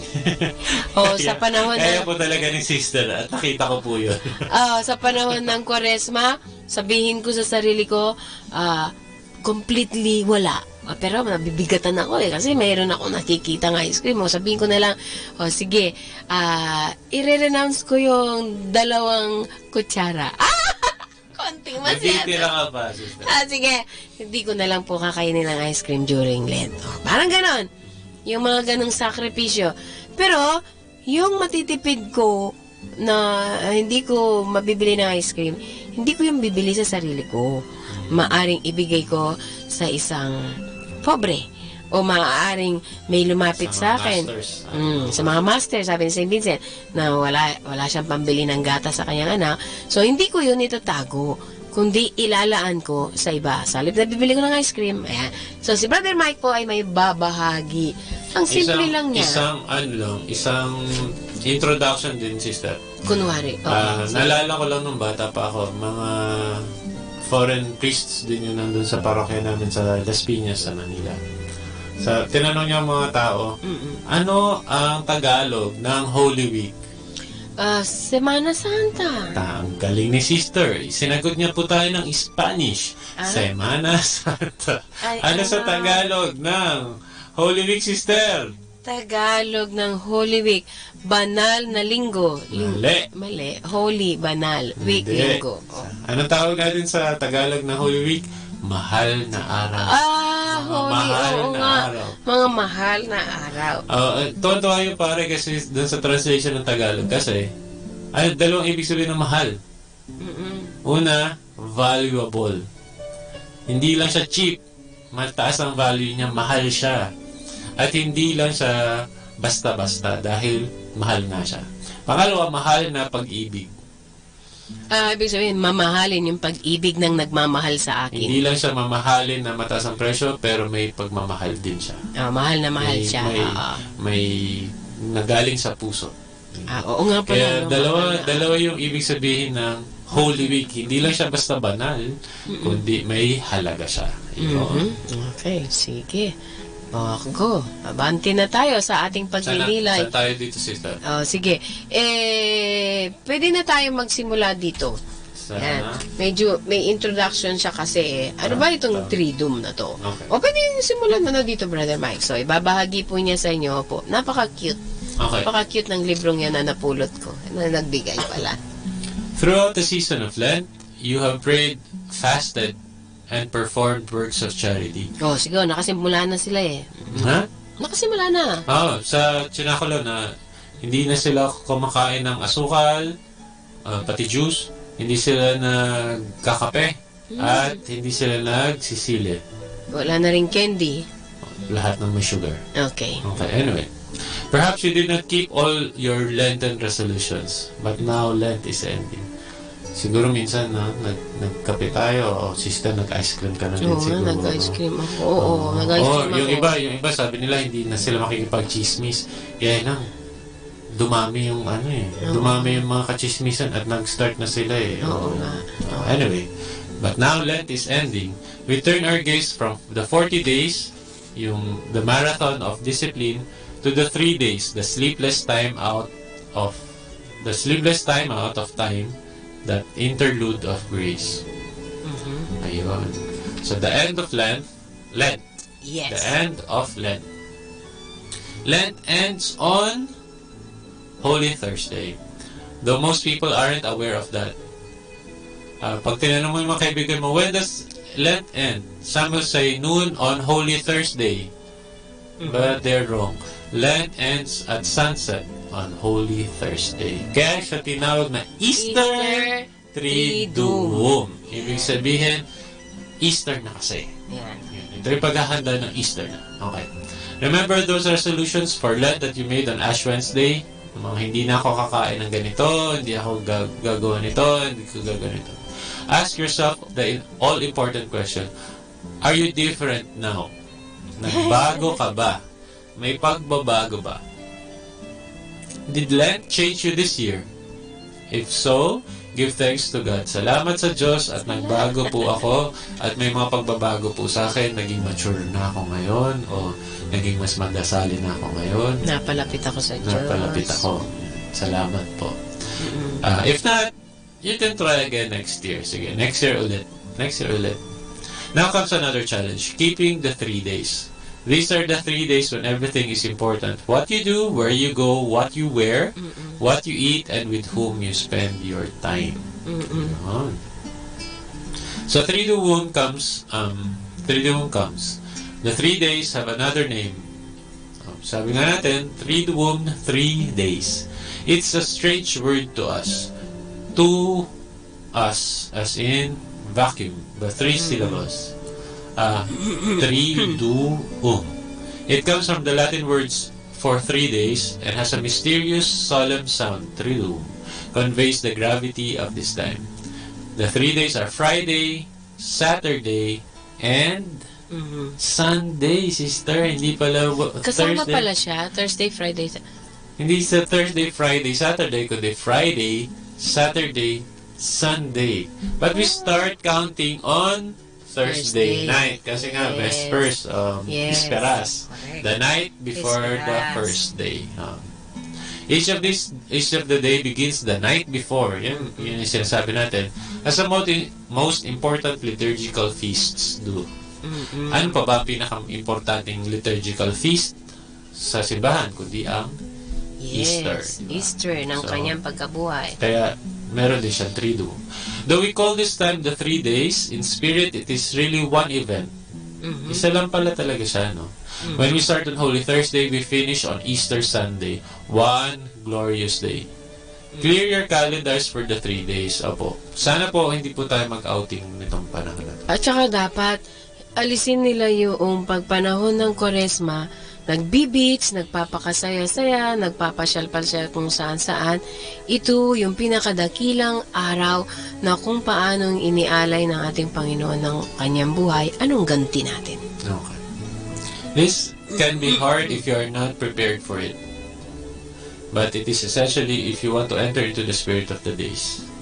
So, tama naman po, no? Kung paghahandaan nyo naman po talaga at gusto nyo naman po talaga na may makuha sa panahon ng Kwaresma at panahon ng muling pagkabuhay, paghandaan natin. Kasi kung gusto naman talaga natin, gagawin natin ang paraan, di ba? Yes. Starting Thursday evening, make these days special.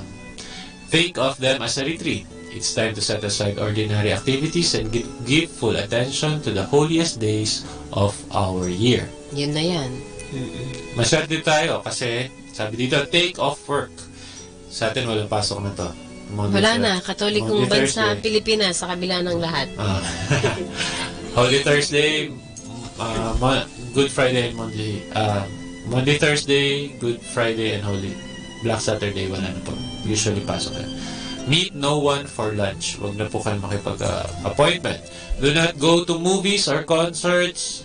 Stay away from the mall. Alam ko po, panahon ng mahal na araw, yan yung pinakamainit at daming tao sa mall yan usually. Cancel your appointments with your hairdressers as well as the kids' sporting events. Ganda. Put your car in the garage and leave it there. Walk to church if you can. Forgo television, computers, and radio. Minimize telephone time and limit your conversations at home. Savor the silence. Something wonderful is about to happen. Create an environment to welcome it. Clear your calendar for the 3 days.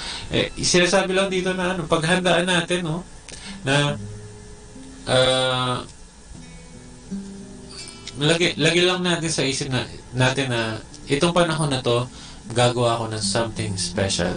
Yung naiiba, hindi yung ordinaryong lagi kong ginagawa. Kahit na yung iba kasi talagang kailangan mag-retreat, okay yun.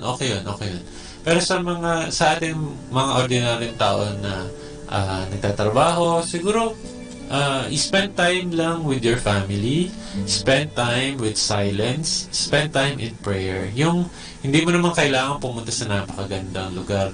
Pero if you have the resources, kung meron kang pang bayad sa mga ganon, why not?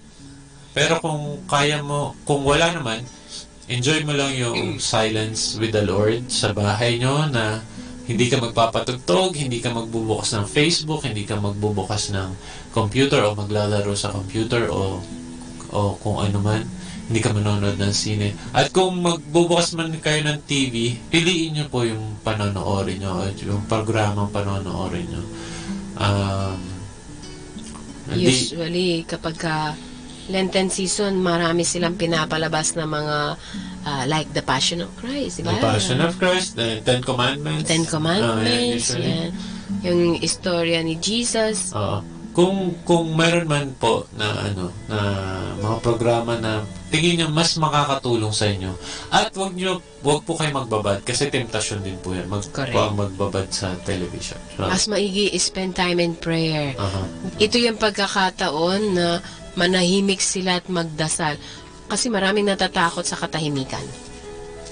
Kasi dun din nakikita natin yung ating sarili. At ayaw natin makita yung madumi nating sarili. Correct. Pero sabi nga dyan, ito yung pagkakataon na mas lalong gusto ng Diyos na makipag-ugnayan sa atin. At ang kagandahan din nito, pwede nyong makuha yung grasya na yun kung hihilingin din natin. So, isa siguro, magandang paraan, dasalan natin na, Lord, tulungan niyo po ako maghanda para sa Holy Week na ito. Yes, para walang istorbo, na hindi tatawag ang aking boss, walang emergency sa trabaho, yung mga ganyan na magugulo tayo sa panahon nito. At ito nga talaga din yung pagkakataon para makapagkumpisal, matanggap yung sakramento. Speaking of, maganda na po na siguro mga panahon na to, pwede na po tayo siguro pumila sa mga kumpisalan. Yes. Huwag na po natin hintayin ang kumpisalang bayan para makapagkumpisal. Maraming nagpapakumpisal ngayon. At ito yung panahon na talagang maraming grasyang ibinibigay ang Diyos sa atin para yakapin muli niya tayo at lumapit tayo sa Kanya at yun ang Kanyang pinakahihintay. Huwag po tayo matakot sa kumpisal at napakalaking grasya po talaga ang makapagkumpisal. Kahit po halukayin na po natin lahat ng kasalanan natin na pwede natin kumpisal na po natin. Chance nyo na po yun. Sige, continue natin. So, planning your Triduum, how will you go on retreat for these days? Kaya, isipin nyo lang po, nasa bahay po ako, uuwi po ako sa probinsya nitong panahon na to, o makiki-retreat ako ka ng sister, makikituloy ako sa bahay ng mga pare. Yan, planuhin po natin kung ano po yung gusto natin puntahan. What will you do to make your life different and how will you make space for the Triduum? So, ganda. Yan, planuhin na po natin ngayong panahon na to. So magsisimula po siya sa gabi ng Holy Thursday, sa gabi ng Huwebes Santo. Yes. Ano ba meron doon sa Huwebes Santo, sister? Okay. So, diyan ba yung inuhugasan ng paa? Yan, the Lord's Supper. Hindi lang washing of the feet. Diyan na yung unang misang idinaos ni Jesus. Yan. At yan na rin ang tinatawag na huling hapunan. Huling hapunan, the Last Supper. Sige. So, Thursday night, you cross over from Lent to Triduum at the Mass of the Lord's Supper. Have your supper at home first. Make it a good farewell to Lent. Ayan, paalam na sa Lent dahil papasok na po tayo sa Linggo ng Pagkabuhay o Easter. Gather at church with the faithful who will participate in the first Triduum liturgy. Ngayon po, sa misa po na Monday, Thursday, meron na po. Sister, ano na po meron? Monday, Thursday. Meron na. Yan yung Gloria. May Gloria kasi na ulit. Diyan na idaos ang unang misa at kung di ako nagkakamali, magiging piyesta ito dahil kapistahan din ng mga pare at dapat natin silang batiin. At ipagdiwang ang piyestang ito. Alam ko may misa sa cathedral tayo dyan. Ay, Thursday ba ginagawa yung sister? Yes. Wednesday. Thursday, yes, Christmas. So, magmimisa si Bishop at doon din ibibigay yung langis na ginagamit nila para sa anointing of the yes, sick. Okay. Ano tawag dun sa Tagalog ng anointing of the sick? Pagpapahid ng langis sa may sakit. Oo. Yung pagpapahid ng langis sa may sakit na yon ay iyon ay para sa mga may sakit po. Kaya kung may sakit, pwedeng igawad ito paulit-ulit. Hindi lang ito para sa nalalapit ng mamatay. Siguro kasi yung dating pangalan niya is the last anointing. Okay. Last kaya sacrament, etc. Kaya yung iba natatakot na, bakit may pare? Ayoko. Hindi po totoo yun. Hindi po ganun po. Dahil mamamatay ako, tawag mo akong pare. Hindi po. Ang anointing of the sick ay para sa sick. Kaya ako ngayon, kung makakita ako ng pare, sasabihin ko, Father, anoint mga ako, may sakit ako. Okay. Yun. Hindi ako dapat matakot mamatay. So, sa Holy Thursday night po, sing the glory to God, that beautiful prayer from which the Church has abstained during Lent. Kaya din po, isa po sa mga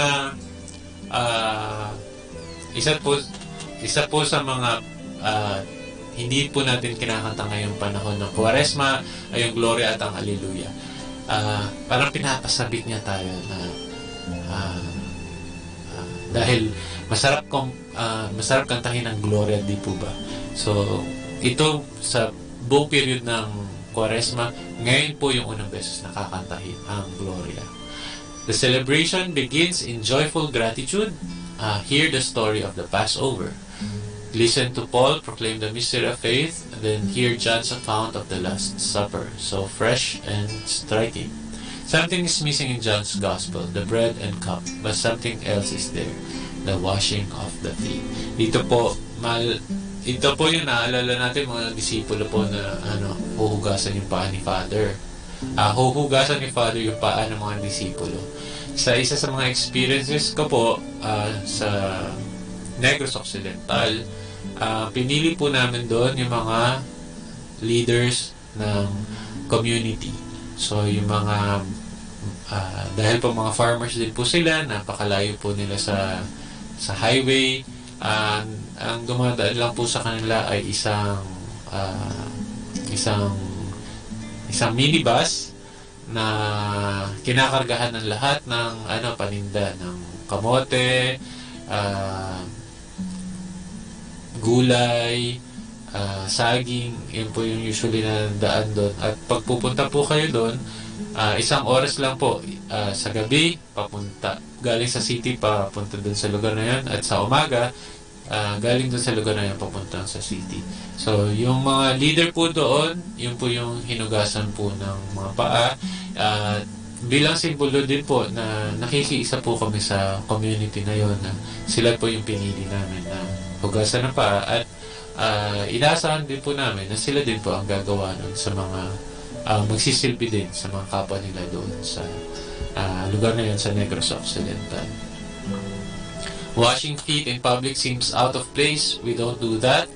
How often do we lovingly wash our own feet? Much less someone else, di ba?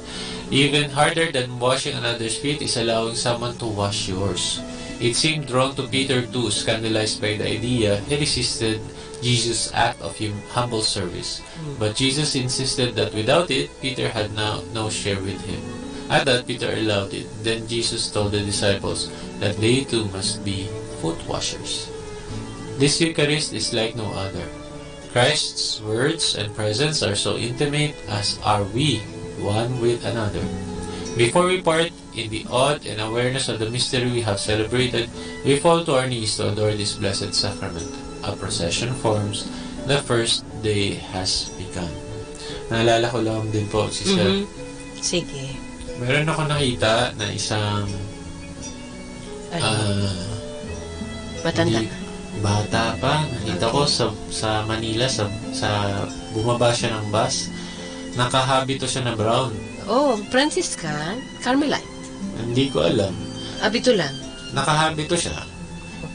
Lalaki. Okay. Tapos, mukhang European, pero maliit. Mas malaki pa ako eh. Talaga? Pero mukhang European kasi malaki yung mukha. Tapos yung, alam mo yung inahit yung balbas. Ay, bilog dito. Ay, naglagay siya ng tonsure. Pero alam ko hindi na ginagawa yun ngayon eh. Pero siya, sister, alam mo ba kung anong kakaiba sa kanya dahil hindi dahil sa foreigner siya, kundi dahil nakapaa siya. Bumaba siya ng bus nakapaa sa kainitan ng araw. Tumawid siya ng Rojas Boulevard dahil wala pa yata ng overpass. Tumawid siya sa napakainit na asfalto, nakangiti. Ang sakit nun. Hindi ko talagang tinitigan ko siya, talagang hinabol ko ng mata yung ginagawa niya na tumawid siya ng daan, asfalto, semento, kataasan ng araw, alas 12, hindi ko alam po, alas 2 o ano. Basta mainit yung araw niya. Tumawid siya, papunta sa simbahan, na mararamdaman mo yung galak niya. Pero nakapaa siya.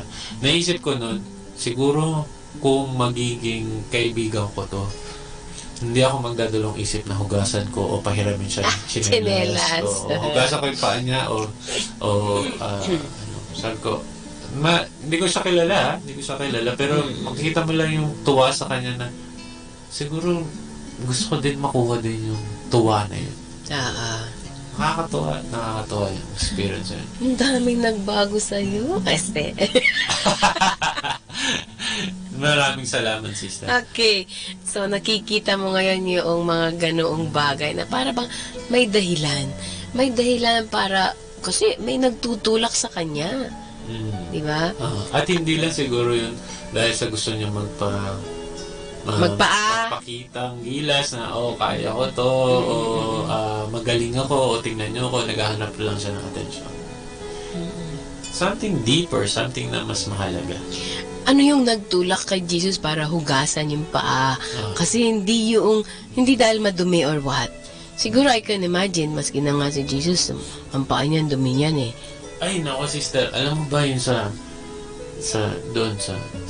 San Fabian sa Lipid? Matutulog ka na lang, talagang alikabok pa rin ang paa mo. Kahit nagugas ka na. Kasi yung trabaho. Tsaka yung trabaho nga. Lalo na kung galing kang construction. Talagang semento. Ilang beses ka na maghugas ng paa mo, nandun pa rin yung semento lalo na sa gitna ng mga daliri mo sa paa, may semento. Sana makita niya po yung mukha ni Sister Hap. Kinikwento ko. Hindi, na-imagine ko yan dahil nag-construction ako dahil nagpapagawa kami ng bahay doon sa Indonesia din. Okay. Imagine mo yun, sister. Every night, nasa kama ka na, tapos iaangat mo lang yung paa mo. Ang dumi. Madumi pa rin pala pa ako, hindi ko At nung meron din kaming pinapagawang bahay doon sa kumbento namin, ako yung in charge doon. Ultimong pako, mga lambre, mga buhangin, niisip ko yan, pintura. So, yung aking habito, may mga pintura, kaya sinusuot ko yung mga para maalala ko pa rin yung mga gano'n. Ayun. At naalala ko tuloy si Sister Sita ng katekista sa Lipid. Imagine mo, sister, 2 hours na lakad dahil minsan walang tricycle, minsan hindi din siya pwedeng ihatid sa motorsiklo. From one barangay to another barangay dahil magtuturo siya ng katekismo doon sa lugar na yun.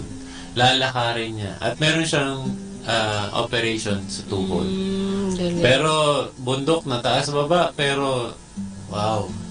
Wala akong masabi doon kay Sister Sita. Sister Sita, kung nakikinig ka man, saludo kami sa iyo. Galing. Sabi nga ng mga kaibigan natin, patches ko. Wow. Pambihira. Very good. Ayan. So, yan ang paghuhugas ng paa. Okay. Tapos ka na? Maghugas? Yeah. Okay. Tapos na to. Siguro Angat mo lang. Okay, sige. Siguro maganda lang, baka may color tayo, pero binaba niya. Galing. Sige. Maganda po siguro, habang sinusundan nyo kami, no, sulat natin po yung mga naiisip natin at mga dasal natin pagkatapos ng program natin. Mass of the Lord's Supper. Sa Monday, Thursday, Pagkatapos na, pag-uwi natin, dahil itrato po natin yung Triduum na to bilang retreat. So, pag-uwi natin, seryosohan nila. Mag-diary tayo. Ang tawag doon, journal writing. Journal. Sulat natin yung mga experience natin, kung ano yung nagustuhan natin, kung ano yung hindi natin nagustuhan, kung ano yung pakiramdam natin na bakit ba hinuhugasan nila yun? O bakit?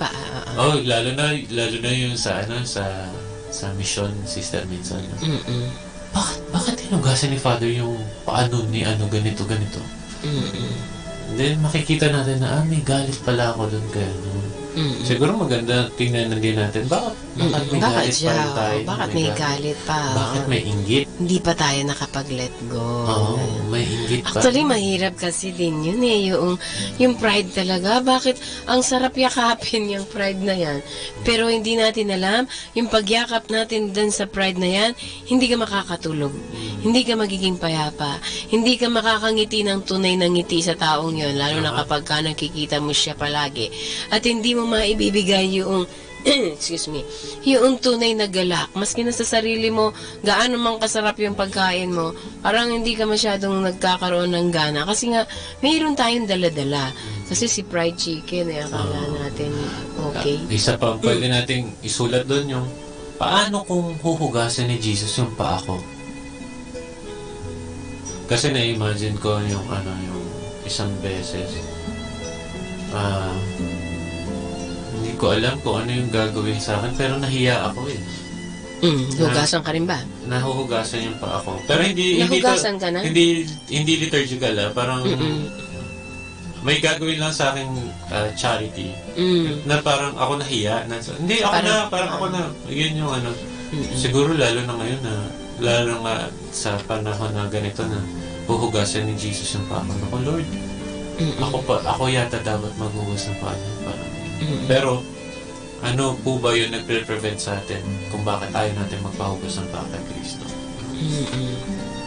Minsan, pride din nga. Pride din yan ang masasarap nating fried chicken. Kasi minsan din, meron din tayo na yung gusto natin, yung tayo lang din yung nagsisilbi. Parang gano'n na. Ako na lang.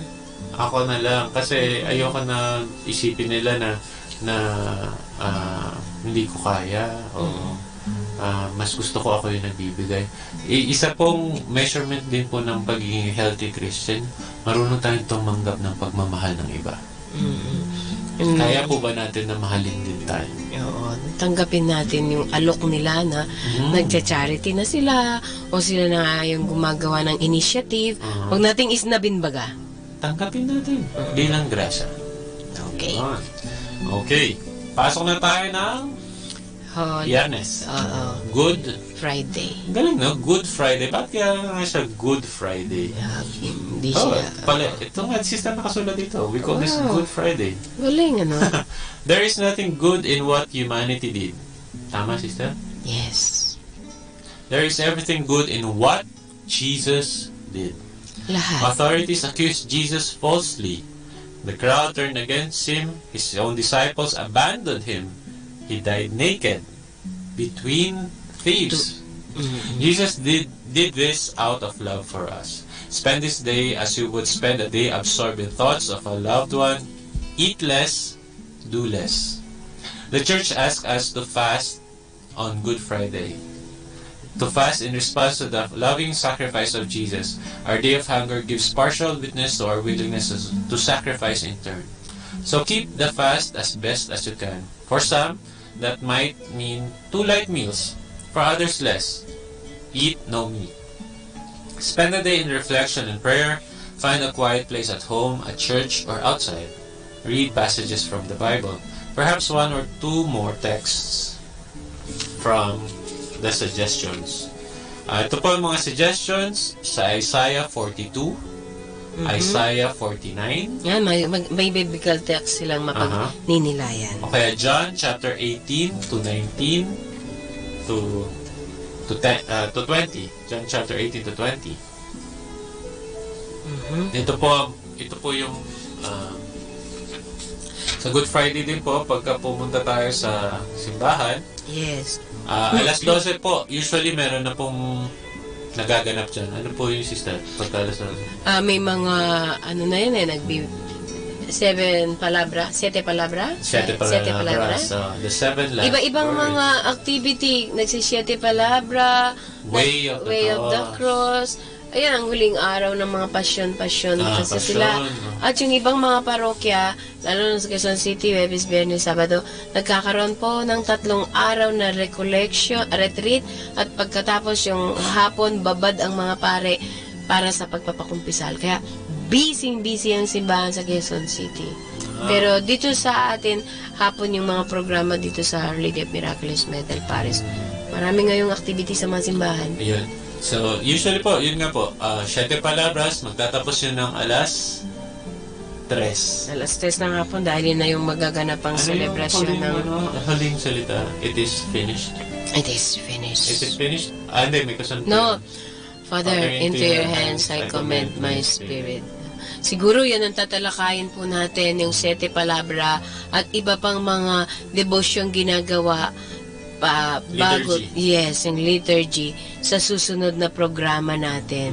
Sayang, si brother mukhang magre-retreat yata. Kailangan kong umuwi. Magre-retreat na po siya. Sana makabalik ako. Sige, sa Easter na. Ayun, favorite part ko talaga, Easter season. Okay. Anyway, sige, continue natin. Friday muna tayo, bago tayo mag-Easter. Yeah. So, meron pa tayong 20 minutes. Okay. So sa Good Friday, ito po ang mga pwede nating pag-reflectan. My God, why have you abandoned me?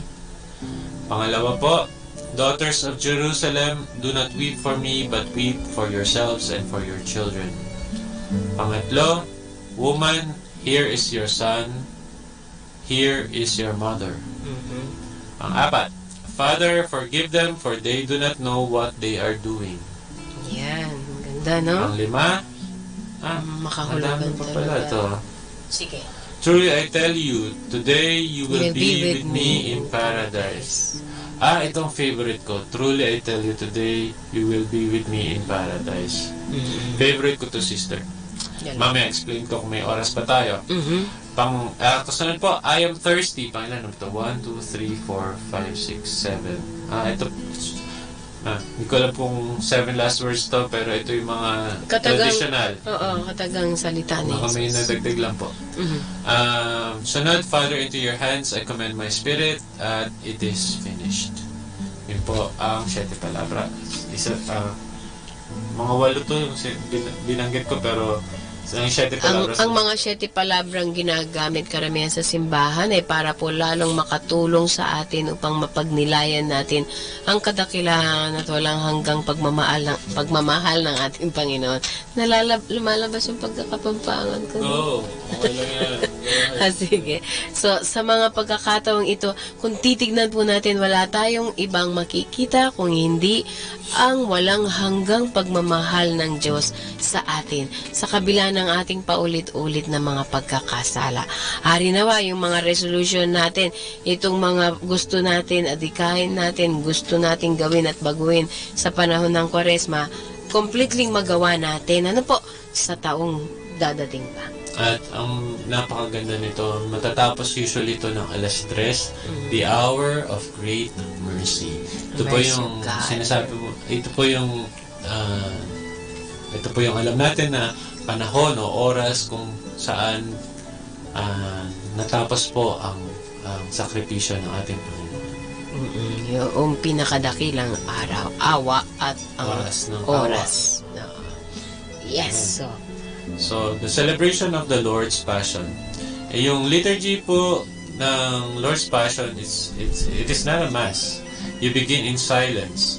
The ministers assume the most abject posture of prayer before the mystery of God's love in the face of human sin. Hear the 4th song of the suffering servant from Isaiah and the reflection of Jesus' death from the letter to the Hebrews. Join in the passion of our Lord according to John.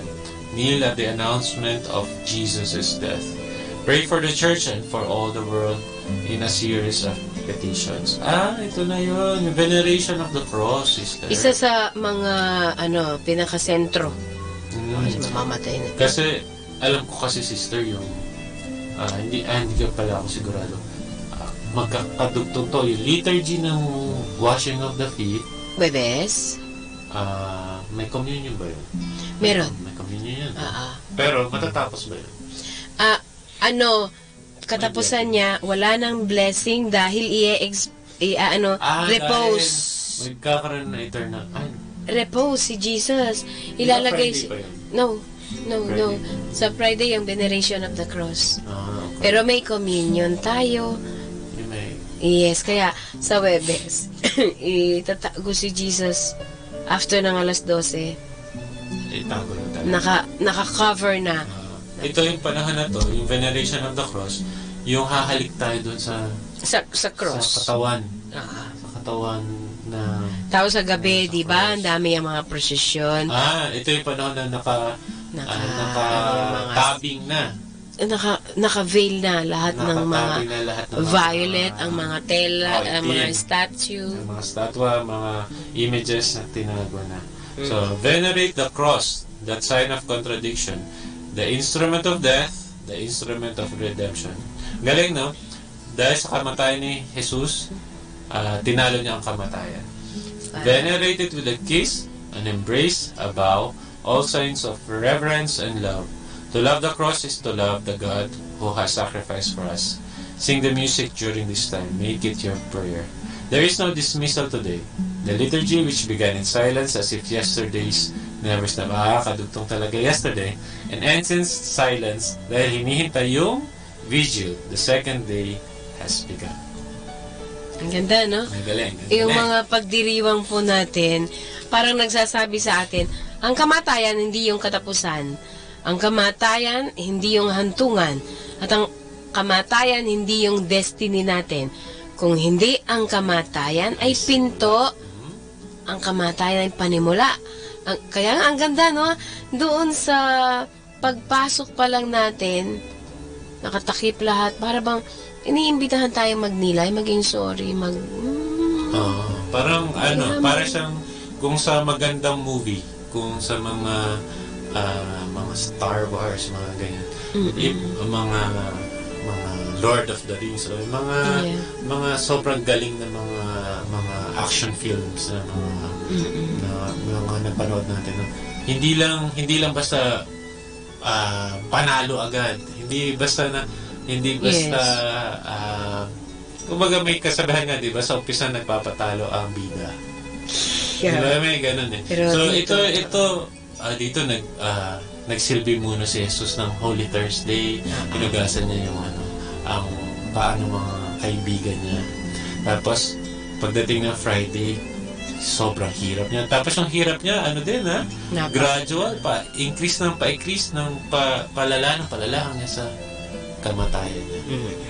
Tapos, pero, hindi pa natatapos ang movie na yun. Hindi pa natatapos ang scene na yun. Dahil pagdating ng muling Easter Vigil, ang Black Saturday, yan yung... yung ganda nun, yung exalted. Ang ganda ng build-up, di ba, sister? Ang ganda ng build-up.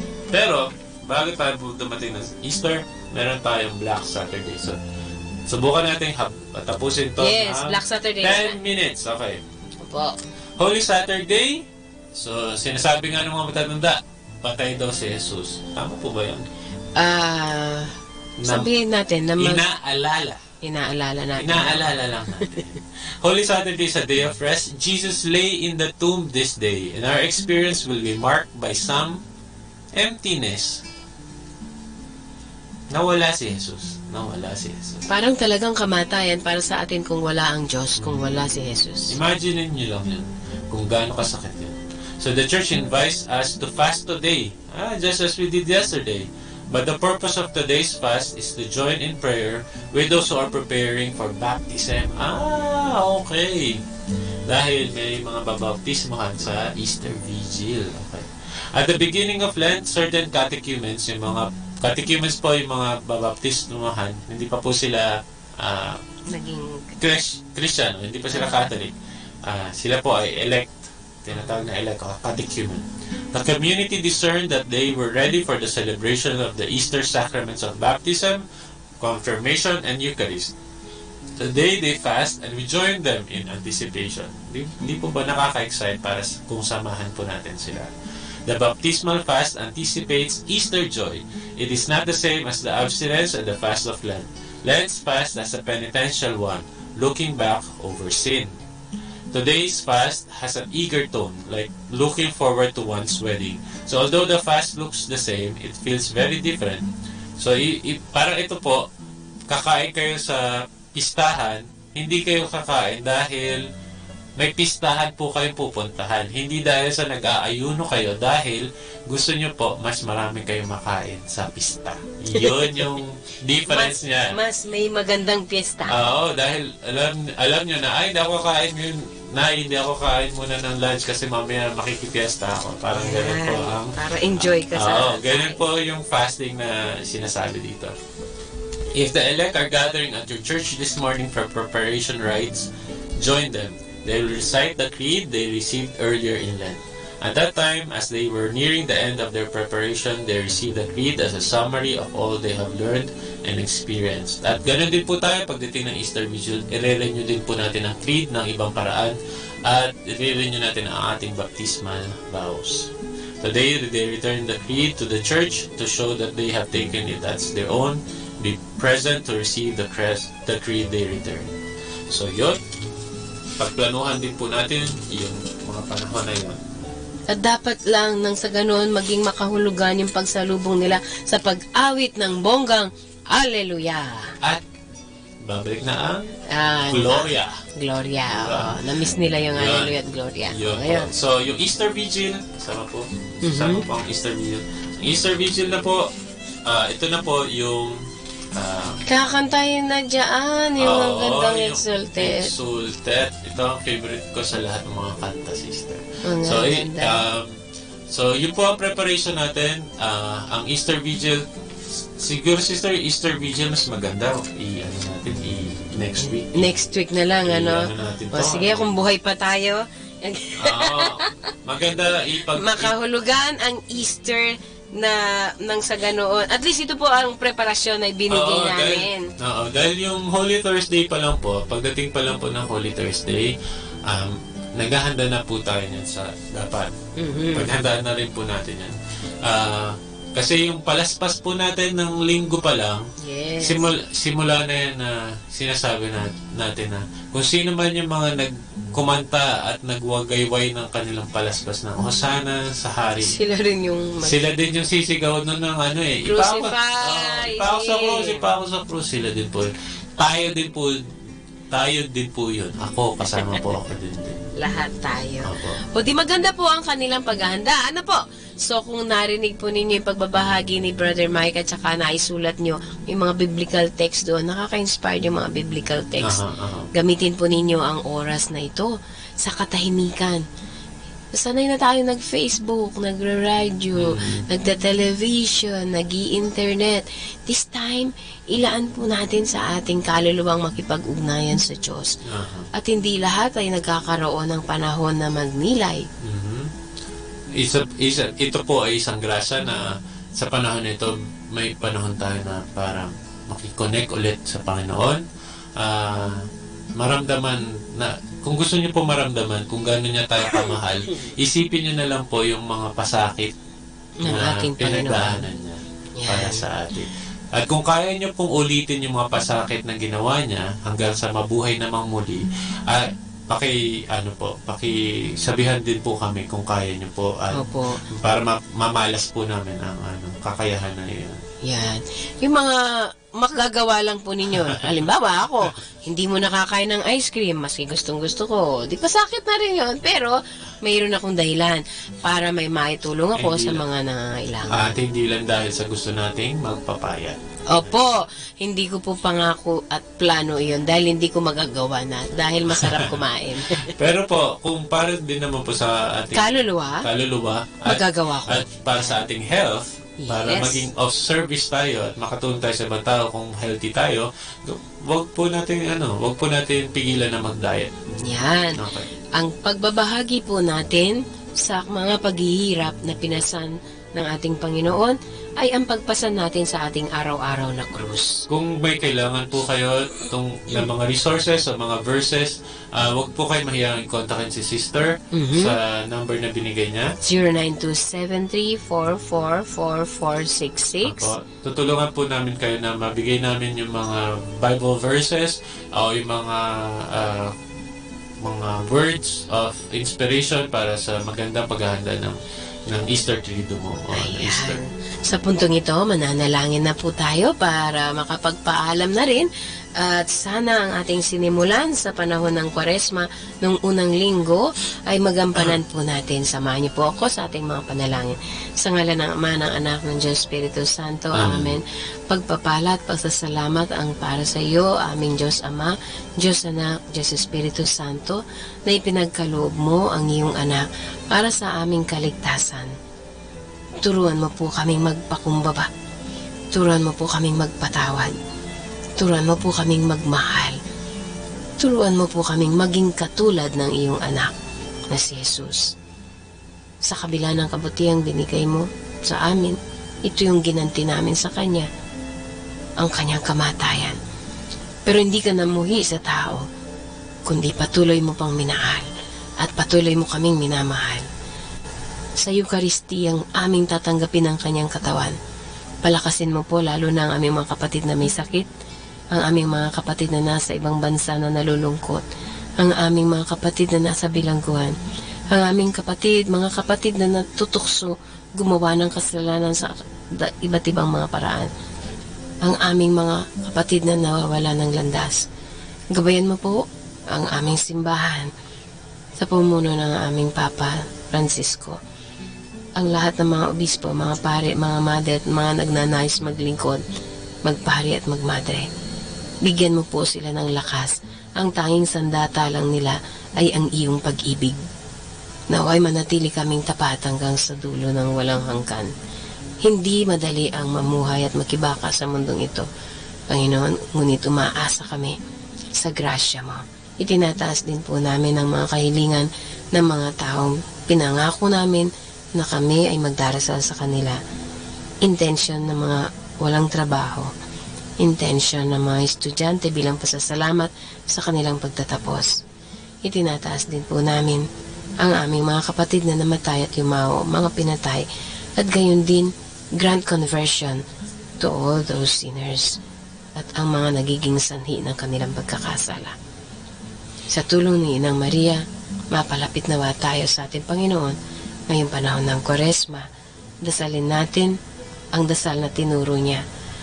Ama namin, sumasalangit ka, sambahin ang ngalan mo, mapasa amin ang kaharian mo, sundin ang loob mo dito sa lupa para ng sa langit.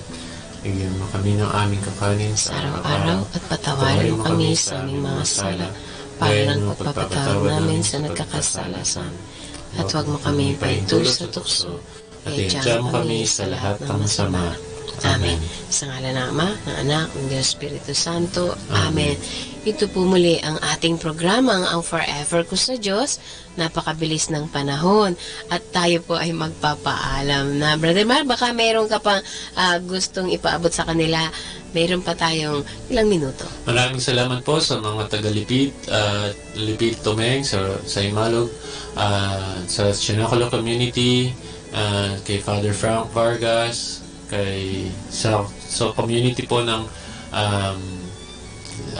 SMDC, at sa mga brothers, sa mga brothers po, si Father Adrian, Chichiano, Mario at Adam. Maraming salamat po sa pakikinig po dito sa programa ni Sister Annabel na may ang Forever Ko sa Diyos. Hari na ba? Dito po sa hari na ba? Marami silang napulot sa ating programa. Ano? So, ito ba uli ang inyong lingkod, si Sister Annabel. Si Brother Mike po. Okay, ang nagsasabing may kasama ka. Si Jesus, si Maria, at kami. Hanggang sa muli po. God bless you. Bye-bye.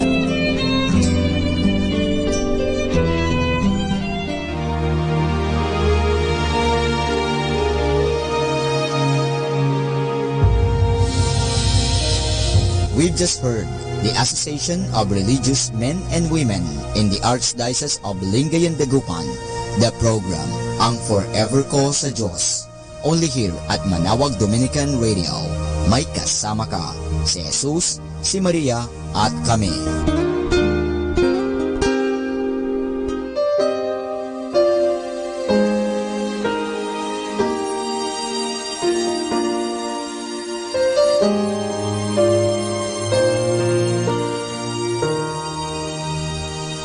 We've gone astray, like sheep, each one going his own way.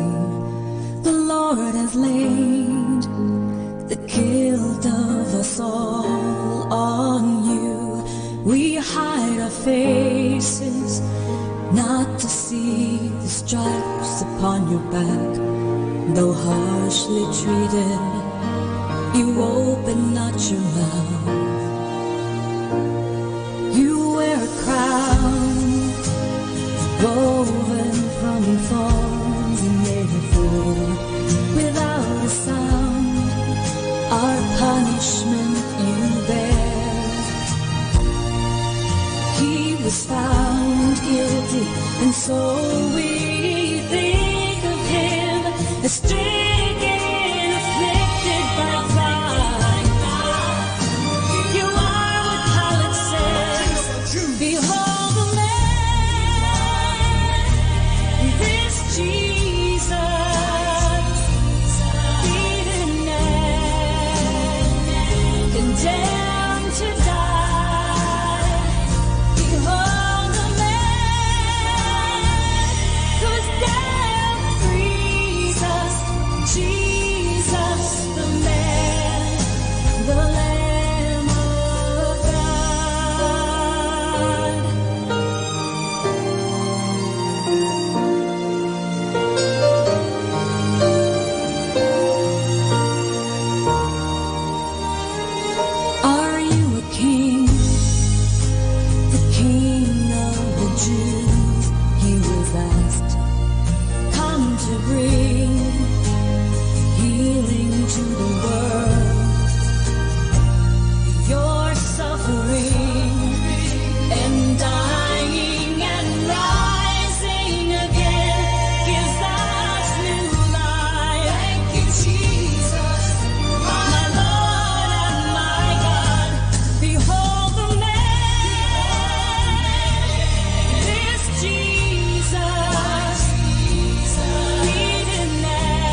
Behold the man, my Jesus, Lamb of God, behold the man, who takes away the sins of the world. Have mercy on us. Behold the Lamb. Oh Lord, behold, have mercy on us. Behold the Lamb, my Jesus. Behold the Lamb. Behold the Lamb. You're listening to Manawag Dominican Radio.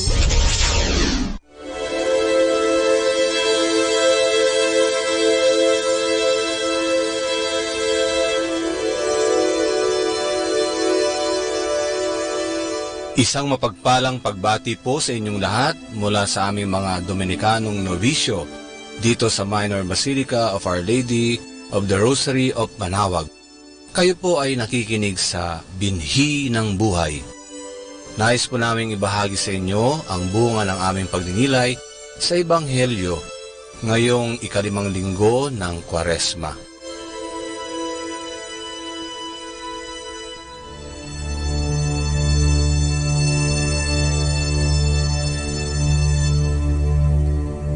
A reading from the Holy Gospel according to John. As for Jesus, he went to the Mount of Olives. At daybreak, Jesus appeared in the temple again. All the people came to him, and he sat down and began to teach them. Then the teachers of the law and the Pharisees brought in a woman who had been caught in the act of adultery. They made her stand in front of everyone. "Master," they said, "this woman has been caught in the act of adultery. Now the law of Moses orders that such women be stoned to death. But you, what do you say?" They said this to test Jesus in order to have some charge against him. Jesus bent down and started writing on the ground with his finger, and as they continued to ask him, he straightened up and said to them, "Let anyone among you who has no sin be the first to throw a stone at her." And he bent down again, writing on the ground. As a result of these words, they went away, one by one, starting with the elders. And Jesus was left alone, with the woman standing before him. Then Jesus stood up and said to her, "Woman, where are they? Has no one condemned you?" She replied, "No one." And Jesus said, "Neither do I condemn you. Go away and don't sin again."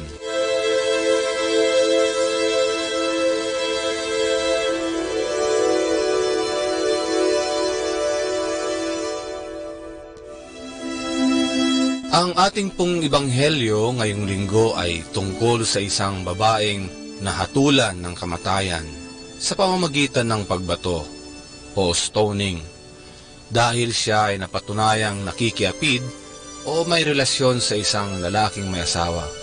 Ang sitwasyon na ito ay ginamit ng mga Pariseo at ng mga guro ng batas upang subukin at hiyain si Jesus sakaling magbigay siya ng maling hatol. Ngunit tunay na nakamamangha ang mga tinuran ni Jesus sa pagkakataong iyon dahil nakaligtas ang babae. Iniligtas ba ng kanyang kasalanan ang babae? Hindi.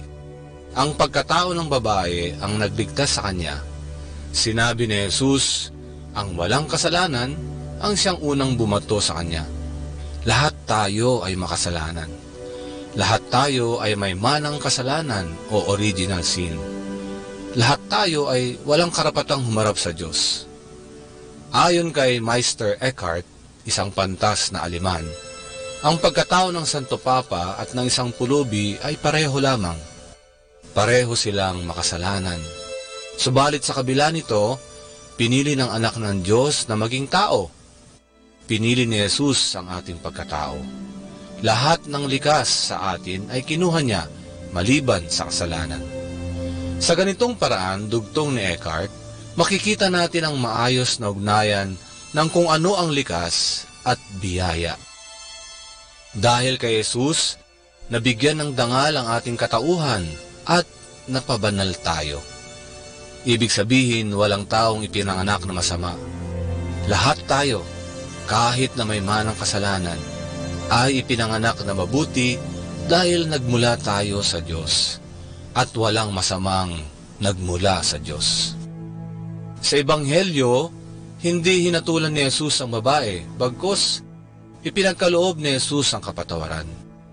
Subalit, hindi doon natapos ang pagpapatawad ni Jesus dahil may ibinigay siyang gawain sa babae.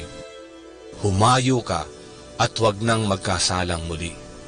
Marahil, mula sa pagkakataong iyon ay tuluyan ng nagbago ang buhay ng babae. Ngayong panahon ng Kwaresma, tayo ay pinapaalalahanan na magpatawad at humingi ng kapatawaran. Patawarin natin ang mga nakagawa ng kasalanan sa atin at humingi tayo ng kapatawaran sa pamamagitan ng sakramento ng kumpisal. Sa kumpisal, inaanyayahan tayo ng Diyos na ibulong sa Kanya lahat ng nagawa nating pambabato, pananakit, at pangungutya sa ating kapwa. Inaanyayahan tayo ng Diyos na linisin ang ating mga puso upang maging maganda ang Kanyang tutuluyan sa atin. Sana makamit natin ang kapatawaran ng Diyos sa ating mga kasalanan upang makapagbahagi tayo ng kapatawaran sa ating kapwa.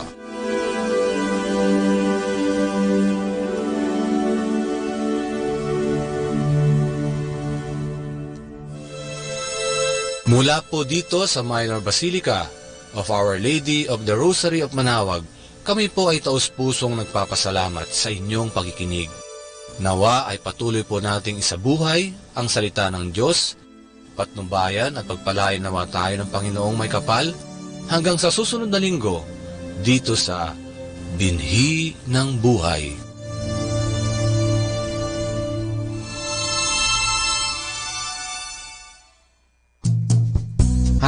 Happy Saturday! A beautiful life does not just happen. It is built daily by prayer, humility, sacrifice, and love. May that beautiful life be yours always. Happy Saturday!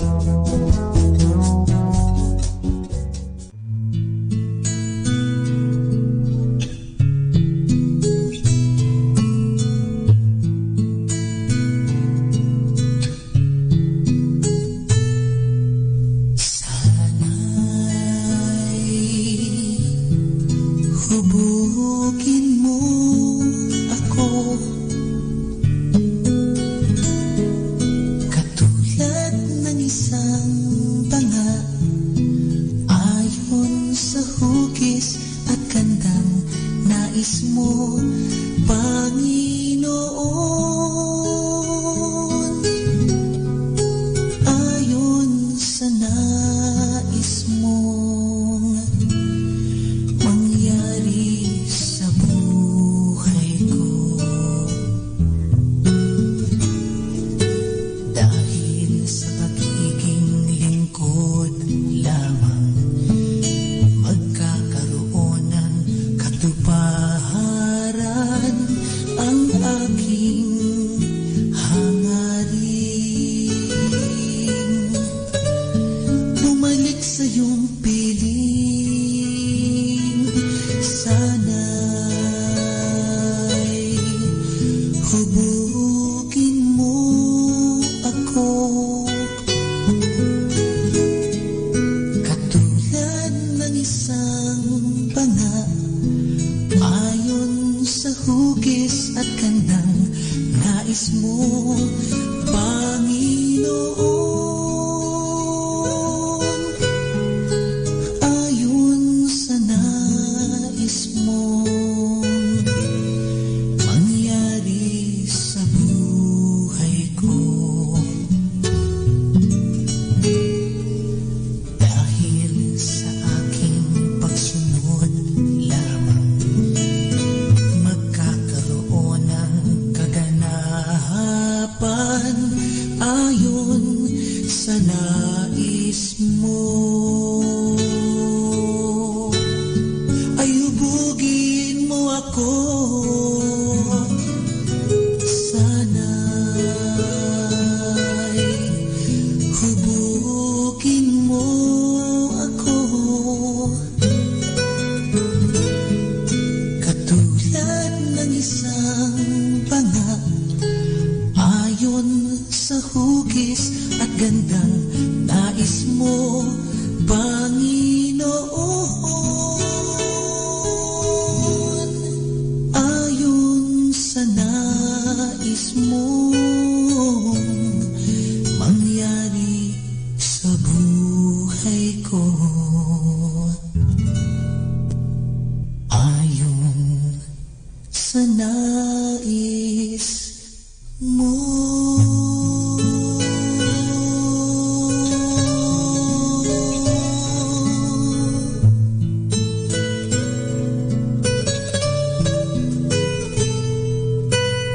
Be blessed and listen to Manawag Dominican Radio. May kasama ka.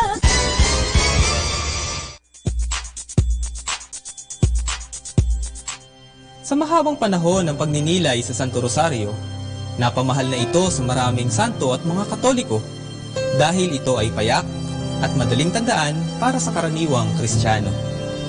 Kapag dinarasal natin ang Santo Rosario, tayo ay nakikiisa kay Maria sa kanyang pasasalamat sa pagliligtas na dulot ni Jesus. Ngunit gaano pa man iniuugnay ang Santo Rosario kay Maria, hindi pa rin maikakaila na ang Rosario ay pagpapahayag ng salita ng Diyos, si Kristo Jesus. Sa papaanong paraan?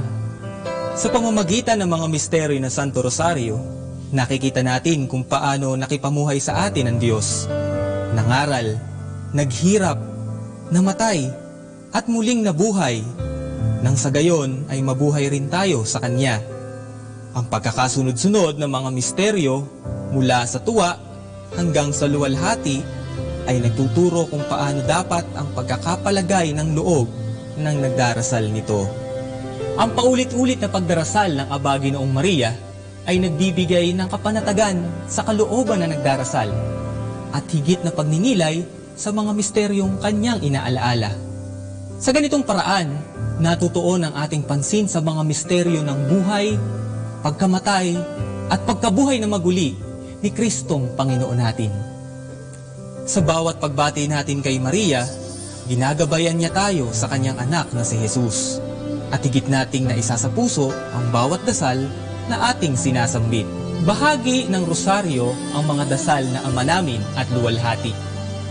Ang Ama Namin, ang modelo ng lahat ng mga dasal. Mahalaga sapagkat si Jesus mismo ang nagturo nito. Ang luwalhati naman ay nagpapaalala sa atin na ang lahat ng bagay ay dapat mauwi sa pagpupuri sa Diyos na iisa at tatlo. Kapag ang Kristiyano ay taimtim na nagdarasal ng rosaryo, inaalaala niya hindi lang ang buhay at gawa ni Jesus, kundi pati na ang mga turo ni Kristo, ang pananampalataya ng isang Katoliko at ang gantimpalang ating inaasam-asam. Kapag may dala tayong rosaryo, halimbawa ay dinadasal natin ito sa biyahe, papasok sa eskwela, o sa trabaho, o simpleng nagtatabi nito sa ating bulsa at bag, para na rin tayong may kasama sa bawat paglalakbay natin na ang daang itinuturo ay tungo sa Diyos. Gaya ng magulang na nagbibili ng mga dapat at hindi dapat gawin, tila ipinaalala sa atin ni Maria na sa pamamagitan ng rosaryo na umiwas sa masama at piliin ang mabuti, gaya ng kanyang anak na ang buhay, pagpapakasakit, pagkamatay at muling pagkabuhay ay siyang isinasaysay ng rosaryo. Sa katunayan, sinabi ni Papa Pablo Ika-6 na ang Santo Rosario ay isa sa pinakamainam na dasal para sa pamilyang Kristiyano, pangalawa lamang sa Liturgy of the Hours. Tunay ngang punong-puno ng grasya ang Santo Rosario, at tulad din ni Maria, tayo ay naaakbay nito sa Panginoong ating Diyos.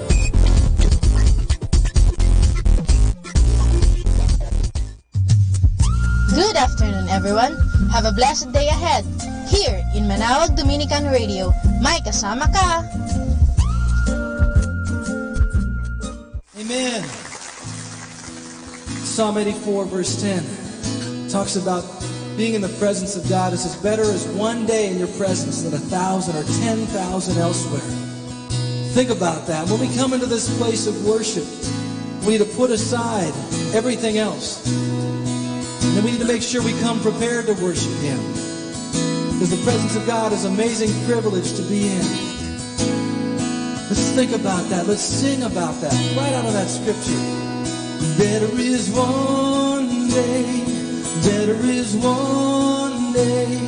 Better is one day than thousands elsewhere. Better is one day. Better is one day. Better is one day than thousands elsewhere. Better is one day in your courts. Better is one day in your house. Better is one day in your courts, thousands elsewhere. Better is one day in your courts. Better is one day in your house. Better is one day in your courts, thousands elsewhere.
flesh cry out for you, the living God. Your spirit's water to my soul.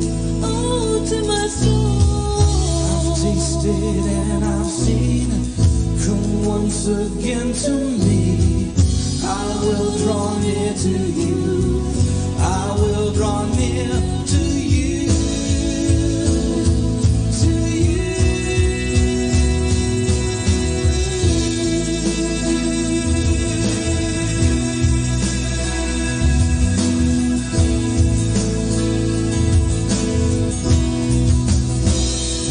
There is one day. There is one day. There is one day.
Better is one day, thousands elsewhere.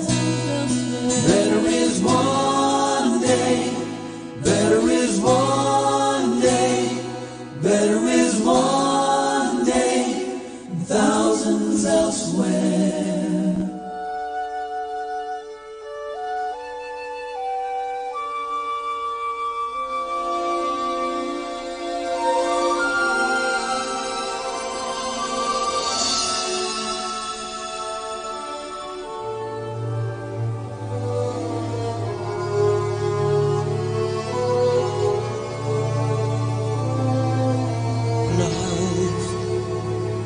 It's not at all that bad, my friend.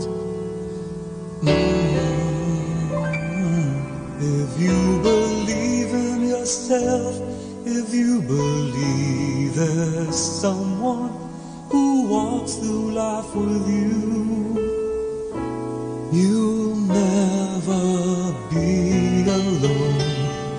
Just learn to reach out and open your heart. Lift up your hands to God, and He'll show you the way.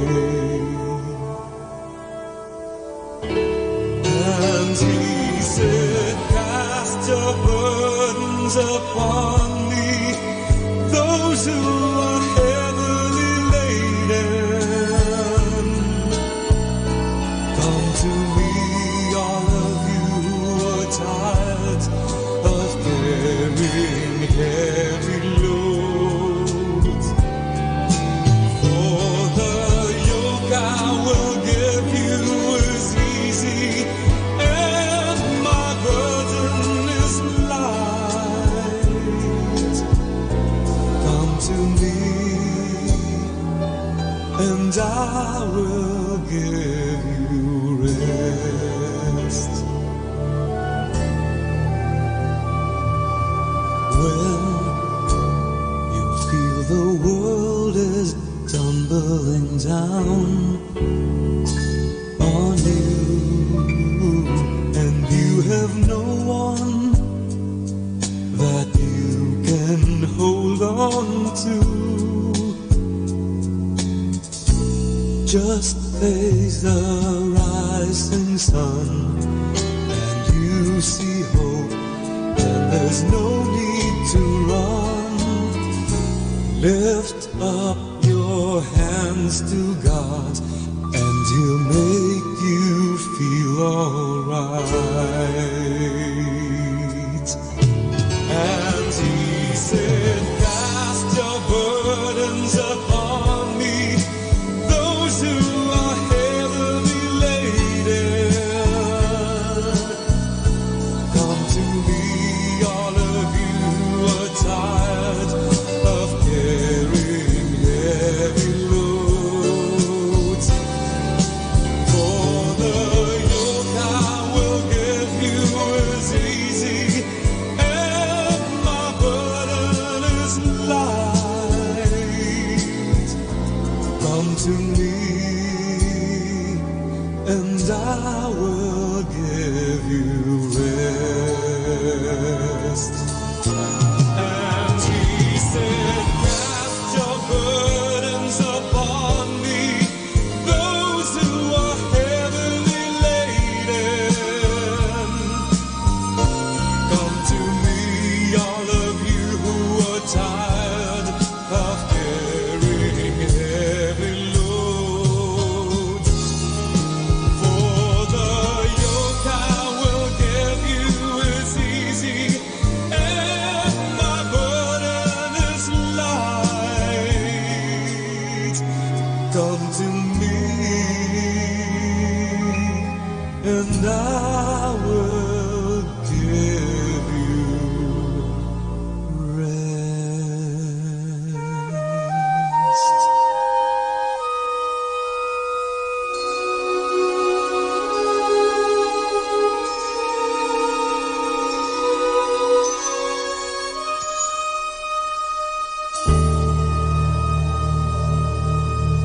time now is 4 o'clock in the afternoon. Let us now have our time check prayer.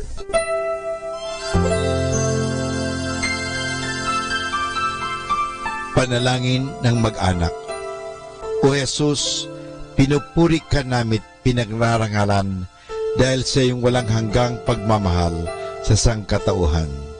Pinasasalamatan ka namin sa mga biyayang iyong bigay. Minsan pa, inihandog namin sa iyo ang aming sarili, sampu ng aming kagalakan at pagsubok sa buhay. Loobin mo, Panginoon, na ang aming tahanay pagharian ng pag-ibig, kapayapaan, pagkakaisa at kalinisan ng kalooban. Ingatan nawa ang pagpalain kaming naririto, pati na ang mga wala rito, kami mga nabubuhay at mga nasa kabilang buhay. Mahal na Birhen Maria, mapagmahal na ina, na aming Panginoong Hesus at ina naming lahat, ipinapanalangin mo rin ang aming pamilya sa lahat ng aming pamilya, lalo na ang mga sanggol at mga kabataan.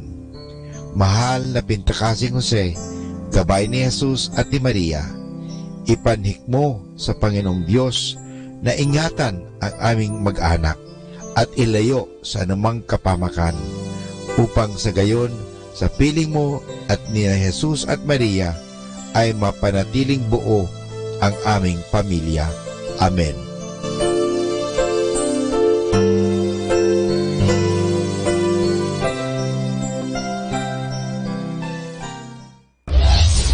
This is Manawag Dominican Broadcasting Incorporated, a religious non-commercial radio station. 10 years of evangelizing the airwaves, sharing God's blessings, live masses on air, playing religious music and prayers. May kasama ka, si Jesus, si Maria at kami. Our positive thought for this hour. Think about your treasures. Are they sparkling in a dream? Atin pong pakinggan ang mga pasabi mula sa Minor Basilica ng Our Lady of the Rosary of Manawag.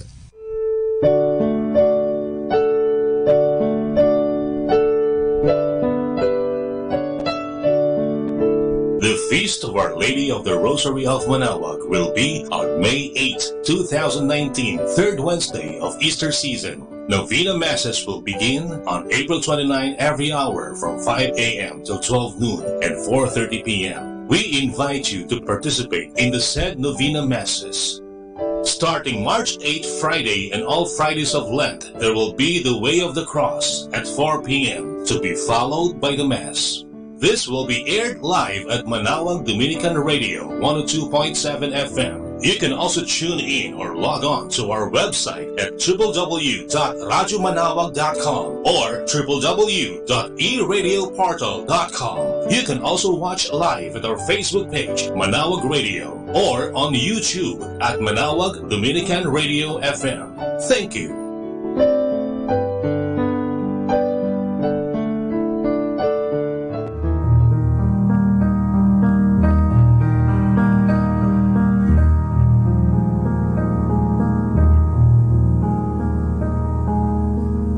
Lenten and Holy Week Activities 2019. Way of the Cross, every Friday of Lent at 4 p.m. to be followed by a Mass at 5 p.m. Palm Sunday, April 14, Solemn Blessing of Palms, 5:45 in the morning at the church patio. Holy Monday, April 15, schedule of Masses, 5 a.m. to 11 a.m. and 5 p.m. Rosary at 5:45 a.m. Liturgy of the Hours, morning prayer at 6 a.m. Office of Readings and evening prayer at 6 p.m. Holy Tuesday, April 16, schedule of Masses, 5 a.m. to 11 a.m. and 5 p.m. Rosary at 5:45 a.m. Liturgy of the Hours, morning prayer, 6 a.m. Office of Readings and evening prayer, 6 p.m. Pabasa, 3 p.m. up to 12 noon of Holy Wednesday. Holy Wednesday, April 17, schedule of Masses, 5 a.m. to 11 a.m. and 5 p.m. Rosary at 5:45 a.m. Liturgy of the Hours, morning prayer at 6 a.m. Office of Readings and evening prayer at 6 p.m. Holy Thursday, April 18, Rosary at 5:45 a.m. Communal Penitential Rite at 7:30 a.m. Confessions 8 a.m. to 12 noon and 6 p.m. to 10 p.m. Liturgy of the Hours, morning prayer 6 a.m. Office of Readings and evening prayer 6 p.m. Mass of the Lord's Supper at 4:30 p.m. Eucharistic Vigil at 6 p.m. to 12 midnight. Good Friday, April 19. Liturgy of the Hours, Office of Readings and morning prayer 6 a.m. Communal Penitential Rite 7:30 a.m. Confessions 8 a.m. to 12 noon and 6 p.m. to 10 p.m. and 6 p.m. to 10 p.m. 7 Last Words at 1 p.m. to 3 p.m. Celebration of the Lord's Passion at 3:30 p.m. Procession of Santo Entierro 5 p.m. Public Veneration of Santo Entierro at 6 p.m. to 10 p.m. Holy Saturday, April 20. Liturgy of the Hours, Office of Readings and morning prayer 6 a.m. Communal Penitential Rite 7:30 a.m. Confessions 8 a.m. to 12 noon. Easter Vigil Mass 9 p.m. Easter Sunday, April 21. Salubong 4 a.m. in front of the church. Sunday schedule of Masses 5 a.m. to 12 noon and 3 p.m. to 5 p.m. Lenten and Holy Week Activities 2019. Atin pong napakinggan ang mga pasabi mula sa Minor Basilica ng Our Lady of the Rosary of Manaoag. More than ever, we need Catholic radio station like Manaoag Dominican Radio FM.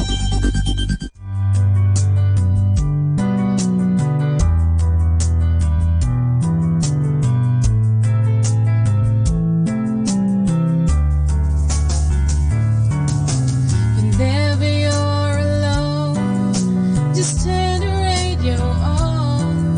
It will comfort you with the songs of love, with words from our God. 'Cause you have a company, you have a friend in here. Manaoag Dominican Radio, with the songs that call you to God. You have a company, 'cause we are a family. Manaoag Dominican Radio, with the songs that bring you to God. You have Manaoag Dominican Radio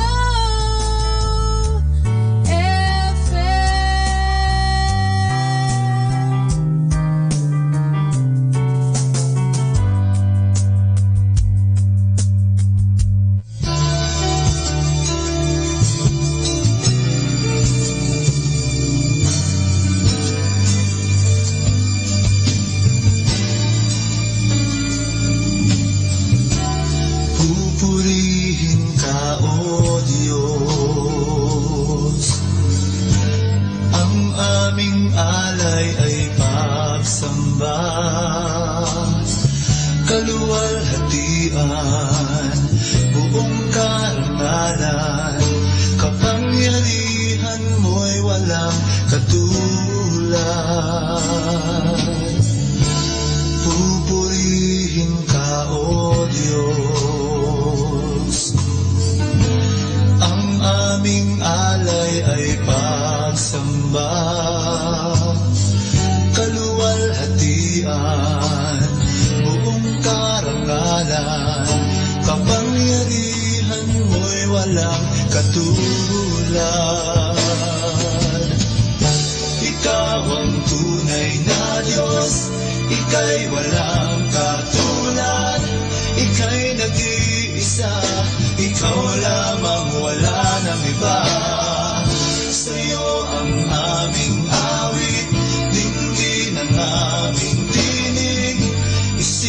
ikaw sa buong mundo.